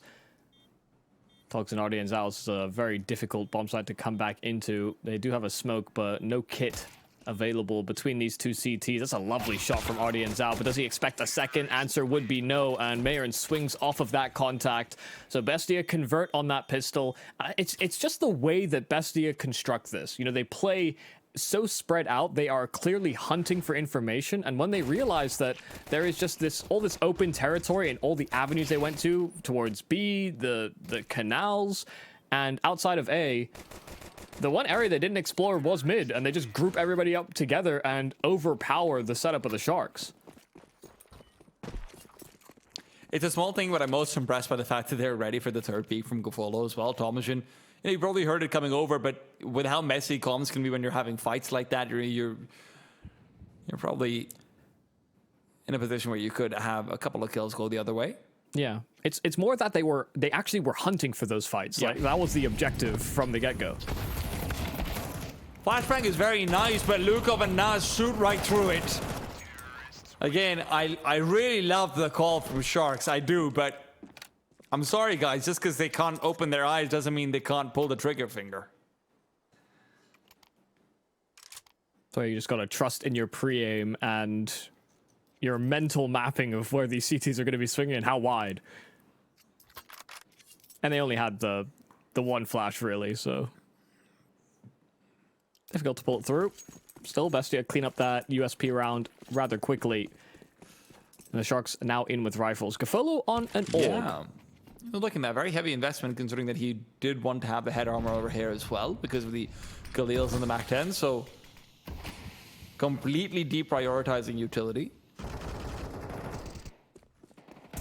And they are leaving mid empty, but in the meanwhile, Dogs is good for the one. Gafolo. Hog strikes in. Nade doesn't quite bounce to him. So he is going to be able to live for a little while longer. Meanwhile, mid, that had been left empty, is now no longer so. Oh, DRG could find the bomb over here. This is going to be troublesome. He's around the corner, spots out the man, and Noxie's only got a Mach 10 to fight with, but he's got company behind him. Although Tomashin does pick up the one frag, he'll still be in a 1-on-3. His teammate was felled elsewhere on the map. Yeah, good presence of mind from Gafolo as well, understanding that he left mid open for long enough that that temple wrap was possible. He found good timing.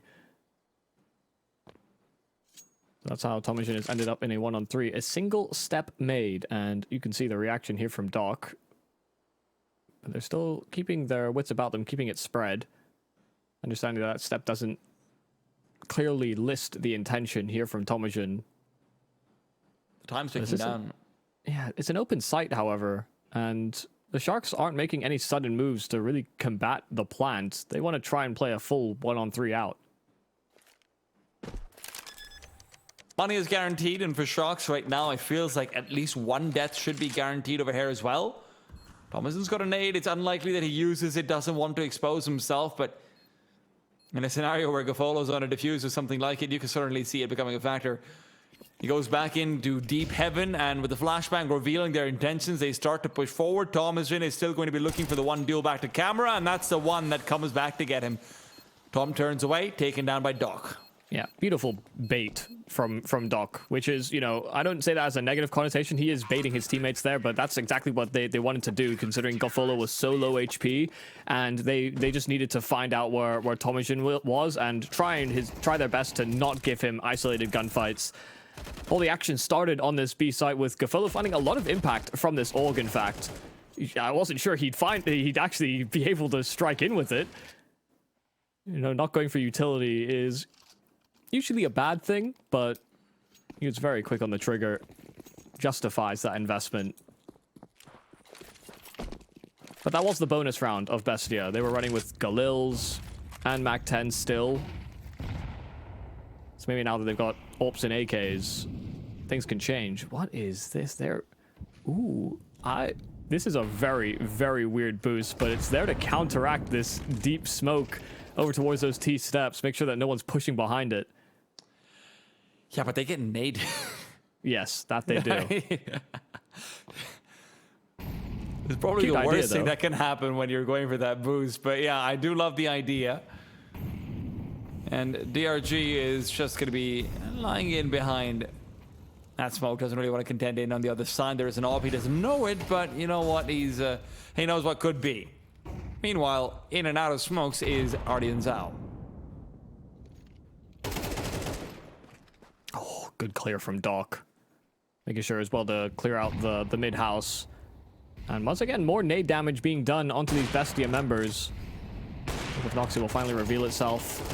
Channeling in from the canals. The spam of Lukov is just a little high because TRG was right underneath those bullets. Oh. I don't even think that nade was meant to go out towards Lukov, but hey, it does a lot of damage. It is going to be a train in, but it's led by an AWP, and that's not what you want. Noxie's not in a favorable angle either. He's not on the highest of HP, so he's going to be here. Tomashin trades once, Noxie trades twice. And now between him and Mirren, they're hoping to take over the B bomb site before Doc can come in, but Doc's already in a great position and they don't have a smoke here in time. He spots out the first flare. The question is he going to push through the smoke? Yes, he is. While the bomb is being planted, he's found Mirren. Noxie close range on the AWP, and now far off. This is not a round where he can do much. Doc has been a menace. Even on Inferno as well, was doing so much on Banana. And now as well, when it comes to those final few seconds, just so much confidence to jump out from Temple like that. Knew that there was going to be an AWP around the corner, knew that they had to commit to the plant as well. And it's just perfect target prioritization, even though he goes down himself. I think the setup from Sharks was actually pretty well managed. And their understanding of what to do in this late round scenario as well. They play off of one another beautifully. Bestia now down to pistols, a whole lot of techs and a P250, and they're leaning over towards this A bomb site. It's going to be a fast execution. Audience out, so worried about the tech lines, and for good reason. Nas will keep on going. The flash is great. Layering of these flashes from Bestia, from Inferno to Anubis has been consistently on point, and Sharks will be trying to push through while the bomb is planted, but they don't blow open the smoke completely, and they only get bullets to the back in through the smoke as a return for their hard work. They're saving. They have to. But they might be able to find at least some more kills. No, Gaffolo's missed, and with that, the op is being hunted down. The T's want it back. It was taken from the hands of theirs earlier on. Noxy, however, will not be able to make the journey over to recover it. It's been left to Nas, who's only got a Tech 9 now. Picks it up, and the CTs didn't really want to defend it.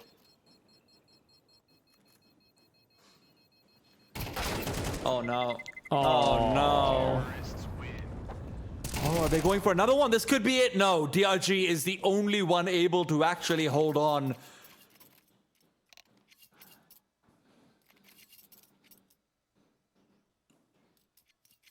And a tech cold, but Sharks are just going to be head in hand. Maybe a little desk slamming too. They lose to the half buy investment there from Bessie. Just a fast-paced play into that A-bomb site. Those techs found those headshots so rapidly, and then, you know, you highlight the right thing. These flashes just fully blinding up Doc, who has been a problem with his ability to find these multi-frags, but not when he's blind. Actually, there was a round on Inferno where he actually was blind on one of them, and he still got away with a 3K, but not this time.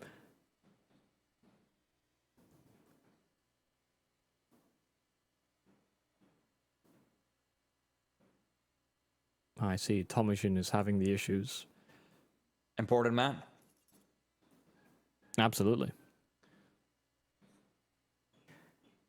Although I will say, so far, I've been very impressed by how every single one of Bestia's members they've not actually been left behind. It felt like Noxy, in terms of firepower, Inferno was going to be a little bit insignificant, but when you switched over to the CT side as well, he's having a good time on the op. Mirren had some key rounds as well. Mm-hmm. Yeah. And I put some focus on Nas as well coming into this series, because I did think some of his decision making looked a little misinformed, or, you know, he was just uncomfortable playing some of these spots. Anubis was, I think, the biggest offender when they were on CT side, but here starting on T, and, you know, even transferring over from Inferno, I think he's looked solid. He's found some critical trades. He's been, I think, a lot more contented in this sort of slower style that Bestia have been able to operate around. He feels more in the loop than he did the last time they encountered the Sharks. I think noticeable improvement from him.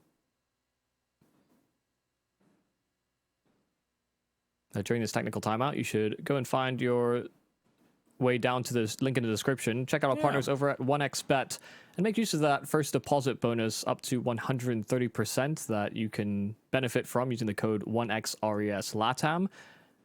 They've been consistent in supporting the RES circuit, whether it's been in EU or in South America, helping to provide a lovely broadcast and get to showcase some of these players that, listen, you know, Bestia aren't really the most unknown team, but, you know, we've had quite a few, I think, breakout performances from individuals. right before this one, right? I think that's the one from today. Yes, yeah, absolutely. You know, these are players that you can look forward to in the future. You know, when you're thinking about what these top teams are going to bring in, you know, we're having North American squads look to the South American region at times for the some potential, whether that's Malbs on M80 or Skulls on Liquid.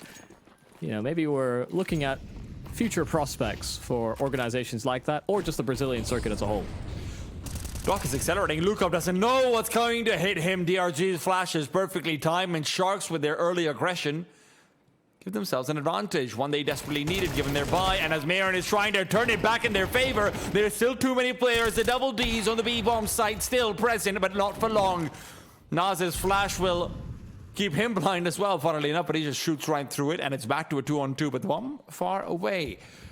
And as Gaffolo is accelerating, he's going to be given a chance to recover it. Noxy just moves back to T-spawn. He wants none of the smoke. Oh, Gaffolo knows this is a critical fight, and Nas has actually vacated B. He's working up through those canals Meanwhile, Ardia Zhao has taken more territory back, What? but Noxy, he misses his shot, but Nas is teed up for success. Gafolo's fully focused on that fight in front of him. And Ardia Zhao on a foot race between him and Nas to take control of the A play, because Noxy's low. They don't know where this player is. They don't want to get collateral. They don't want to get lined up. And Ardia Zhao now spotted. That bomb's headed the other way.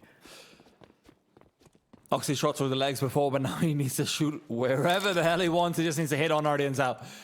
Ardian Zhao's got a smoke. He doesn't have a kit. I'm guessing there might be one on the site because there are 3 bodies there at least. But look at this adjustment, Noxy. He's gone in deep CT instead with the plant not being for it. He's relying on a wallbang here. I mean, it's an open plant for... No, it is an open plant for both main, dark, and Okay. CT. This is the most exposed plant it can be. So Ardian Zhao, smoke is going to serve him absolute wonders. This is not the weapon to try and spam from inside of it, but he's got a nade. Oh no, it's not even going to be useful. Now, with the flash here as well, Ardian Zhao is just going to be getting out of there. Noxy has done everything in that round, making sure that he managed to secure the bomb without being taken down by Gafolo. Gafolo wasn't really ready to fire off initially, but then afterwards, when Noxy even misses the shot through the legs, decides to let Nas be a little bit of a... Yeah, it was a marketplace item. He was sold out on that A side. Yeah. A very difficult clutch there for Gafolo. But a scary round for Bestia as well. You know, especially once Noxy kind of misses his chance to make it a cleaner 2 versus 1. Things get very awkward. Still, alas, not to be. Ardian Zhao in with the AK and only attempting for it, but yeah, difficult scenario.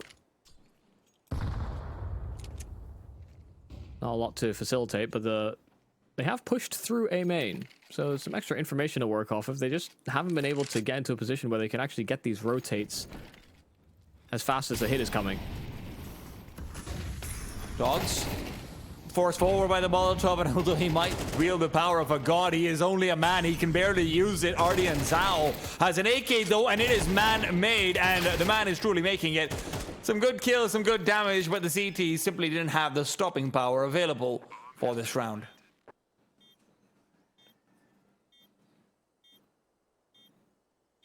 Maybe Gafolo can sneak away with the AK again.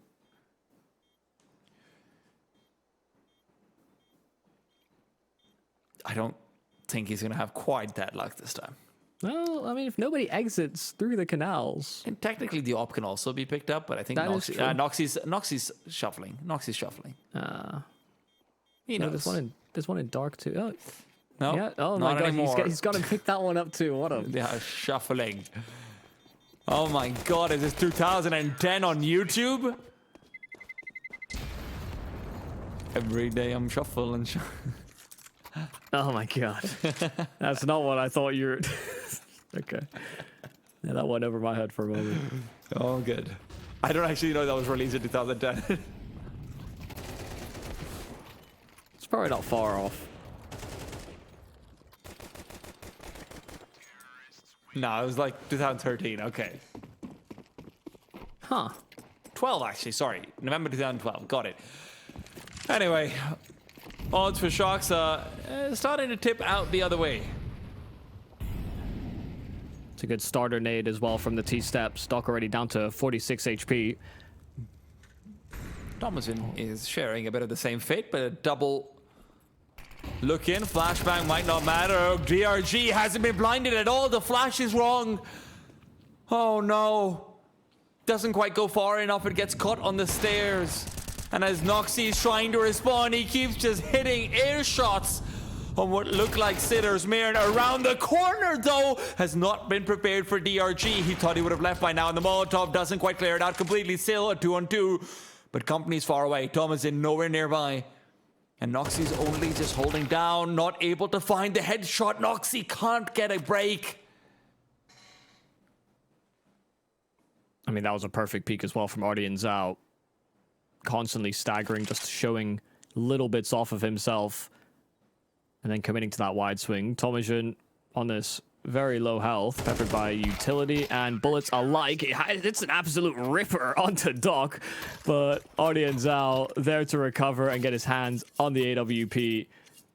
Third round here for the Sharks. But a very misfortunate flashbang. Yeah. Had that had a little bit of a higher arc, it would have likely popped and just destroyed this dark setup. Instead, Bestia are the ones that get slapped in the face. He just didn't step far enough, unfortunately. That's a bit of a more annoying lineup because you can get it wrong so easily. Yeah, almost. For sure.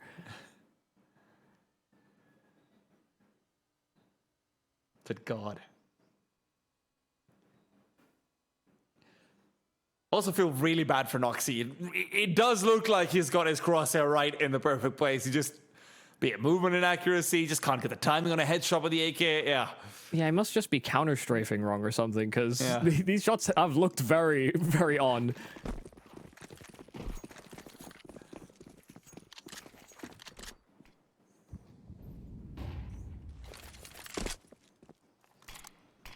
Lurk smoke back out to the B side.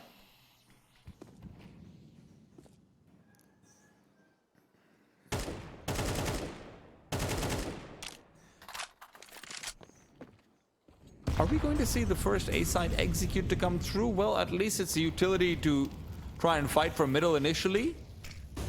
An A split might be the call, but Doc in from behind the Molotov. Oh what? No! What's going on over here? Doc has gone by. They haven't checked him.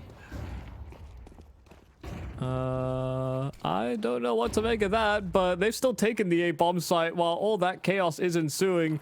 Now I was trying to figure out how he missed that player that was body blocking him, but they're still fighting from camera, and the CTs are getting chewed out. DRG able to get a handle back into a man advantage, but Noxy now trying to toy with the idea of a rotate. Him just slowing down could just sow that seed of doubt here for the Sharks, but Gafolo, even between his shuffling of angles, able to make the adjustment. The Sharks get a couple rounds consecutively, but oh dear, these are unforced errors here from the Bestia side, and a couple of times around these flashbangs, they've missed the mark. Dude, that's such an important round as well for that to happen. It's a swing round. Bestia are going to have their money reset. Sharks are going to be able to pick up some money going in to this one as well, as long as they're able to keep, what, 4 players alive, which you realistically should be able to do so. Yeah, just for context, I mean, Doc was blind, Naz was not. So, you know, Doc has the excuse. Okay. Keep all 5. Yeah, albeit barely, Doc was getting run down by a Glock. But they are recovering. Bestia winning the pistol, the conversion, and then sure hit a little bit of trouble. But again, there have been very contestable rounds. You know, moments where Sharks have actually kind of secured themselves a 7 rounds already on the defense, which is, you know, a very good round count against what is a favored T side. Still to see how these final rounds conclude in the half. DRG very confident swing. Again, this Canal's presence being thrown by the Sharks, but this is actually the first time that they commit to those challenges. But DRG hanging around and getting found by Tomajin.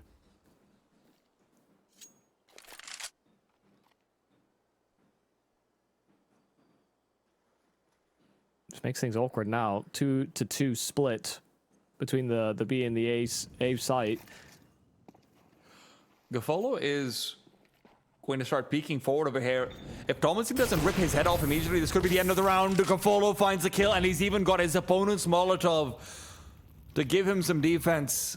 Talk about insult to injury. Although Bestia have been given up mid, Michael, it doesn't feel like that's going to be of any use to them. Doc's just watching out for the crossover, but he's missed the timing. He's missed the timing. Nas will be unexpected over here. They have to realize this is a possibility. I mean, Gafolo does have an AWP, but it doesn't matter. He's been forced away by the Molotov, and Nas will come in at the perfect time. He needs to get these kills. AWP not shot at. It's Mir to take him down, and Togs' position is known. Rounds a corner, and Togs is down. They're even having to come back into Canal to recover the bomb. No, Doc! I can't believe it. The degree of oversight is ridiculous. At some point, they've got no one to blame but themselves. Bestia have the round in the palm of their hands and they let it go. What? I don't understand the point as well. You know, two players playing in from dark, they're waiting for Nas to make this play. Why has nobody picked up the bomb in that scenario? There is nobody else behind you. There can be no follow-up recovery. And for them to have just completely fumbled the bag like that, Sharks shouldn't have had a way back in. A man advantage by the time they start making this rotate, and again, Doc is just able to have so much impact and just capitalizing on a big Bestia mistake. That's 3 rounds with 3 massive unforced errors. The flashbang in the dark, the peek in middle on the dock, and now leaving the bomb behind.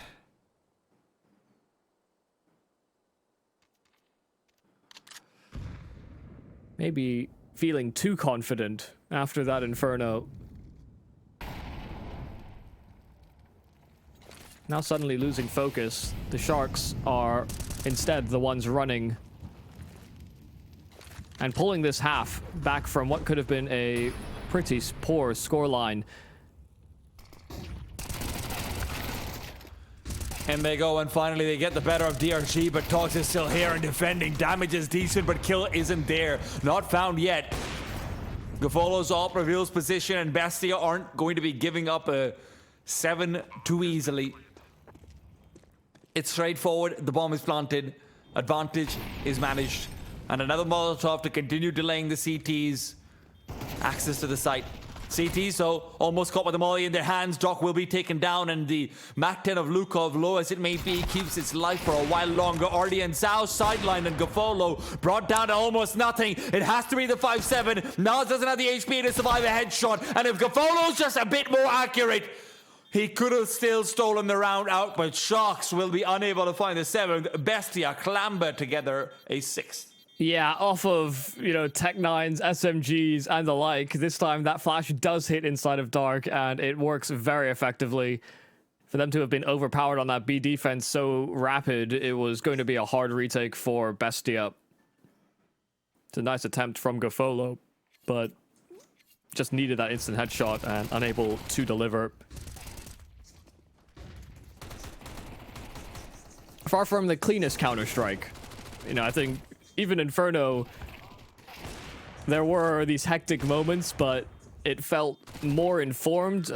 You know, the counteractions to some of these deficits that both teams found themselves in was a little bit more well-woven. Now we go into Anubis, and this fabric is very frayed.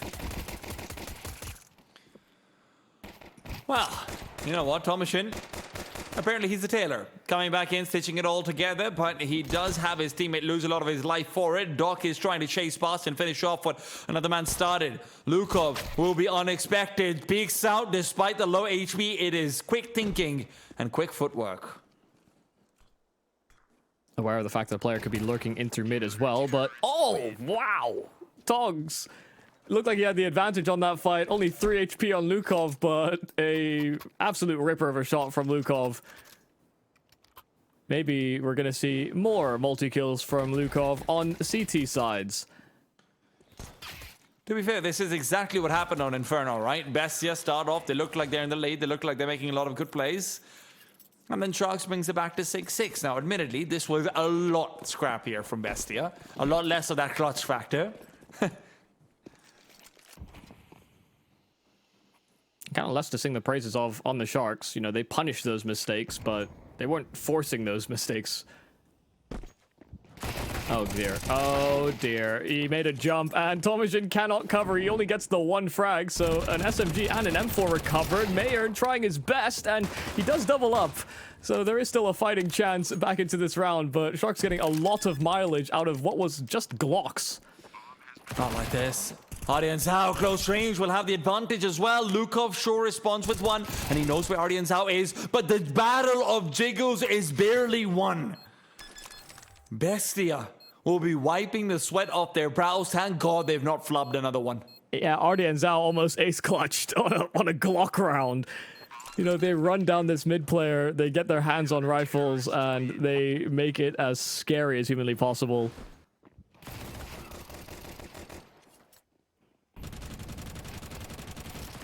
This would have been a ridiculous turnaround. And it's still extremely costly, but it would have been much worse had Bestia seeded. But they can always rely on Lukov to get at least 2.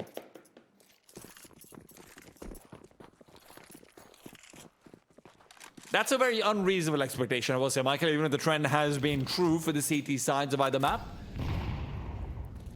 Let's hope that it doesn't come to it. Let me romanticize. You're romanticizing and Bestia are begging.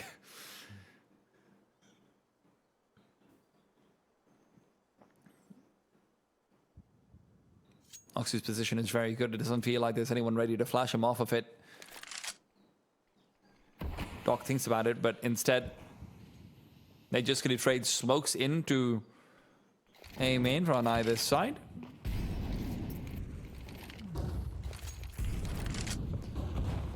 A little bit of presence shown, but the CTs are actually concentrated into middle. Sharks send Doc on an exploration mission. There's not any player inside the B connector, but the side itself has been reinforced again. 3-0-2 split. And with the time that's left, it seems to be the right call to make, but the CTs have just got to make sure they've still got Canal's presence left for the A-side players to push through. It's going to be a B-side hit in the end. Plenty of defense. That Molotov is so well placed. The timing is impeccable, and that'll give them much more space, much more room. Canals has been cleared out as well by Tomashin, so he feels more secure in the idea that this isn't going to be an A-side play. But if they can find the kills into it later on with Doc going down, this will at least be an advantage in the retake. They call it the rotate. They see them trying to make their way back from that B site, so they do actually pull back these players from main. There is going to be that added pressure, added presence, but Togs is threatening CT spawn, and so they found themselves into a man advantage.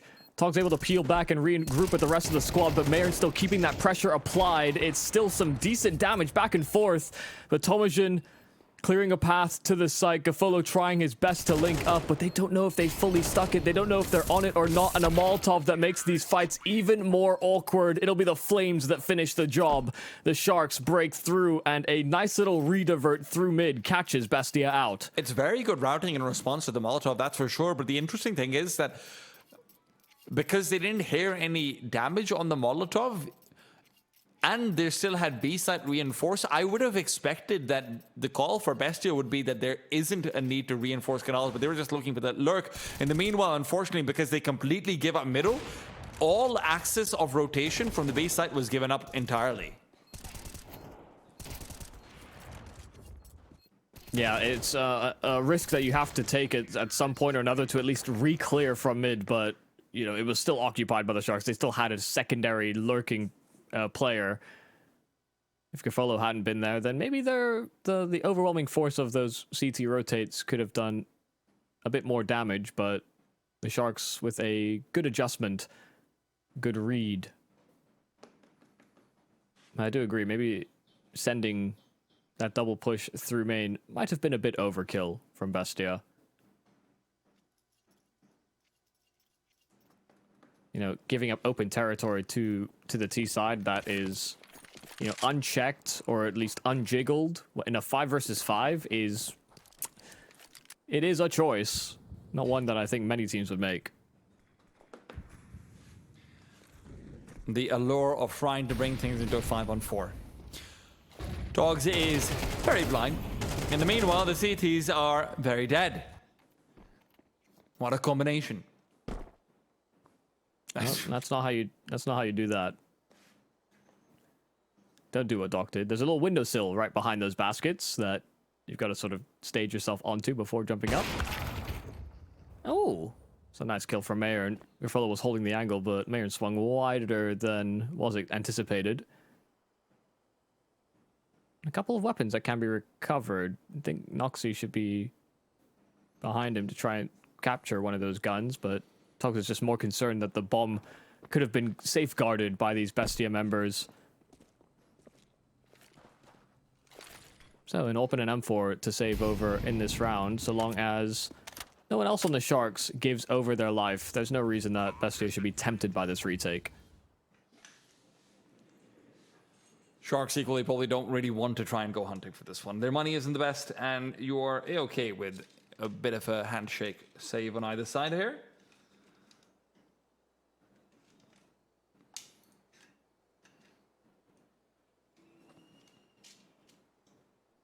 So far, liking the methodology here from the Sharks.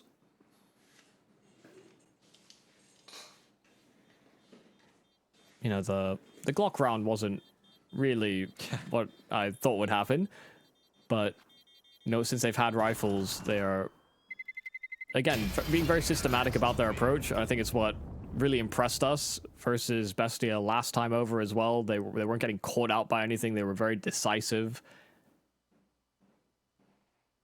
and if they got shut down in an area, these guys leave enough time often to kind of reset and refixate on somewhere else. So.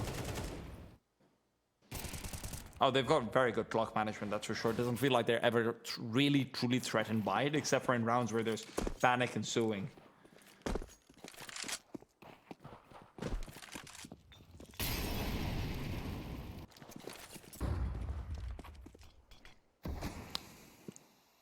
Once again, early mid neglect from Bestia as they are trying to use these two saved weapons to hero together around. There'll be a bit of a push coming out on the B site with the AWP as a solo play. If it can find Togs, that means there's an AK to be recovered. Maybe some bodyguarding to be done, but the problem is that DRG, who's a prime candidate to do it, is also responsible for the bomb. Now M4 at the ready, still peeking out behind, hoping to trade some bodies. Mayern good for the one. Can he make it two? Yes, he can. It's all falling apart right now. Mayern's triple. Completely unexpected, as is Thomas Shin. The backstab ready. No bomb plant will be allowed. DRG taken down. And that's all off of just saved weaponry. That is marvelous stuff. The boost for Noxy outside of B, and then Mayern just standing his ground and making use of that extra man inside of main, trying to run distraction. He starts firing as soon as he's flashed. Nas setting up Mayern for success, but this triple is far more than the Sharks had bargained for.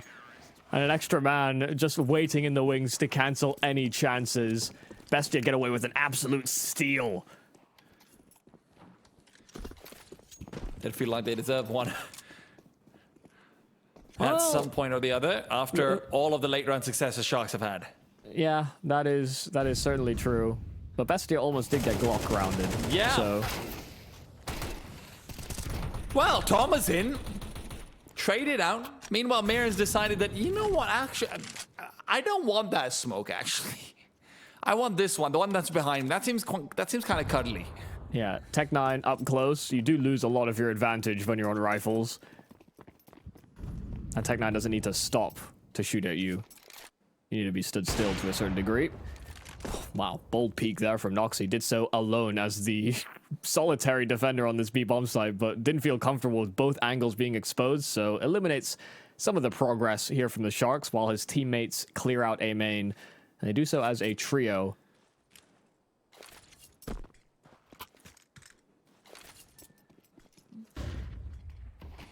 In the meanwhile, the rest of the Sharks are doing what they can as a bit of a execute with a smoke and a flashbang and a Molotov. They've picked up whatever scraps they can find. Mayern, in the meanwhile, has made his way over along with lots of teammates. Damage was dealt already, so maybe it's all being set up for Lukov to come through and have another one of those magic multis. Doc has, however, found him out, so Sharks, right as they've had a robbery of a round in front of them, Noxy is the only hope there's left, and again, the curse of Noxy strikes again. Doesn't feel like it matters whether his cross is in the right place or not. The movement, unfortunately, takes the kill away from him. Yeah, I mean, definitely a bit of a mismanagement there from Bestia. You know, they get themselves into a 4-on-3. I mean, Noxy is playing very safe, given that his teammates are tripled in through the canals. And for them, there's just this massive spacing difference. Lukov was not with the rest of the squad in defense of that B-bomb site, maybe trying to cut off a potential rotate, but time was already low enough, and Sharks had expended all their resources. Right after Bestia stole around from them, the Sharks do answer right back. The bright side for Bestia is that they've got money to be able to buy again, even if it isn't the best.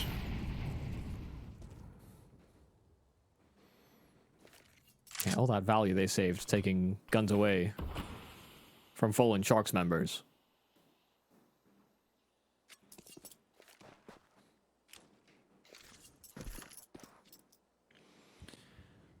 Yeah, you're still going to be a bit nervy here if you're the Sharks, given that you lost to one of these rounds before. I really like the fact that they've pushed out on Bestia to clear out and to be main as well. But what's the response going to be? Bestia have consistently found information in certain rounds and not been able to actually capitalize off of it. So Sharks, the ball is very much in their court. DRG should have a read on at least one of these players. Probably relaying that information to Togs, and yeah, perfect pre-aim, but it's a back and forth set of trades, a Zebra crossing of frags, still a bomb site taken over here by the Sharks, who get a lot of progress. Mayern can't contest. He's going to wait for his teammates to come in. Nas has an opportunity to pick up an M4 as well, but he doesn't actually go for it. He's prioritizing speed instead, trying to find some sort of solace inside the smoke, but Noxy will back off and remove any commitment from this round that he had left. Bestia will be unable to find a bigger advantage in the middle play in the 3-on-2. They can't find the 2 kills without losing 2 of their own. And look, when you're going to be consistently concentrating defenses in the late round the way Bestia have been, it feels like you need an advantage and fast if you're going to take a duel like this. It's also, you know, just small, you know, micro mistakes. You know, giving information over to a team when you're playing this slow defensive setup and you don't actually know whether they're close or not is just a massive risk. I have no doubt that Togs probably comes in with the correct pre-aim for that Nico box, but at the same time, you know, he had confirmation that that was the case.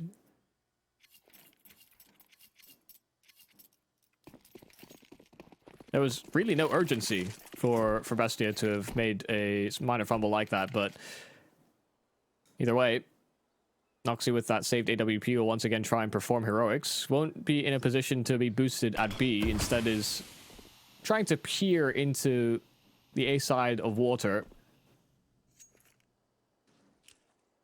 And in all honesty, the Sharks are likely to oblige. A couple of flashes that could force Noxy away. He does give up his angle, but there's a counter flash that was primed by Tomajan.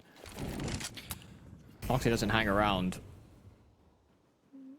Yeah, he's realized his chances of getting a kill over there have whittled down. Nas, meanwhile, could find better luck over here.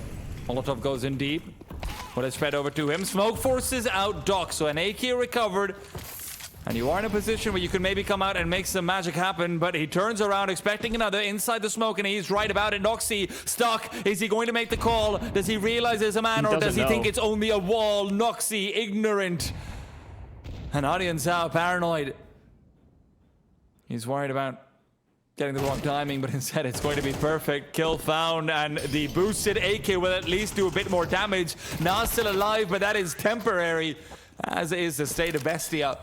11-9, it does feel like Sharks are finally running away with it.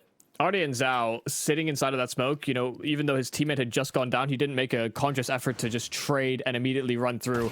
By somehow circumventing the sightline there from Noxy, as well as Nas, I think has just secured this round. There was a real possibility that Noxy's ult from Dark was going to be a big problem.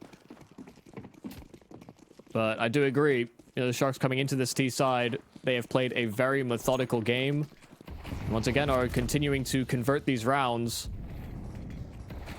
Ooh, Noxy inside the canal. The Doc's already cheated past on the right-hand side, but he can't control his spray. Not a single bullet connects. Noxy coming in with a multi-kill and tripling up. Has a teammate alongside him on this B bomb site. And Noxy has done absolute wonders for Bestia this round. About time some of the poor guys' shots are hitting. Yeah, at least this time it's not an off. You know, he's got more wiggle room. He should have been traded. You know, Doc has been great in a number of different rounds, but that kill running away from him is about the worst time it could have happened. Speaking of time, though, there's actually plenty left for Gafolo to attempt to make a play. And with how defensive Mirren is playing, a bomb plant on the A side is basically guaranteed. And honestly, that's really important right now for Sharks. They're going to be fine in the bye for the next one, but if you lose 2 in a row, Bestia could find match point off the back of playing up against a Glock round or a weaker bye, but Mirren revealing position, backing off. Gafolo is being baited forward. He's not prioritizing the bomb plant. Will go for a immediate smoke molly combo, and well, he'll get the plant over here. He's going for the round win, in fact, and damage onto the CTs is not insignificant. As he scopes out, though, Lukov will take him down and recover that AWP. Damn. If Gafolo holds his scope there for a quarter of a second, you know, he probably finds another kill and he brings it into a one-on-one. That was a very nice attempt from Gafolo, just slightly off on that timing. Shout out Noxy one time on the rifle, doing a whole lot for Bestia to strike into double digits and are now clamoring on the heels of the Sharks. I'm surprised by this full force fight coming out from Sharks over here. It's a decent buy, don't get me wrong. You've got Galils and the like as well. So it's not like you're a Mac 10s, but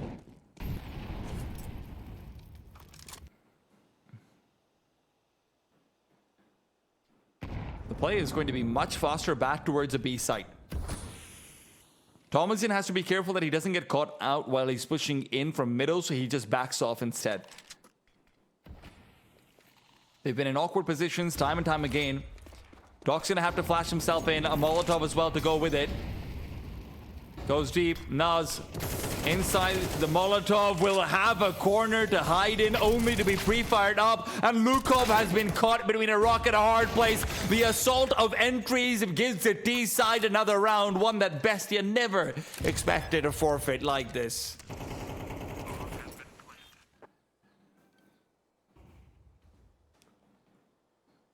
That's that's great methodology, a great clearing from the Sharks, but I don't know what Naz is looking at.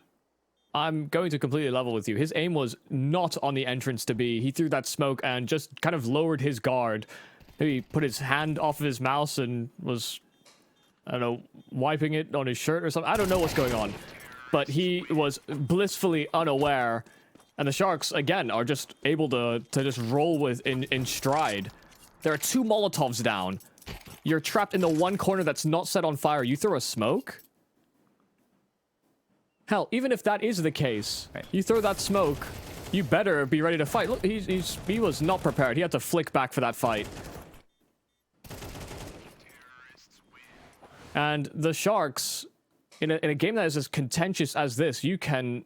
I mean, for Bestia, you can't afford to have, you know, these missed chances, these missed opportunities. One kill is sometimes the one that defines how everything else goes. You know, Noxy, if he doesn't find that opening duel in the canals, he doesn't chain that together into a triple kill. He probably just gets cleared, or he walks into the duel because Doc is in a corner he's not anticipating.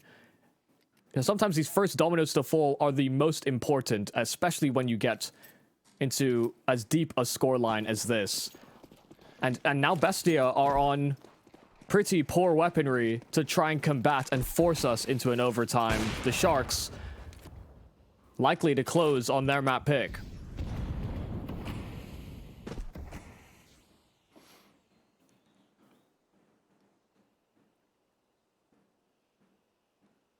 We've seen some fumbles versus poor buys, but very often it's been heralded off of a hero op, saved M4, something like it. A push to dogs has been a weakness exploited many times over. Mirren's found one, Lukov's found the second. The opening of B main is a curse up against these 4 spies. And as Thomason will find a player moving through the smoke, Ardian Zhao's taken down, and Doc's been damaged up as well, down to 3 HP, but not down to nothing. He's been given a little bit more life, a little bit more room to breathe. But Lukov is the noose around their necks, tightening slowly without them even knowing it. They're about to be hung to dry. Gafolo to be found out, Doc taken down, Lukov yet to reveal, and as Gafolo is waiting with the AWP for a peek that might never come, it's a Molotov to force him out of the angle, and now Mirren has the advantage. Gafolo forced away, and Sharks thought they were home free, but there's no home for them, not yet. They've gotten away with absolute murder there. Not premium weaponry whatsoever, but they find these entries so rapidly. The Sharks have to try a desperate move. They blow open the smoke. They try and run right through it, and it's a great effort there from Doc to find this multi-kill back. But that extra Molotov, that flank for main, that's what finally closes it. Couldn't have come at a more important time for Bestia. And even still, after winning a round like that, they have to make these compromises. No AWP, they've got an SMG in Naz's possession. And that may encourage them to try and hunt for this information, go for one of these pushes again. Naz is much more aware this time, Michael. He doesn't want to make the same mistake twice. At least if he dies here, it'll be to a fair fight. Moves away from the Molotov before it will really be thrown in. MP9 in hand, Doc's behind the flames, and he just gets his head, breaks it off, and backs away. He's been targeted. Once again, a member on this Bestia side falls. And they've rotated an extra man to B. Noxy has a lot on his plate, and I don't know if he's ready to eat. They're gonna have to come through a smoke, no needs to blow it open. Time's running down low, they dare not wait, do they? Oh my goodness, they're waiting till the very end. Yeah, the smoke is perfectly timed, and because they ran through one last time and they got punished, now scared off. They're hoping that their middle presence is going to be the prong that allows assault, but Ardian Zhao's ready and waiting. He's going to get the skill, 100%. Mirren has to be the one to step up, but it's an awkward position to be in. He's cleared out DRG. I can't believe he gets that one. Mirren looked like he was at a perfect off angle. And the last kill is as simple as could be. A walk through the smoke that will bear no fruit. It is a close Anubis. But the Sharks capitalizing on many a mistake from the Bestia side. I won't lie to you, but they played a substantial game on that T side. They weren't the ones ever making any of these grand errors. They were caught by beautiful shots, weird plays. The Bestia side had to make some of those if they wanted to come back and actually close this game.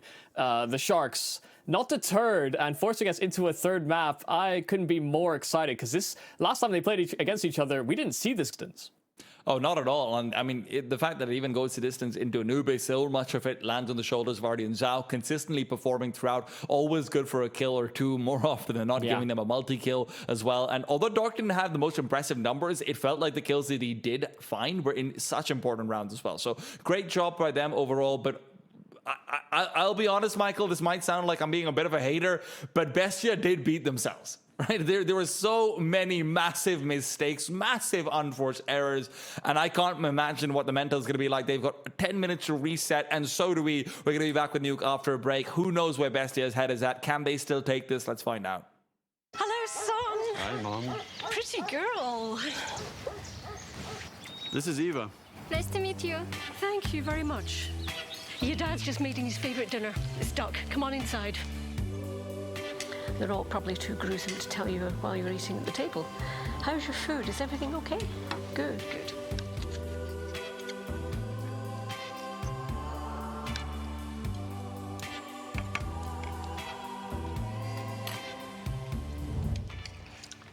You seem to know each other.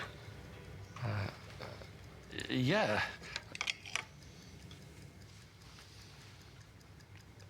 This is the new ambassador for 1xBet.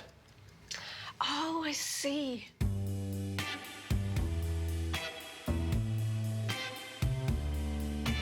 Everyone felt good when Eva Elfie became the new ambassador of 1xBet.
respect. From 1xbet, respect. From 1xbet, respect. From 1xbet, respect. From 1xbet, respect. From 1xbet, respect. From 1xbet, respect. Respect. From 1xbet, respect. From 1xbet, respect. From 1xbet, respect.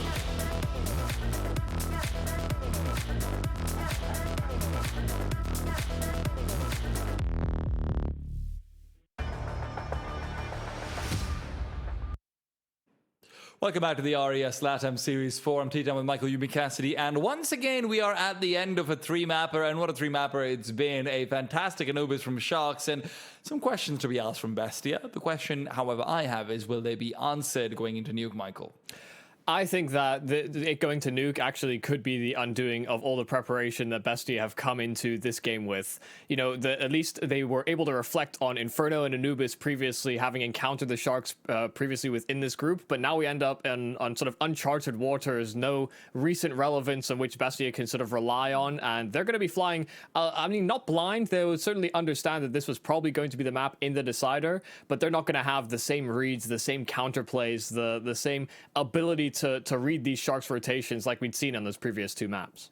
I mean, more than anything else, they're not going to be able to look inside themselves and the mistakes that they've had, right? Because obviously Sharks has a pretty big sample size available for their nukes, so you do have material to consult into, but it's not the same thing. Obviously, they have experienced firsthand what Inferno and Anubis can be like, where Sharks can get a big +1 out over them. And I think it's going to be compounded by the fact that they did kind of throw away that Anubis, right? Like, there was a lot of great play from Sharks, don't get me wrong, but it did feel like Bestia had that map in their pocket, and they just poked a hole into that pocket. It slipped right out, and it flew away, never to be seen again. Yeah, just kept making mistakes. You know, that's the unfortunate truth for them. They made far too many mistakes, and you know, we go into a map that has not been the most successful for both teams, I suppose. So this could end up being quite a scrap. You know, when we saw the Sharks versus 9Z on this map, they were fully exploited. They were having to battle the fact that Digit was always flanking them, and even when he wasn't flanking them, they thought he was. That's the kind of reflection that the Sharks have coming away from that upper bracket game against 9Z.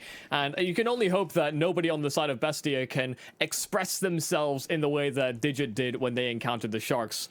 Because otherwise, this could become a nightmare map for the Sharks. That much can be true. I think the worst part of it all is that it's not like there's that much to learn from the 9Z games if you're Shark, because of how uniquely idiosyncratic their playstyle was and how Digit was so good at just dodging around attention. Yeah. Like, what are you going to learn? Oh, well, we're going to get backstabbed at some point. Okay, that's not much. But maybe Bestia could have learned something from the way 9Z played. Hard to do that without a man like Digit, but who is going to be that player? Maybe it'll be Tomishin. Got away with some very, very fruitful lurks on Inferno. And may not have had that same row of success on Anubis, but who's to say how this final map plays out? Our last slot to be determined within the playoffs of the RES LATAM 4 up for grabs here on Nuke. Sharks winning that winning the knife round, and we'll get to start on that CT side as a result. Let's see how much Bestia have come in prepared for this final map in the series. Exact same maps as the last time they encountered the Sharks, but they never played on Nuke.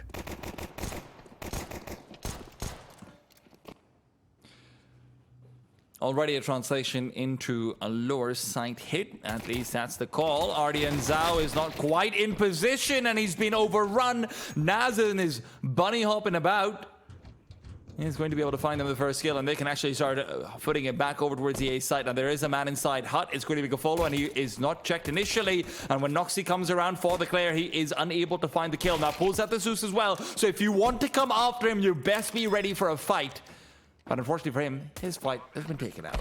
Oh, great shot from DRG, but Tomishin there to swing, and Naz will accompany him in fighting for heaven. Bestia, a great decision to pressure towards that lower bomb site and then dart up those vents. The Sharks were completely turned around, And, you know, if we look back at that 9Z game, think about how many times there were players that got down towards Secret, the lower bomb site was threatened, and the Sharks were none the wiser. This time they were prepared, but maybe too much so. I guess that's one of the other things to consider, like, where we're talking so much about, oh, Bestia's adjustments, this and that. Is there a world where Sharks just reads into the loss against 9Z too hard? Yeah. And they start to commit to rotations too quick? Well, they definitely need to commit to rotations because they did eventually, against yes. 9Z. Well, listen, at the same time, could be taken for a spin. You never know. Comfortable clear out of the anti-eco from Bestia, at least. Yeah, keep their hands on all those Galils. There was an SMG in the mix, but happy to make that upgrade with one fallen member.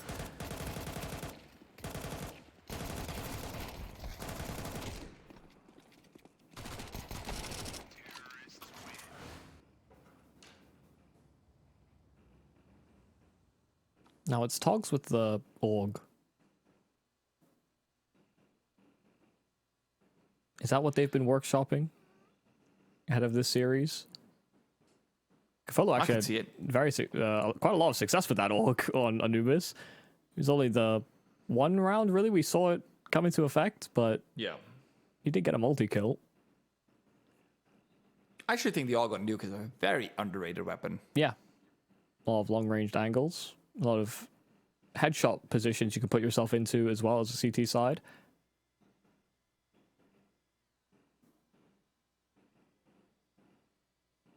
Even more so ever since the nade explosions have become such a big part of playing CT side Nuke. It does feel like the M4A1 can be a little bit unreliable at, you know, being able to trace people out in those 2-3 seconds.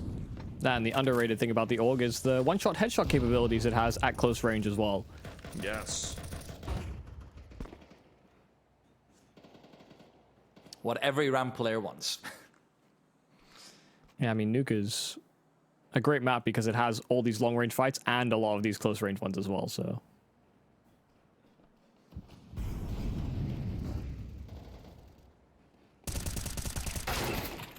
Well, we're starting things off with a couple of mid-range fights, Michael, after all of the talk we've had, and it seems to be falling in the favor of Sharks. With Ardian Zhao smoking off Lukov as well, there will be no territory actually gained, and even a headshot to Naz, so he's been forced away very quickly to rejoin his teammate. Yeah, good ringing of the bell there from Gafolo, keeping them trapped in towards Secret.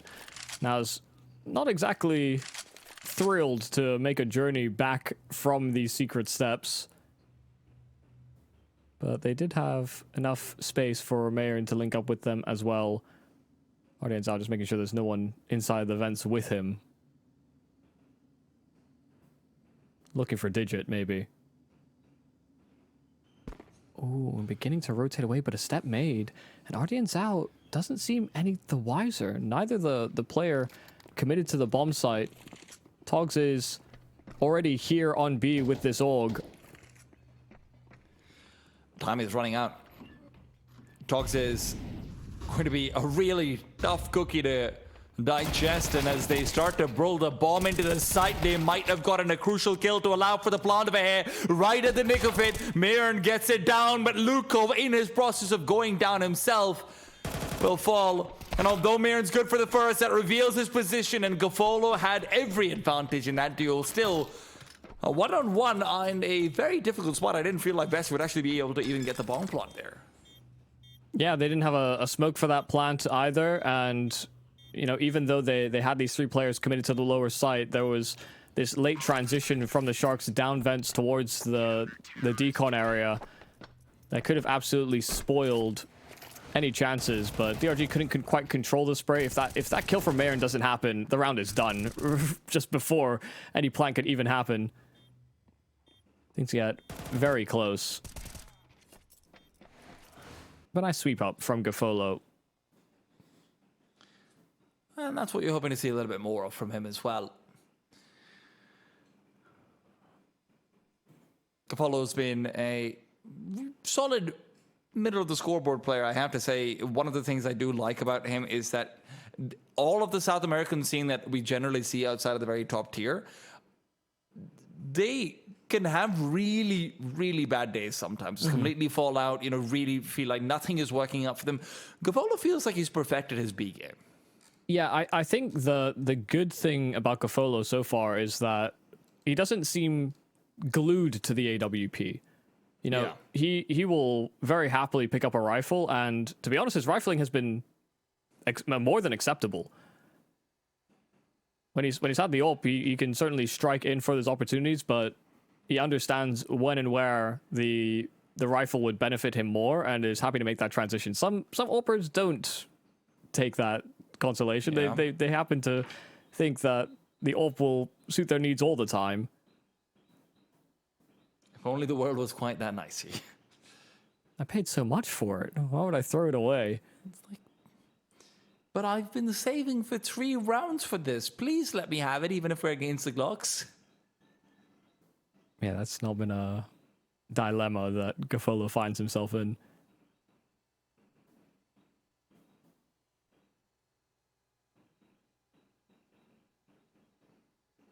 It is also always difficult whenever you are, someone like an AWPer in a region where there's always someone up and coming, maybe less so on the AWP side, to be fair. It's just that maybe you do feel that, hey, if my team seems to be stuck, we're not really getting better, I'm not AWPing all the time. Am I just the most obvious upgrade? Is that what's going to happen? I do think there's actually a lot of career insecurity for AWPers who are willing to take a step back from it, in fact. As counterintuitive as that might sound on a tier 2 level.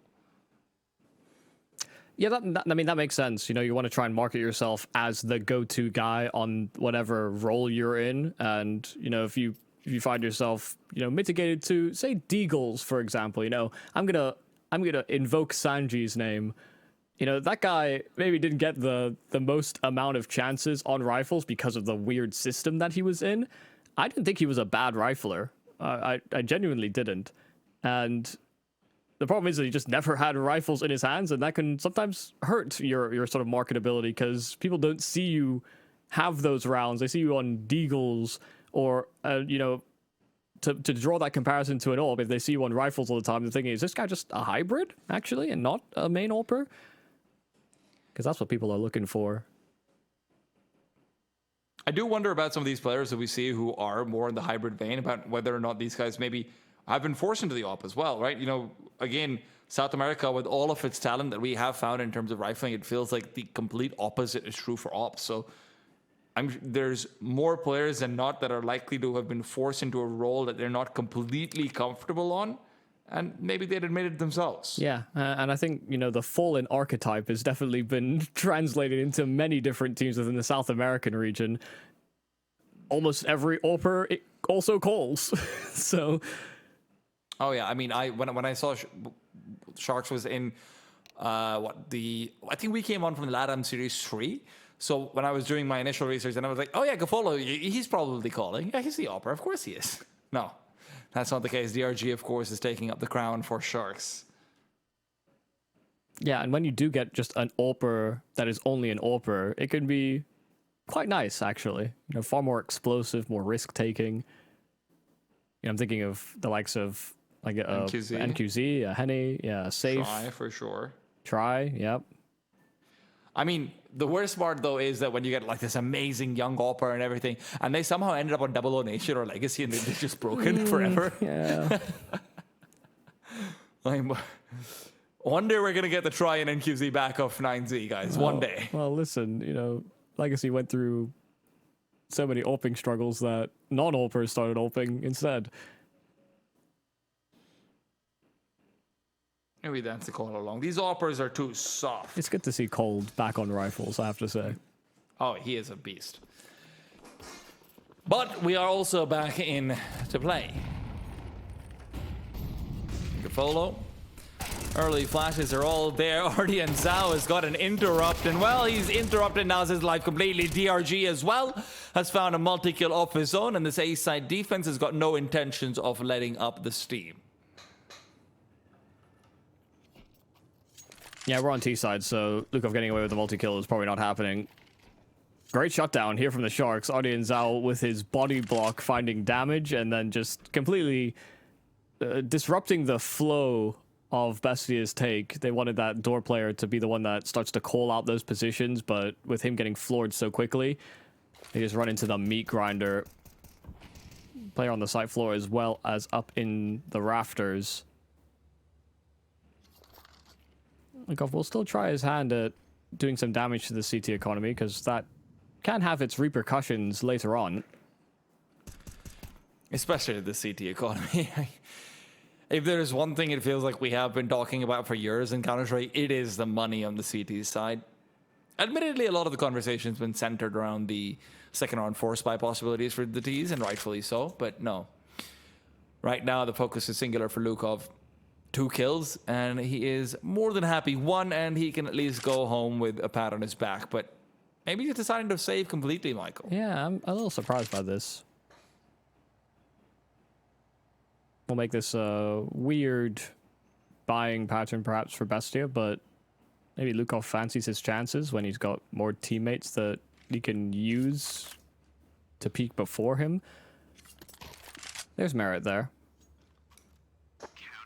More damage to be dealt later on. It does feel like you're consigning yourself to requiring a bomb plant, though. There's that stopping power that you talked about, Michael. DRG as well, providing play. I have to say, I'm actually really impressed by the FAMAS usage in the South American scene, and I know that it's becoming more and more prevalent across the entire world, but just generally, we've seen some really nice FAMAS spray downs in the LATAM region. Mm-hmm. I think there were several players and several people that held the opinion, myself included, where, oh, FAMAS out of the loadout. MP9 will be my gun if I need to stray away from N4s. That's the one positive thing about the CT money and their equipment, is that the MP9 is a very, very strong gun. Yeah. The major balancing factor, many have said. Alicia was making arguments for the UMP, so... Well, he was also picking up the AUG before it was cool, so I'll say this. Elysian Magics will always have some sort of space in my heart whenever they're making arguments about weapons. Yeah, maybe he's ahead of the curve. Bestia right now, though, with a force buy in from behind that saved AK, are really hoping to get a quick kill. Togs would be a prime candidate with how isolated he is, but that doesn't mean the fight's going to be easy. Slow piece forward, AK's ready to charge, and Lukov finds a kill, even gets Mayern headbutted by a flashbang. Jumping up does interrupt it, but he doesn't care too much, and AK recovered, and now you're suddenly in a 5-on-4 with another rifle in your bags. Lack of smokes might be a problem, though. The CTs have had plenty of rotations in through over here. Doc is traced out, Nas trades. And now, CT numbers falling one by one. Lukov finding another one as well. That saved AK really coming into play. I mean, them buying up around it, you know, by the time that we end up in this 3-on-4 scenario, everyone on Bestia is equipped with a rifle. The Sharks getting decimated. The fact that ramp was taken over so rapidly and another weapon fell into their hands, Sharks couldn't quite rotate fast enough, and when they do, there's rifles waiting for them on the other side.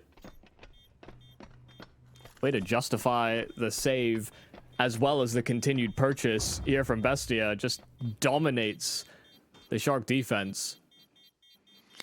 And just when Hardy and Zhao and company thought, hey, maybe we can actually start getting a couple of rounds for free, well, there are no such thing as a free round on Nuke.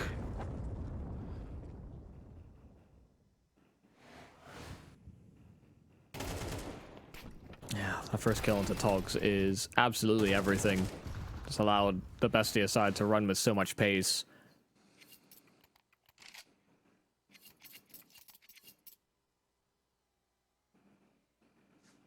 Well, that's a pretty disheartening round to lose. And now, completely out of reserve cash. Audience Out will still float $1,000, but that will not be enough to facilitate a buy should they lose to Bestia here.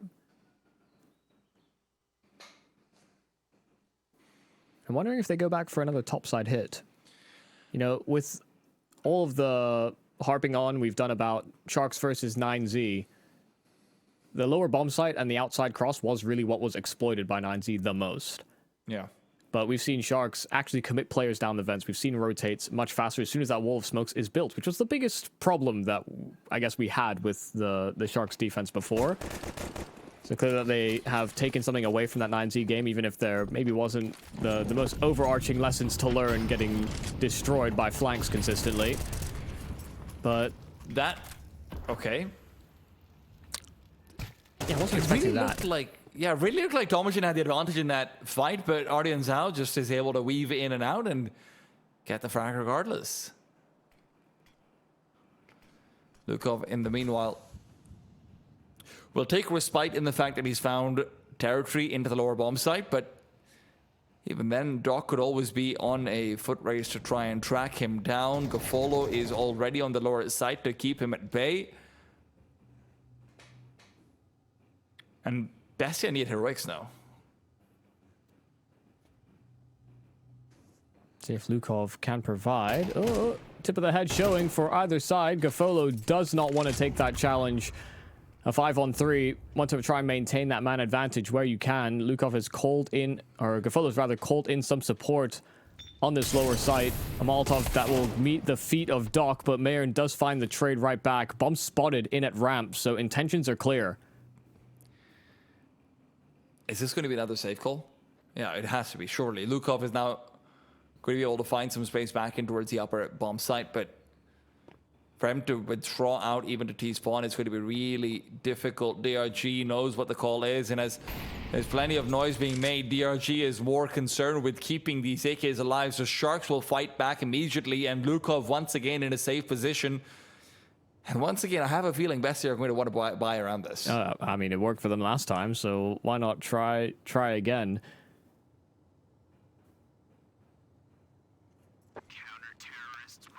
I have to say, the adjustments from the Sharks, it's nice to see.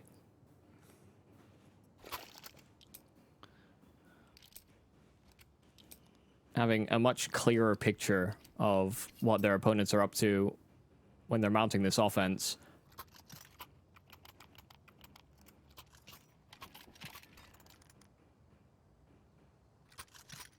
And Bastia snap right into that buy. Ardian Zhao probably shouldn't have gotten away with that frag, but yeah. It's Doc's multi-kill potential that once again it does strike true. Going from garage over to ramp and still being able to find that impact. And maybe you can have some impact yourself with our partners over at 1xBet. That QR code that was on screen, if you wind back time, you could scan that and get the mobile app, or you can go down below and maybe get involved. 130% first deposit bonus using the code 1XRES LATAM. We've got a lot of different games and things to get involved in on. Esports Era is one of them where you can place the correct score bet, and even if you lose that bet, that'd be entitled for a free bet too. Go check out our partners. I do love the fact that in the investment into this round, they're prioritizing the Tech-9s and utility behind it rather than just trying to barrel in with Galils or something like it. They did have 1,500 pop on 2 of their players saved up, so they would have been able to afford the Galils. But the Tech-9s are very frustrating weapons to fight up against on Nuke. There's no doubt about it, especially if the call is going to be a pop through these smokes, but the smokes have been popped, and Lukov is popping heads on the other side. Ardian Zhao now circles around, is good for the one, refacing back in for more, and he's happy with the double he's found. And they don't really have anything to really work off of aside from outside. That's a lovely shot from Lukov. Expecting that peek from Gafula, was shooting before he even revealed himself.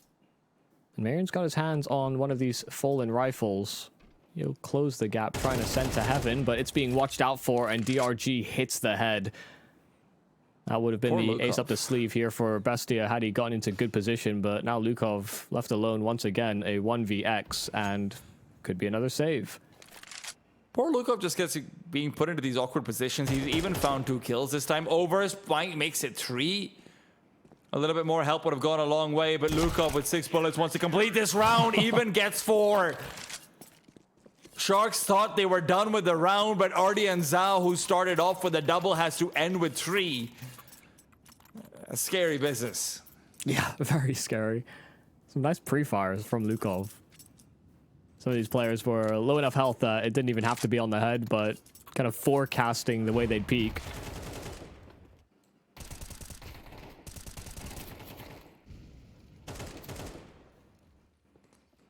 And not having a full-built wall can prove to work against you.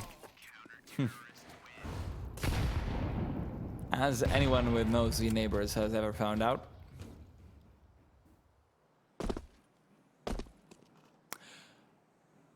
Lukov, in the meanwhile, will fall. Early on this time, he doesn't want to be the one to have to bear the pain of his teammates dying around him, and the AUG showcases itself.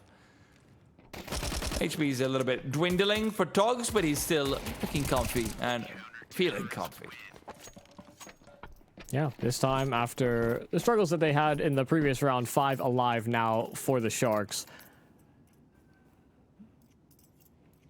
They are doing a great job of keeping tabs, containing, and challenging some of the areas that Bestia looked to contend in these opening stages. In fact, the Sharks are the ones that have been forcing the fights in the past few rounds.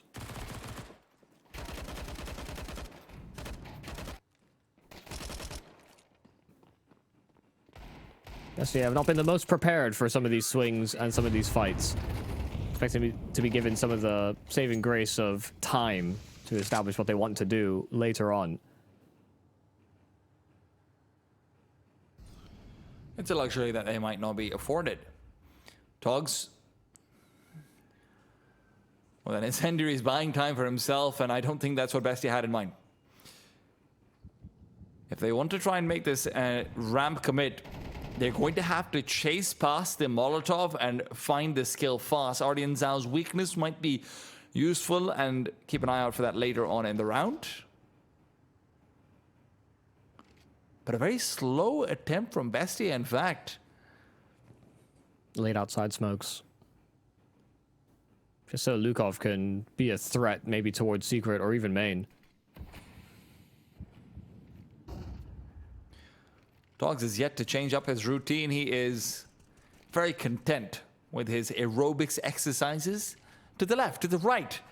But he doesn't know there's about to be a lot of terrorists coming his way with guns.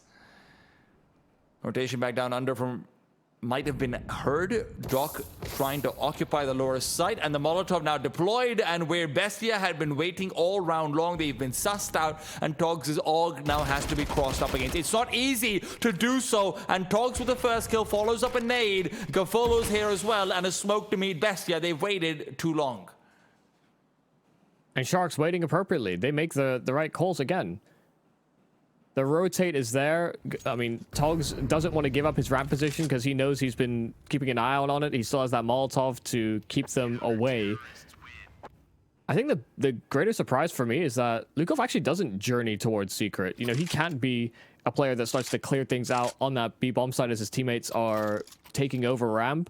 They kind of have no ace up their sleeve. Once that Molotov hits and they lose these members, things just blow up in their face. This time it's 3 saving. Lukov is joined by 2 other members that were unable to find much of anything. That clock running down, and again, I've been singing the praises of these teams that have made these changes. Sharks doing a much better job on this CT effort.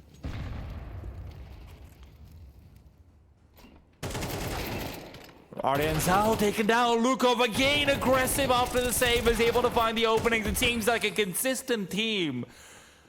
That Bestia have Lukov lost alive, and then he just gets aggressive, gets a kill. This time, though, will be converted into a round. Sharks will be given a taste of Lukov's medicine. They just go for a straight burst. I mean, they do it dry as well. There's no smokes or flashes, no Molotovs down. They just open the door and start taking fights, and the Sharks get overwhelmed. There is no precursor to the hit. They don't get any early warning signs. Before they know it, Bestia are flying at them with these AKs. And sometimes Counter-Strike can be as simple as that. Yeah. Especially when they've been overthinking consistently, right? Like the previous round is a perfect example of that. The amount of time they wait only to be interrupted by a Molotov. It's just, yeah, Bestia need a simple find. That's what the call is. And let's see whether they can still get one more. 5 rounds is a good place to be.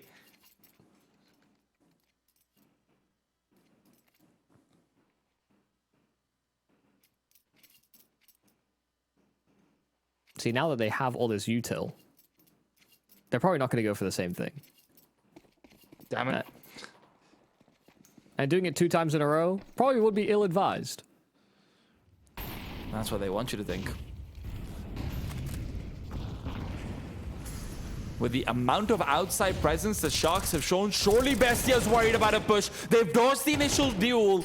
And although Lukov loses a lot of life, it's them who get the numbers advantage. Bestia to now scale up outside. Ardian Zhao can only hope to prevent this. He's got a nade in his pocket, but not one he wants to deploy. Instead, he's relying on the flashes that do not help at all. Yeah, I mean, it wasn't just Lukov that took damage. Mayern got also peppered up in the back, and now Naz is also joining them on that low HP. So even though Bestia have this 5-on-3, all these players are walking wounded. It's only Tomijin and Noxy that have any relevant health to trade. Oh, good flank. Good insertion into those vents. DRG was expecting someone to try and cut off that rotate, but not from Naz's entrance. And he will run down that AWP as well. Low health doesn't matter when the AWP is really only good at striking into healthy members. Also put Sharks in a very unfortunate position where they've not saved, and although Togs can drop a weapon or two... Actually, no, Togs can drop 2 weapons. As long as they're okay with not having an AWP, they will have the full buy. So Togs will be, you know, the benefactor of this entire team. Yeah, but now he's the ramp player with 0 utility. Time to push. Is somebody going to give him nades?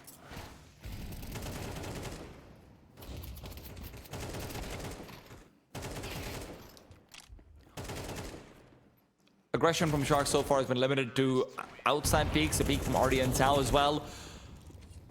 Doc has been taken down early on, and I guess that's one way to be engaged in aggression. The wrong side of it, in fact, Noxy's got 2. He's had a weaker campaign on this T side so far,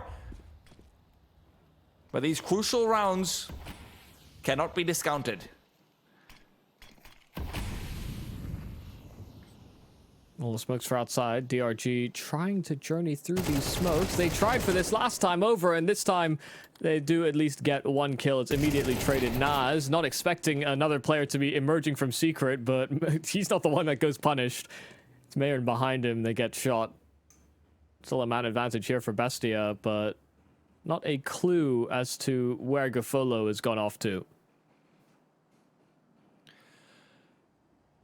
And in this position, Gafolo has a choice to make. Gamble A or to that B-bomb site. The worst part is that if he commits in towards the B-bomb site, it feels like he has to go in through ramp. The vent rotate is just so risky over here. He's got no idea where the T side is watching out for. But with the time ticking down low, a call needs to be made.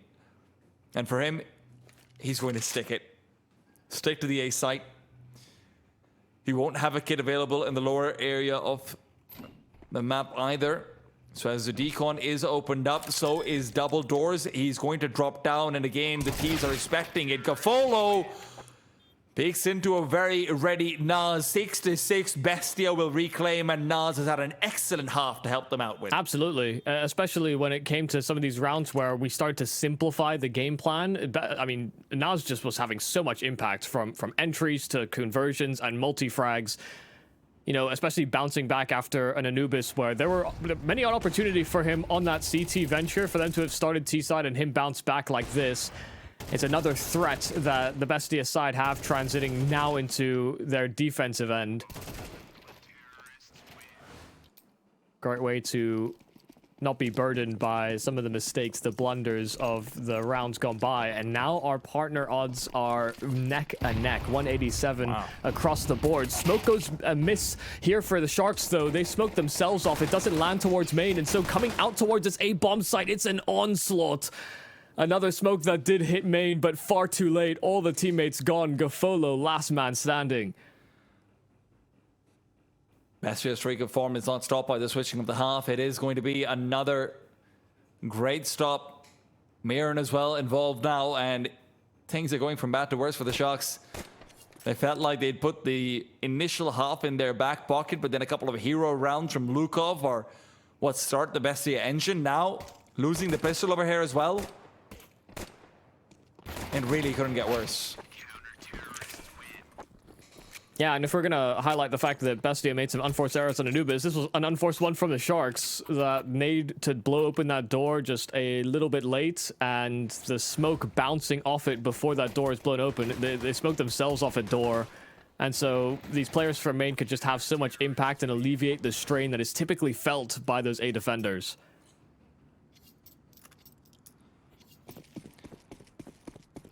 Full eco from Sharks. They've got no illusions about trying to force one into this one. The Glock train has been called. And unfortunately, it has been stopped very soon as well. They don't have a license to ride on these tracks, and Lukov is the conductor. Maybe not the conductor. I don't actually know who stops the train. The inspector. There you go. Maybe there's a whole other job category, the train stopper.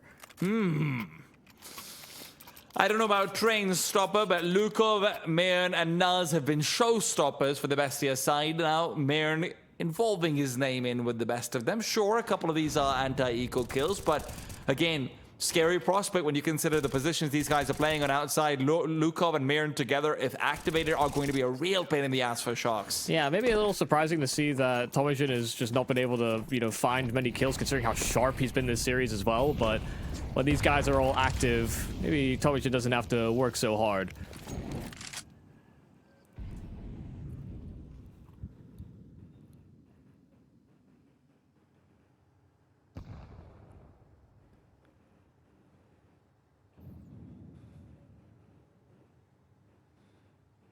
That is the slimmest angle to be holding. Tomijin knows he's got one job. He must keep them away. He must be millimeters from his screen. Yeah.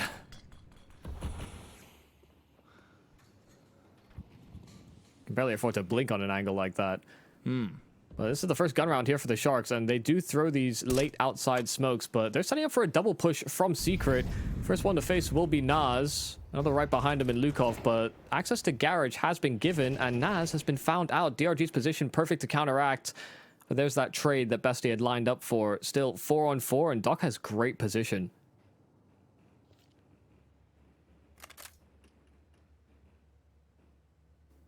He's actually got to make use of it, though. His teammates are frozen, waiting to see what Doc can find in his spot, and whether or not he'd actually go cleared. They are accounting for the prospect of a heaven wrap.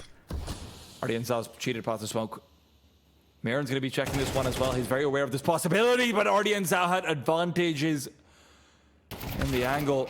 Now, with Noxy being spotted as well, what seemed to be a well-timed smoke instead ends up being an opportunity.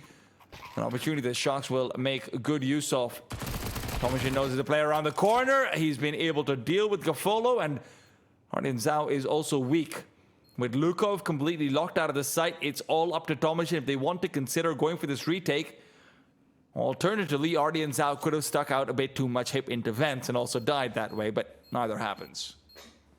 Yeah, and they save instead. Lukov backing away, as does Tomijin. I'm actually a little surprised that Doc didn't commit to the flank towards Heaven, but by him adding that extra player towards main, just making sure that there was the extra stopping power needed to break into that A-bomb site. Noxy had to worry about Heaven as well as main from his spot. So in a way, Doc did actually double his presence. I think Bestia were accounting for that being a possibility. No one picked up outside.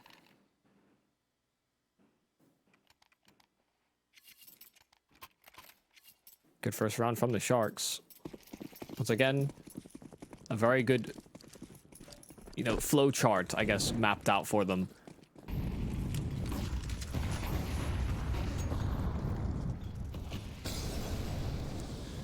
Maren, well positioned, and DRG on the other side is going to take that position and throw it in the trash can. And he hit the instant headshot through the edge of the wall as well. Just completely screwed with Mayern's aim. The RG overpowers, but great position for that advancement on the M4. Tomijin in at trophy, but Nas spotted inside the vent and can no longer make any kind of journey to protect A. This could just be another safe goal here now. The CTs will not have money in the next one, and with the Molotov up at heaven already, the bomb can be planted. There's nothing to do over here but go back again. It's just the one kill, but it did feel like the one hope that Bestia had as well of actually doing something about it. Yeah, this time the Sharks will hunt, though. They've got a little bit of reserve cash, and with how quickly Bestia have conceded this round, the Sharks feel more comfortable spreading themselves a bit thin. They How far will... Oh creep my in god, they're for going the for a ninja. defuse. And they've got plenty of numbers to do it as well. This is not going to be as simple as just trying to get one player off of it, and the bomb is not planted really for anyone. Togs, however, is playing spoiler, and he's done it nicely. Thomason still enough time to pick up a kit and go for the defuse if he'd only just found it. Instead, he's taken out by the bomb. It'll be the nick of time and Thomason. Oh, if only he'd found the kit immediately. Yeah, I think the worst part is he dropped right onto the site, and he actually did find the kit pretty much instantly, but he just couldn't find the bomb. You know, he was concerned about having to make all these movements to pick up the kit because he couldn't see it in the smoke. But then he lost track of where that package was. Had he jumped on immediately, there was certainly a chance, but it had to be instant. I don't hate the idea, you know, that almost works out for Bestia, but it is sometimes these slim margins that skirt by. Sharks this time benefit from it.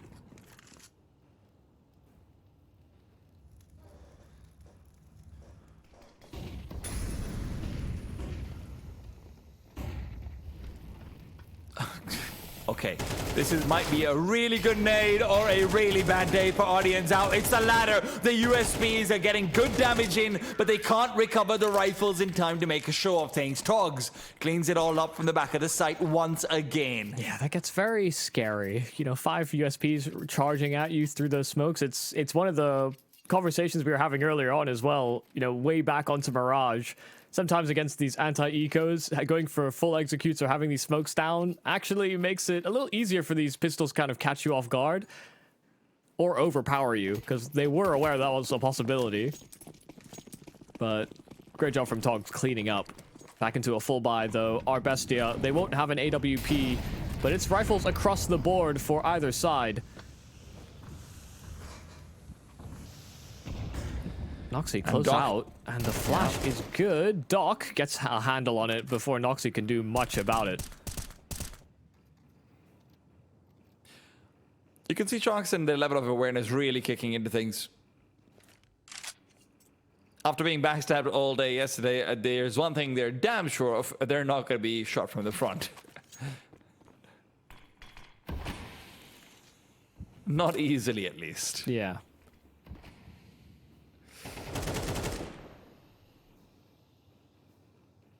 At the same time, for Bestia, they've had so many rounds where they've been forced to save that now they feel like they need to make a move before the bomb is planted. And indeed, I like the initiative, but the T's are expecting it as well. A mid-round Molotov that's perfectly placed, and where we see Nas trying to go outside and see if he can get any exploration back to Secret, there's equally a threat for the Sharks side that if you start going into ramp, if Tomijin gets a kill, honestly, 2 kills is what he's sort of looking for. That lower side presence from Nas could be even more detrimental. And now Tomijin's lined up the first one for free. Second picked up as well. And that's opened up the round completely. Sharks are rerouting back over to the A site. Timing on outside could have been a thing as well, but Nas doesn't continue his pursuit from the secret stairs. There's going to be access to main that they're completely unaware of. Lukov not even considering that option, but Mayern's at the back of the site and they lowered their guard. Doc trying to draw attention towards main, and Mayern lines them up. A perfect hold on this A bomb site. There was one more member that the Sharks didn't account for, and Mayern punishes. It didn't look like they were going to be able to get away with that round. Bestia felt desperate over there, just looking for any avenue of attack, and it turns out that the earlier setup for Tomijin, where he's been boosted up all round waiting for that ramp hit, and maybe that's one of the things to keep, you know, in mind for Sharks as well, you know, give them some benefit of the doubt. You're not expecting that boosted spot 28 seconds left on the clock. Yeah, I mean, usually those players get impatient, you know, especially with outside presence and the like. Sometimes that spot feels so redundant, but Tomajan gets so much value in that particular round.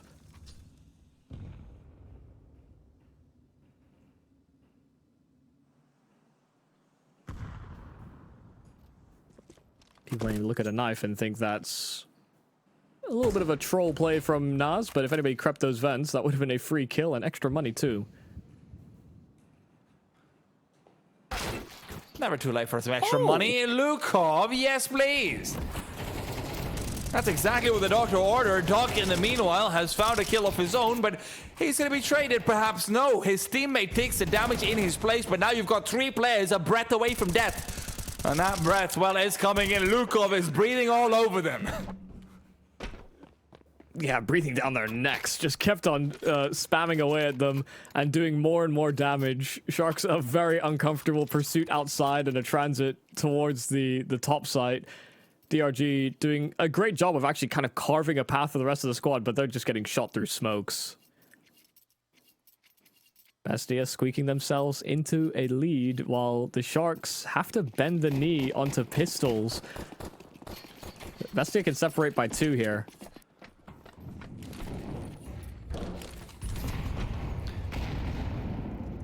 Would also be nice to see them be able to pick up a little bit of money on Nas as well. Just make sure you've got enough for the rest of the game. And yeah, that's exactly what happens. Nas comes through, early triple, and sure, they lose one of their rifles as well, but it's a worthy trade. 11-9, Bestia feeling good about themselves. Just getting those 2 kills does keep things within arm's reach at least. You know, we're not looking at guaranteed buys for 2 rounds consecutively here for the Bestia side as a result of having, you know, just a flawless performance versus those pistols. So Sharks going in with their investment, getting AKs out. There is still a way. There's a path in which they can bridge that gap and then force Bestia into a save. DRG getting singed by the Molotov outside, but it was a fast building of the wall so that they could journey towards Secret. And dodging out these HEs so that they're not revealed. Molotovs, though, will buy even more time, and Noxy, great timing on the spam. That's pure timing, though. That nade was even for the second smoke. Lukov, in the meanwhile, found Doc, so the hopes of the Sharks to try and get 2 in a row are looking increasingly unlikely. Bestia will at least be in a position where Sharks have to fight for overtime, and that too with poor weaponry, unless they can save this 3v5. Resmoke is well timed. And Nas has been given one responsibility and one responsibility alone. Make sure they don't creep in from Mini. Their plan, though, is similar but not the same. Creep in from Squeaky. Lukov lies in wait now that he knows Mini is covered. His only responsibility was in for Squeaky, but Ardian Zhao is kind of crispy, looking for more, and well, Togs is the one to find it. 3-on-5 to a 3-on-2. This is disaster. And it has struck even if Noxy might not have. Tomajan now needs to be the hero. Coming in from behind, AK Train, but so is Gafolo. Oh my goodness. They thought they had this round, but Ardi and Zhao opens it up. Gafolo and Togs seal the deal. How important has Ardi and Zhao been this series? A 3-on-5 this time where Bestia barely get a chance to shoot back. I mean, the player on top of Hut, you know, mispositioning himself. Ardi and Zhao punishes, but the fast shot onto the player on the rafters, that's really what just carved that hole in the defense. Bestia couldn't get a handle back on it. And sure, Noxy saves his AWP. There will not be a buy available here for Bestia. It's really going to be pretty poor, and they don't have loss bonus built. So they're going to force off of it. They do squeak out 2 M4s. But I do think you're right. Bestia expecting that this round was already a done deal, only for the Sharks to make pretty much the only play they could have to come back into that round. Well, in the meanwhile, Doc is not going to let go of the advantage that they have given themselves now. Fighting back against the weaker weaponry, they will put Bestia in the worst position possible. This is a fast flank from Hut, though. Maybe Thomason can still do something with this, but no. Noxie's going to double up. Noxie's hoping to find something over here. Audience now is so aware, though. He's expecting this. Noxie's generally playing back towards heaven, and if he doesn't get this clutch, Bestia are going to have to save Noxie. 2 more kills in a crucial position. He gave them the last round of the first half. Now he's given them the entrance to the series win. What a play from him. Yeah, I mean, you've got to give some respect over to Tomajan as well for making that play and making it that much harder to read on where Noxie was coming from. Even though Ardian Zhao seemed to be basically a genius for his anticipation of this play, because he didn't hit that instant shot, Noxie able to come through and clutch up big time for Bestia.